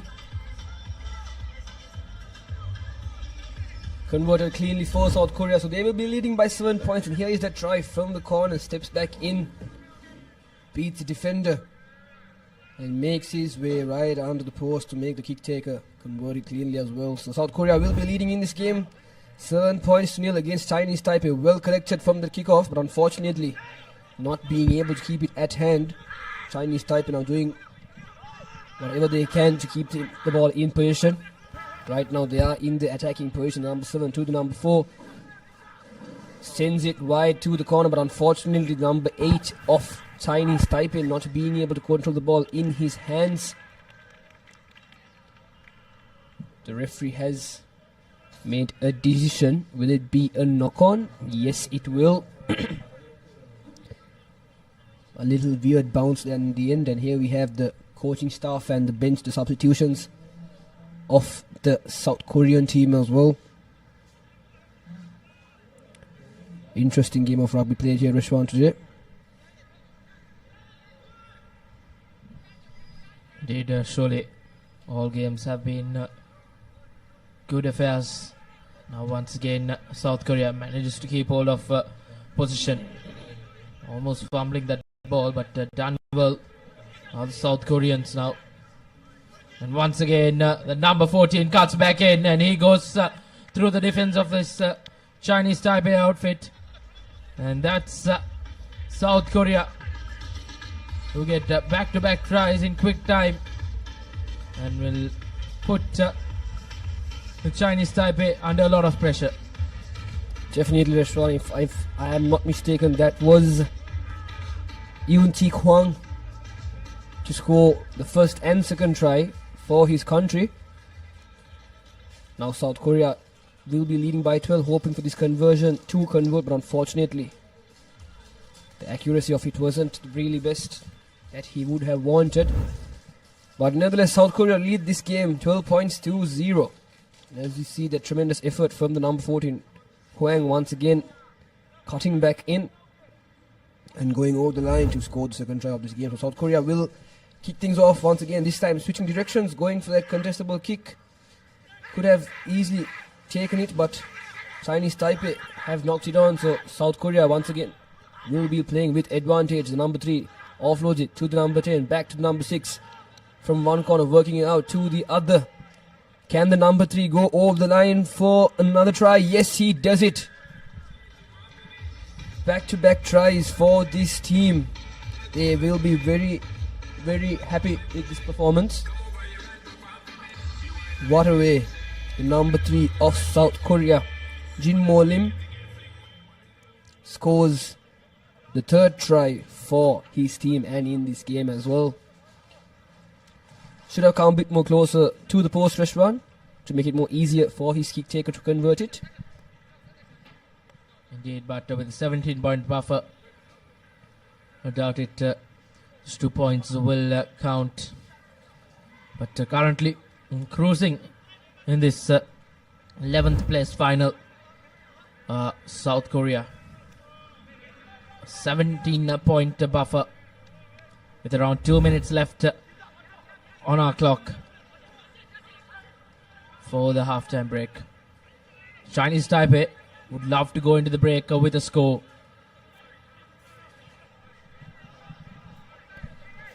Definitely Reshwan, Chinese Taipei now in the attacking position, something we haven't seen yet in this game.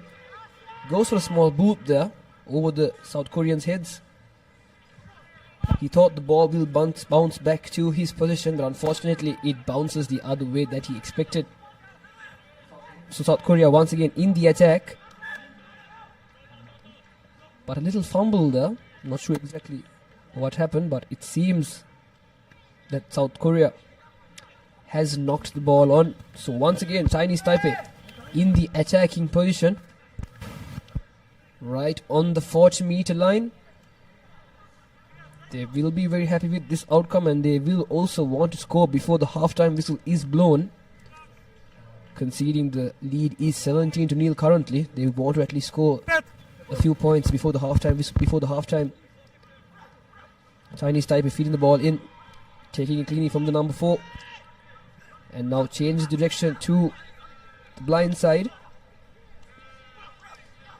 The ruck wasn't formed there neatly, but still in position of the ball. Chinese Taipei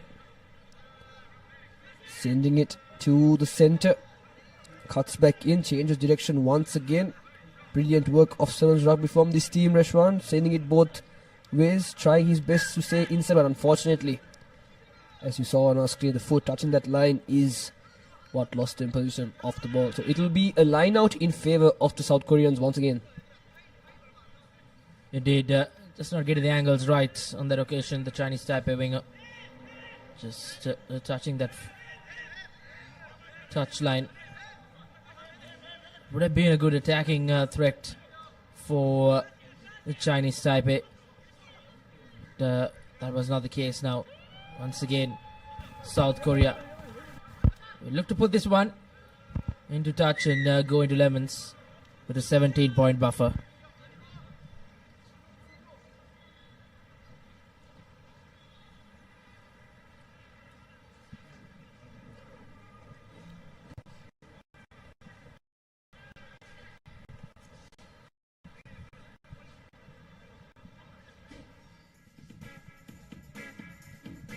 Been a tough 7 minutes for Chinese Taipei, but South Korea have really played well. 17-0 reads the score at halftime.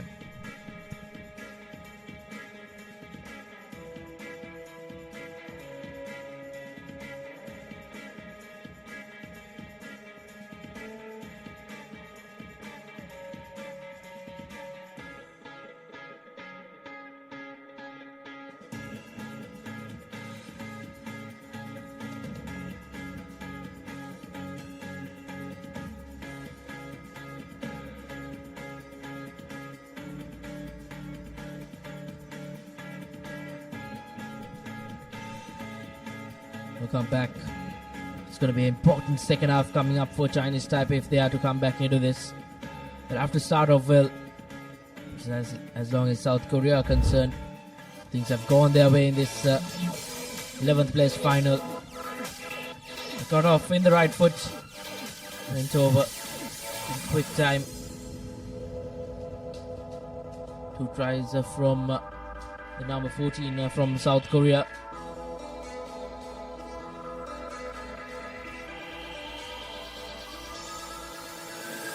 Being best of campaigns for the South Koreans.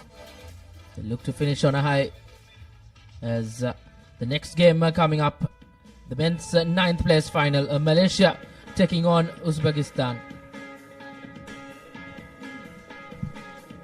Yes, Reshwan, it will be the last game for both these teams respectively, South Korea versus Chinese Taipei. The winner will finish this tournament in the 11th place position, and the loser will be finishing on the 12th place position. So both teams will want the victory to come on top in the leaderboard. But nevertheless, South Korea with the kickoff, but unfortunately not making the 10 meters. So Chinese Taipei will be awarded a free kick at the center of the field once again. Going for a scissor at the center. Dummies through one. Passes to the second man, having that overlap advantage. Sends it to the corner. Takes it back and sends it back to who is number 12. Goes for a little boot there, reading that space in the corner.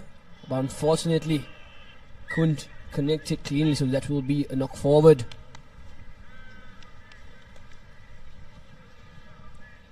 He just tapped his hand, is what the referee is saying, but unfortunately for the attacking team, Chinese Taipei doing well at that moment with that boot as well, spotting that space in the corner restaurant for his wing 3 and his centre to collect, but unfortunately a little wet fingers, buttery fingers is what lost them the ball. So South Korea will be very happy with that outcome, having a scrum in their danger zone.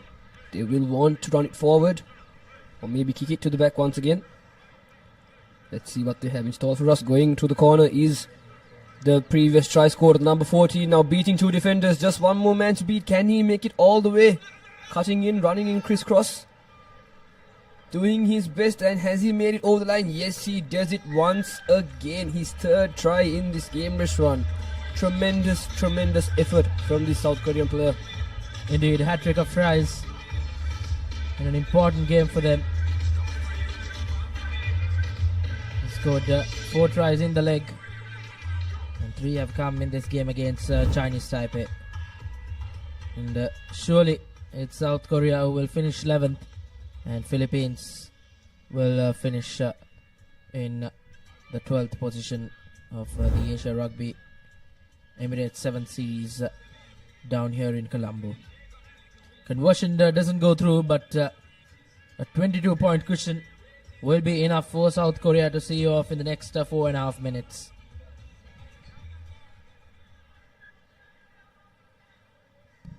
Definitely, Rish.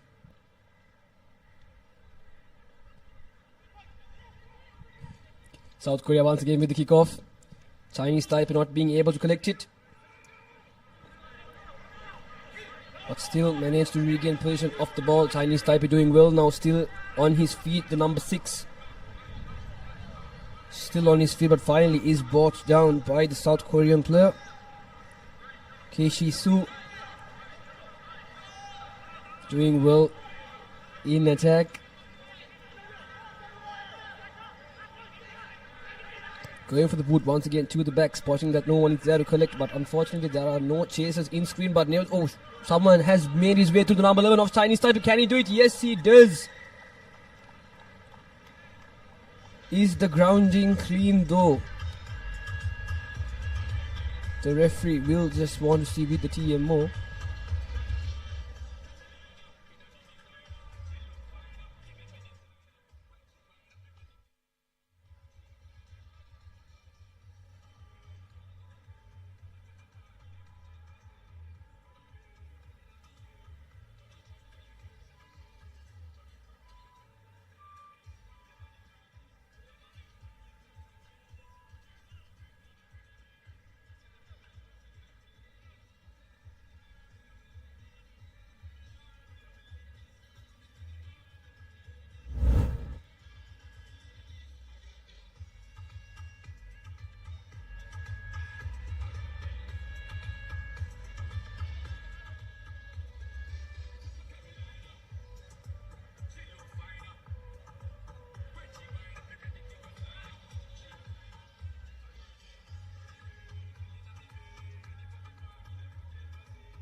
So the referee has made his decision, and it will be a try.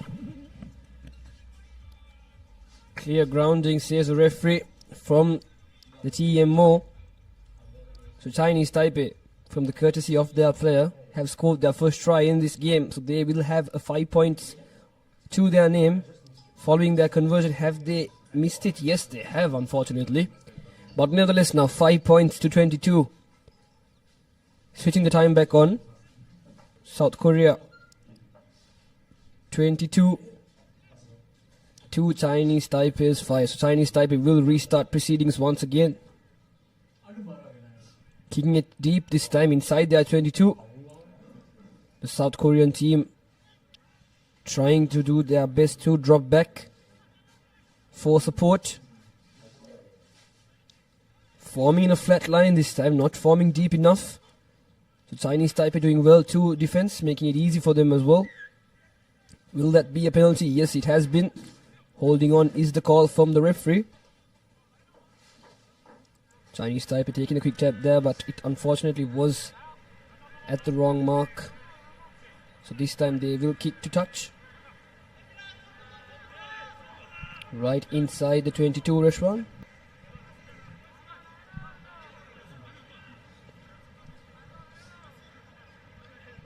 A line out in favor of Chinese Taipei.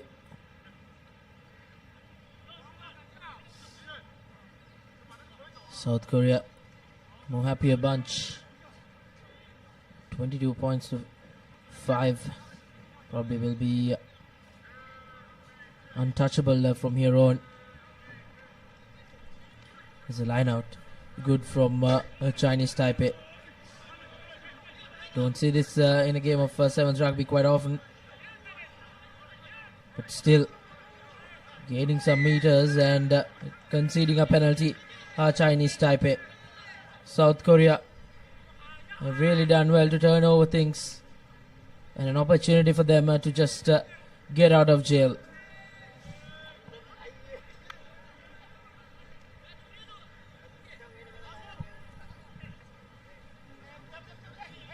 A line out now in favor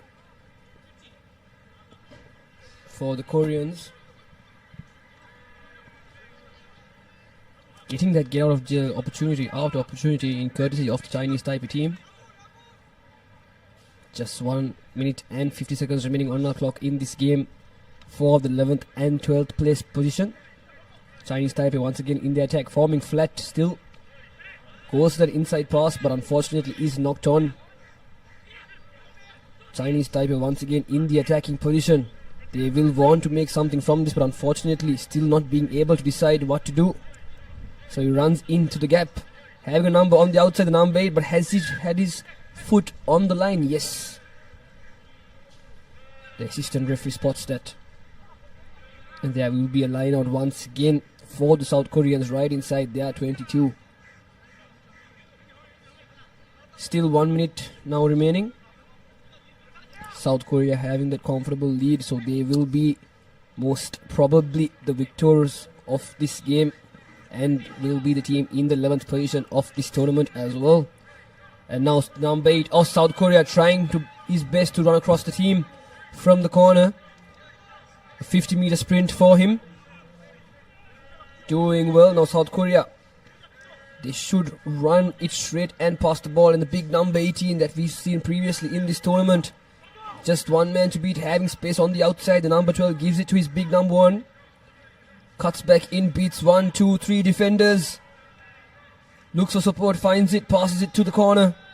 No one to beat, easy for the number 8, and he does go over the line once again, and this will be the final try for this game. So South Korea, 27 points for them, with Chinese Taipei just scoring one unconverted try. And the try scorer Kim will be very happy with that, as he brings his team and the end for this tournament as well. And that will be the final whistle blown as well from the referee. South Korea in the 11th position of this game, and Chinese Taipei will be in the 12th position of this tournament. And this is full-time confirmation. South Korea 27 points to Chinese Taipei's 5. And the highlights for this game is shown to number 14, scoring 3 tries in this game. Tremendous effort from him, running that zigzag crisscross position. Should have gone under the post, but the defender from the Chinese Taipei didn't allow it, and this was the try that was awarded from the referee. And the final try of the game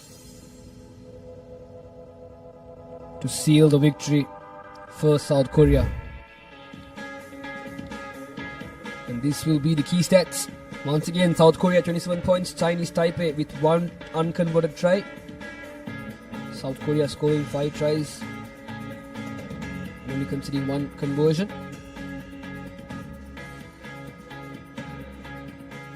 This is the view we have today here in Colombo of the racecourse grounds. But coming up next, Malaysia will be taking on Uzbekistan for the 9th and 10th position of this tournament, live here at the racecourse grounds in Colombo. The team card of both teams, Malaysia, the last game for the tournament for both these teams. They will want all the glory they can take back home with.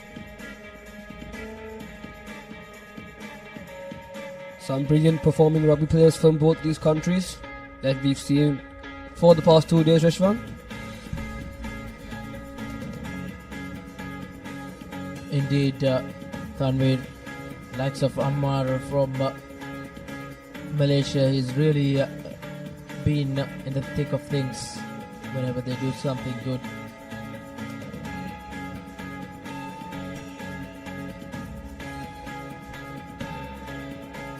Plenty of star-studded names in both these two teams. Really want to put on a show, and it will surely not be an easy task for both teams. Both teams will fight hard to finish in that 9th position. The loser will finish in the 10th position. All these games coming up are to be played 4 places, and as we approach the business end of the tournament down here in Sri Lanka,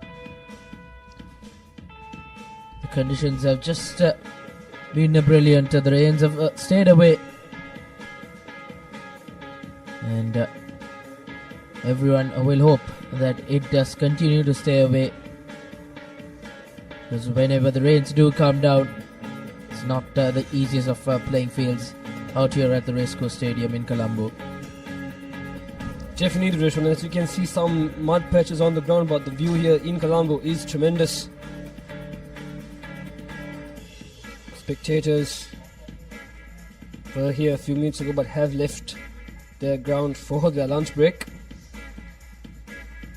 But what a day of rugby we've had here today in Colombo, Rishwan. Tremendous games. And as we see both teams lined up in that tunnel, the Uzbekistan and the Malaysian teams, it will be their last 14 minutes here in the racecourse grounds, and that is, as you can see, they are making their way in towards the ground as well.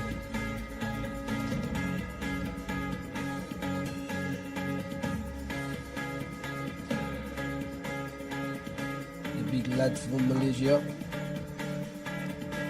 desperately they want this victory.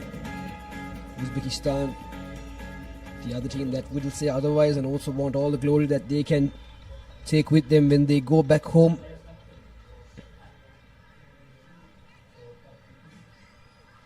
And our official for this game, Francisco Camisa, just awaiting until all the final rites and rituals have been completed from both teams to start this game. You cannot hear me.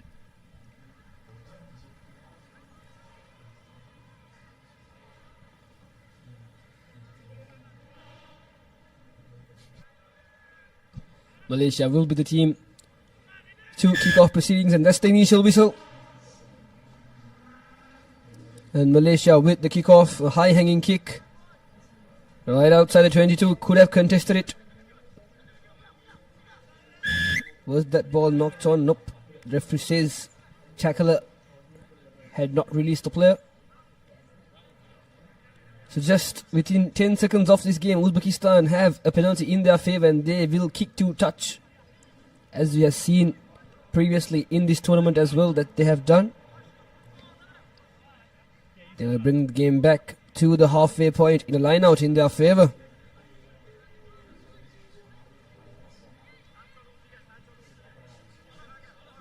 Just setting up that line out there. Malaysia pressurizing them with their words. Uzbekistan taking it from the front. Referee says it's clean. So Uzbekistan now will want to work it out wide, but change the direction. Back to where the line out was taken. Just a slippery feet there. Number 6 from Uzbekistan dominating that hit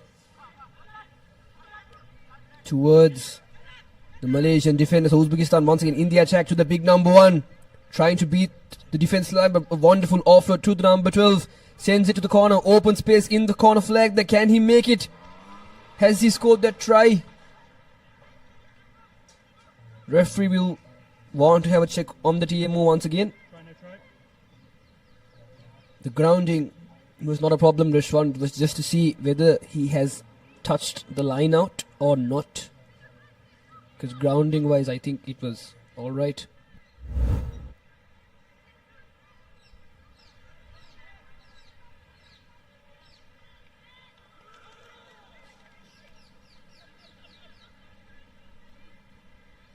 Fran, I have a decision. You may award the try.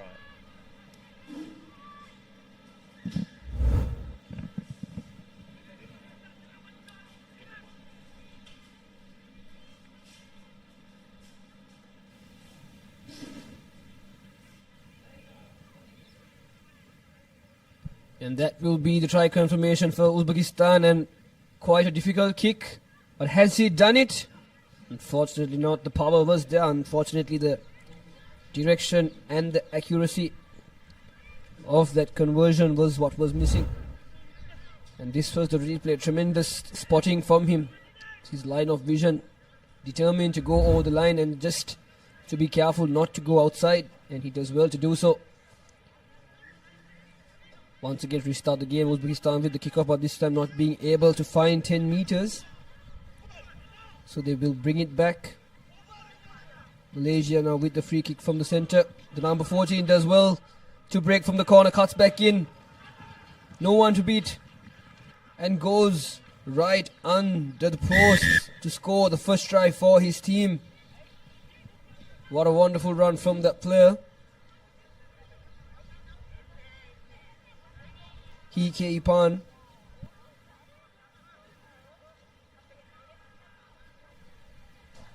Does very well to score that try for the Malaysians, and a clean, easy conversion for his kick taker.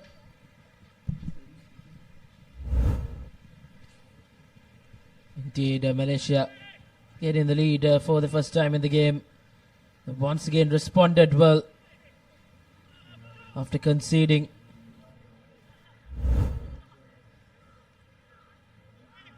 Seven points to 5.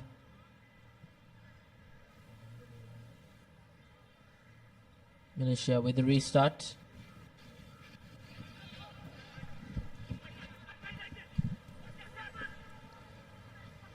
From the kickoff and receives position of the ball once again. Malaysia doing well to do so. Once again number 4 switching the direction of the game and finding that gap in the centre. Just one man to beat the number 6, but is taken down, but offloads it right before. Still in the attacking position, the Malaysians right behind the 20, right outside their own 22. And yellow card.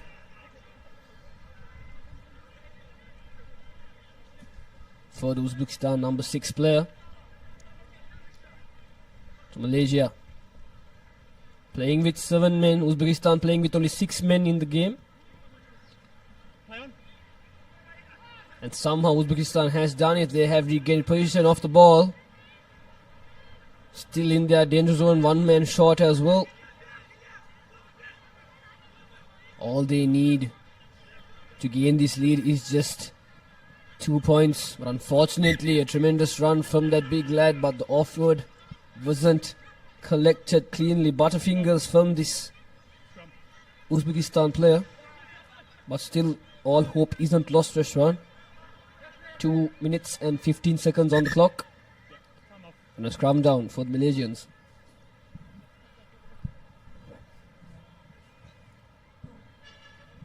Indeed, Malaysia will look to pounce on this mistake. They had to come from behind, and they have done well after scoring as well. They managed to keep Uzbekistan silent. Uzbekistan playing with just the 6 men on the park. Can Malaysia pounce on that advantage? Opts to go from the short side, and the Malaysia number 10 will go over for an important score in the game. Right in the far side. Will be a tough kick to convert. But well and surely elated Malaysian dugout as they increase their lead to 7 points. So 12 points to 5, a 7-point buffer for Malaysia. And getting that man advantage into good effect and making Uzbekistan pay. The conversion doesn't go through, but still in the lead are Malaysia. A 7-point buffer. Uzbekistan will have to come from behind. They'll have to score and convert as well.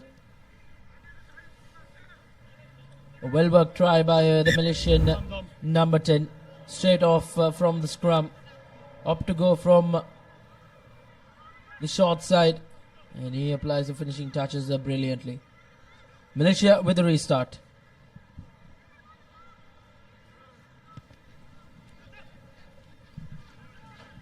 Contestable kick for Malaysia, and Uzbekistan not being able to hold on to the ball. Malaysia doing well to regain the ball. Leading now by 7 points. Malaysia doing well. The number 14 once again. A beautiful step from the outside and scores right under the post.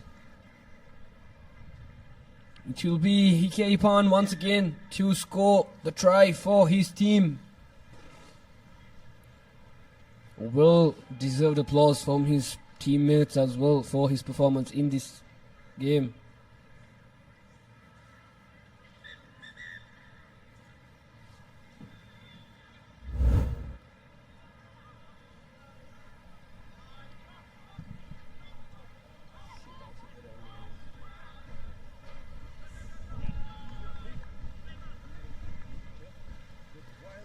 Apologies, it was not Hike Ipan, it was Ammar Siamim to score the second try in this game. What a well done performance from him.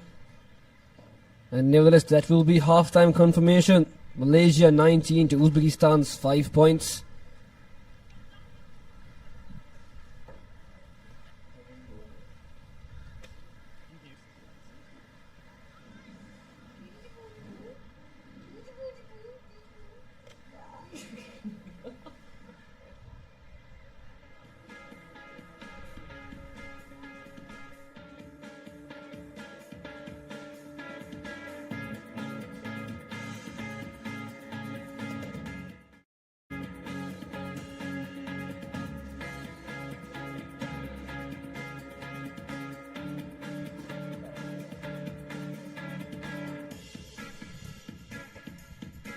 Back live here at the Colombo Racecourse. It's been a game where it's closely contested, but then it was Malaysia who just ran past freely in the latter part of that first half. In Uzbekistan's yellow card really did pay them a lot. 19 points to 5 at the break. And Malaysia will really look to see things off from here on. There was that final try, that long cutout pass. And then it was just bread and butter stuff for the Malaysian number 14.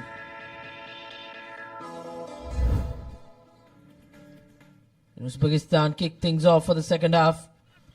Kick well negotiated by Uzbekistan. It's their position. They need to score. They need to score quickly. They're back to their initial number of 7 players as well.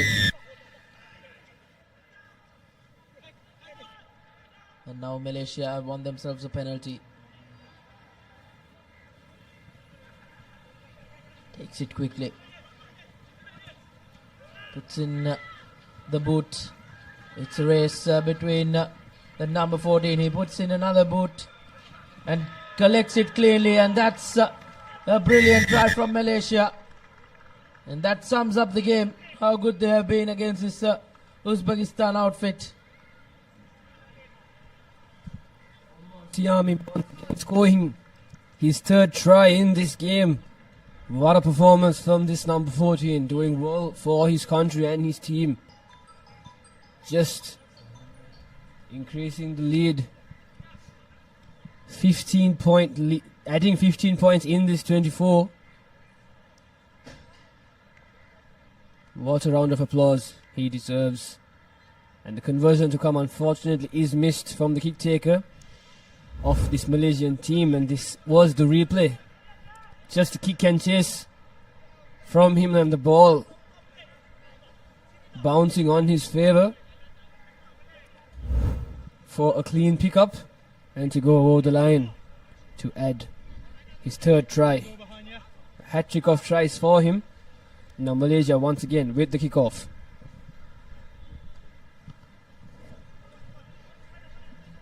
High hanging kick. Kicked it deep into that Uzbekistan half. They'll have to do the hard yards. Uzbekistan to try and go over. Will be tough nevertheless. Malaysia have managed to turn over things. And spreads that ball out wide.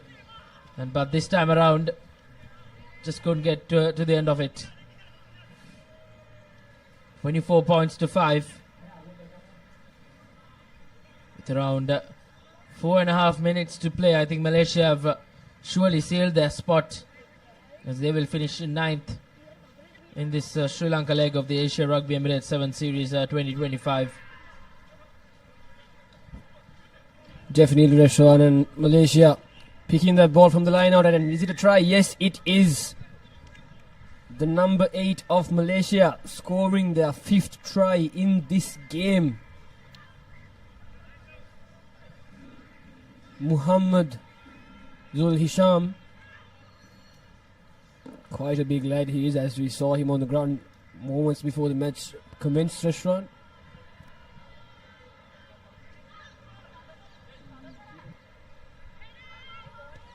Just the conversion to come. Is it clean? Yes, it is. So quite a lead we have here in Colombo for the 9th and 10th place position in this tournament.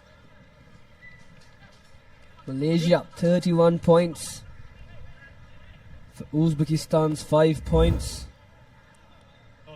And this was the replay. Uzbekistan not really showing any effort to win that line out. Falls right into the hands of the number 8 of Malaysia to go under the post.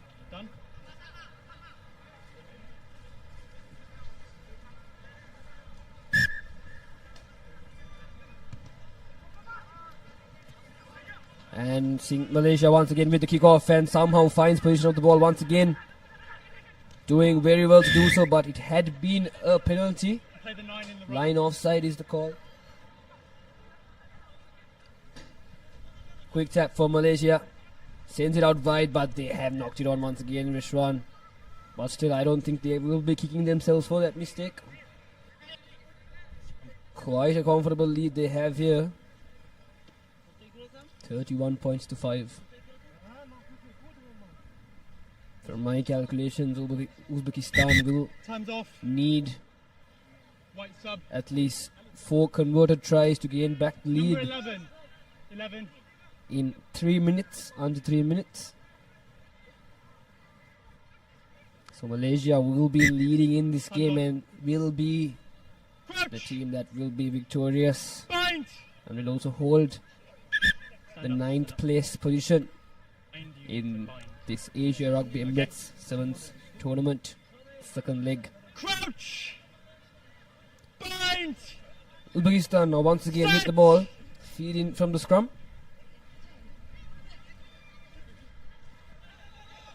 The scrum half takes it and tries to go from the blind side, but switches his direction and sends it to the line who was inside. An offload there, not making the man a first time, but after a bounce, Uzbekistan collects the ball, now making their way into the 40 meter, passes it to his number 7 in the corner. Almost dropped it. What an incredible offload that was, but unfortunately knocks the ball on. Play on! Malaysia now kick the ball into their own They just have to make the line there, but late tackle and referee says it was all right. It was legal. But Malaysian players will not be very happy with that. So it will be a 22-meter dropout for the Uzbekistan team.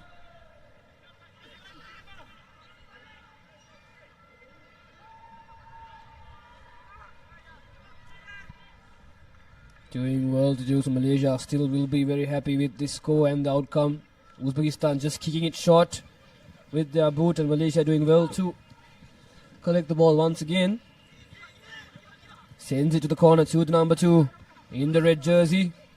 Uzbekistan trying to counter-ruck, but Malaysia doing well to secure the ball. Once again, Malaysia in the attack. Not the best of passes, but that will be a penalty for holding on to Uzbekistan. Taking that quick tap, the number 7. Making his way forward. A bit hesitant on what to do exactly. Unfortunately, just goes to the ground. The ruck has been contested, but still the ball at hand for Uzbekistan now. Having space on the outside and numbers to a long pass. Taking 2 defenders down with him. Uzbekistan still with the ball at hand. From corner to corner, just 30 seconds remaining. They will at least want to score one more try before the full-time whistle is blown. Still in the attacking position, offload after offload. This Uzbekistan team doing their utmost best to keep the ball in play and to go over the line. But unfortunately, will that be a heavy tackle? The referee has stopped the time as well. I want to check potential serious foul play, please. It will be a TMO.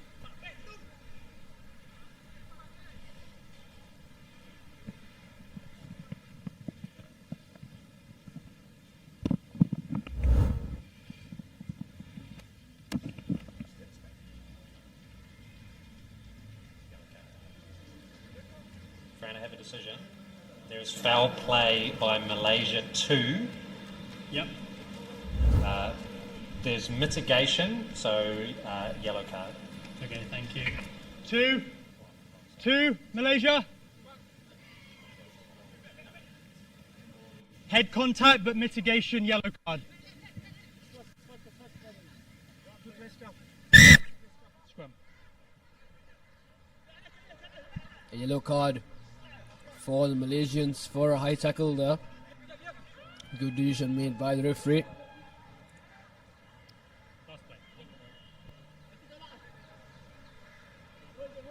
Malaysia now still leading with 31 points, but now they will have 6 players on the field for the remaining amount of time in this game. As you can see, the clock in our time has been brought to an end.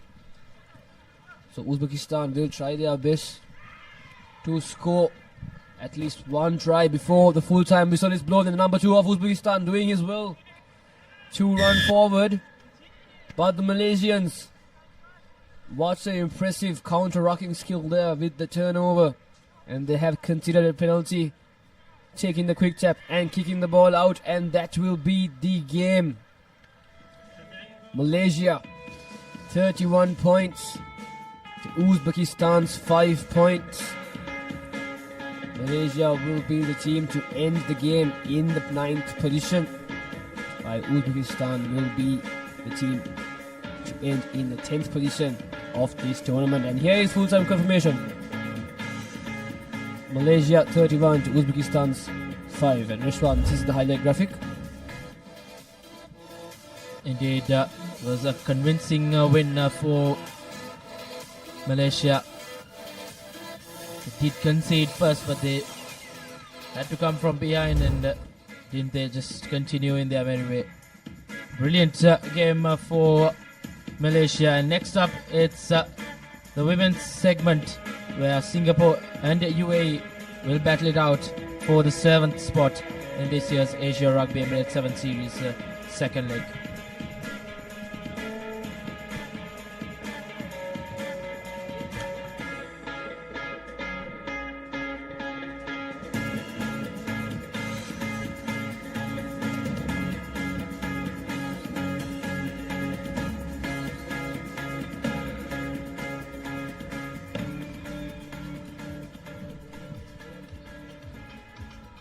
So we'll come back here to the race course as we move on to the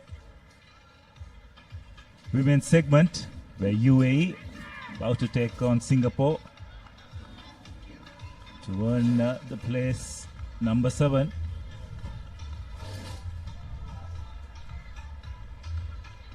Probably have to say that UAE will go in as slight favourites into this game. Joining me in commentary is Nilhan.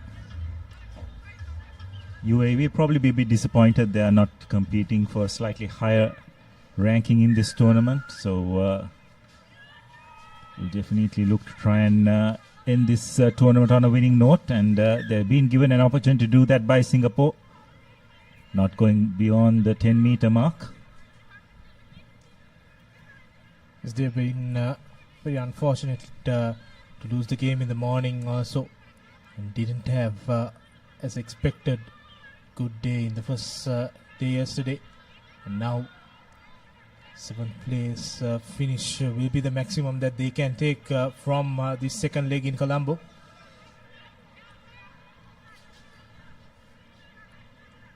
Now UAE are looking for options, but fumbles the ball in the process. So hands over position back to Singapore. For Singapore, they will take this second leg with a lot of positives. They will go back playing for the 7th place last time around. They were in that 9th place semi-final, so they have come up a position in this second leg in Colombo.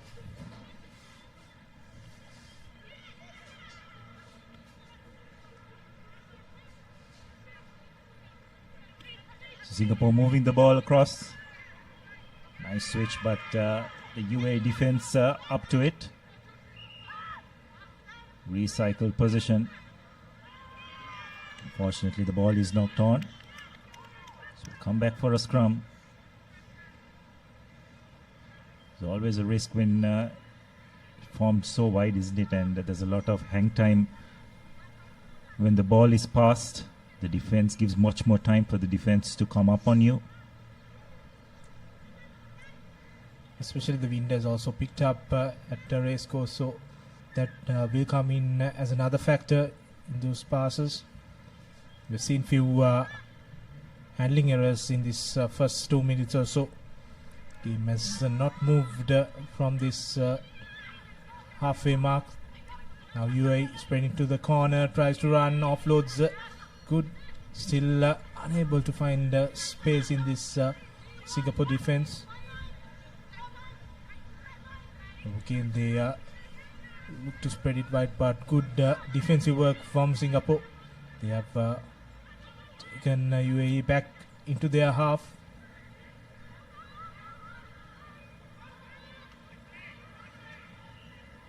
Good pressure on the rack, but the number 5 breaks through and looks for her support, and the offload goes into the hand, but finally the fumble ball is dot down by UAE, and they open the scoring in this 7th place final.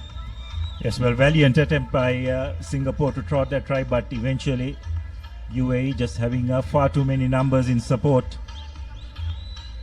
And the ball was knocked backwards. There was no one from Singapore who could clean it up. It's a good follow-up by the UAE player to just knock it with her foot over the try line and fall over for the first try.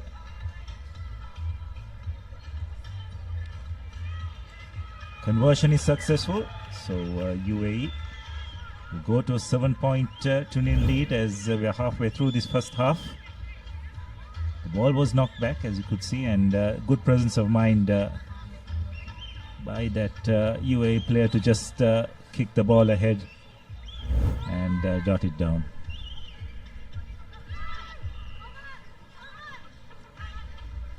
So UAE have restarted, and looks like that would be a knock-on. Or rather, UAE have decided to take the line-out option. Looks like Singapore have done really well to steal that ball. Will they be able to make use of it? But fortunately, the pass is just not going to hand. And UAE have done well to clean it up, created another phase.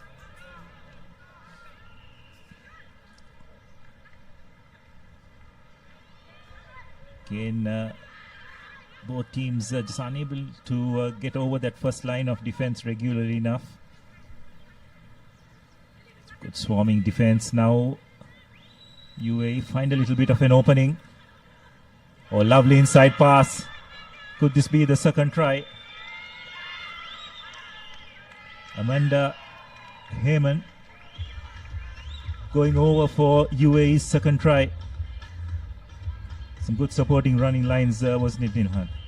Yeah, brilliant supporting lines finally being rewarded for Amanda Heyman. She goes over for the second try. So quick tries, 2 tries in quick succession for UAE. They have increased their tally up to 12 points with that try. Conversion to come. This will be a tough one. And that does not gain any points. So the score will remain at 12. So we see a replay of that try. Brilliant supporting line run by Amanda, and she went over for the second try for UAE. See gasping for breath, but having scored the try, they'll just make her feel so much better as the UAE recommence. This time they go for a bit of distance with regard to the kickoff. Singapore spread it wide, but the UAE defense does have it well covered. Position has been recycled. Short ball by Singapore, just taking it up, but UAE do have it covered. Penalized for not rolling away. So that's a nice short pass. It looks like Singapore are going to pull one back here. With just a few seconds to go to half-time. It's Jane Yi who will get Singapore on the board. This is her third try of this tournament.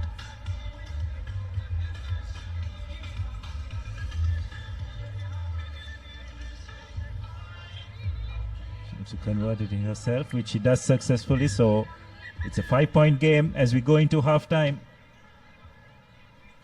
Looked as if UAE were comfortably cruising along, but just that try at the very end will make the second half all the more interesting.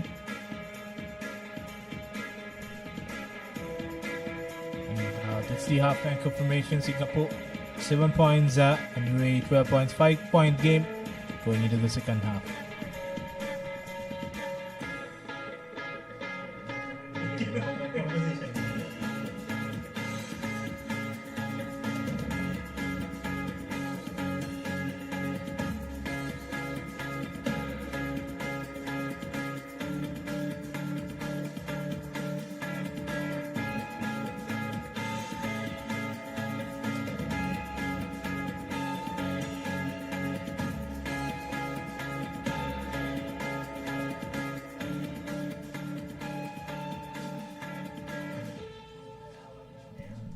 Welcome back to Racecourse Stadium.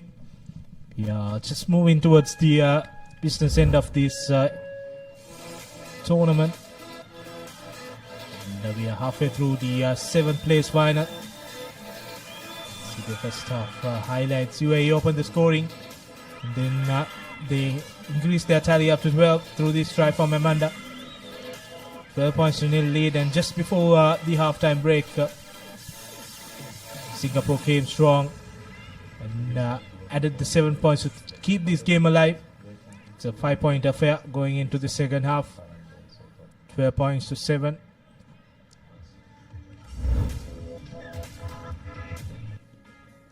Coming up next, India will take on Kazakhstan in this 5th place final. India finishing second in that group against Japan, but not able to finish the best second team. So they fell into that fifth place playoff semi-finals and won it, and now they will take on the Kazakh outfit in the next game. Second half underway here with Singapore with possession deep in their 22 meter and fumbles the ball. And now UAE with the opportunity to set things up in the first attacking move of the second half.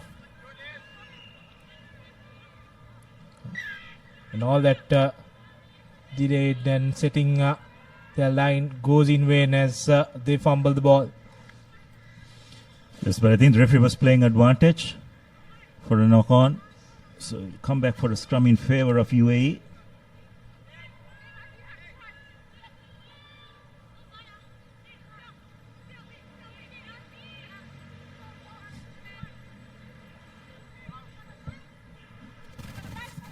Bye.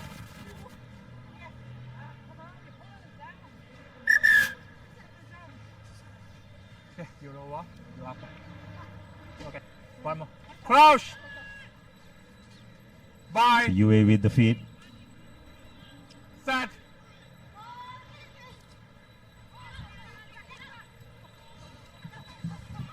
It's a nice wraparound move, but well read by the Singaporean defense, and now they've got rights on the ball. And it's been deemed as holding on, so good work by the Singapore defense. It's always a danger when you run into contact. You've got to ensure that you have players trailing you to clear out immediately. If not, it's, you're putting yourself in a vulnerable position defensively. Because if position is turned over, it gives the opposition a chance to run against unstructured defense. But on this occasion, the penalty was called, so Singapore have opted for a scrum. 1 meter, 1 meter. Going on the short side. Given a bit of a difficult pass to collect. It has been knocked on, so it will be advantage in favor of UAE.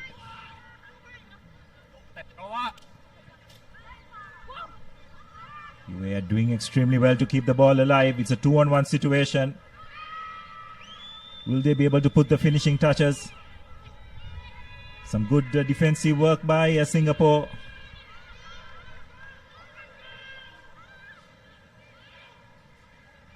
Did extremely well to get into a good position and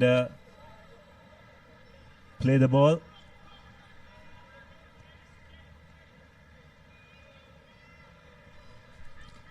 Singapore this time have opted to go for touch.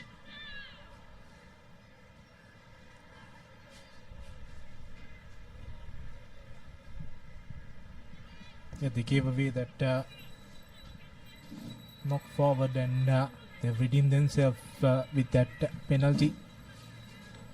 Still in their half, they opted for that line out, and that third spell. Just need to spread it wide and find some space in this UAE defensive line.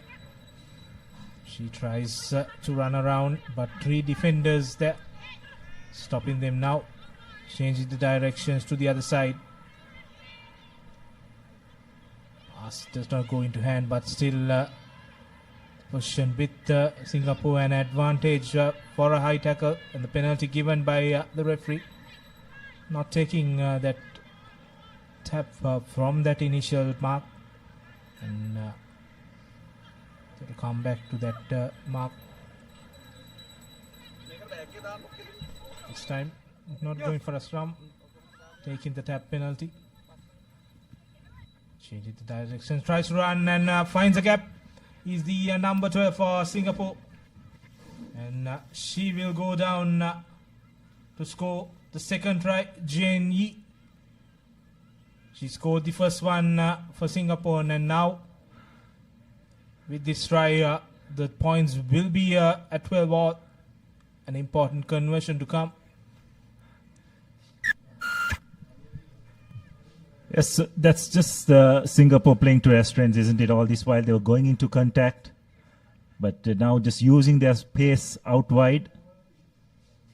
Jing Yi definitely had a bit of legs on her opposite number. Looks like she's going to do the conversion herself, which will give Singapore the lead with just about 90 seconds remaining. It is successful, so 14 points to 12. Crucial last few moments. We'll have to say the team that scores next will probably take this game. They were patient in that build up to that try. They spreaded the ball to the left and then came back again to the right. In the next phase, they found that space to run around, and Jianyi just went through that gap to score. Hands up! Now UAE with possession. They need to come back, but the pass is not good. Finally in the corner, the number 15 collects it, but not rolling away and giving away a penalty. Quick tap taken by the UAE. Unfortunately, they have knocked the ball in the process, so giving away a possession to Singapore. Few seconds remaining, and this could possibly be the final move of the game. Yes, Singapore, just interesting to see how they're going to control this. Could look to run the clock down. Okay.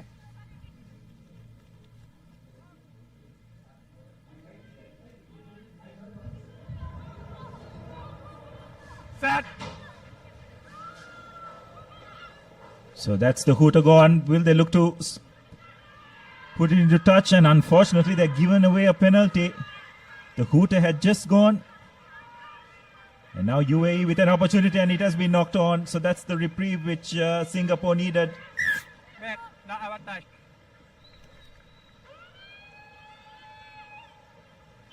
And it looks like referee has said that we will have one final play. So all Singapore need to do is just win this scrum and put the ball in touch, and this game will be theirs. Yeah, they just need to do that. They played well in this game. And player who scored all the points, Jenny, puts the ball into the stands. And this is a great result for Singapore. They finished 7th in this second leg in Colombo. And UAE's woes continue in this second leg as they will end the tournament at 8th place. Yes, a good win for Singapore. They're under a lot of pressure in that first half, but they hung in there, waited for the opportunities, used their speed to good effect against probably a physically superior UAE outfit to clinch this 7th place playoff. And that's the final score for you: Singapore 14 to UAE 12. Highlights of the second half. Jenny went through the gap. This was the match-winning drive for Singapore. They were trailing.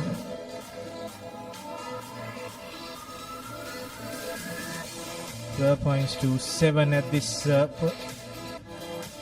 before this try, and that converted try from Jenny, getting the result Singapore wanted.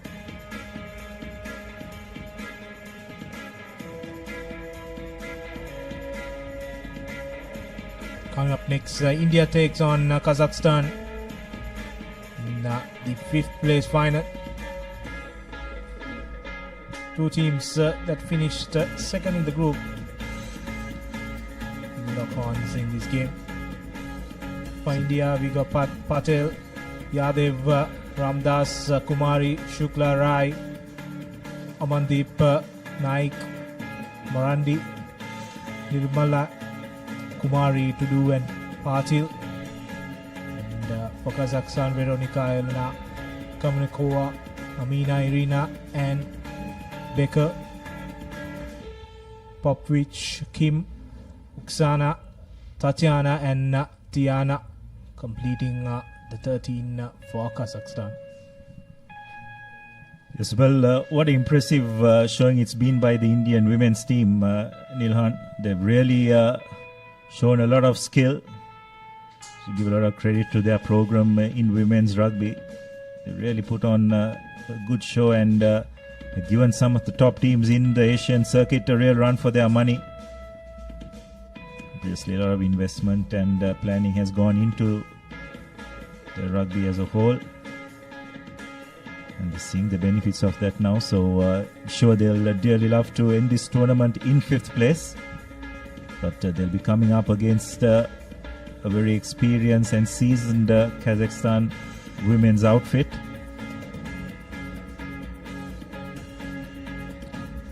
Slight drizzle here at the race course.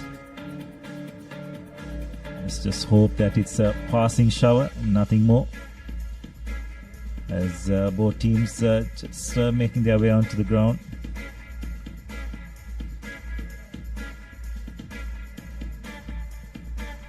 We had few passing showers throughout the day. It's the time of the day that rain gets heavier in Colombo in the past few weeks. We hope that this moves out and we can have those 4 big games coming up. The 2 cup finals and the 2 third place finals. All set for this game. Both teams eager to start the game.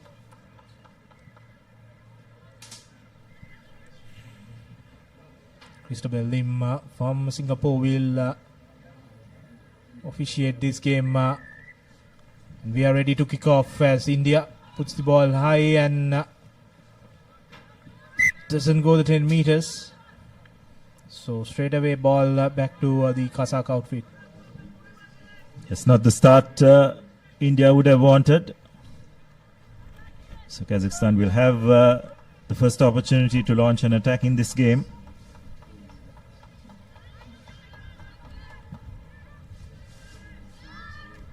So tap has been taken. A couple of switch moves. But that's really well done by the Indian Jackler. Brilliant work at the breakdown. Just identified the opportunity and went for it. They managed to win a penalty as a result.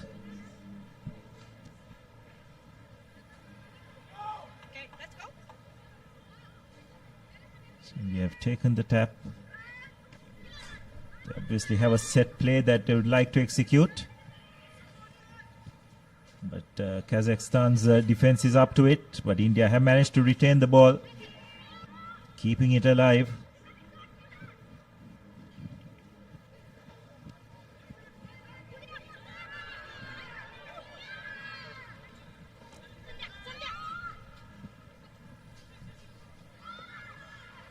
Again, ball retained. India not making much headway. They are keeping hold of possession though. Release. Thank you. Once again recycled. Now giving the ball a little bit of width. But Kazakhstan's defense is strong and they have forced a knock-on. 2 knock-ons. So it will be a scrum in favor of Kazakhstan.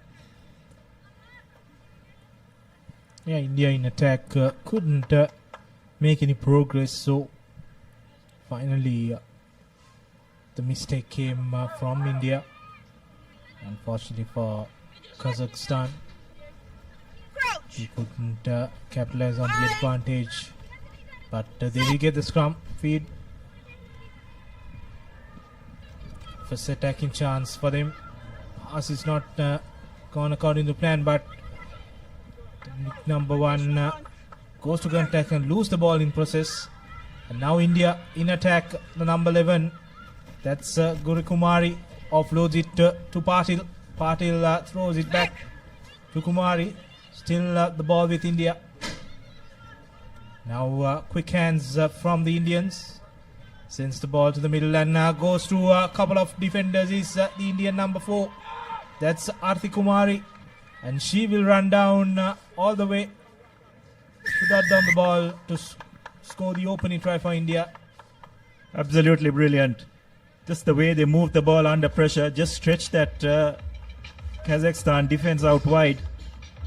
And eventually Kumari just finding a gap, and she had the pace to run right round the Kazakhstan defense.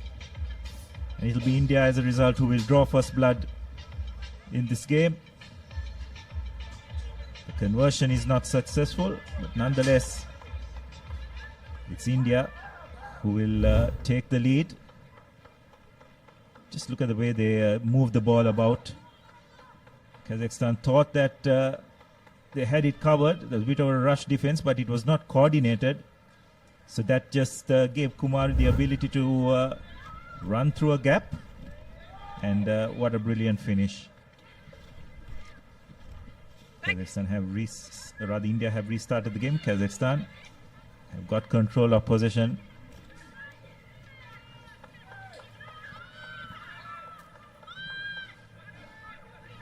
Now spreading the ball out wide.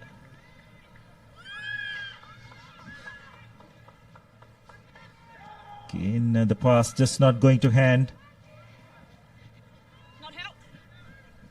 Kazakhstan just trying to find a way through this Indian defense. They managed to win a penalty.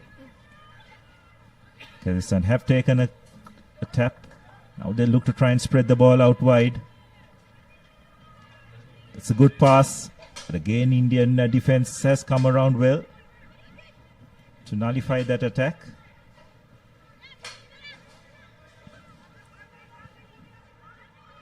Swing the ball the other way.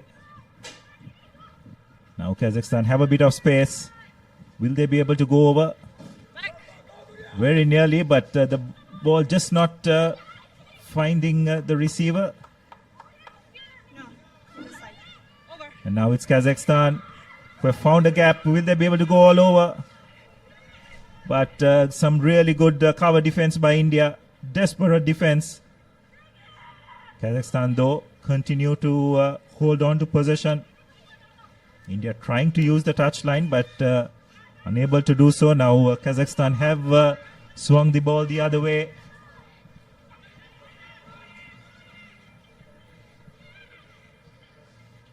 This is really good by Kazakhstan. Good control of possession. They're really testing this Indian defensive line.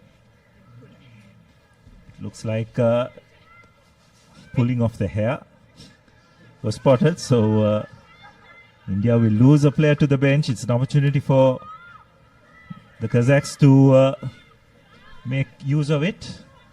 Taken the tap, but India just hanging in there.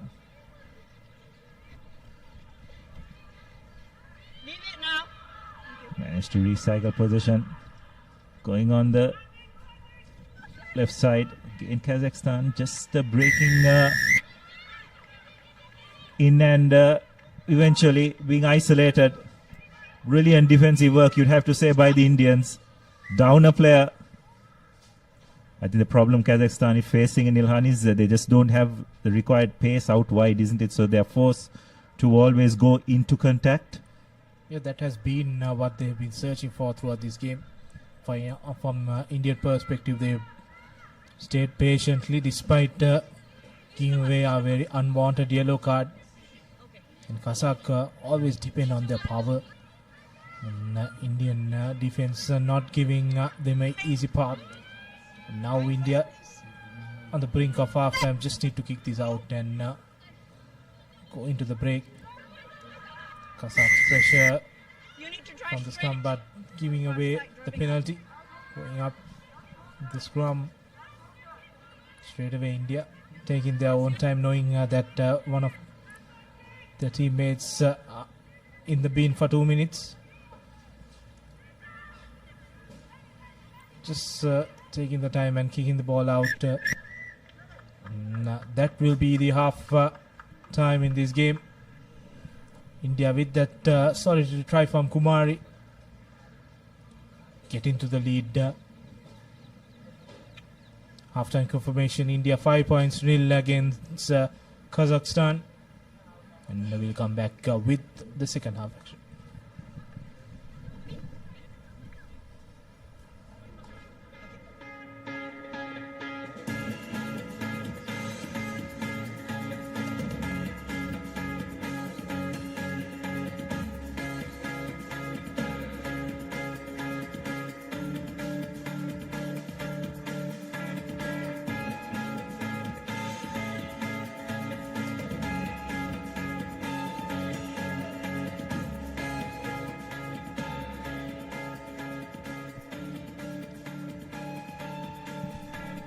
So welcome back here to the race course as we await the commencement of the second half. But before that, just one try in this game.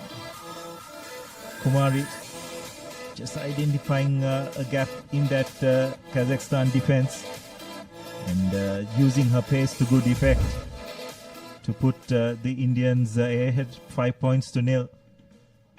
Coming up next in the men's segment for 7th place, Philippines will take on Singapore. So it will be an improvement for both teams who ended up in 12th and 10th place respectively.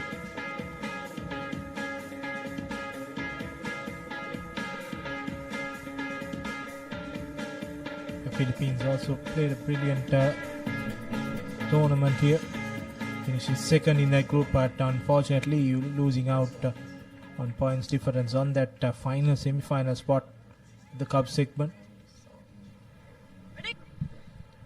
Yes, they'll all also be disappointed that they lost to UAE today as well. So Kazakhstan have restarted play. Now India with possession.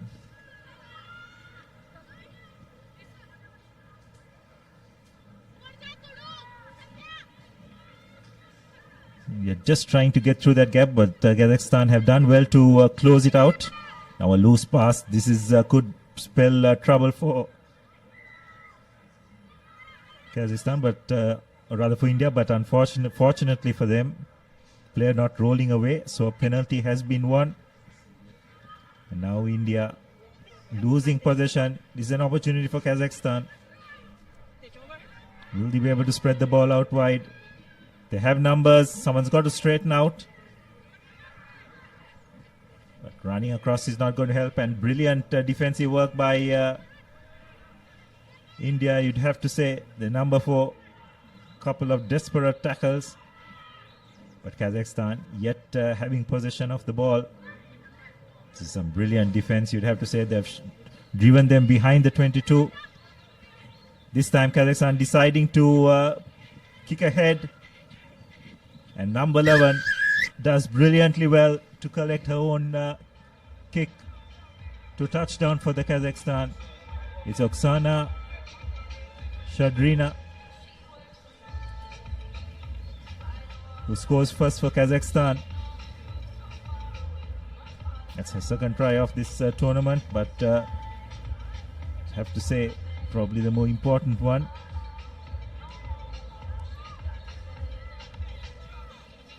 Crucial conversion to come, and that does not go through the sticks, so the score will remain at 5-all. And India doing all that defensive work, and finally they did not have the gas to outrun Oksana there. And, she collected and got down the ball in whitewash. So it's also play for in this last 5 minutes in this 5th place final. 6 more games remaining in this second leg in Colombo. Now the restart from the Kazakh outfit. No one collects the ball, so India will get a throw in. Just gone to a shell in this second half. India doing a lot of defensive work in the first half also. So they will wait for their opportunity to come. And knock forward from the Kazakh line out there, giving the ball back to India.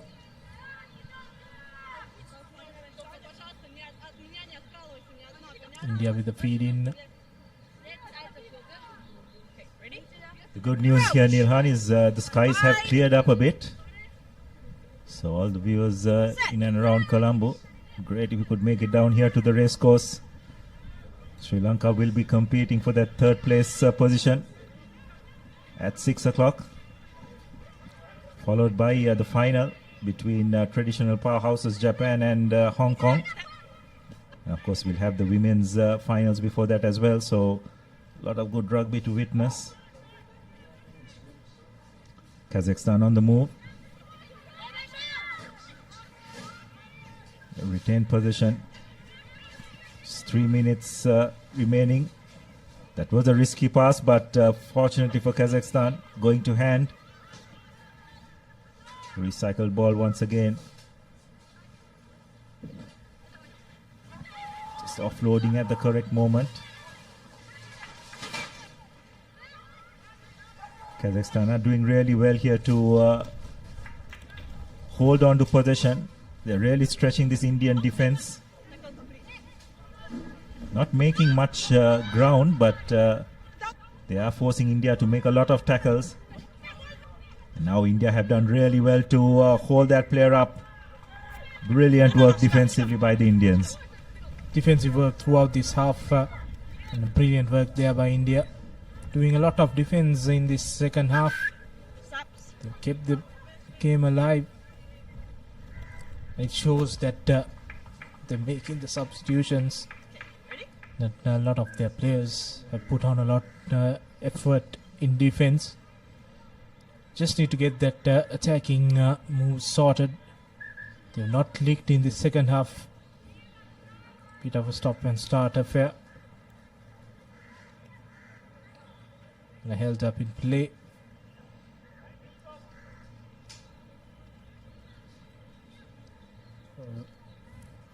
Indian player down. That's the number 2 for India. Water's off, please. Water's off. Water's off. Water's off. That's Yadev, but she's up and running now. Very important passage of play. Just 2 minutes remaining, and India with the possession. Pressure from Kazakhstan on that scrum, but India comes through the ball. She goes through and the new replacement and sending it wide to Patil. Patil breaks through. Brought down near the 22 meter. Now looking for recycle ball. Goes towards the shorter end. Not sending it wide. Ball pops out of that ruck and goes into the hand of the Kazakh player. And she will go down now. Kazakh has numbers in the corner. Just need to draw and pass. And brilliant tackle there by India. Delaying the Kazakh attack. Still the ball with the Kazakhstan outfit.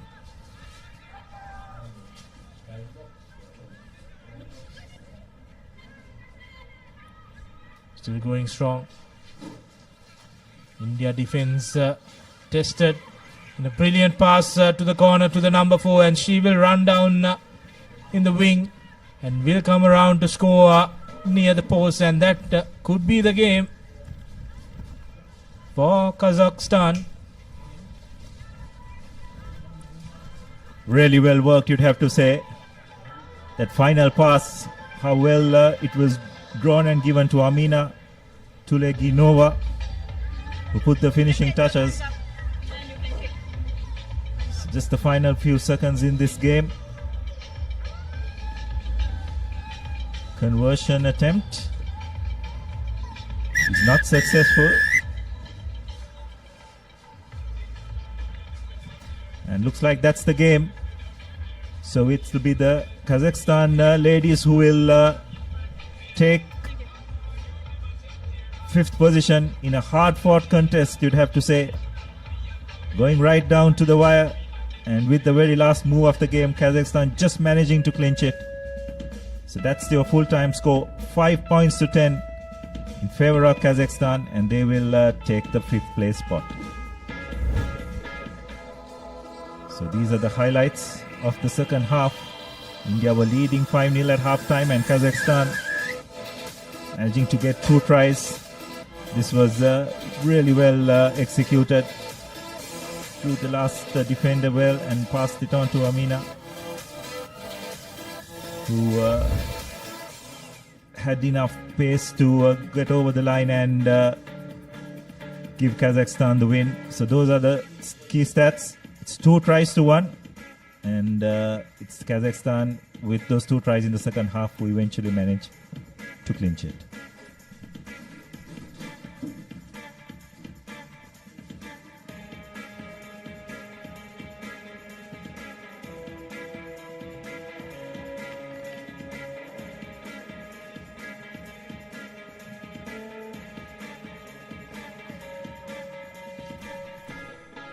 Next up, Philippines take on Singapore in this 7th, 8th place playoff game, which is going to be an interesting one. Both these teams will want to make sure that they finish off without the wooden spoon, because their tournament hasn't turned out the way they would have hoped for. Philippines and Singapore did put out some very good performances but couldn't finish the games, which is why they find themselves in this position.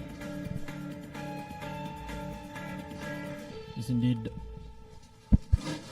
They played quite a bit of quality rugby, but nevertheless find themselves in this 7th, 8th place finisher. Well, before the game, we will go in for a quick commercial break, and when we come back, we will have the action of the 7th, 8th place playoff game.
Welcome back to the Racecourse Stadium here in Sri Lanka. Asia Emirates Rugby Sevens Series second leg, and we are at the business end of the tournament. Philippines taking on Singapore here live from the Racecourse Stadium, who will compete for the 7th, 8th place playoff. Both the teams will be looking to make sure that they finish the season with with a win. Definitely they'll be hoping to finish it off in a high note. The two team cards are of Philippines and Singapore. Philippines, fondly known as the Volcanoes, have a very good memory here at the racecourse, where they managed to dominate and beat the host as well on the previous travels, but this time around haven't had the best of outings here in Colombo. Indeed, Singapore as well, I think, could have played better rugby. Few unforced errors here and there. I think the adaptability to the conditions in Sri Lanka, while we had a bit of rain as well, might have played a part in their shortcomings, but nevertheless, important game up for them. Starting them very young, be lovely shot of a little one be brought in to support the fans and enjoy their rugby. Rugby is always a community sport, and with the community, only with the community can rugby grow and dominate in the country and also in the region, where Asia Rugby especially is looking at ramping up the coverage when it comes to the overseas ball game. Being the largest continent in the world, it's only fitting if it can become a superpower in the overseas ball game. Indeed. Even for players, I suppose playing in front of a large crowd would definitely up their game and cheer them on, encourage their spirits as well. The crowd definitely building up as we take a look at Singaporean women team, who are all smiles and are ready to support the men's team, who will be running out to try and clinch that 7th spot on offer. Having some fun. Indeed, all smiles. I suppose they are done with their games for the day, cheering on the men's team, making sure they get the job done as well. Crowd will slowly build up as we are heading into the commercial end of the tournament. We have a few matches left, and definitely we'll expect a house full capacity for the grand finale.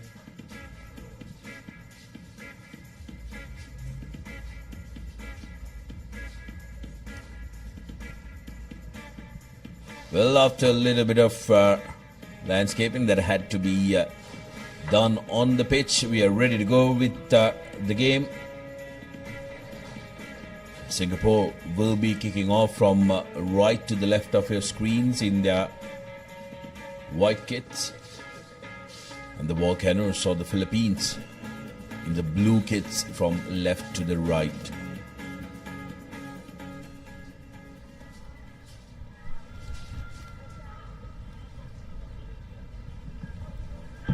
This will be definitely an interesting matchup. Quite the evenly balanced teams as well. It's important that both Singapore and Philippines get their starts right.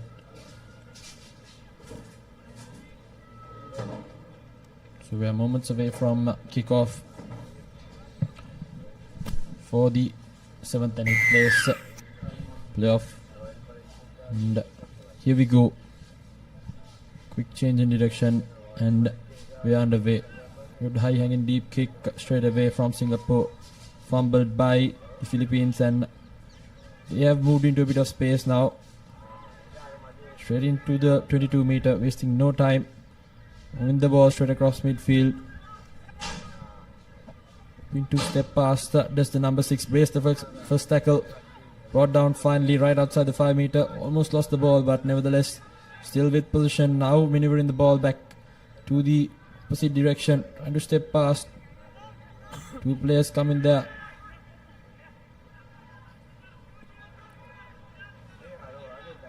Now moves it away to the left side. Cutting back inside. The man ready there waiting for him. Still Philippine defense have kept them at bay. It's only a matter of time until they find a gap. We go still good defense yet again from the Philippines. Pushing them back out of their 22. Holding on to the territory. Singapore still not managing to find a cheek in the arm of this Philippine defense. What Singapore have done brilliantly well is holding on to possession and looking to create opportunities. That kick though, not very well thought. Philippines equal to the task, win back possession. And here's Philippines looking to run from their own 22 but decides against it, putting the ball behind the defensive line, and that's a very good territorial kick. Despite Singapore not getting headway, it's always jittery, nervy when you start a game to be bogged down in your own 40. Quickly taken by Singapore. Here's the number 1. Making it available, not releasing the man. So penalty in favour of Singapore. Quickly taken by Liao. Now to the corner. Straightening it up is Yao. Yao through the defence and has the try line at his mercy. First try of the game. Once he touches down, that's Nicholas Yao. Brilliant break and had the pace to finish it off as well. Singapore draw first blood, 5 points with the conversion to come. Just some brilliant individual effort there.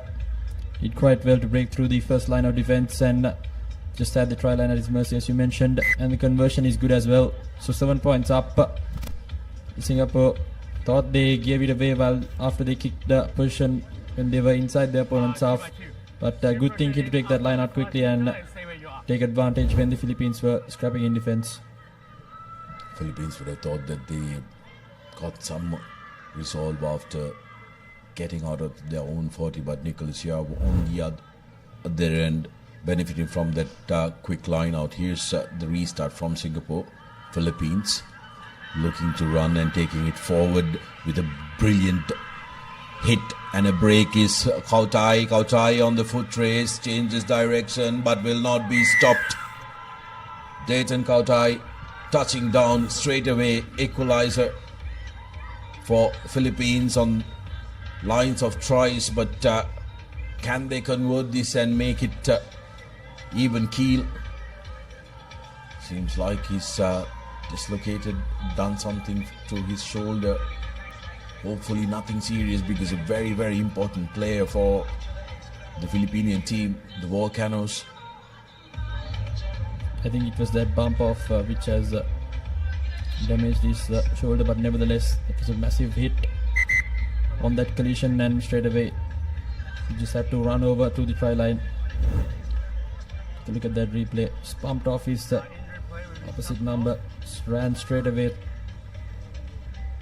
nursing the injury after scoring the try. So nevertheless Philippines have strike back.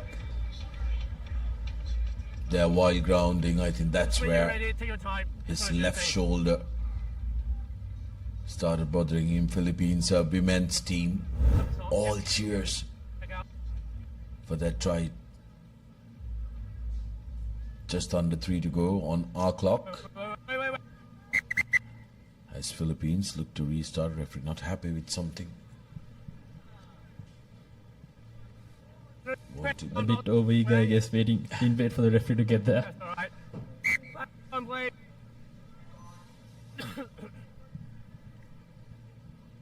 Ryan Mitchell with the restart.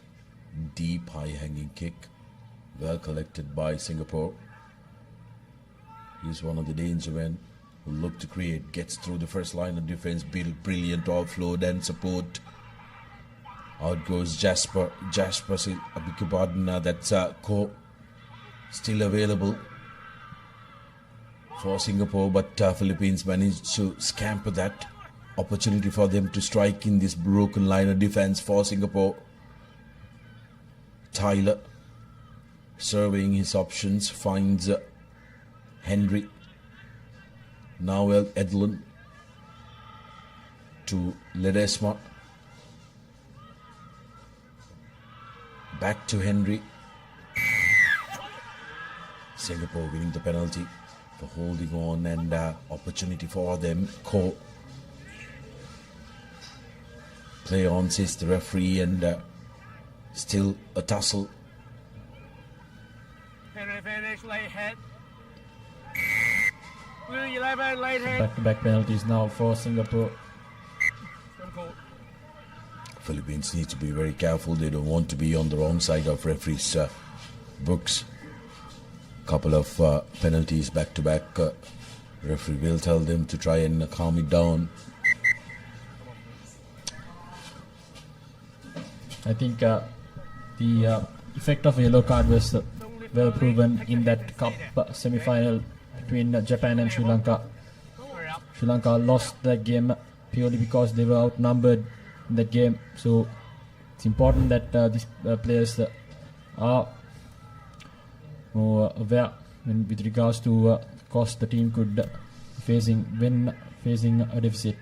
Ball out and quickly through but the hands of the Singaporean backs, and here's dancing feet. Brilliant bit of touch from Sharifdeen, who's finally tackled, but here's the supporting run and the try from Amran. Referee wants you to have a look at that from the television match official.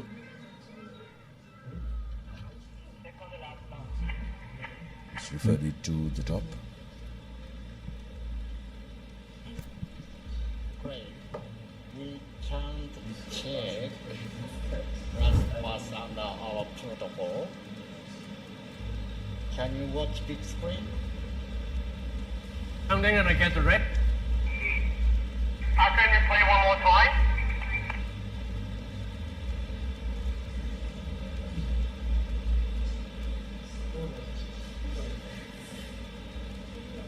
Yeah, can you play one more time, please? Before that.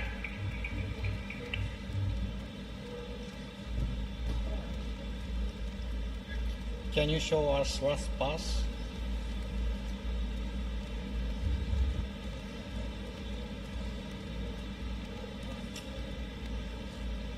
Forward pass for me. I got no try.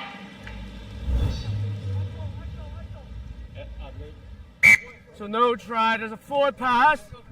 Swim blue. The last offload has been adjudicated as a forward pass after the referral from the referee. So Philippines will be a big sigh of relief. Singapore, on the other hand, they will look to put pressure on this scrum, especially because the Filipinos are deep down in their own half. So Singapore still has that territorial advantage. It's important that they don't let the Philippines take the exit, as we say that. Philippines managing to get it out through the hands of their centre, the number 4 jumper. Here's an opportunity. Brilliant bit of handling, and out goes Hendry. Still on the run, offload collected by Jonel. And here's Ethan Tyler to Mitchell. So his options, 2 men running at him, and opts for a Ledis Mouse with a dancing run. How about that offload to Ethan Tyler? Ethan Tyler goes underneath the purse, and just like that, Philippines get on to the lead, 10 points to 7 at the stroke of half time, and could very well make it 12. Ethan Tyler, the man touching down for Philippines. But very good work by Ryan Mitchell, creating that try, and the extra sided as well. 12 points to 7 as the referee blows for half time. Philippines coming at the death of the first half and clinching that lead.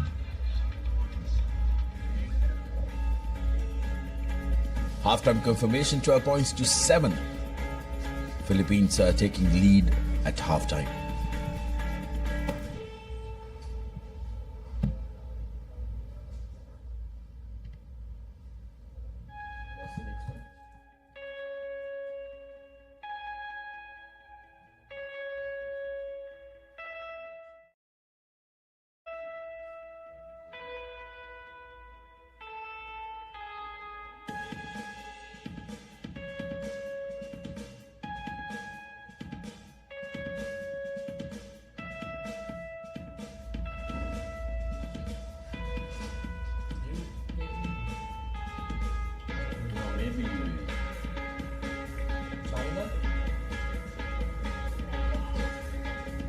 Yep, and we're back.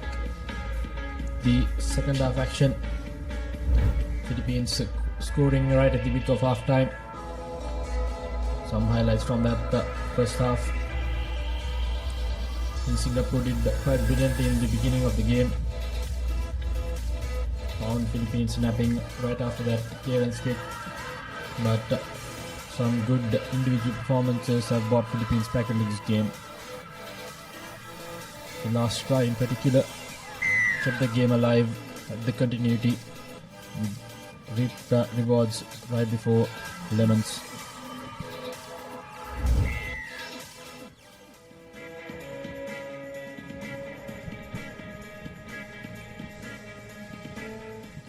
And we've restarted the game. Restart by Philippines. Singapore managing to get hold of possession now with a wraparound.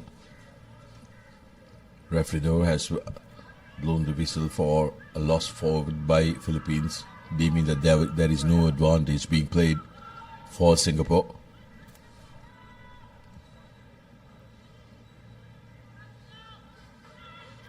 Philippines women's team enjoying themselves.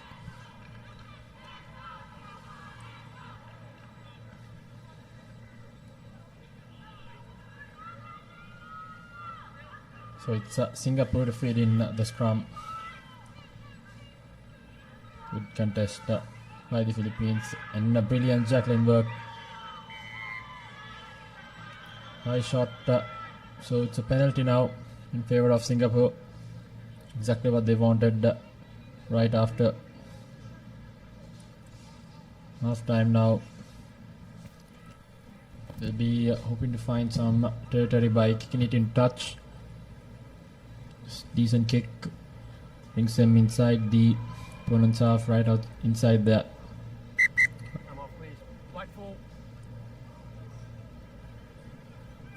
So important passage of play now for Singapore.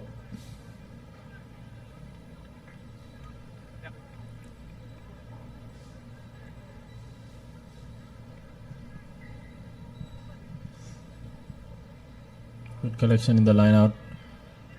Straight away, it's into midfield.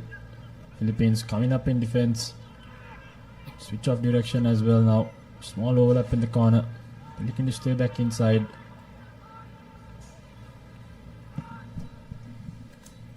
Singapore, this is what they have done brilliantly well in the start of the first half as well. Holding on to position. Here's a break coming through. Needed support. Players overshooting him. That was Ko in that number 10 jersey. Singapore looking for the outside route. There was a penalty. It could very well turn out to be a card here. Yes. Playing the player without the ball. Nicholas Yao creating opportunity for Singapore. Now can really take this game. 6 against 7. Singaporean team becoming loud. They know they have a real opportunity. Chong Yong Teng looking to offload, but the player was held. That was Ethan Tyler. Made that cardinal error. So Singapore now, the numbers advantage. A scrum inside the 22 meter. Brilliant opportunity.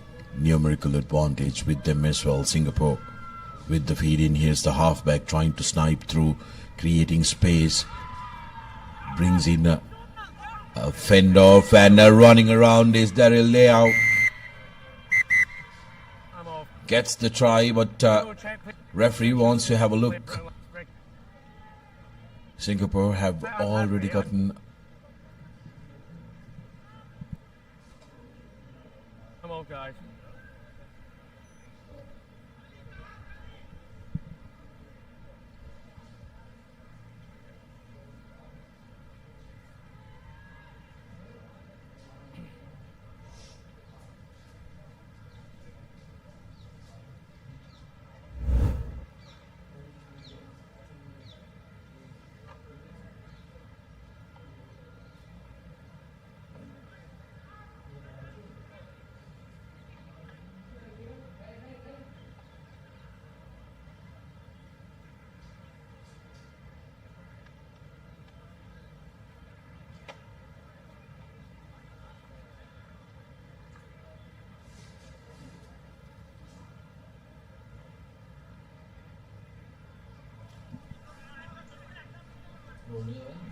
I think the referees are satisfied with. There's nothing for the foul play, but try still send. I may go on, please. Thank you. Yep, where you are. Referees are satisfied with the try. Don't say anything. They were looking at some foul play as well, but have deemed it's all okay. The conversions through, and Singapore gets on to the lead. Very important score for them. Need to make sure that they try and capitalize during the time that they have the numerical advantage in these finishing minutes of the game. Great recycle, and just like that, the gap's opening up. It's the Philippines now with a numbers disadvantage. Good defense coming in by Singapore. Has won a penalty taken quickly. The number 7. On the chest. Another high shot advantage for Singapore, who's now with the momentum shift in their hands. Goosey's past the first defender, trying to sneak past the desperate defense coming in yet again for the Philippines. Hidayat, the man who got that brilliant step in, and in goes Samuel Ko. Now Singapore slowly steering away from the Filipinos. 19 points to 12 with just under 3 minutes to go on our clock. Philippines will be disappointed at where they've ended up, because they were controlling possession of the game, but since that yellow card, Singapore have made them pay. Indeed, between that 2 minutes they've considered 2 tries. The conversion unsuccessful, but nevertheless Singapore now in the driving seat. 19 points to 12. 7-point buffer between them and their opponent. Taken quickly. Good sniping run there by that AP number 9 for Singapore. So they've made full use of that numerical advantage they've had over their opponents. Philippines, if they were to stay alive in this game, need to make a good exit out of their own half. Good collection so far. Singapore kicking deep, putting pressure on the Philippines, and just like that have managed to turn over, really putting Philippines under pressure. Now Singapore will be looking to manage this, running across and now straightening up. Here's the offload coming in for Jerifdeen, who goes into the 5 meters, and Singapore wins the penalty for not releasing the player. The correct part of the field, Singapore to win this one. Over there by your player. Stay behind your line, please. But there is a stoppage.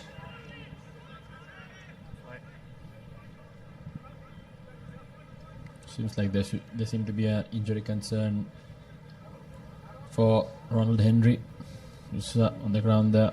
Do you want to stretch up? Nevertheless, Singapore, Sarid mentioned momentum shift, and they seem to be on top here. Still less than 90 seconds left on the clock as well. Seems like as for now they've secured this game with ease. Good game management, using that yellow card advantage, taking in the 2 tries, sneaking them in.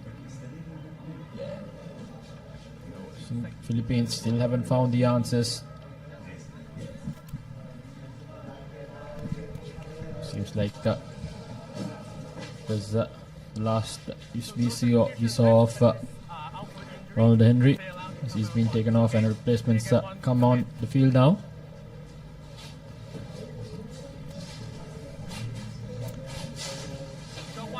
Singapore with the penalty deep in the opposition half will fancy their chances to win this one here and secure that 7th place of the competition. There are some real dark clouds that are converging around the race course. Really do hope that the skies will hold, because yesterday we did have some heavy downpour. Stay where you are. No charge now. You can stay where you are, but no charge. Here you go. Singapore doing something different, opting to go for the post. 3 points. I'll let you know when 10. Yeah. Make sure that they're secured. Even with a 7-point score, they will have a 3-point lead. Good game management, isn't it? Because they're sucking up couple of more seconds as well, and getting that cushion and buffer. Under 1 minute to play on our clock.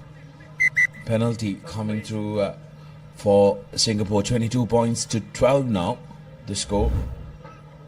It's a 10-point buffer. Smart decision there, not risking it, making sure the game is secured. In that penalty right under the post, so seems like they have secured this game and the 7th position in the overall tournament. So with 30 seconds left on the clock, Singapore managed his game quite well. So first try itself took full advantage of that yellow card and seemed to be victors of this Again game. kicking deep, Singapore. Philippines deep down in their own half have to go into it. Now puts ball to boot. Brilliant kick, but manages to collect it and offload. That's going to be a penalty at a minimum, as Philippines look for that one try which will make this game very close. So holding on penalty now considered by Quickly taken again by Yonel. Now Philippines changing direction, looking for options. Here's Ethan Tyler. Tyler stepping in, stepping out. Back to Edlund. Edlund straightening it up for Philippines. Drags in 3 defenders. Still a penalty in favor of the Philippines. Not rolling away. Quickly taken by Philippines. Looking to go to the corner. Cutting back inside is the number 4, Ledesma. Seems like he lost it forward, and that's going to be full time. 12 points to 22. It's Singapore that secures the 7th position, and Philippines will have to be satisfied with the wooden spoon in this leg, finishing at the bottom. But kudos to Singapore for putting out a valiant effort throughout yesterday and today as well. And also Philippines, who did trouble some of the big names in the group encounters, but couldn't translate most of that into points. some highlights from the second half as well. Singapore capitalizing on their numbers advantage, scoring the 2 tries, securing the game for themselves. You see the sniping run there from the number 9.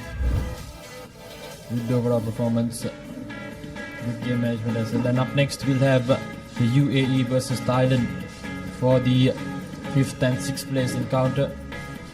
That will be definitely a nail-biting one. UAE did threaten some teams as well.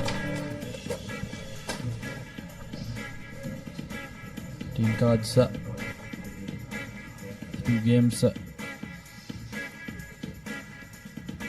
Brad James, Tobias, Oakley, Thomas, Nico. 5th place playoff between Thailand and UAE. Both these teams have been absolutely fabulous and will be disappointed that they are battling it off for the 5th place and are not in that top 4 bracket. Been brilliant, Thailand and UAE, but will have to be satisfied with either 5th or 6th after this game.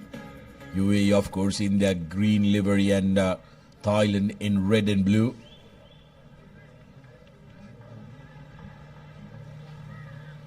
Referee for the game, Ibuki Tetsuka from Japan Rugby Football Union. And the game will be kicked off by the UAE skipper.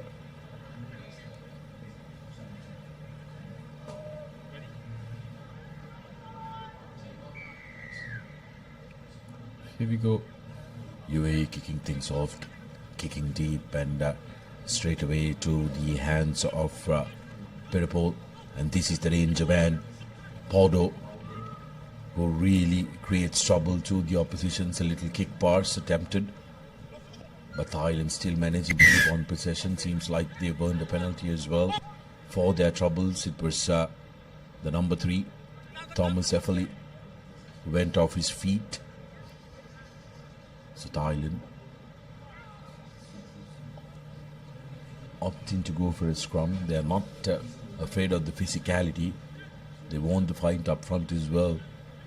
Will be looking to exploit the outer channels. They have some very interesting runners, especially the Paudo in the number 6 jersey, and also Pirapol Chukon in the number 12 jersey. Set. Scrum. Paudo to Pirapol. Attacking the outside channel.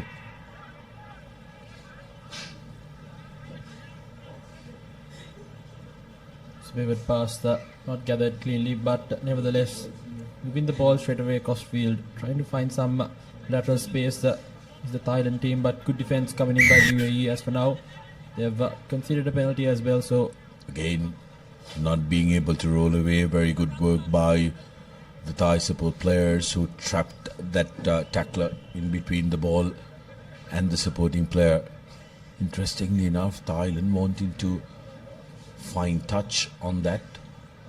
Not very often do you see in sevens rugby teams opting to kick at touch. UAE have been starved of possession so far this game. Haven't had any possession in their hand. Let's take a look at the replay of that incident. Taken quickly. Now Paudo yet again stepping in, stepping out, creating space, and gets away. Here's Paudo going inside, right underneath the post. First try of the game for Thailand, and it comes through their playmaker Mukhe Paudo. Straight away sniping through that mid defense. Paudo, brilliant stuff. Penetrating the defense with ease, I'd say. Managing to snipe through. Good fend off. Stepping past some big players in front of him. So Thailand straight away drawing first blood in this 5th place encounter. 7 points on the board. Less than 4 minutes left on the clock as well. Paudo has been an absolute live boy in this Thai outfit. How about that for a restart inside the 10 meters? But the Thai collector collecting it just before the ball crossed into the 10 meters. Opportunity now for UAE to create something. They've been starved of possession, like we said. Yes, the UAE taking the direct route. Thomas Affley, Finlay to Sofidia. But Paudo manages to turn over possession. The craft is stepping, coming into play. And that's going to be a penalty. Hands on the ground. Not supporting the body weight is a call from the referee. So Paudo has been really real live wire, being in the thick of action.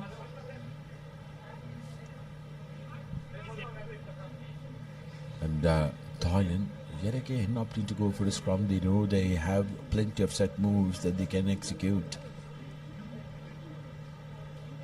Just, I think they're determined in the pace of the game. Starving UAE from possession as well. Smart play by them. Taking their time. Maneuvering, and as we say that, here we go. The danger man, Paudo. Little drink and in chase is Pirapol. Taps into Paudo's hand. Paudo has a man on the outside.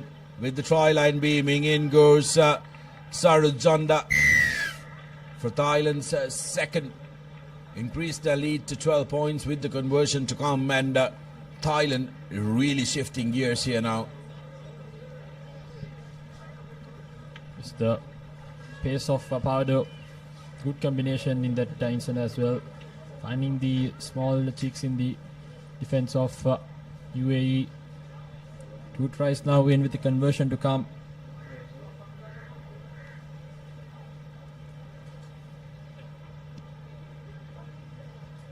Conversion unsuccessful, but nevertheless 12 points up on the board. I think UAE only got that one chance with the ball. So Thailand managing this game quite brilliantly. Exploiting the small cheeks in the arm of the UAE defense, and this time around good deep kick straight away. I think it bounced. with the UAE captain. We go straight into contact. That good juggling work. No, unfortunately couldn't release it.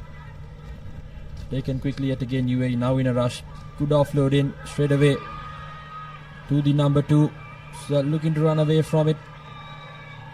And we'll go over for the try. So brilliant stuff by Tobias, who's gone over for the try right before half time as well. Have just little over a minute left as well. So 5 points now. Good response by UAE. Tobias Oakley getting his third try off this leg, and the first of the match for UAE. 5 points to 12 with the conversion to come. They'll be very much relieved that they've gotten a score. Opportunity for the skipper to try and cut the deficit to just 5 points, and his kick strikes the upright. Zakir Sanaisao, and that was the offload by the skipper, and Tobias Oakley sprints away to the corner. 5 points to 12 is how this first half finishes. But beg your pardon, there is a little bit more time. Well, now it finishes at 5 points to 12. Seconds were remaining for that restart, but Thailand says we think we've played enough. Halftime confirmation, 5 points to 12 in favor of Thailand, and we'll be back after the break.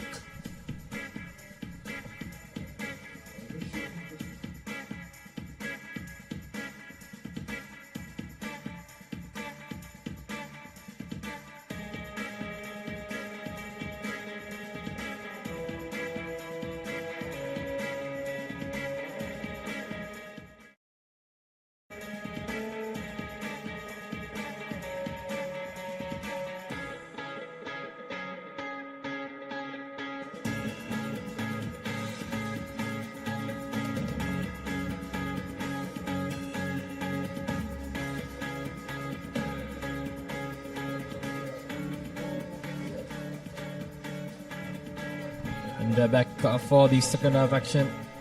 In this fifth place encounter between United Arab Emirates and Thailand. So it's Thailand just lend a lead of 7 points against UAE, who just managed to score right before halftime. Thailand dictating terms in that first half. We'll be hoping to do the same in the second as well. So UAE will be hoping for a good restart. And we'll be hoping to score as soon as possible when this game is underway again. They were to clinch that fifth position. Next up, women's third place final, Hong Kong, China taking on Thailand in what's going to decide number 3 and 4 of the second leg of Asia Emirates Rugby 7 Series 2025. Thailand kicking off proceedings from right to left as the skies have opened up and the rain straight away getting in on the act. Lost forward inside their own 5 meters, and Thailand now with an opportunity to strike early in this second half and take real control of this game. 7-point gap between the two teams. So not the start UAE would have hoped for. Just knocking it on right outside the 5-meter line. So free kick straight away. Ratchanon takes it quickly. Ratchanon will go all the way. And touchdown for the third try for Thailand. 17 points to 5. And Thailand are really making a case to become number 5 end of this leg. So keeping the mistakes to a minimum is what Thailand is doing. I think their handling errors and penalty count must be really low, considering they have dictated the pace of the game as well. Managing Chakun with the conversion, and it's a good one as well. So 2 more points for good measure, 19 points to 5. Thailand really taking control of the game. Take a look at that, quickly taken by Ratchanan. And going in for the try, just like any good nip scrum off foot. Joe Paudo with the restart again, recognizes a massive gap in between the players. UAE now, Sakisau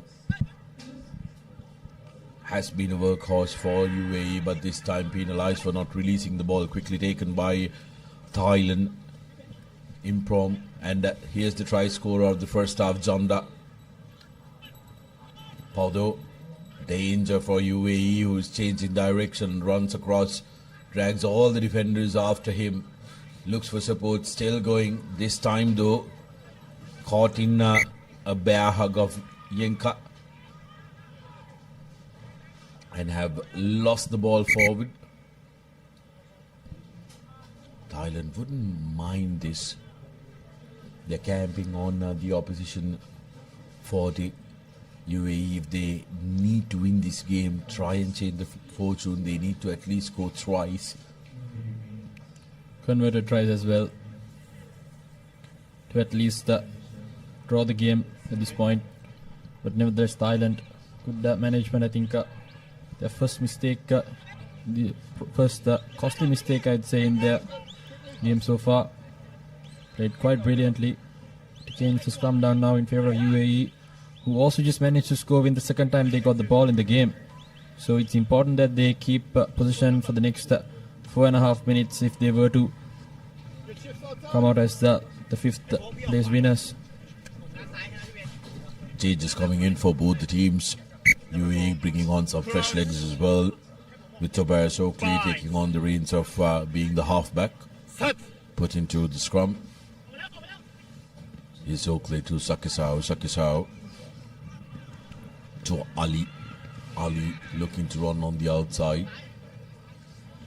Tobias. And that's lost forward through Yinika.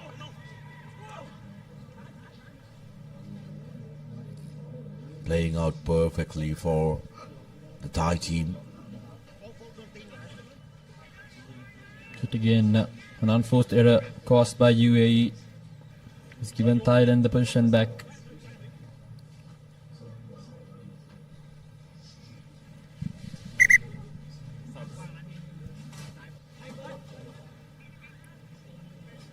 Sakyus Anaisau has been an inspirational leader for this UAE outfit during that first leg. Happy relieved faces of the Thailand bench as Ratsanon readies to put in for Thailand. They're in brilliant space, just under 4 minutes to go in the second half. 14-point lead. Can they increase it and really put this game to bed here? Peter Paul to the corner. The new man in Kavikeo loses the ball forward. So still some hope for the UAE. Just the UAE using that touchline as an extra man. Getting that line out in. Takes it quickly. Short man there. Here we go. The captain who opts for the boot. Sakisau putting the ball to boot. And take a look at Ali. He looked like he was from a different planet, sprinting down that ball. Penalty in favor of UAE. They need to take it quickly. Tobias taking it quickly. Here's Ali. Steps back inside. Takes contact. Finlay. Off to Thomas Affley, and has he touched down? UAE women's team is celebrating. Referee having a word with the assistant referee, and that has been lost forward. So when it's not going your way, it's just not working out for you, Sudarshan. I think rather unfortunate there. Just couldn't touch down, losing it the right end. Just couldn't finish it through. Some good defense yet again by Thailand. Yeah, a score there would have really lifted the spirits of the UAE, but losing that ball forward. Thailand, of course, will be hoping that they can try and go to the other end of the field. Rastron, despite the knock, okay to continue. But the bench thinks otherwise. They've sent in a replacement. It's a crucial end here at the game as well. Just over 2 minutes left. I think Thailand would want to field all 100% capable players as well. Right, even though they have positioned their back against their wall. And here we go. Straight away. Trying to run from their own try line now. A bit of a lateral space. Trying to break past Ali. Does so with ease. Now final defender to beat. Will he outrun his opponent? Yes, he does. Well, end-to-end staff. That is the number 13. Pachara. Poltapapi.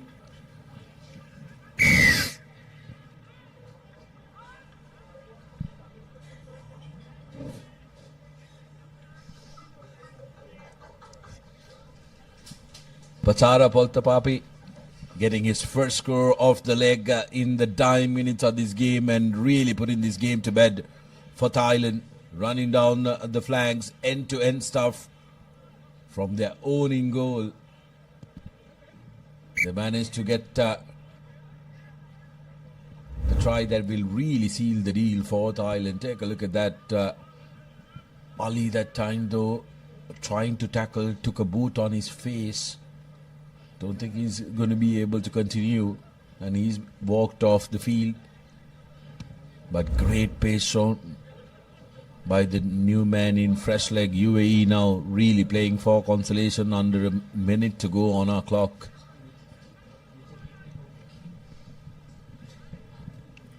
Here we go. Big fend off coming in there by the number 11 for UAE. Good tackle yet again by Paudo.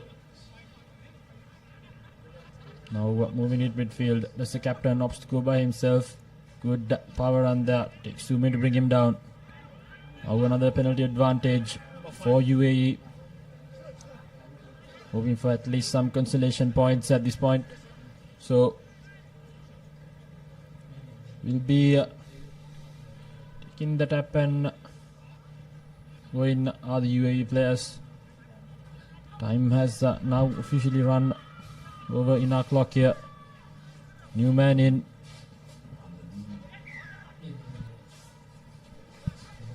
Penalty after penalty. Now it's the number 1. Taking in 3 players to bring him down. Still on his feet.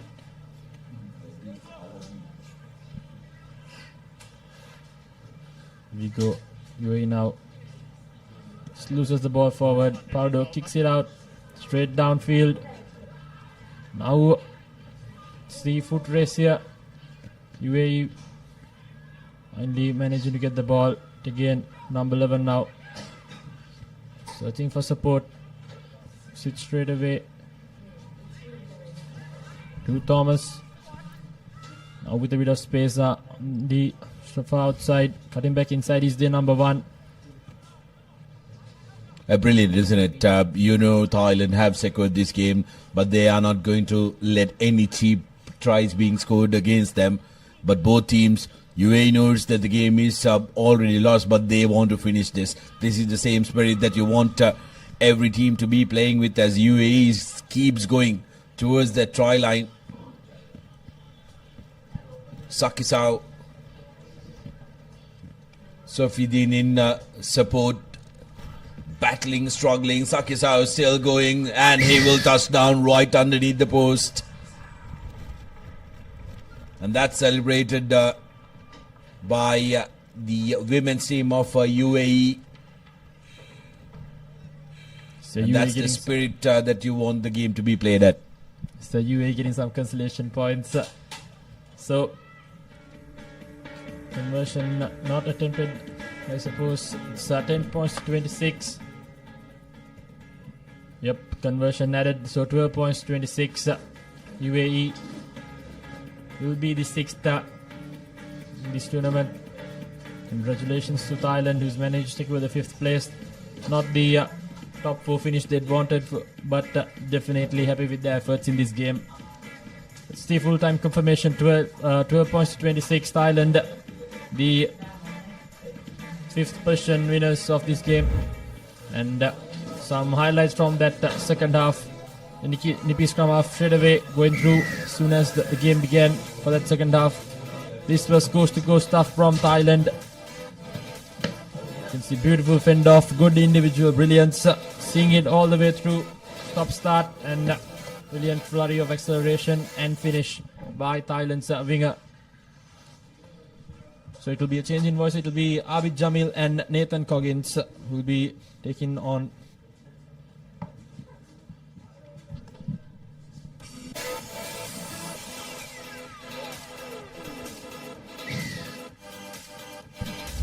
Thailand winning the previous game. Now we have a women's fixture coming your way. It's the third place finals here. Thailand taking on Hong Kong. Hong Kong in the white strip on the right of your screen, and in the red strip you have Thailand.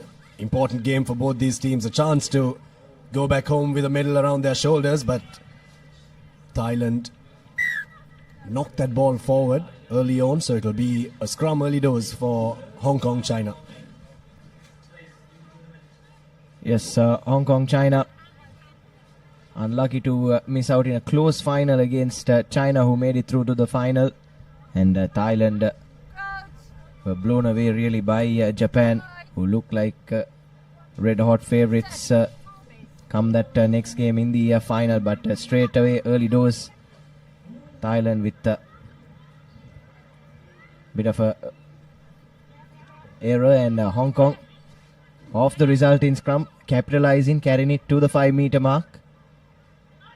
Plenty of space out wide on the left. Need to find that lady in the number 6 jumper. They do find her eventually, but sweeping defense is good from Thailand. They managed to close down the gap just in the nick of time. The ball is still live for Hong Kong, China. Just need to play with ball at hand here for a few more phases. The gaps will surely open up in this Thai defense. Already stretched out as it is. And now we're trying to create that overlap on the left hand side. Needs to get the pass out. Fortunately doesn't come for Hong Kong, and now they'll look for their options straight. So pretty good stuff from Hong Kong here. First 2 minutes played entirely inside Thailand's half of the field. Managed to keep ball at hand as well, and now have the defense scrambling. That ball needed to go out just a bit quicker. And once again, a bit slow off the breakdown, allowing the Thai defense to get back into place. But this time, much better offload in game from Hong Kong, China. Thought the ball was smooth there, but unfortunately went backwards. And eventually Thailand have done well to defend that and win the penalty. What a defensive performance there from Thailand, not allowing Hong Kong, China to get any headway. But on this occasion, it's Winka Sofidia from Hong Kong, China that makes the tackle. Had to roll away there. No scores yet, a long passage of play early on, 2 minutes of attack coming in from Hong Kong, China, but Thailand did well to win back the penalty, and now they have another penalty. There is a player on the ground.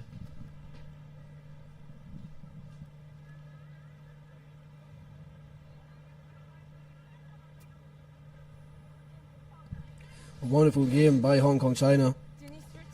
They were inside the Thailand half all this time, trying their best to put points in this first half, but Thailand responding well with a strong defense. But unfortunately, time has been brought to a pause due to a small injury on the field for Hong Kong, China. But nevertheless, the third place position at stakes here in Colombo at the Racecourse grounds. Both teams of ladies will want the victory and the glory to take back home. And this was the replay at the last move. It was a bit on the high side. Tackler was trying her best, the number 11 jersey from Hong Kong China, trying her best to put the player down. But unfortunately, she was penalized for not rolling away. So once the game starts off again, it'll be a penalty in favor for the Thailand women's team.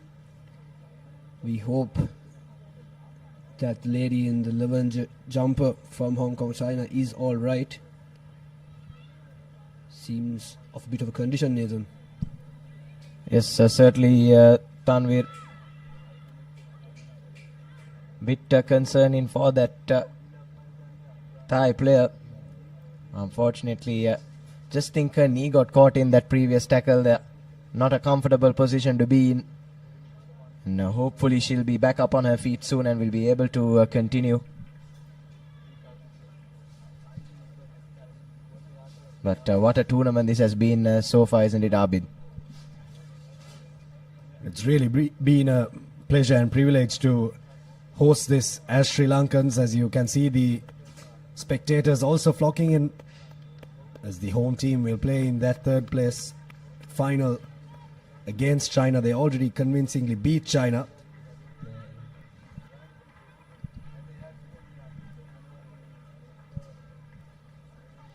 Yes, the crowd slowly and surely building in, and we're really into the business end of the tournament now, aren't we? The two women's finals, the third place playoff and the grand final coming up, and immediately followed by the men's third place playoff, followed by the final. And from that penalty, Thailand have found an excellent touch. Not often have we seen teams opt for that touch finder after winning a penalty, but Thailand, after doing so well defensively in the opening 2.5 to 3 minutes, with one heavy kick, have managed to get right up into the Hong Kong China 22, and are in prime real estate now to try and go over for this opening try. But unfortunately, that line out has been overthrown. Yes, Hong Kong China with ball in hand and a high tackle penalty coming the way of Hong Kong China. They take it quickly. Ka Yang Chong there for Hong Kong China. No scores yet so far. 3.5 minutes remaining on our clock. Ka Man Nang takes it and drops the ball there for Hong Kong China. And now a real opportunity to get the first score for Thailand. Running on the outside is Yodia. Has just the line in front of her and dots it down for the first score. Coach Lotte Raikambula will be very proud of that try from Thailand. Not a stranger to Sri Lankan shows, Coach Trinity College in Kandy. 5 points to nil early on for Thailand. Yes, sir, certainly, and a well-deserved and a much-deserved 5 points as well for Thailand. Like we were saying, Tanvir spent most of the first 2.5 to 3 minutes on the back foot, managed to get up the field and eventually go over for the first score and an all-important score in this ladies' third place playoff at the Asia Rugby Emirates 7 series. Take a look at the replay there. Good continuity of play. Created that overload on the left-hand side, and all that Yodha had to do was just find that corner, and she did exactly that. Easy does it. A textbook try coming in from Thailand to get things underway here at Racecourse. Definitely, Nathan. That was the kickoff once again from Thailand. Not collected the first time from Hong Kong China, but they are once again in the attack. Thailand has been showing some dominance in the defensive outfit, and as we can see, applying that pressure, the line speed and support that each player is doing is what has gotten them that penalty for holding on. Now taken from the quick tap.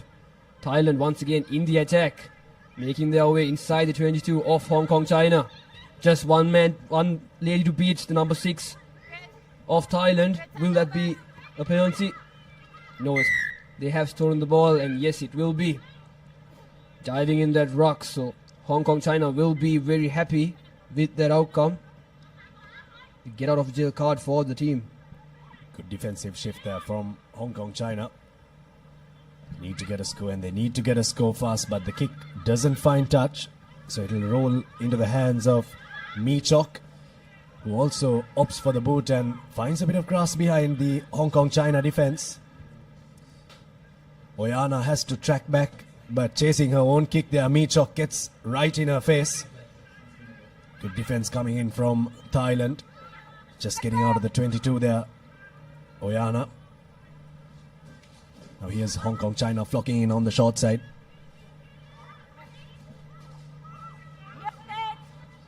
Slowing things down. Hong Kong-China, 30 seconds remaining in the first half.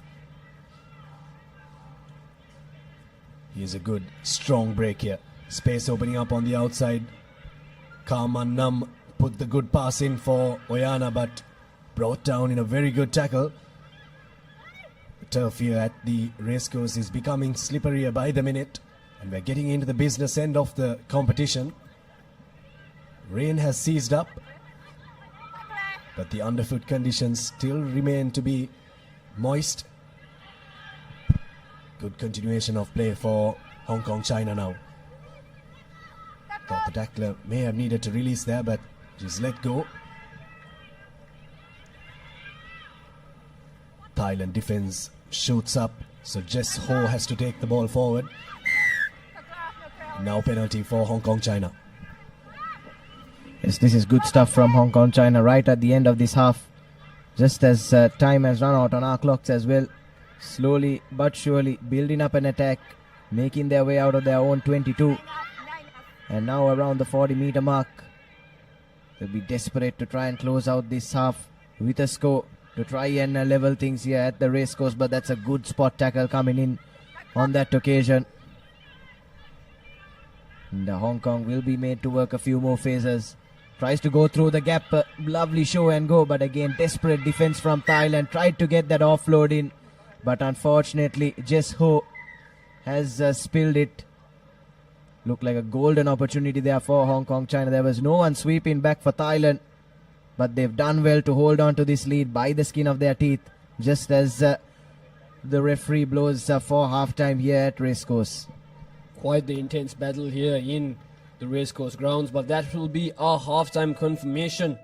Hong Kong-China still not being able to put some points into the border. But Thailand will be leading this third place position match by 5 points.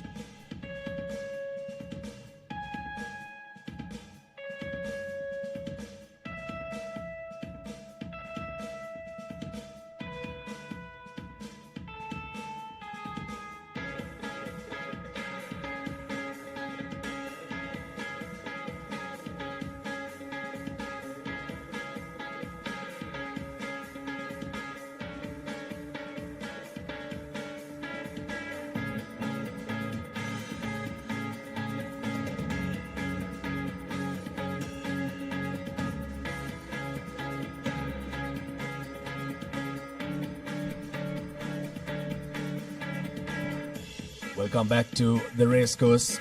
Third place playoff here in the women's category of the Asia Rugby Emirates 7 Series. Second leg in Colombo. We're down to the business end of the competition. This is the first score coming in from Thailand in this third place playoff. Yodhya scoring the only try in this half so far.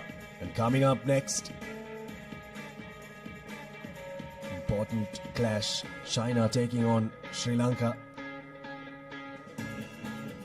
Placed third and fourth. Yes, identical clash, isn't it, to what we had up in China. China and Sri Lanka had a hard-fought battle there, went right down to sudden death. China eventually prevailed and claimed that third spot, but I'm sure on home turf, Sri Lanka will be hoping to do one better this time. Try and beat China twice in a day, especially after running a strong outfit like Japan so close in the semi-final. That game would have taken a toll on the Sri Lankans, as would have the last couple of minutes in the previous half of this match that we're playing. Thailand had to defend quite a bit before we went into the halftime huddle. And you saw on your screen at the end of the half the Thai players on their knees. So hopefully for them they are able to recover quickly and play 7 minutes more. Last 7 minutes in their tournament for both these teams. Here's Hong Kong China through Maggie Oh Yong. Now looking to create something from their own half, but the Thailand defense, my apologies, right up there. Spread out evenly. Now a little bit of a short line from Melody Lee. Handling errors creeping in for Hong Kong China. No real advantage there for Thailand, so we'll go back for the scrum. Yes, handling errors have really come and haunted Hong Kong China in this game, haven't they? But even in the first half, they conceded that solitary try after a handling error at the breakdown. Ball was loose, and now yet again a good opportunity for Thailand to try and double their advantage here with a scrum well inside the Hong Kong China territory. Running a few changes as well. Thailand getting fresh legs on to try and close out this game. Just around the 6 minutes stand between them and a third place position at the Asia Rugby Emirates 7 series.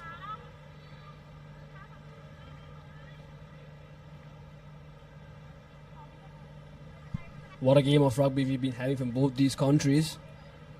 A good game of rugby here for the third place position. Thailand is still leading by 5 points. Not the greatest of margins for the teams of Hong Kong China. Still in this game. Can back up with the lead. And from today's tournament so far that I witnessed, a lot of stoppage time as well in this game. So both ladies from both teams have that rest time, and as you can see, the ground conditioning, it's a bit moist up here with the rain. So it's not the best of conditions for Sevens rugby. But Sevens rugby, Nathan, is mostly, it's about the adaptability of both teams from attack to defense. It's not just like 15s where you can just pick up the ball and run straight into contact. You have to keep that energy and use it at the precise and the right moment to capitalize. And once again, Thailand feeds in the ball from the scrum. Sends it to a fly half, having space on the outside. She can run around them, but cuts back in, unfortunately. The scrum half telling that there is space on the blind, but sends it the other way. Goes from the open side. Gives it to number 6, runs into the gap, beating 2 defenders, looking for support, makes her way inside the 22 now. The scrum half passes it wide, having space in the corner, no one to beat. Just needs to have that 25-meter sprint. But Hong Kong China doing well in defense, inches away from scoring. But they have done it once again. Hong Kong China have a penalty in their favor. Yes, once again, good build-up there from Thailand. But unfortunately, just played off the ball off the floor there in that last phase. You have to say that's another good opportunity for them that goes begging. Thought the build-up was really good there. Abid really worked through the phases nicely. Came right to the 5-meter mark, but unfortunately for them, Hong Kong China's defense a bit too strong on that occasion.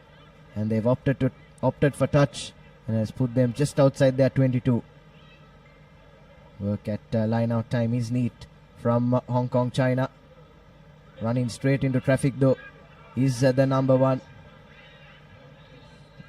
Looking for their options on the open side, trying to create that overlap, but a good spot tackle coming in from the try scorer on that occasion. Stopping the Hong Kong China attack dead in its tracks. So good defense has been the theme so far in this game, hasn't it, Abid? Of course. Really has been the mantra for both these teams so far. Just the one score in the first half from Thailand. No scores in the second half. Hong Kong China's defense has been very good. Their attack need someone to create a moment of magic for them to try and pierce this defense. They're getting a couple of penalties their way. Need to make the most of it. Here's one of those opportunities that they need to take. One-on-one up on the outside there. Lineham is brought down to the floor. It should be a penalty for Thailand.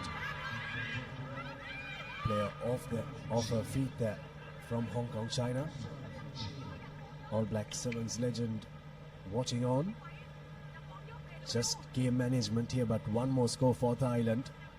Really allow them to breathe a little easier. Definitely, Abhigan. As we see, Thailand just dominating in their defense is what is making them lead in this game. Unfortunately for Hong Kong, China, they've had the opportunities, but unfortunately, once again, they have fumbled it quite a couple of times.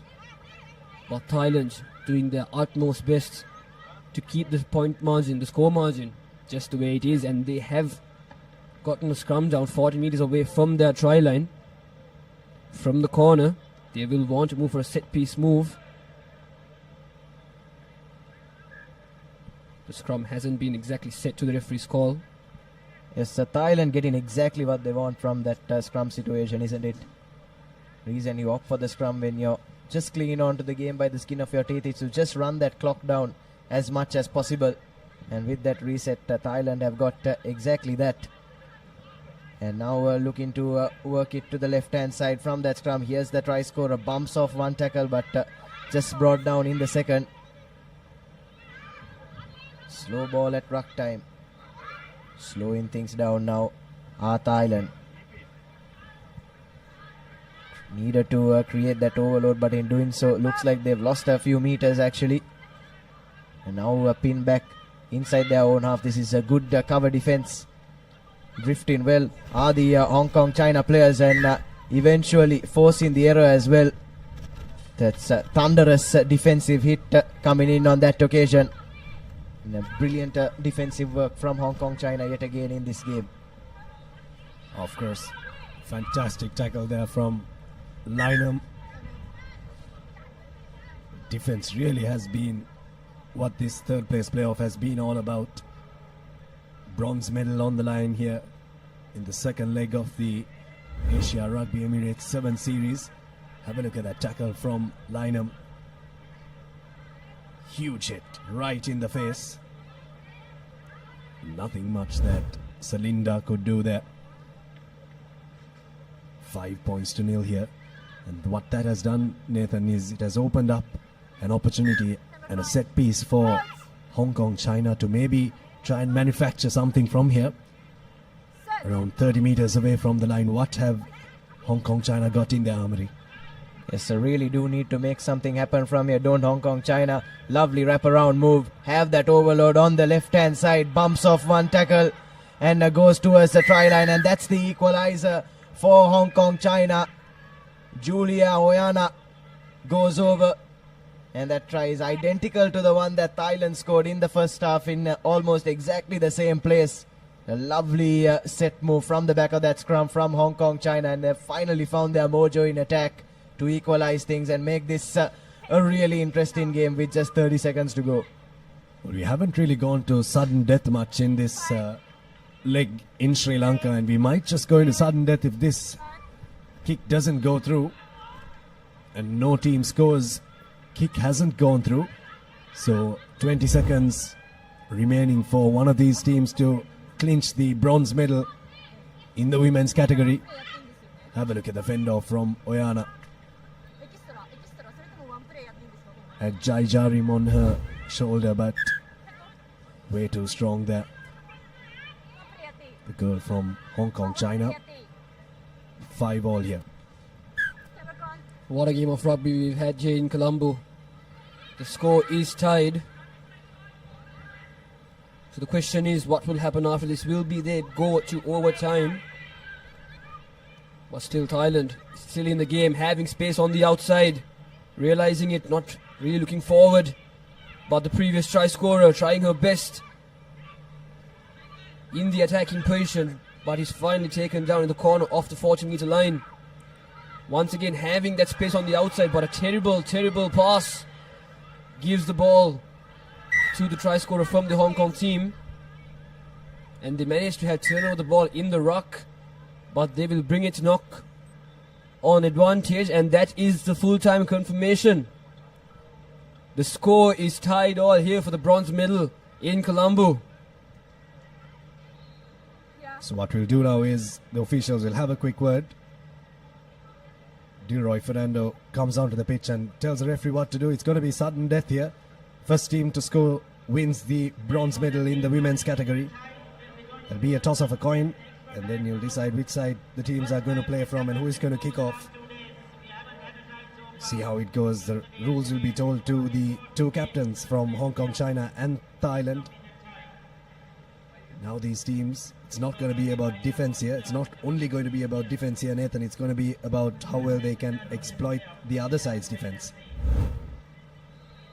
Yes, indeed, Abid. As we take a look at that solitary score in the second half, Oyana going down in the corner to drag her team into sudden death, and across 2 days of action, we haven't seen a game go down to sudden death so far.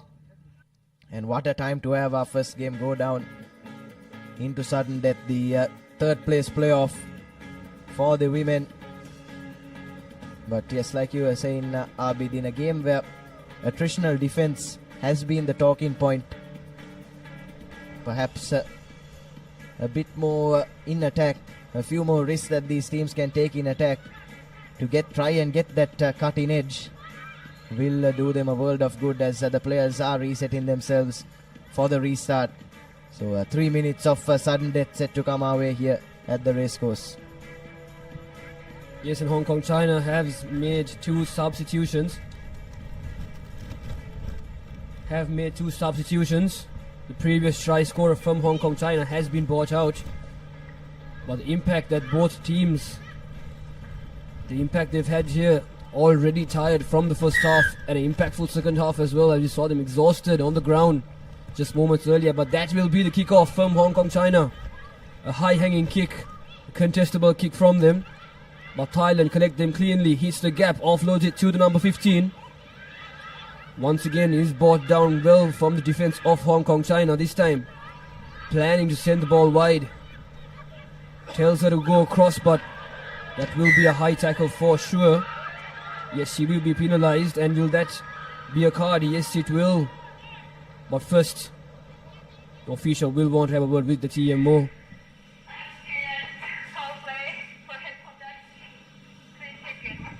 Can you show us that tackle, please? I'll take the foul play and hit button.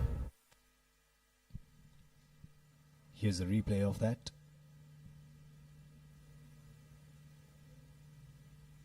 Was a bit of mitigation there.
Important moment in the context of sudden death here.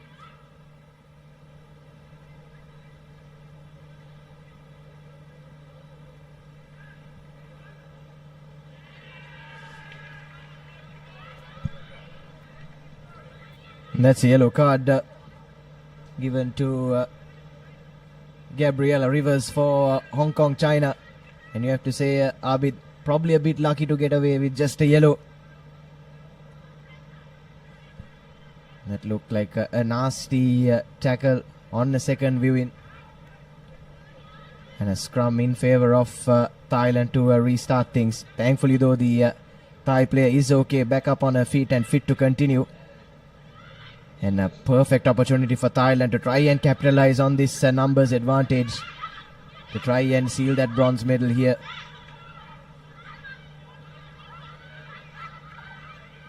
Have an extra man out wide on the left hand side, and the pass needs to go out. And now Ann just needs to put her foot on the gas. Does she have enough in the tank to go all the way? Steps past one, steps past another.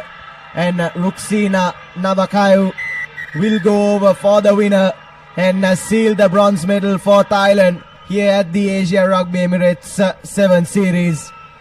What a win for Thailand. What a performance it's been from them. Held the fort down in defense and just found that cutting edge in attack when they needed it the most. And the celebrations have just begun for this set of ladies here at the race course. Well, if you really do look back at that game, Nathan, they really had to dig deep in defense when it came to the latter parts of the first half. That took a toll on their fitness in the second half, but the ability to come back in sudden death, and they were the first team to score. Thailand win the bronze medal here at the Asia Rugby Emirates 7 Series Colombo leg, the women's category, beating Hong Kong, China.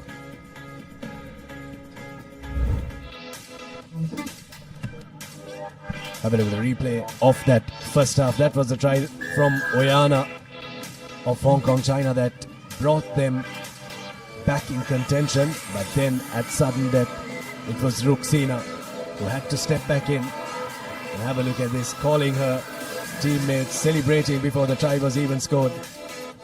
And celebrating with the entire Thai contingent.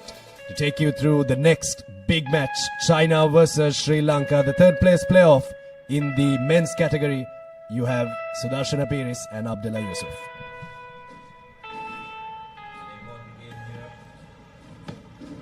An important game here, both teams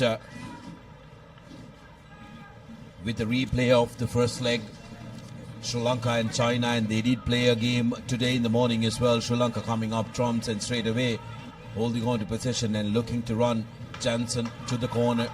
He is the skipper, coming to Pereira, gets away from the first tackle. Jansen spreads it back to Chatura Soisa. Soisa takes contact, goes to ground. Here's Jansen again. Akash Madhushankar straightening things up. Surya Bandara. Surya Bandara in the corner has one man to beat. Srinath Surya Bandara will go in for the first goal for Sri Lanka. This man is an absolute legend of the game here in this island.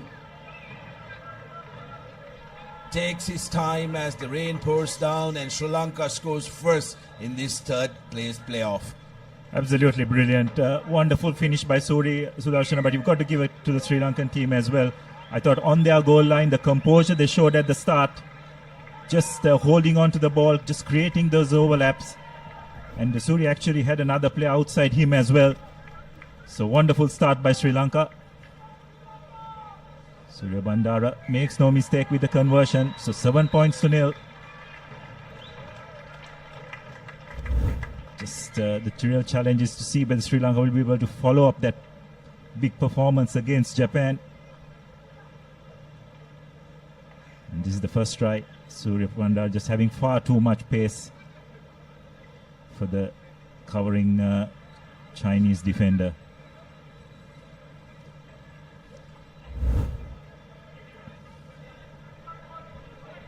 Sri Lanka's restart is going to be absolutely important as China will be looking to strike. They opt to go to the mid area. Good defensive work from Akash Madhushankar, but here's Chongma, a dangerous player in that Chinese rank. Here's Chongma looking for options, spots a half gap. Sri Lanka equal to the defense. Zeng loses the ball forward. Good defensive work, some friendly fire as well for Sri Lankans. Yes, Jansen and I think his skipper Kavindu Pereira both getting, both going into that tackle simultaneously. Jansen coming out the worst of it, but This is good to see him seated up, back on his feet. He seems good to go, which is great to see. It was a wonderful defensive effort in the last two games, not just China, but even in the Japanese match as well. Sudarshan, it was extremely heartening to see Tuskers putting that kind of defensive effort.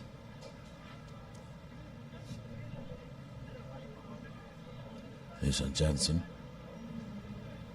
playing a little bit of games, and here's a ball out first to Kavitu Pereira running across, finds Dinale Kanayaka, steps in, steps out, tries to beat him, but good defensive work by the Chinese number 5, Surya Bandara. He's there to pick it up.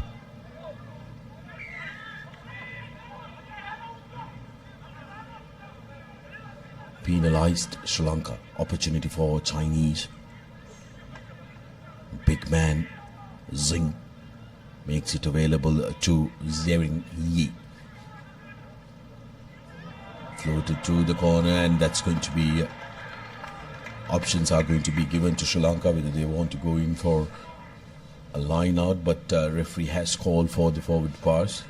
Again, Sudarshana, that error is coming off some really good pressure defense applied by Sri Lanka. It's really been the hallmark of their performance, particularly today.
Ball out on the wide.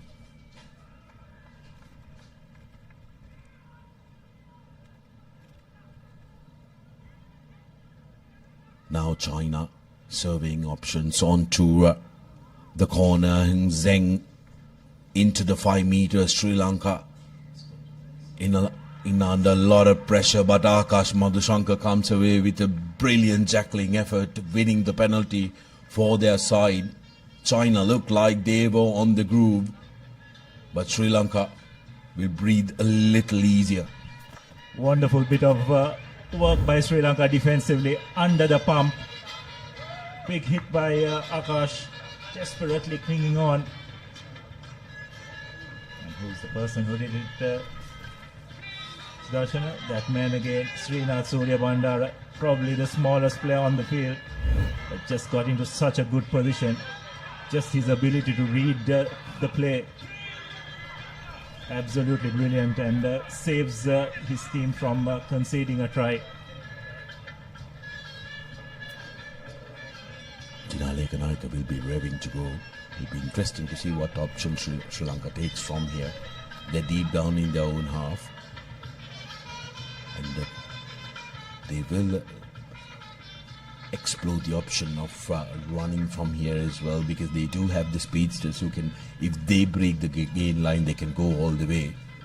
Surya Bandara momentarily down, but gets back up on the field as we take a look at the solitary try that has been scored. It was Surya Bandara who had Dinale Kanayaka charging up on him. He says, I'll take this one, and cruises through right underneath the post to get Sri Lanka the lead.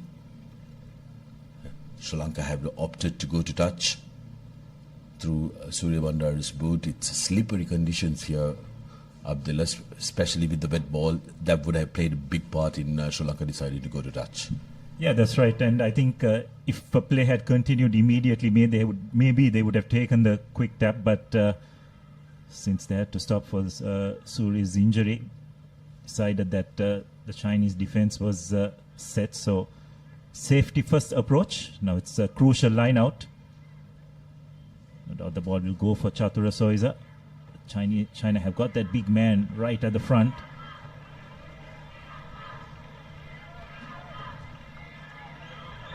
It's really good by Sri Lanka. Get the ball out wide.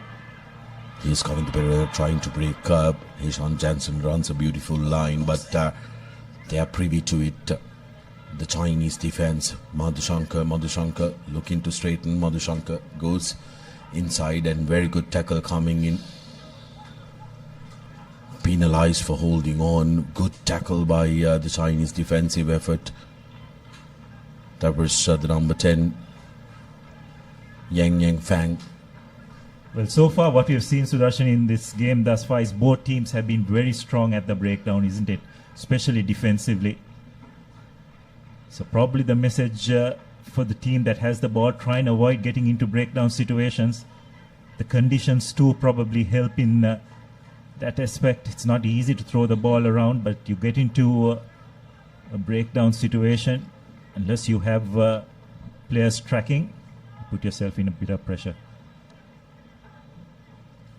Dangerous man, Chongma almost into the 5 meters. China recycle options on the outside, and here's a free run to Yang Fang right underneath the post, and China reply with their own just before half time.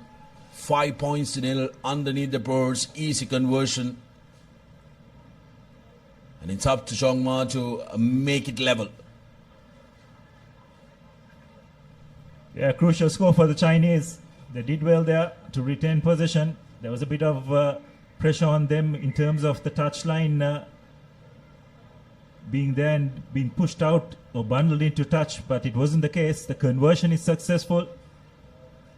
So that's half time. 7 points all. And that 7 minutes just flew by, didn't it, Sudarshana? Just shows the intensity of the game.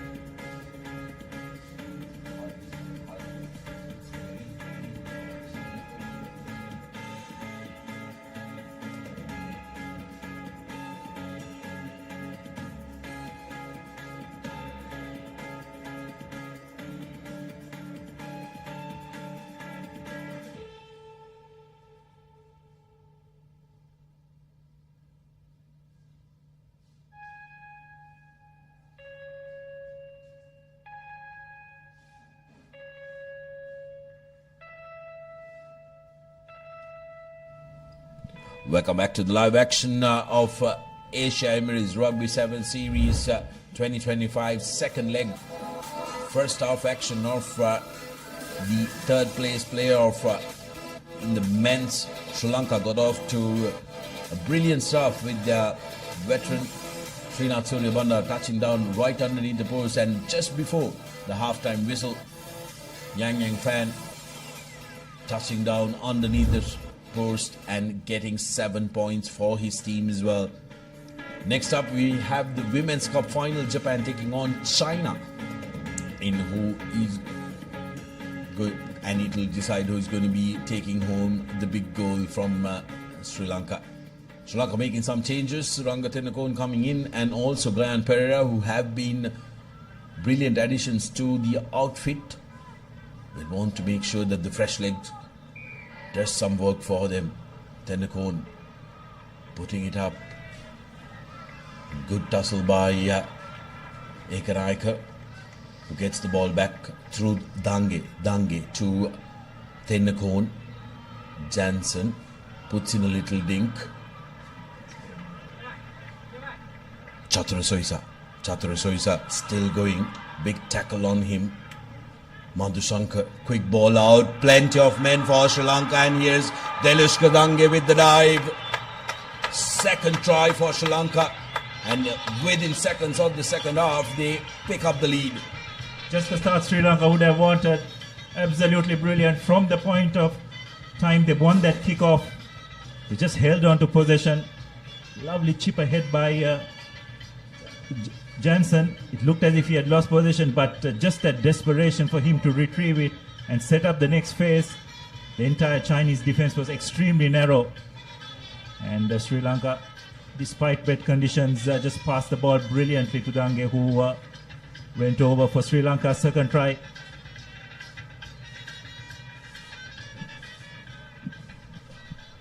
Off the screen, Chatru Soisasi seems to be hobbling off the field. And Sri Lanka had just done a couple of changes as well, so how that will affect the team composition is going to be interesting. As Tenakon attempts the conversion, going to be an important one. Conversion doesn't find the mark, so the score will remain at 7 points to 12. Another look at that, Jansen with the quick offload. He had 3 men to pick from, and Dinesh Kadange putting in the dive for good measure. What an addition he's been to the Sri Lankan outfit in this second leg. As play has recommenced. Ball goes into touch, so it will be a line out. Good restart by Sri Lanka. Coming to Pereira. The skipper barking instructions from the bench. He's been taken out.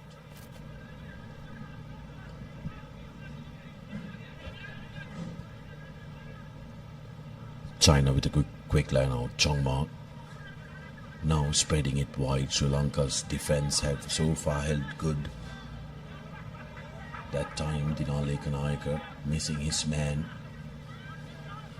Yi running up at the defense is Han. Now Yi. Again, this is the try scorer for China. Big physical lad, Zheng Jie Han. China looking to play it close to each other and put pressure on Sri Lanka's defense and use their physicality. That bars. Crowd not agreeing, but referee says play on. Here's an opportunity. Player not rolling away. Akash Madhushankar was in traffic there. China now. Zheng. Breaking tackles. Ball available outside. Yi to the try scorer. Makes it available. Opportunity for Sri Lanka. Dange puts ball to boot, and there is a collision. Penalty quickly taken by Chongma. Ankle tap. Rugby ping pong going on here. Absolute pinball. Zheng carrying it. Chongma looking for options. The conditions are really testing the athletes here. China throwing everything in the kitchen sink at Sri Lanka to try and get into the lead. Looking at the shorter side, but Akash Madhushankar is privy to that.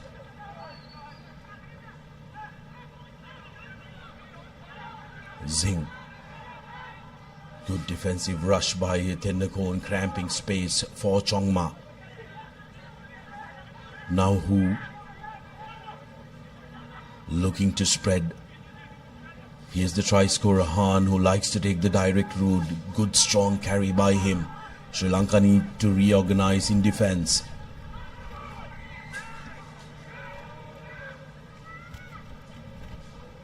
Lehan Bulatsingalage sought approval and then went and pounced on that.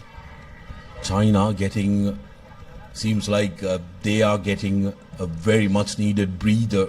It's very difficult, humid conditions despite the rain, Abdullah.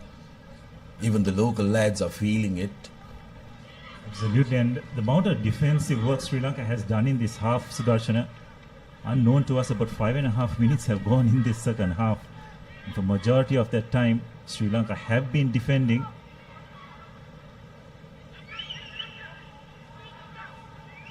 Just as fresh legs. They've taken Surya Bandar out. I'm just wondering whether they'll bring him in now, just with a couple of minutes to go. China have been absolutely brilliant, and this man, Zheng Jie Han, the try scorer, and also Shillong Zing have been taking the direct route, putting Sri Lanka really under pressure. But here's a scrum. China opting for a scrum. Keep an eye out on the number 12, Chong Ma. Tenakon on pursuit, and that's a very good tackle by Dinale Kanayaka. And that's going to be a penalty, playing the ball on the ground. Jansen thinks about taking it quickly, but wants to manage the time as well. Very good game management by Sri Lanka. This is brilliant. Yahan Bulotsingalage is known for thumping kicks down the flank, and this is an opportunity for him to try and bring play to the opposition half. He earns 20 meters on that kick, and Sri Lanka will still have possession with 1.5 minutes to go. Can they secure the third place here, Sri Lanka?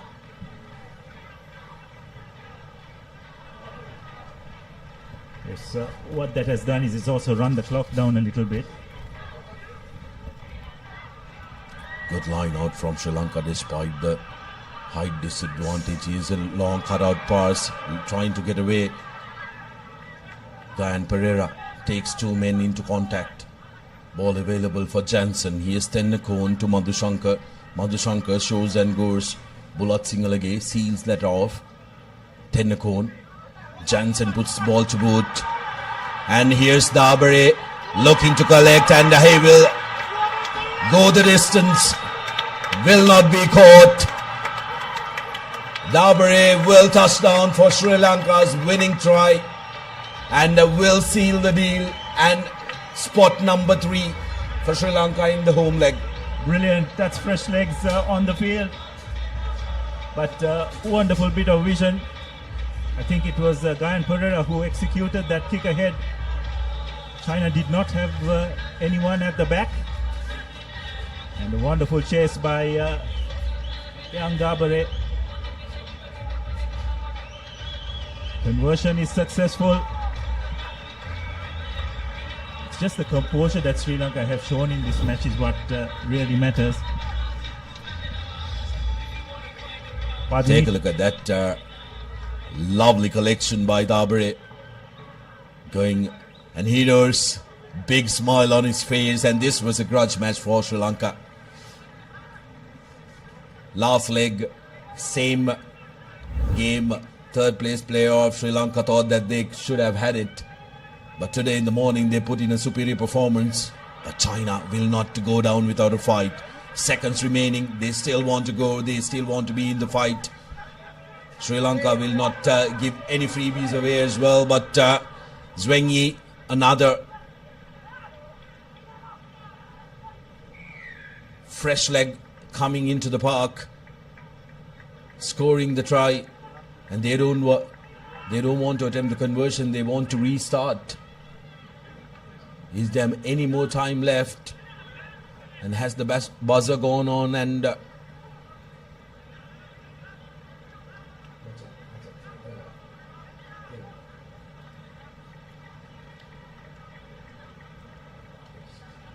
it looks like the game is over.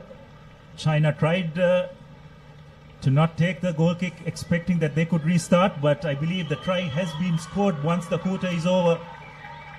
So consolation conversion, and it's Sri Lanka who have managed to clinch third spot in this second leg of the Asian 7 series. And as a result, they will end up as joint third with China in the overall rankings. Absolutely brilliant performance by Sri Lanka, and that's your full-time score. 19 points to 14 in favor of the hosts. But overall, what a game it has been, or what a day it has been for Sri Lankan Sevens. Hats off to the team and the coaching staff. Brilliant performance from their first performance against China in the morning, and then against Japan, and of course this third place finish.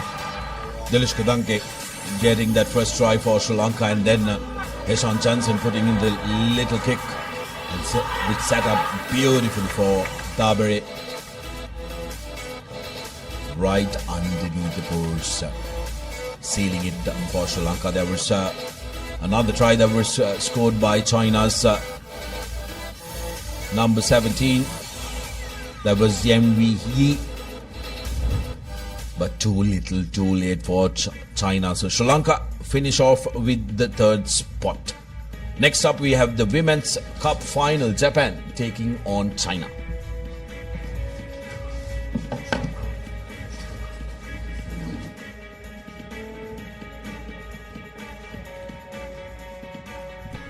Big game coming our way. The finals of the women's category here at the racecourse in the Asia Rugby Emirates 7 Series. Second leg in Colombo.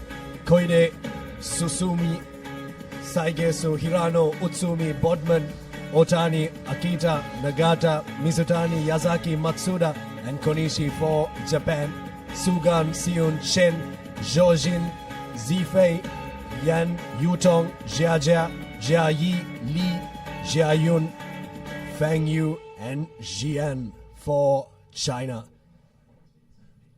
Yes, we are right into the business end of the tournament, aren't we now, Abid? That's what's up for grabs. The Asia Emirates 7 Series second leg here in Sri Lanka. First of the finals, Japan taking on China. What promises to be a tantalizing affair here at the Colombo racecourse. Both captains leading their sides out with the flag in hand. Plenty of pride, plenty of bragging rights at stake here at the racecourse, and Japan, after coming up trumps in that first leg, will be aiming to get this one in the kitty as well and just seal that overall championship too. The Japanese faithful gathered here in their numbers have made the long flight from Tokyo to Colombo. They've been cheering on and rallying on their side all throughout these 2 days here. Probably have been the most vocal set of visiting supporters, and even at a rainy racecourse, they're still standing tall here to cheer on their team. Japanese faithful have come with their Japanese drums known as the taiko. Rain starts to pour here at the racecourse. It poured around the same time yesterday, or maybe a little later, but there's a little bit of lightning as well. But we'll cross over to the national anthems of Japan and China.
So the anthem's done, and we are moments away from kickoff here. Final huddle there for China before this all-important final, but they're against a team that has played like a champion side, a team that has been a juggernaut in the Asian rugby circuit. Japan still yet to concede a point in this tournament, Abid. Across both days have played the 4 games didn't concede yesterday and secured a 31-0 victory over Hong Kong China in their semi-final. And Sunny Lee Shui from Hong Kong China under pressure out in the middle for this women's final.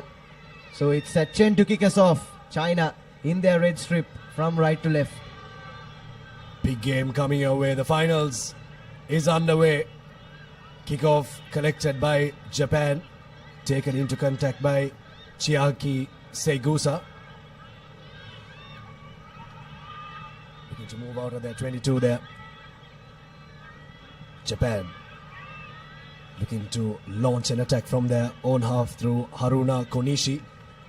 Ball available there once again. Chinese defense looks to rocket up. Taking route one there, Japan releasing, going up once again. That will disorganize the Chinese defense and maybe open up something for Japan. Handling is not going to be very easy here. It's a huge downpour at the racecourse.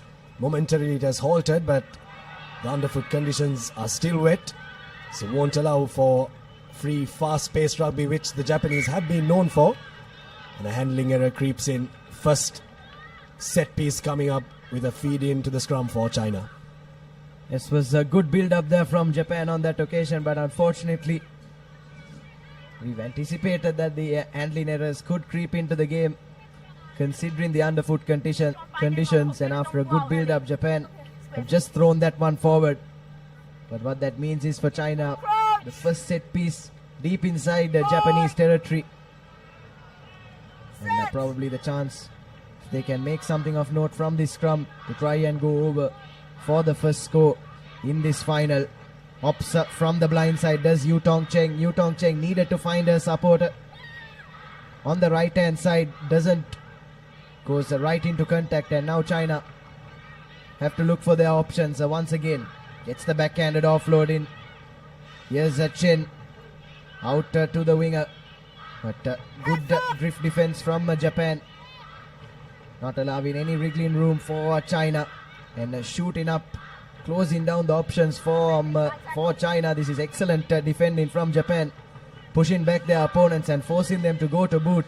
No one sweeping behind though, and now it's a foot race to the ball and just slips on the turf. Does that Japanese chaser picked up and grounded by Sugan Lu, but I think the ball was knocked on just momentarily before that. But China, there's always a risk when you employ that rush defense, isn't it, Tanvir? And China very nearly exploited it on that occasion.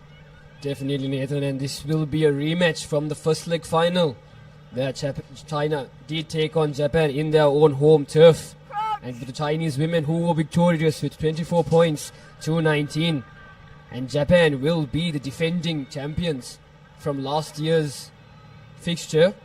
So quite the interesting battle we have, and Japan now kicking into touch, but unfortunately not making the exact amount of distance they must have wanted, but still China now having the opportunity to put points into the board in this first half. A line out in their favour from the 22, but with the weather conditions it'll be a slippery ball, so the hooker will have a tough time throwing the ball into the line out. So let's just see how she will do it. She goes on top, perfect throw, takes it back, spots the gap inside, just one man to beat. She throws the ball from the ruck. Unfortunately, China once again picks the ball and regains position. Here's the ball for Japan, looking to run out of their 22 here. Maybe a ploy that they could deploy is to use the boot a bit more often and kick into space, something that they did early on when there was a little bit of a downpour. Here's Japan now, but wanting to hold on to possession of the ball here. Also a sound tactic to do, because really look back at how this Japanese team has attacked. They've been fantastic, Nathan, so far. They've really got it all. Japanese now through Hirano. But the ball is loose off that ruck, so holding on is the call. Ball for Japan to run onto, and busting through a gap there. That's the try coming in for Chiaki Segusa to break the duck from both teams. And the Japanese duck is what is broken first. The elated Japanese fans make their presence felt here at the racecourse. First points in the women's finals. Yes, Shiaka Segusa, she's been in red hot form. That's her 5th try of this tournament. We were just talking about how dangerous this Japanese attack can be and how much they can hurt you. 180 odd points yesterday, 31 more in their semi-final, and now a converted try in the final with just under 2 minutes to go in the first half. Japan in some red hot form, and just all they need is a sniff. All they need is a slight error from their opponents, and they can turn defense into attack in a flash, and that's exactly what they did through their speedster Shiaki Segusa, and look what it means to the Japanese faithful.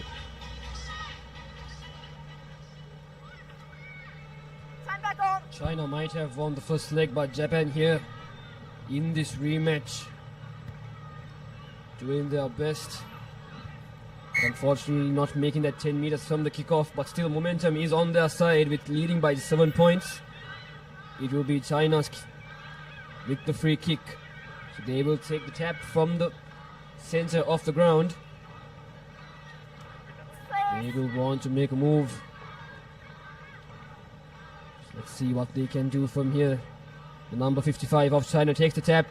A scissor in the center to change the direction, and once again goes to change the direction, but still Butterfingers not being able to hold the ball at hand. China this time in the attack. They would not want to make any fancy ploys here with the ball wet, considering the weather condition. And they have lost the ball from the ruck, but referee says the ball has been grabbed from the ruck illegally, so China once again will have a penalty in their favor. Just 40 seconds remaining as well in this first half. They will want to score one more time before the halftime whistle is blown. Not releasing there is the call from the referee, so China want to set up a scrum here, set up a set piece. Possibly the last attack that they could launch in this first half in the finals. Oh, the slippery turf really does come to the party there. Not able to bind cleanly, so we'll reset to the call of the referee, Sunny Lee, to feed it into the scrum. Sheng Yutong. Very messy scrum, but nonetheless it's there for Shen Yutong. Here's China looking to get the offloads in, and another handling error. And it's going to be half time. A very quiet way to end the first half in the women's finals here at the racecourse of the Asia Rugby Emirates 7 Series, leg number 2. Good first half from Japan to get the score, but just the one score between these two teams. And at halftime, it's Japan 7, China 0.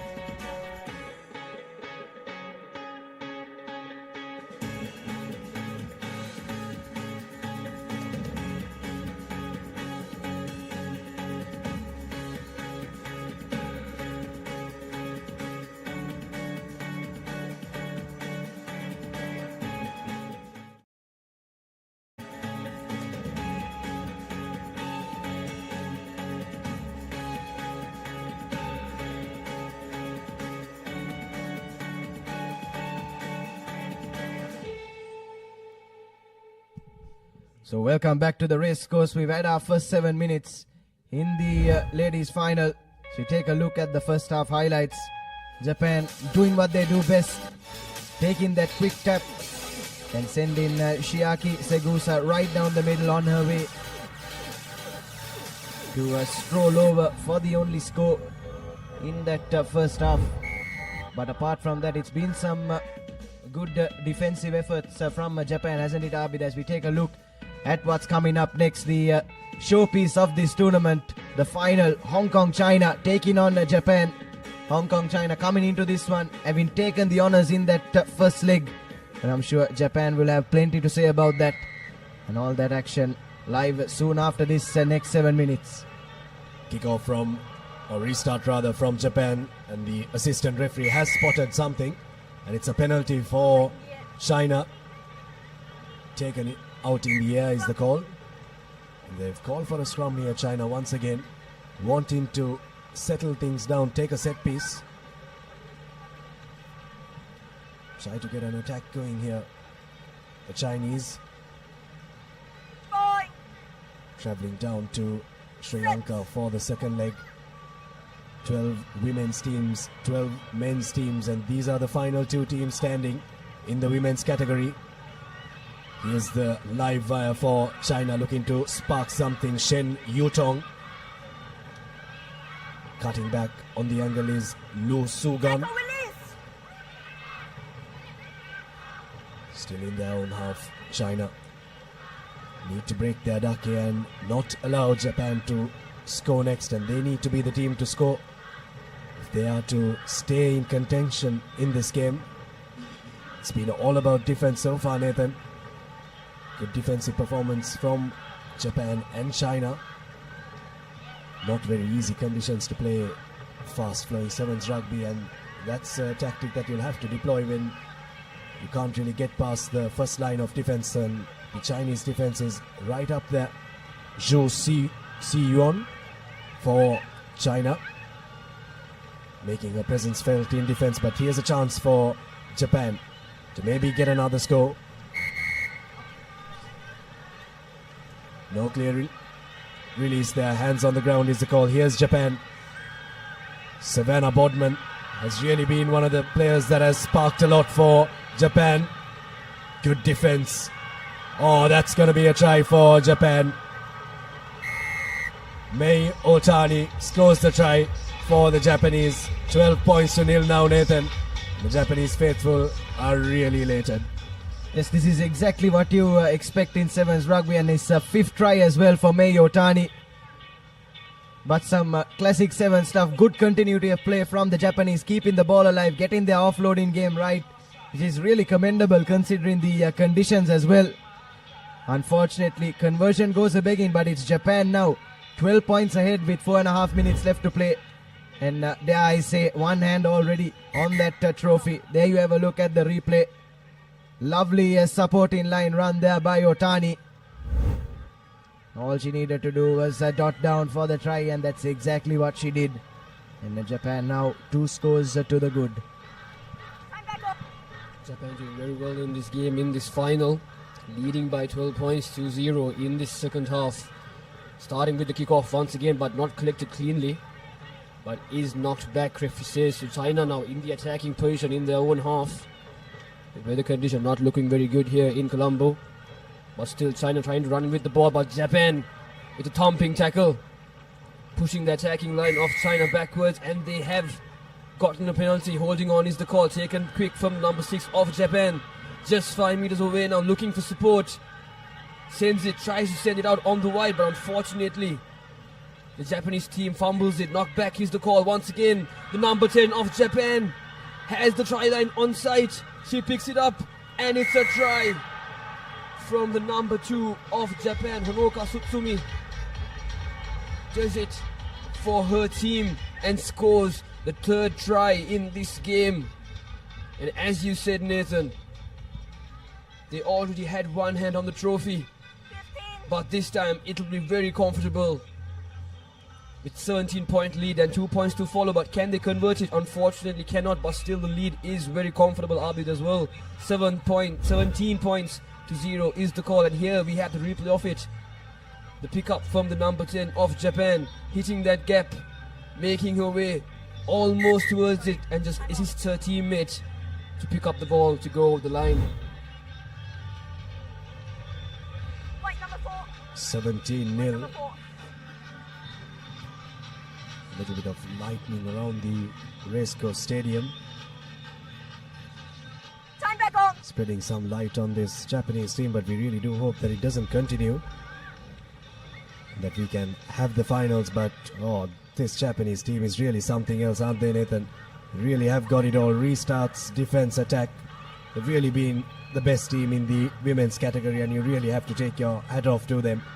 Not allowing a team to score in sevens rugby is not easy in any game, let alone a tournament. And this Japanese team in defense have not allowed any team to cross their line, and even in the finals No team has been able to score so far.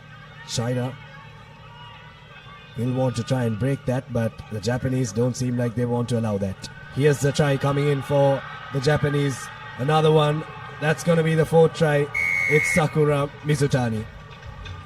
Yes, Japan. Free flow in rugby. It's beautiful to watch, isn't it, Abid? And Sakura Mitsuani goes over for her third try in this leg. And just touching on this Japanese side, would have been difficult to try and better what the performance that they put in that first leg, coming out champions. But they've somehow managed to do that, and they're playing like a real champion side here at the race course in this second leg. Once again, lovely continuity of play. Got their offloading in, and Mizutani, all she needed to do was run straight through the gap and go over. And Japan yet to concede a point in this second leg of the 7th series. Just 1 minute left in the final. And China haven't really come out of their own half in this final, and that just tells you how good this Japanese outfit has been. Played like a champion side from the first whistle yesterday.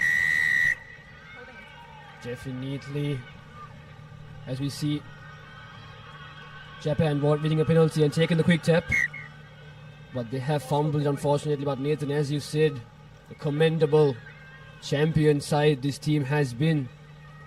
Still no team worthy of scoring against them as well. And as we see this final, China not being able to even make it to the Japanese red zone, and Japan lead this game 22 points to 0 and only 22 seconds remaining as well.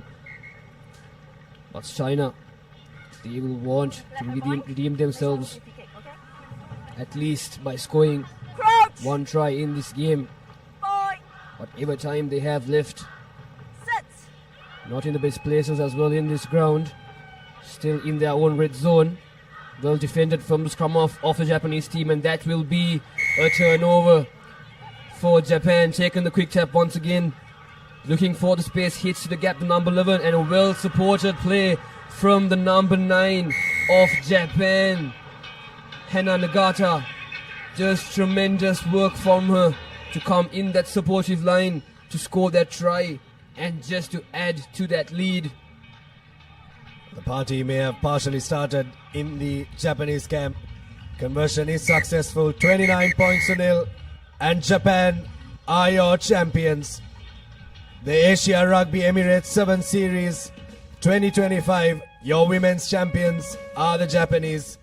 You can see that the Japanese crowd are very happy with that performance, but they'd also have an eye out on the next one, Nathan. That's why I said that the party would have partially started, and they really would want their men's team to try and beat Hong Kong. But at full time, Japan 29 against no score from China. Fantastic showing right throughout this tournament from the Japanese girls. Yes, more than 240 points for and none against for Japan. Taking a look at the second half highlights, just free flowing rugby. And it's what any rugby lover would love to watch. And Japan, they did it up in China. They've done it down here in Colombo as well. Their ladies have done the double and have confirmed themselves as the champion women's outfit at this Asia Emirates 7 Series for 2025. Some lovely offloading from the Japanese, free-flowing rugby, as we've said countless times, and deserving victors of the women's title here at the racecourse. So your key stats then: Japan with 5 tries and 2 conversions. China unable to break their duck. But commiserations to China as well. They did mighty well throughout the tournament, but unfortunately this Japanese juggernaut just a bit too hot to handle here at a rainy racecourse. And we'll move on into the men's final. For that we have a change in voice up in the comm box.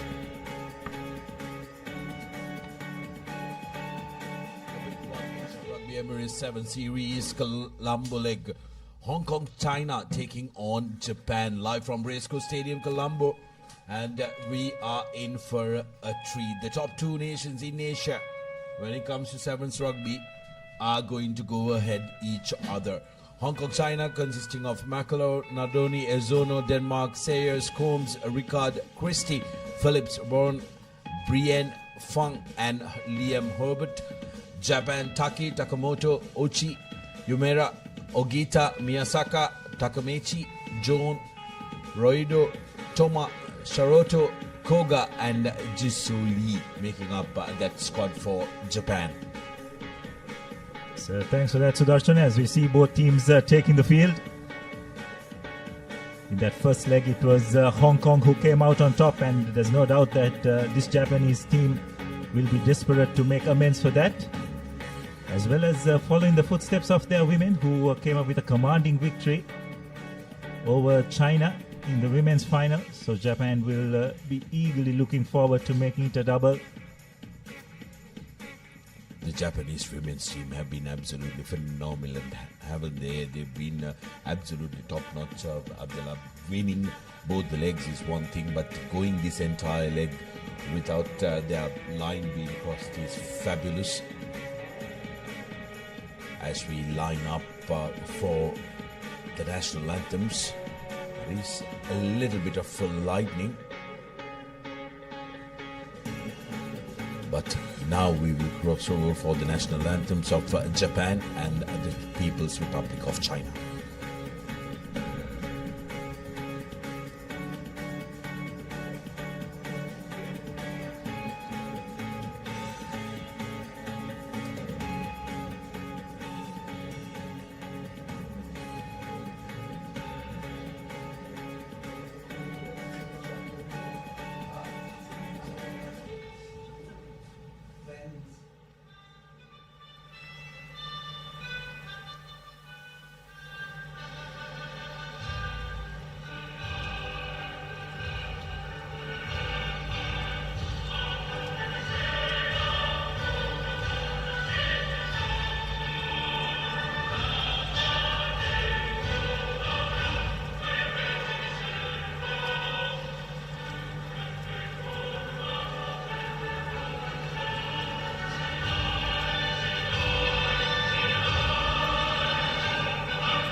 Well, with the national anthems done, both teams will be revving to go, but the skies have really opened up here in Colombo. Heavy down for the final. Hong Kong definitely, Abdullah, has been the strong favourite coming into this final, but this massive downpour can be the greatest leveler when it comes to the shorter format of the game. One slip here, one slip there. Japan could really claw their way into this game. Yes, no doubt about it that Hong Kong are coming as favourites. But as you very correctly said, Sudarshana, the weather conditions could be a real leveler. Q Shengang will officiate this final. Kick off from Hong Kong, changing directions last minute.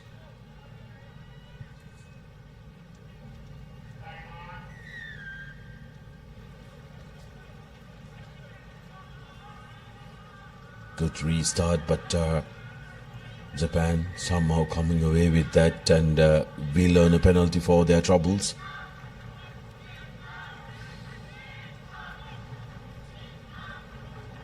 It's interesting. Looks like Japan will just try and slow the game down a bit. We'll receive the real sky in that semi-final against Sri Lanka. Sudarshana. No doubt they would want to put in a much better performance. They will need to if they are to get the better of this Hong Kong outfit, who have really been dominant in the 7th circuit, especially in the men's segment over the last few years. Shotaro Tsuka went in for thrice against Sri Lanka. He'll be a man to look out for, who's trekking onto the short side, and here's Japan potting boot to boot, and it was that man, Tsuka, who was in pursuit. They are playing the conditions here, Abdullah. They know it's going to be difficult to handle the ball, so they are going to play that territorial game with their speedsters backing it up, as Hong Kong with a settled line out sends it to the outside. Good carry and equally well tackled by Japan, trying to come through the gate. Here's Hong Kong to Alessandro, taking it to ground, keeping it alive inside their 22. Here's Fang, cross pass to Sayers, making it available, penalty available for Hong Kong. High tackle. It's a call from the referee. Yes, it's really interesting to see how both these teams are approaching this game. Seem to be going for the territorial gains rather than speeding up. And I had dare say, Sudarshana, the conditions have a lot to do with that. We've seen both teams opting to go to touch when they win penalties. That's a monstrous touch from Hong Kong within their own 22, getting into the opposition 40. Important line out here for the men in white. Phillips gives it to Sayers rather. Brienne. Ball is brought to ground. Fong acting as halfback. Good defensive work from Japan, but that's a brilliant run, creating space for Herbert. Herbert inside the 22 meters finds supports in the form of Brienne. Out to Alessandro. Space for Sayers. Harry Sayers breaks the first tackle, and he will go for the first try of the final for Hong Kong. Harry Sayers touching down for Hong Kong, and just like that they are in the lead. Yes, just wonderful control of possession. Japan just probably missing a couple of crucial first-time tackles. Got to get the player onto the deck and try and create a ruck situation, but that wasn't the case. Conversion is successful. So Hong Kong going to a 7-0 lead, and as you can see, the Japanese defender just lost his footing and just couldn't get into good position to make that tackle. And Sayers was just strong enough to evade that attempt and go for the first score of this final. Big strong leg, Harry Sayers getting the job done for Hong Kong, and their restarts have also been sublime. Julian Byrne has a monstrous boot underneath him. He's the one who got Hong Kong from their own 22 into the opposition 40, which resulted in a try on the other end of the field.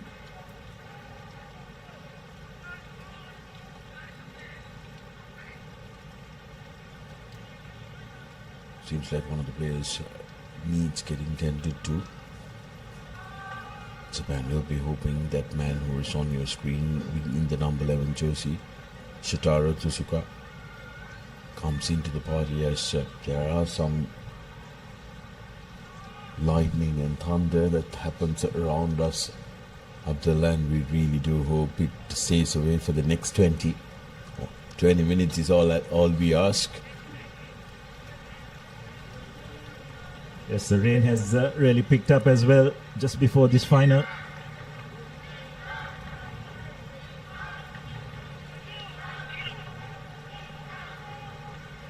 Good clean line out by Hong Kong. Harry said again, acting as a ball carrier, and that's what a wet ball can do. Julian Burton normally very safe with the ball in hand, loses it forward. Opportunity for Japan now. 2 minutes to go till half time. If they can get a score here, that will really lift their spirits up. Yes, given the conditions, it's always going to be a really tight game. Defense is going to be crucial. It's a bit of conversation in the scrum.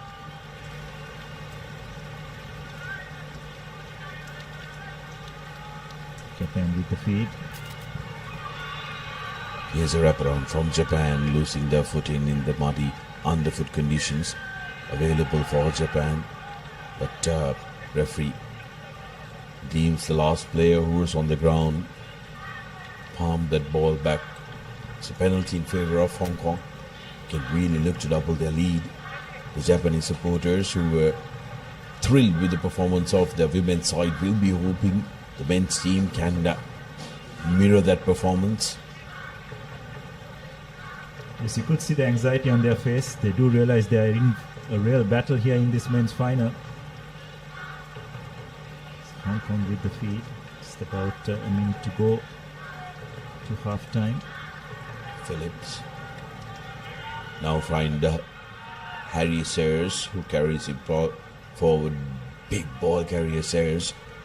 Now Julian still available for Hong Kong, but losing his feet on that ball was the arriving player. Yes, the breakdown is getting very competitive and to a certain extent messy as well. So how the referee adjudicates that area is also going to be crucial. Interestingly, Japan at this time opted for a scrum.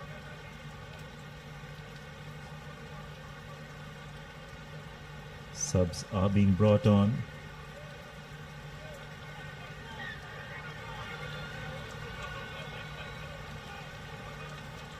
Japan with the feed.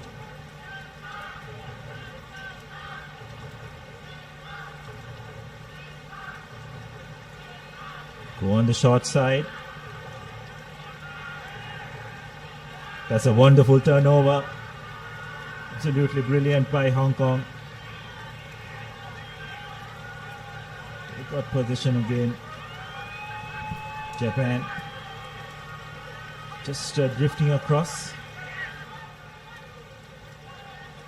It's a good counter-ruck, you'd have to say, by Japan, and winning the penalty as a result. Yeah, they are pumped. Very good work from Japan.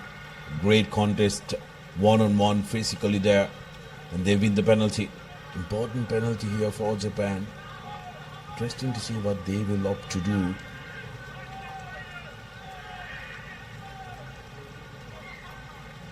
The rain is really ramping up, isn't it, Abdullah? And for the viewers who are watching this from home, it may not look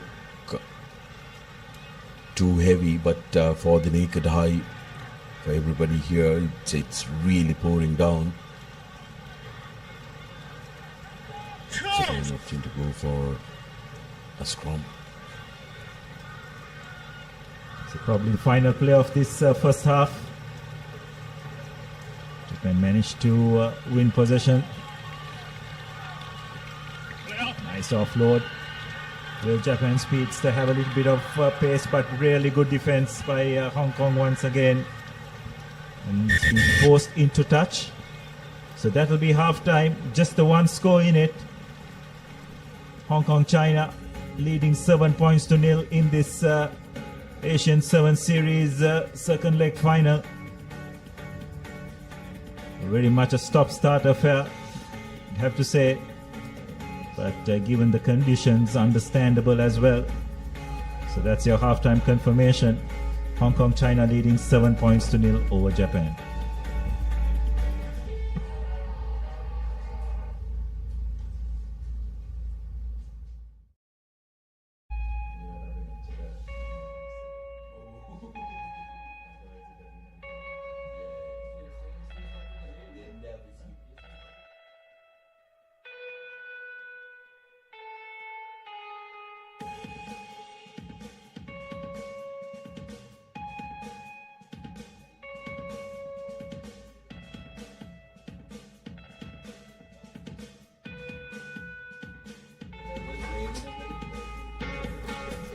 Welcome back to the live action brought to you from Racecourse, the business end of the tournament, and the big one, the men's final. Japan taking on Hong Kong here at the Racecourse. The first half highlights, it was Harry Sayers who touched down for Hong Kong. The only try that was to be scored in that first half, 7 points to nil. They are in front. Japan getting in the first half, but haven't been able to capitalize and get any scores on them. But they definitely, Abdullah, without any hesitation or doubt, have had the loudest and the most enthusiastic fans from the visiting teams. Oh, definitely, and it's just great to see the way they are getting behind their team. And more often than not, the team has definitely lived up to their expectations. Just about to recommence the second half. Again, Hong Kong really proficient at kickoff time. Hong Kong with the collection, and now we'll put ball to boot, calling on the speedsters, and that's a massive territorial gain for Hong Kong. Well, that's just playing the conditions, isn't it, Sudarshan? And that's experience. Just putting the pressure right back on Japan, forcing them to run from virtually their own goal line. Not to mention the pressure that they could apply from this line out as well. Japan goes to the back, beautifully collected by Japan, and referee penalizes Hong Kong for the entire line being offside, the backs being offside. Opportunity really for Japan to really get into the opposition half with ball in hand, this touch finder inside their own, but they will take those 20 meters. Few anxious Japanese faces there, and understandably so. Team is trailing 7 points to nil in this final.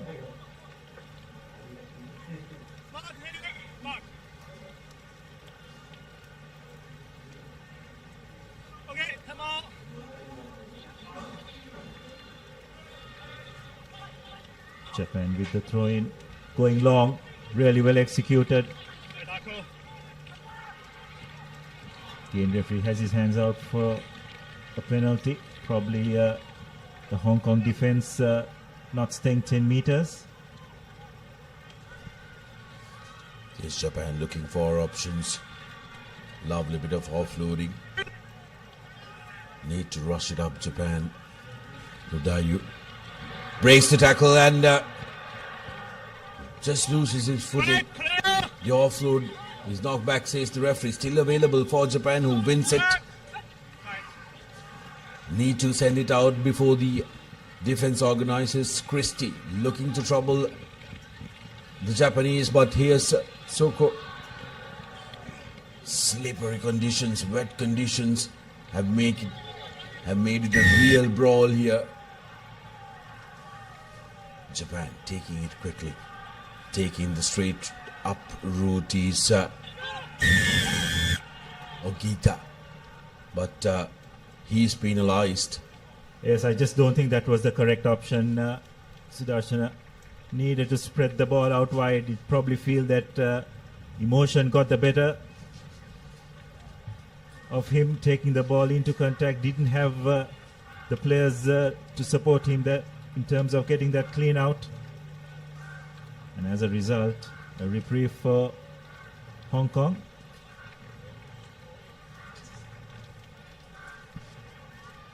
Using the wingers are going to be a real problem, isn't it? As Japan seems to have made mass changes, 4 men coming in. They're looking at injecting some pace, the heavy legs after running on these very soggy underfoot conditions would be taking a toll on the players, so the fresh legs will want to make sure that they inject some pace into this Japanese attack. As Julian Bourne earns important 30-40 meters for his teams. This game is turning out to be extremely tactical in the way it's being approached. Both teams trying to eliminate whatever risks. The front peel from Hong Kong, Phillips. The ball carrier available for Hong Kong now. Here's Julian to Sayers. Sayers puts ball to boot. Christie in the corner. Christie has the pace, but ball is faster to the touchline. Japan that time was happy to let the ball bounce into touch and slow things down. They want to try and get themselves composed, but this is a great opportunity, Abdullah. 3 men who just walked in to the middle has energy and also will want to try and exploit any weak links of this Hong Kong outfit at this last quarter of the game. Absolutely, and this is where those fresh legs could make a difference. But so far, you'd have to say the way Hong Kong has managed this game has been brilliant. Just trying to play the game in the correct parts of the field, making sure that it's Japan who has to do all the running.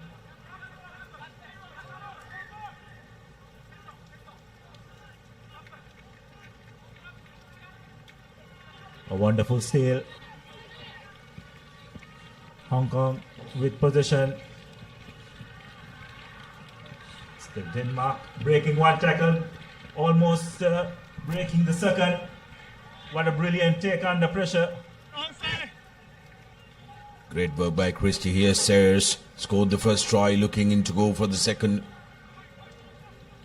And on the short side comes Combs.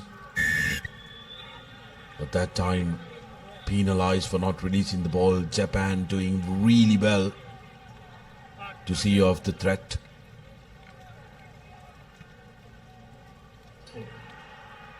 Taking it quickly and dropping it cold. Japan, lack of concentration there.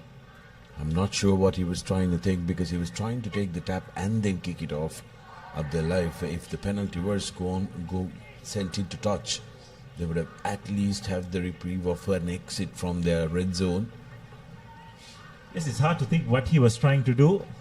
It's been adjudicated as a knock-on. Not quite sure whether it was the case. Did strike his foot before going into touch. Thought he was trying to just put a kick ahead, but looks like he had lost control of the ball. So as a result, the referee deciding that it was a knock-on. Here's Hong Kong.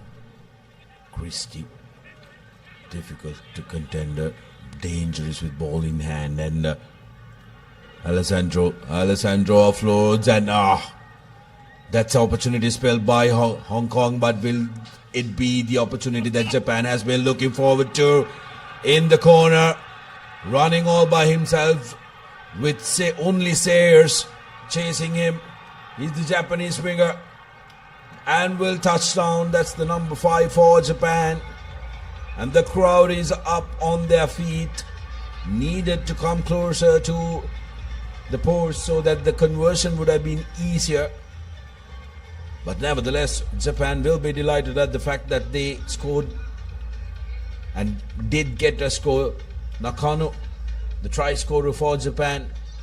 And Hong Kong, just when they thought they scored a try, they concede on the other end. Yes, well, it just could come down to one final play here. Have Japan opted to take the kick at goal? Yes, they have. Struck well. What a conversion. Under pressure. 7 points all. And Sudarshana, just like that, this final has come alive. Just the final few seconds. And from their own goal line, Japan mounting an attack. Just for a moment there, Hong Kong defense caught napping. Restart from Japan. Here's Christie. Still on his feet, Christie takes 3 men to bring him down. Alessandro, strong carrier of the ball, and he has been absolute workhorse for Hong Kong. Here's an opportunity breaking away. He's the number 11 for Hong Kong. Brian swinging it wide. Are the white shirts. Japan. Kick and a chase. The ball stays. That's going to be a close one. I think the referee will have two things to look at. The touchline and also the grounding as the referee signals to the TMO.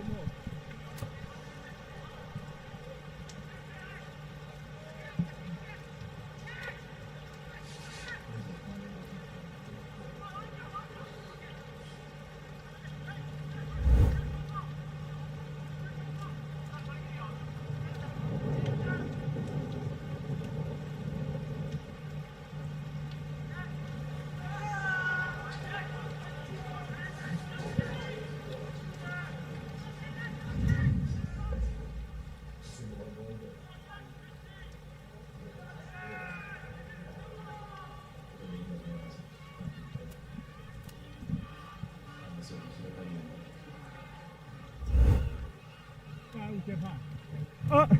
100 meters.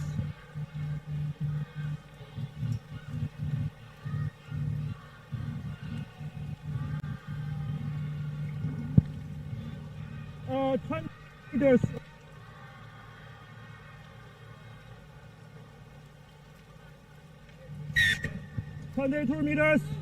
Yeah, it will be a 22-meter dropout. And the Japanese fans will be breathing very, very much easier. It's going to be interesting what Japan's strategy is going to be from this dropout. Keep in mind, the area is very waterlogged. Your kicks are not going to be bouncing back. At least the ball drop will not bounce back ideally. So I think they're just checking whether the hooter went off before that grounding happened.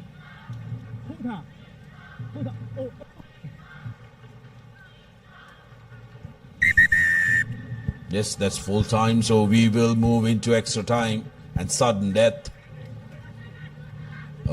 Worthy final, Abdullah, despite the conditions, both teams battling it out.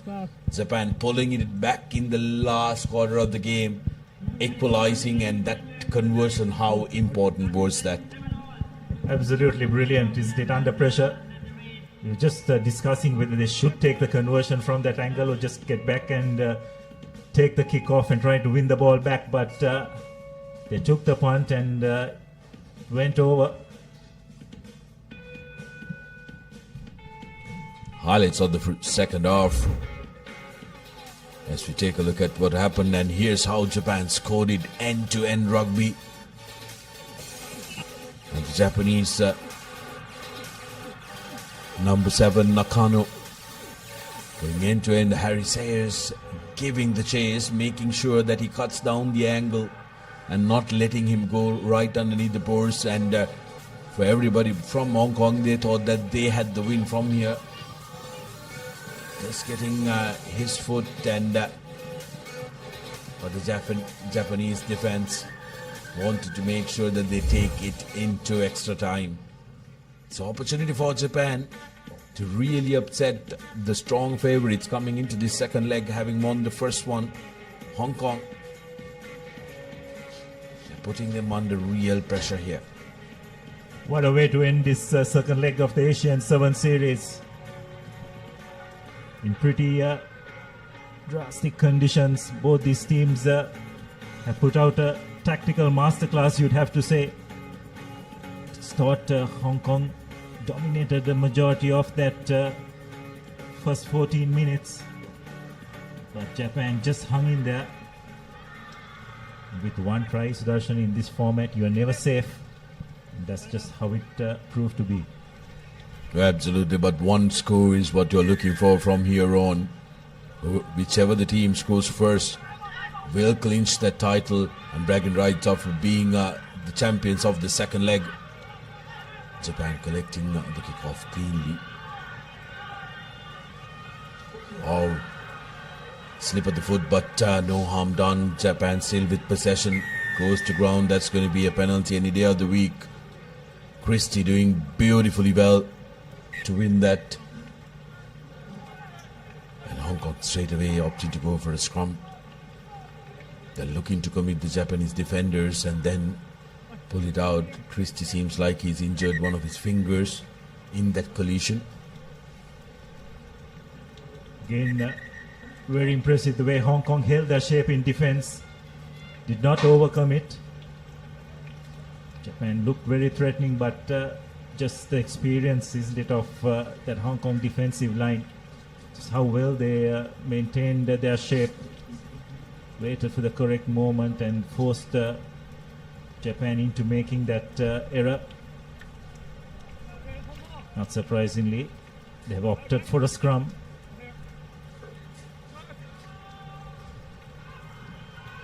They're going to create a pedestal where they can attack from. Always difficult, isn't it, in this very wet and soggy underfoot conditions when you have to scrum and then quickly change your direction. Good pressure coming in from Japan. Here's Sayers taking the direct route. He has been the standout player for me up the line. This Hong Kong outfit has been fabulous. But Japan now penalized. Opportunity for Hong Kong. Combs, and in the corner is Christie. Christie will touch down, and that will be the win for Hong Kong, who cement their place with 2 wins in the 2 legs as the champions of Asian 7 Series, Asian Emirates 7 Series 2026. Brilliant work from Hong Kong. Japan fought valiantly, but have to surrender in extra time. Yes, well, that's just the hallmark of a champion outfit. Just waited for the correct moment and absolutely took the opportunity. Japan had the first bite of the cherry in this extra time when they received the kickoff, but just Hong Kong's composure in defense, enabling a turning over of position through a penalty. And then with ball in hand, they just knew exactly when to send the ball out wide, pick their moment brilliantly to seal this final. And as a result, as that scorecard shows you, Hong Kong, China 12, Japan 7, and they will be crowned as the Asian 7 Series champions for 2025 for another year.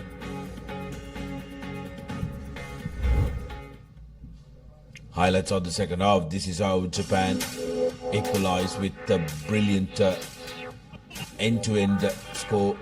Nakano, the man who got it, reversed that conversion which kept the game alive beyond that 40 minutes, with sudden death coming into play.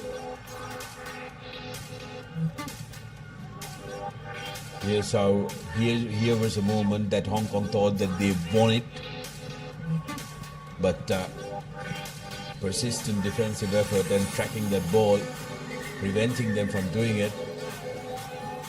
Harry Sayers quickly taking it quickly, changes direction. Combs to Christie, who has been a very, very strong ball carrier and a runner for Hong Kong, who just got his finger mended before that, getting the winning score. 2 tries, 1 conversion for Hong Kong, China, and Japan just the converted try. 12 points to 7 is how it finishes in this all-important final Asia Rugby Emirates 7 Series 2025. Winners, Hong Kong, with this second leg victory as well. They had a convincing win in the final in the first leg, but a hard-fought victory in trying conditions, as you can see in the background, with the skies opening up and rain pouring down.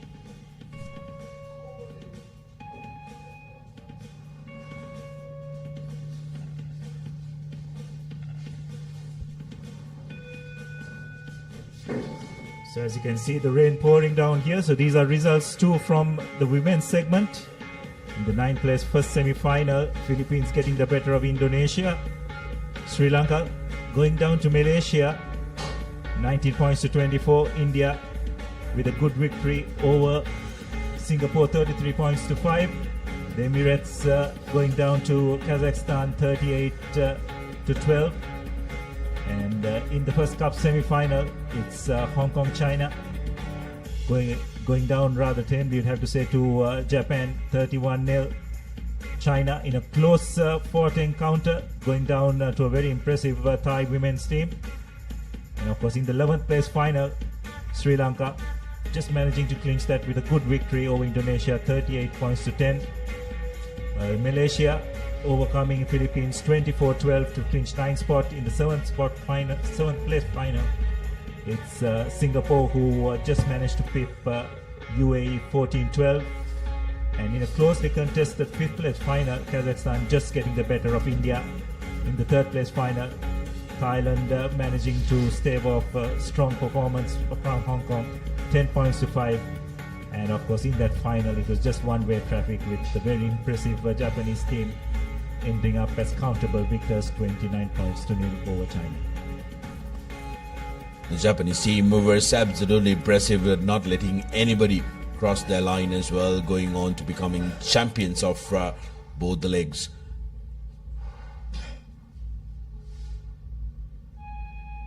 Results in the men's section, as we had the first semi-final being won by Malaysia, and 19 points to 7 against Chinese Taipei, and Korea going down to Uzbekistan. That was a surprise, with Uzbekistan putting up a real good show here in this second leg of the competition, and UAE got the victory, 17 points to 10 against Philippines, with in the 5th place semi-final won. And in the second semi-final, it was one-way traffic. Thailand running right, 32 points to their name against Singapore. And in the cup semi-final number 1, it was Hong Kong who dominated proceedings, 29 points to 12, with a very, very closely contested second semi-final coming to the end, with the Japanese taking that one, 15 points to 12. The 11th place final, it was won by Korea, 27 points to 5 against Chinese Taipei, with the 9th place being secured by Malaysia, 31 points to 5 against Uzbekistan. 7th place were secured by Singapore with a win of 22 points to 12, with 5th place being secured by Thailand, who put on a big shift in their semi-final, continuing the good work against UAE, 12 points to 26. And the 3rd place, which would have given a lot of hope and joy to the local fans, Sri Lanka putting in a real masterclass to defeat China, 14 points to 19. But the cup final, what a final that was. Trying conditions, went down to the wire. In extra time, Hong Kong clinching that 12 points to 7, defeating Japan and becoming the men's champions of Asia Rugby Emirates Men's 7 Series 2025.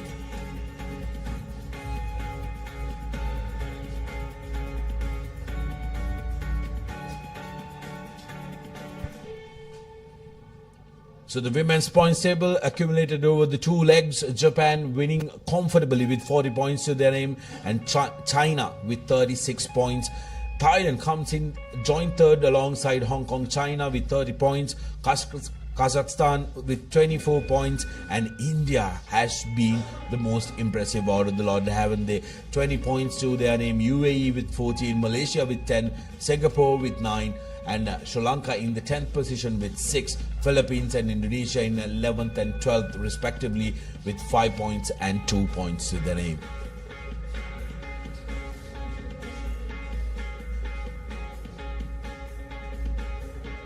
Men's points table, Hong Kong, China again winning that 40 points and right on top. Japan ending up in the 2nd spot with 36 points, and Sri Lanka will be delighted at the fact that they finished this 2-legged series in joint 3rd alongside China, who have really put a big shift when it comes to sevens rugby. And these 4 teams will be vying up for top honors come the next Asian Games. Abdullah, they will have an eye out on that as well. UAE in the 5th spot with 22 points, will be happy with their performance. Malaysia in the 6th, but this side of the column, Thailand, Singapore, especially Korea, Chinese Taipei, will be disappointed at the fact that they are languishing in 9th and 10th position, with Philippines dropping down to the 12th place, but Uzbekistan, I beg your pardon, the joint 10th place will be Chinese Taipei, Uzbekistan and Philippines, and Philippines will be very disappointed because they did have a formidable side a couple of years ago. Yeah, that's right. I thought Philippines' performance yesterday was really outstanding, but they just seemed to taper off today. But overall, I think it's been a wonderful Sevens series here in Sri Lanka. International Sevens rugby returning to the country after over 6 years, and it's just brilliant what it has seen. The locals have definitely enjoyed the rugby, and I'm fairly sure all teams have enjoyed performing in front of them as well. Despite the conditions that have been prevailed over the latter part of both days, the rugby has been of top quality.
Welcome back to the Asian Rugby 7 Series. We're just awaiting for the award ceremony to commence, and we'll hand you over to that ceremony to commence proceedings.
Dignitaries who joined us in the presentation of medals. Thank you. You may now take your seats.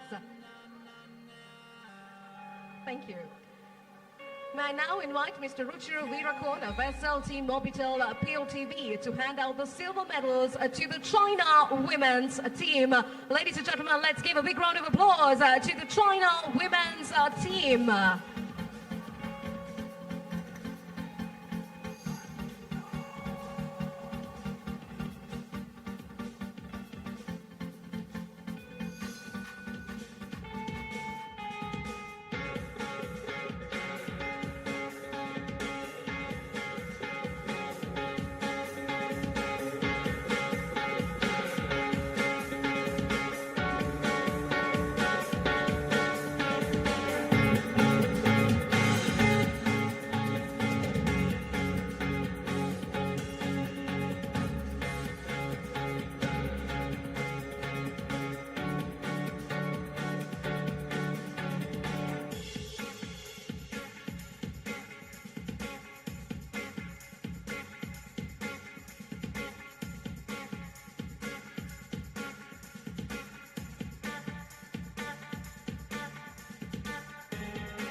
Team China. Thank you, Mr. Ruchira Virakon, for joining us in presenting. May I now invite Mr. Pavitra Fernando, President of Sri Lanka Rugby, and Mr. Sajid Gunaratna of Ceylon Agro Industries, Prima Group Sri Lanka, Also joined by the Honourable Minister of Sports and Youth Affairs, Mr. Sunil Kumar Gamage, to please join us in handing out the gold medals to the Japan women's team as winners of the Asia Rugby Emirates 7th Series Leg 2. Please put your hands together for Japan women's team, the winners of the Asia Rugby Emirates 7th Series Leg 2.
Japan, the winners of the Asia Rugby Emirates 7th Series Leg 2.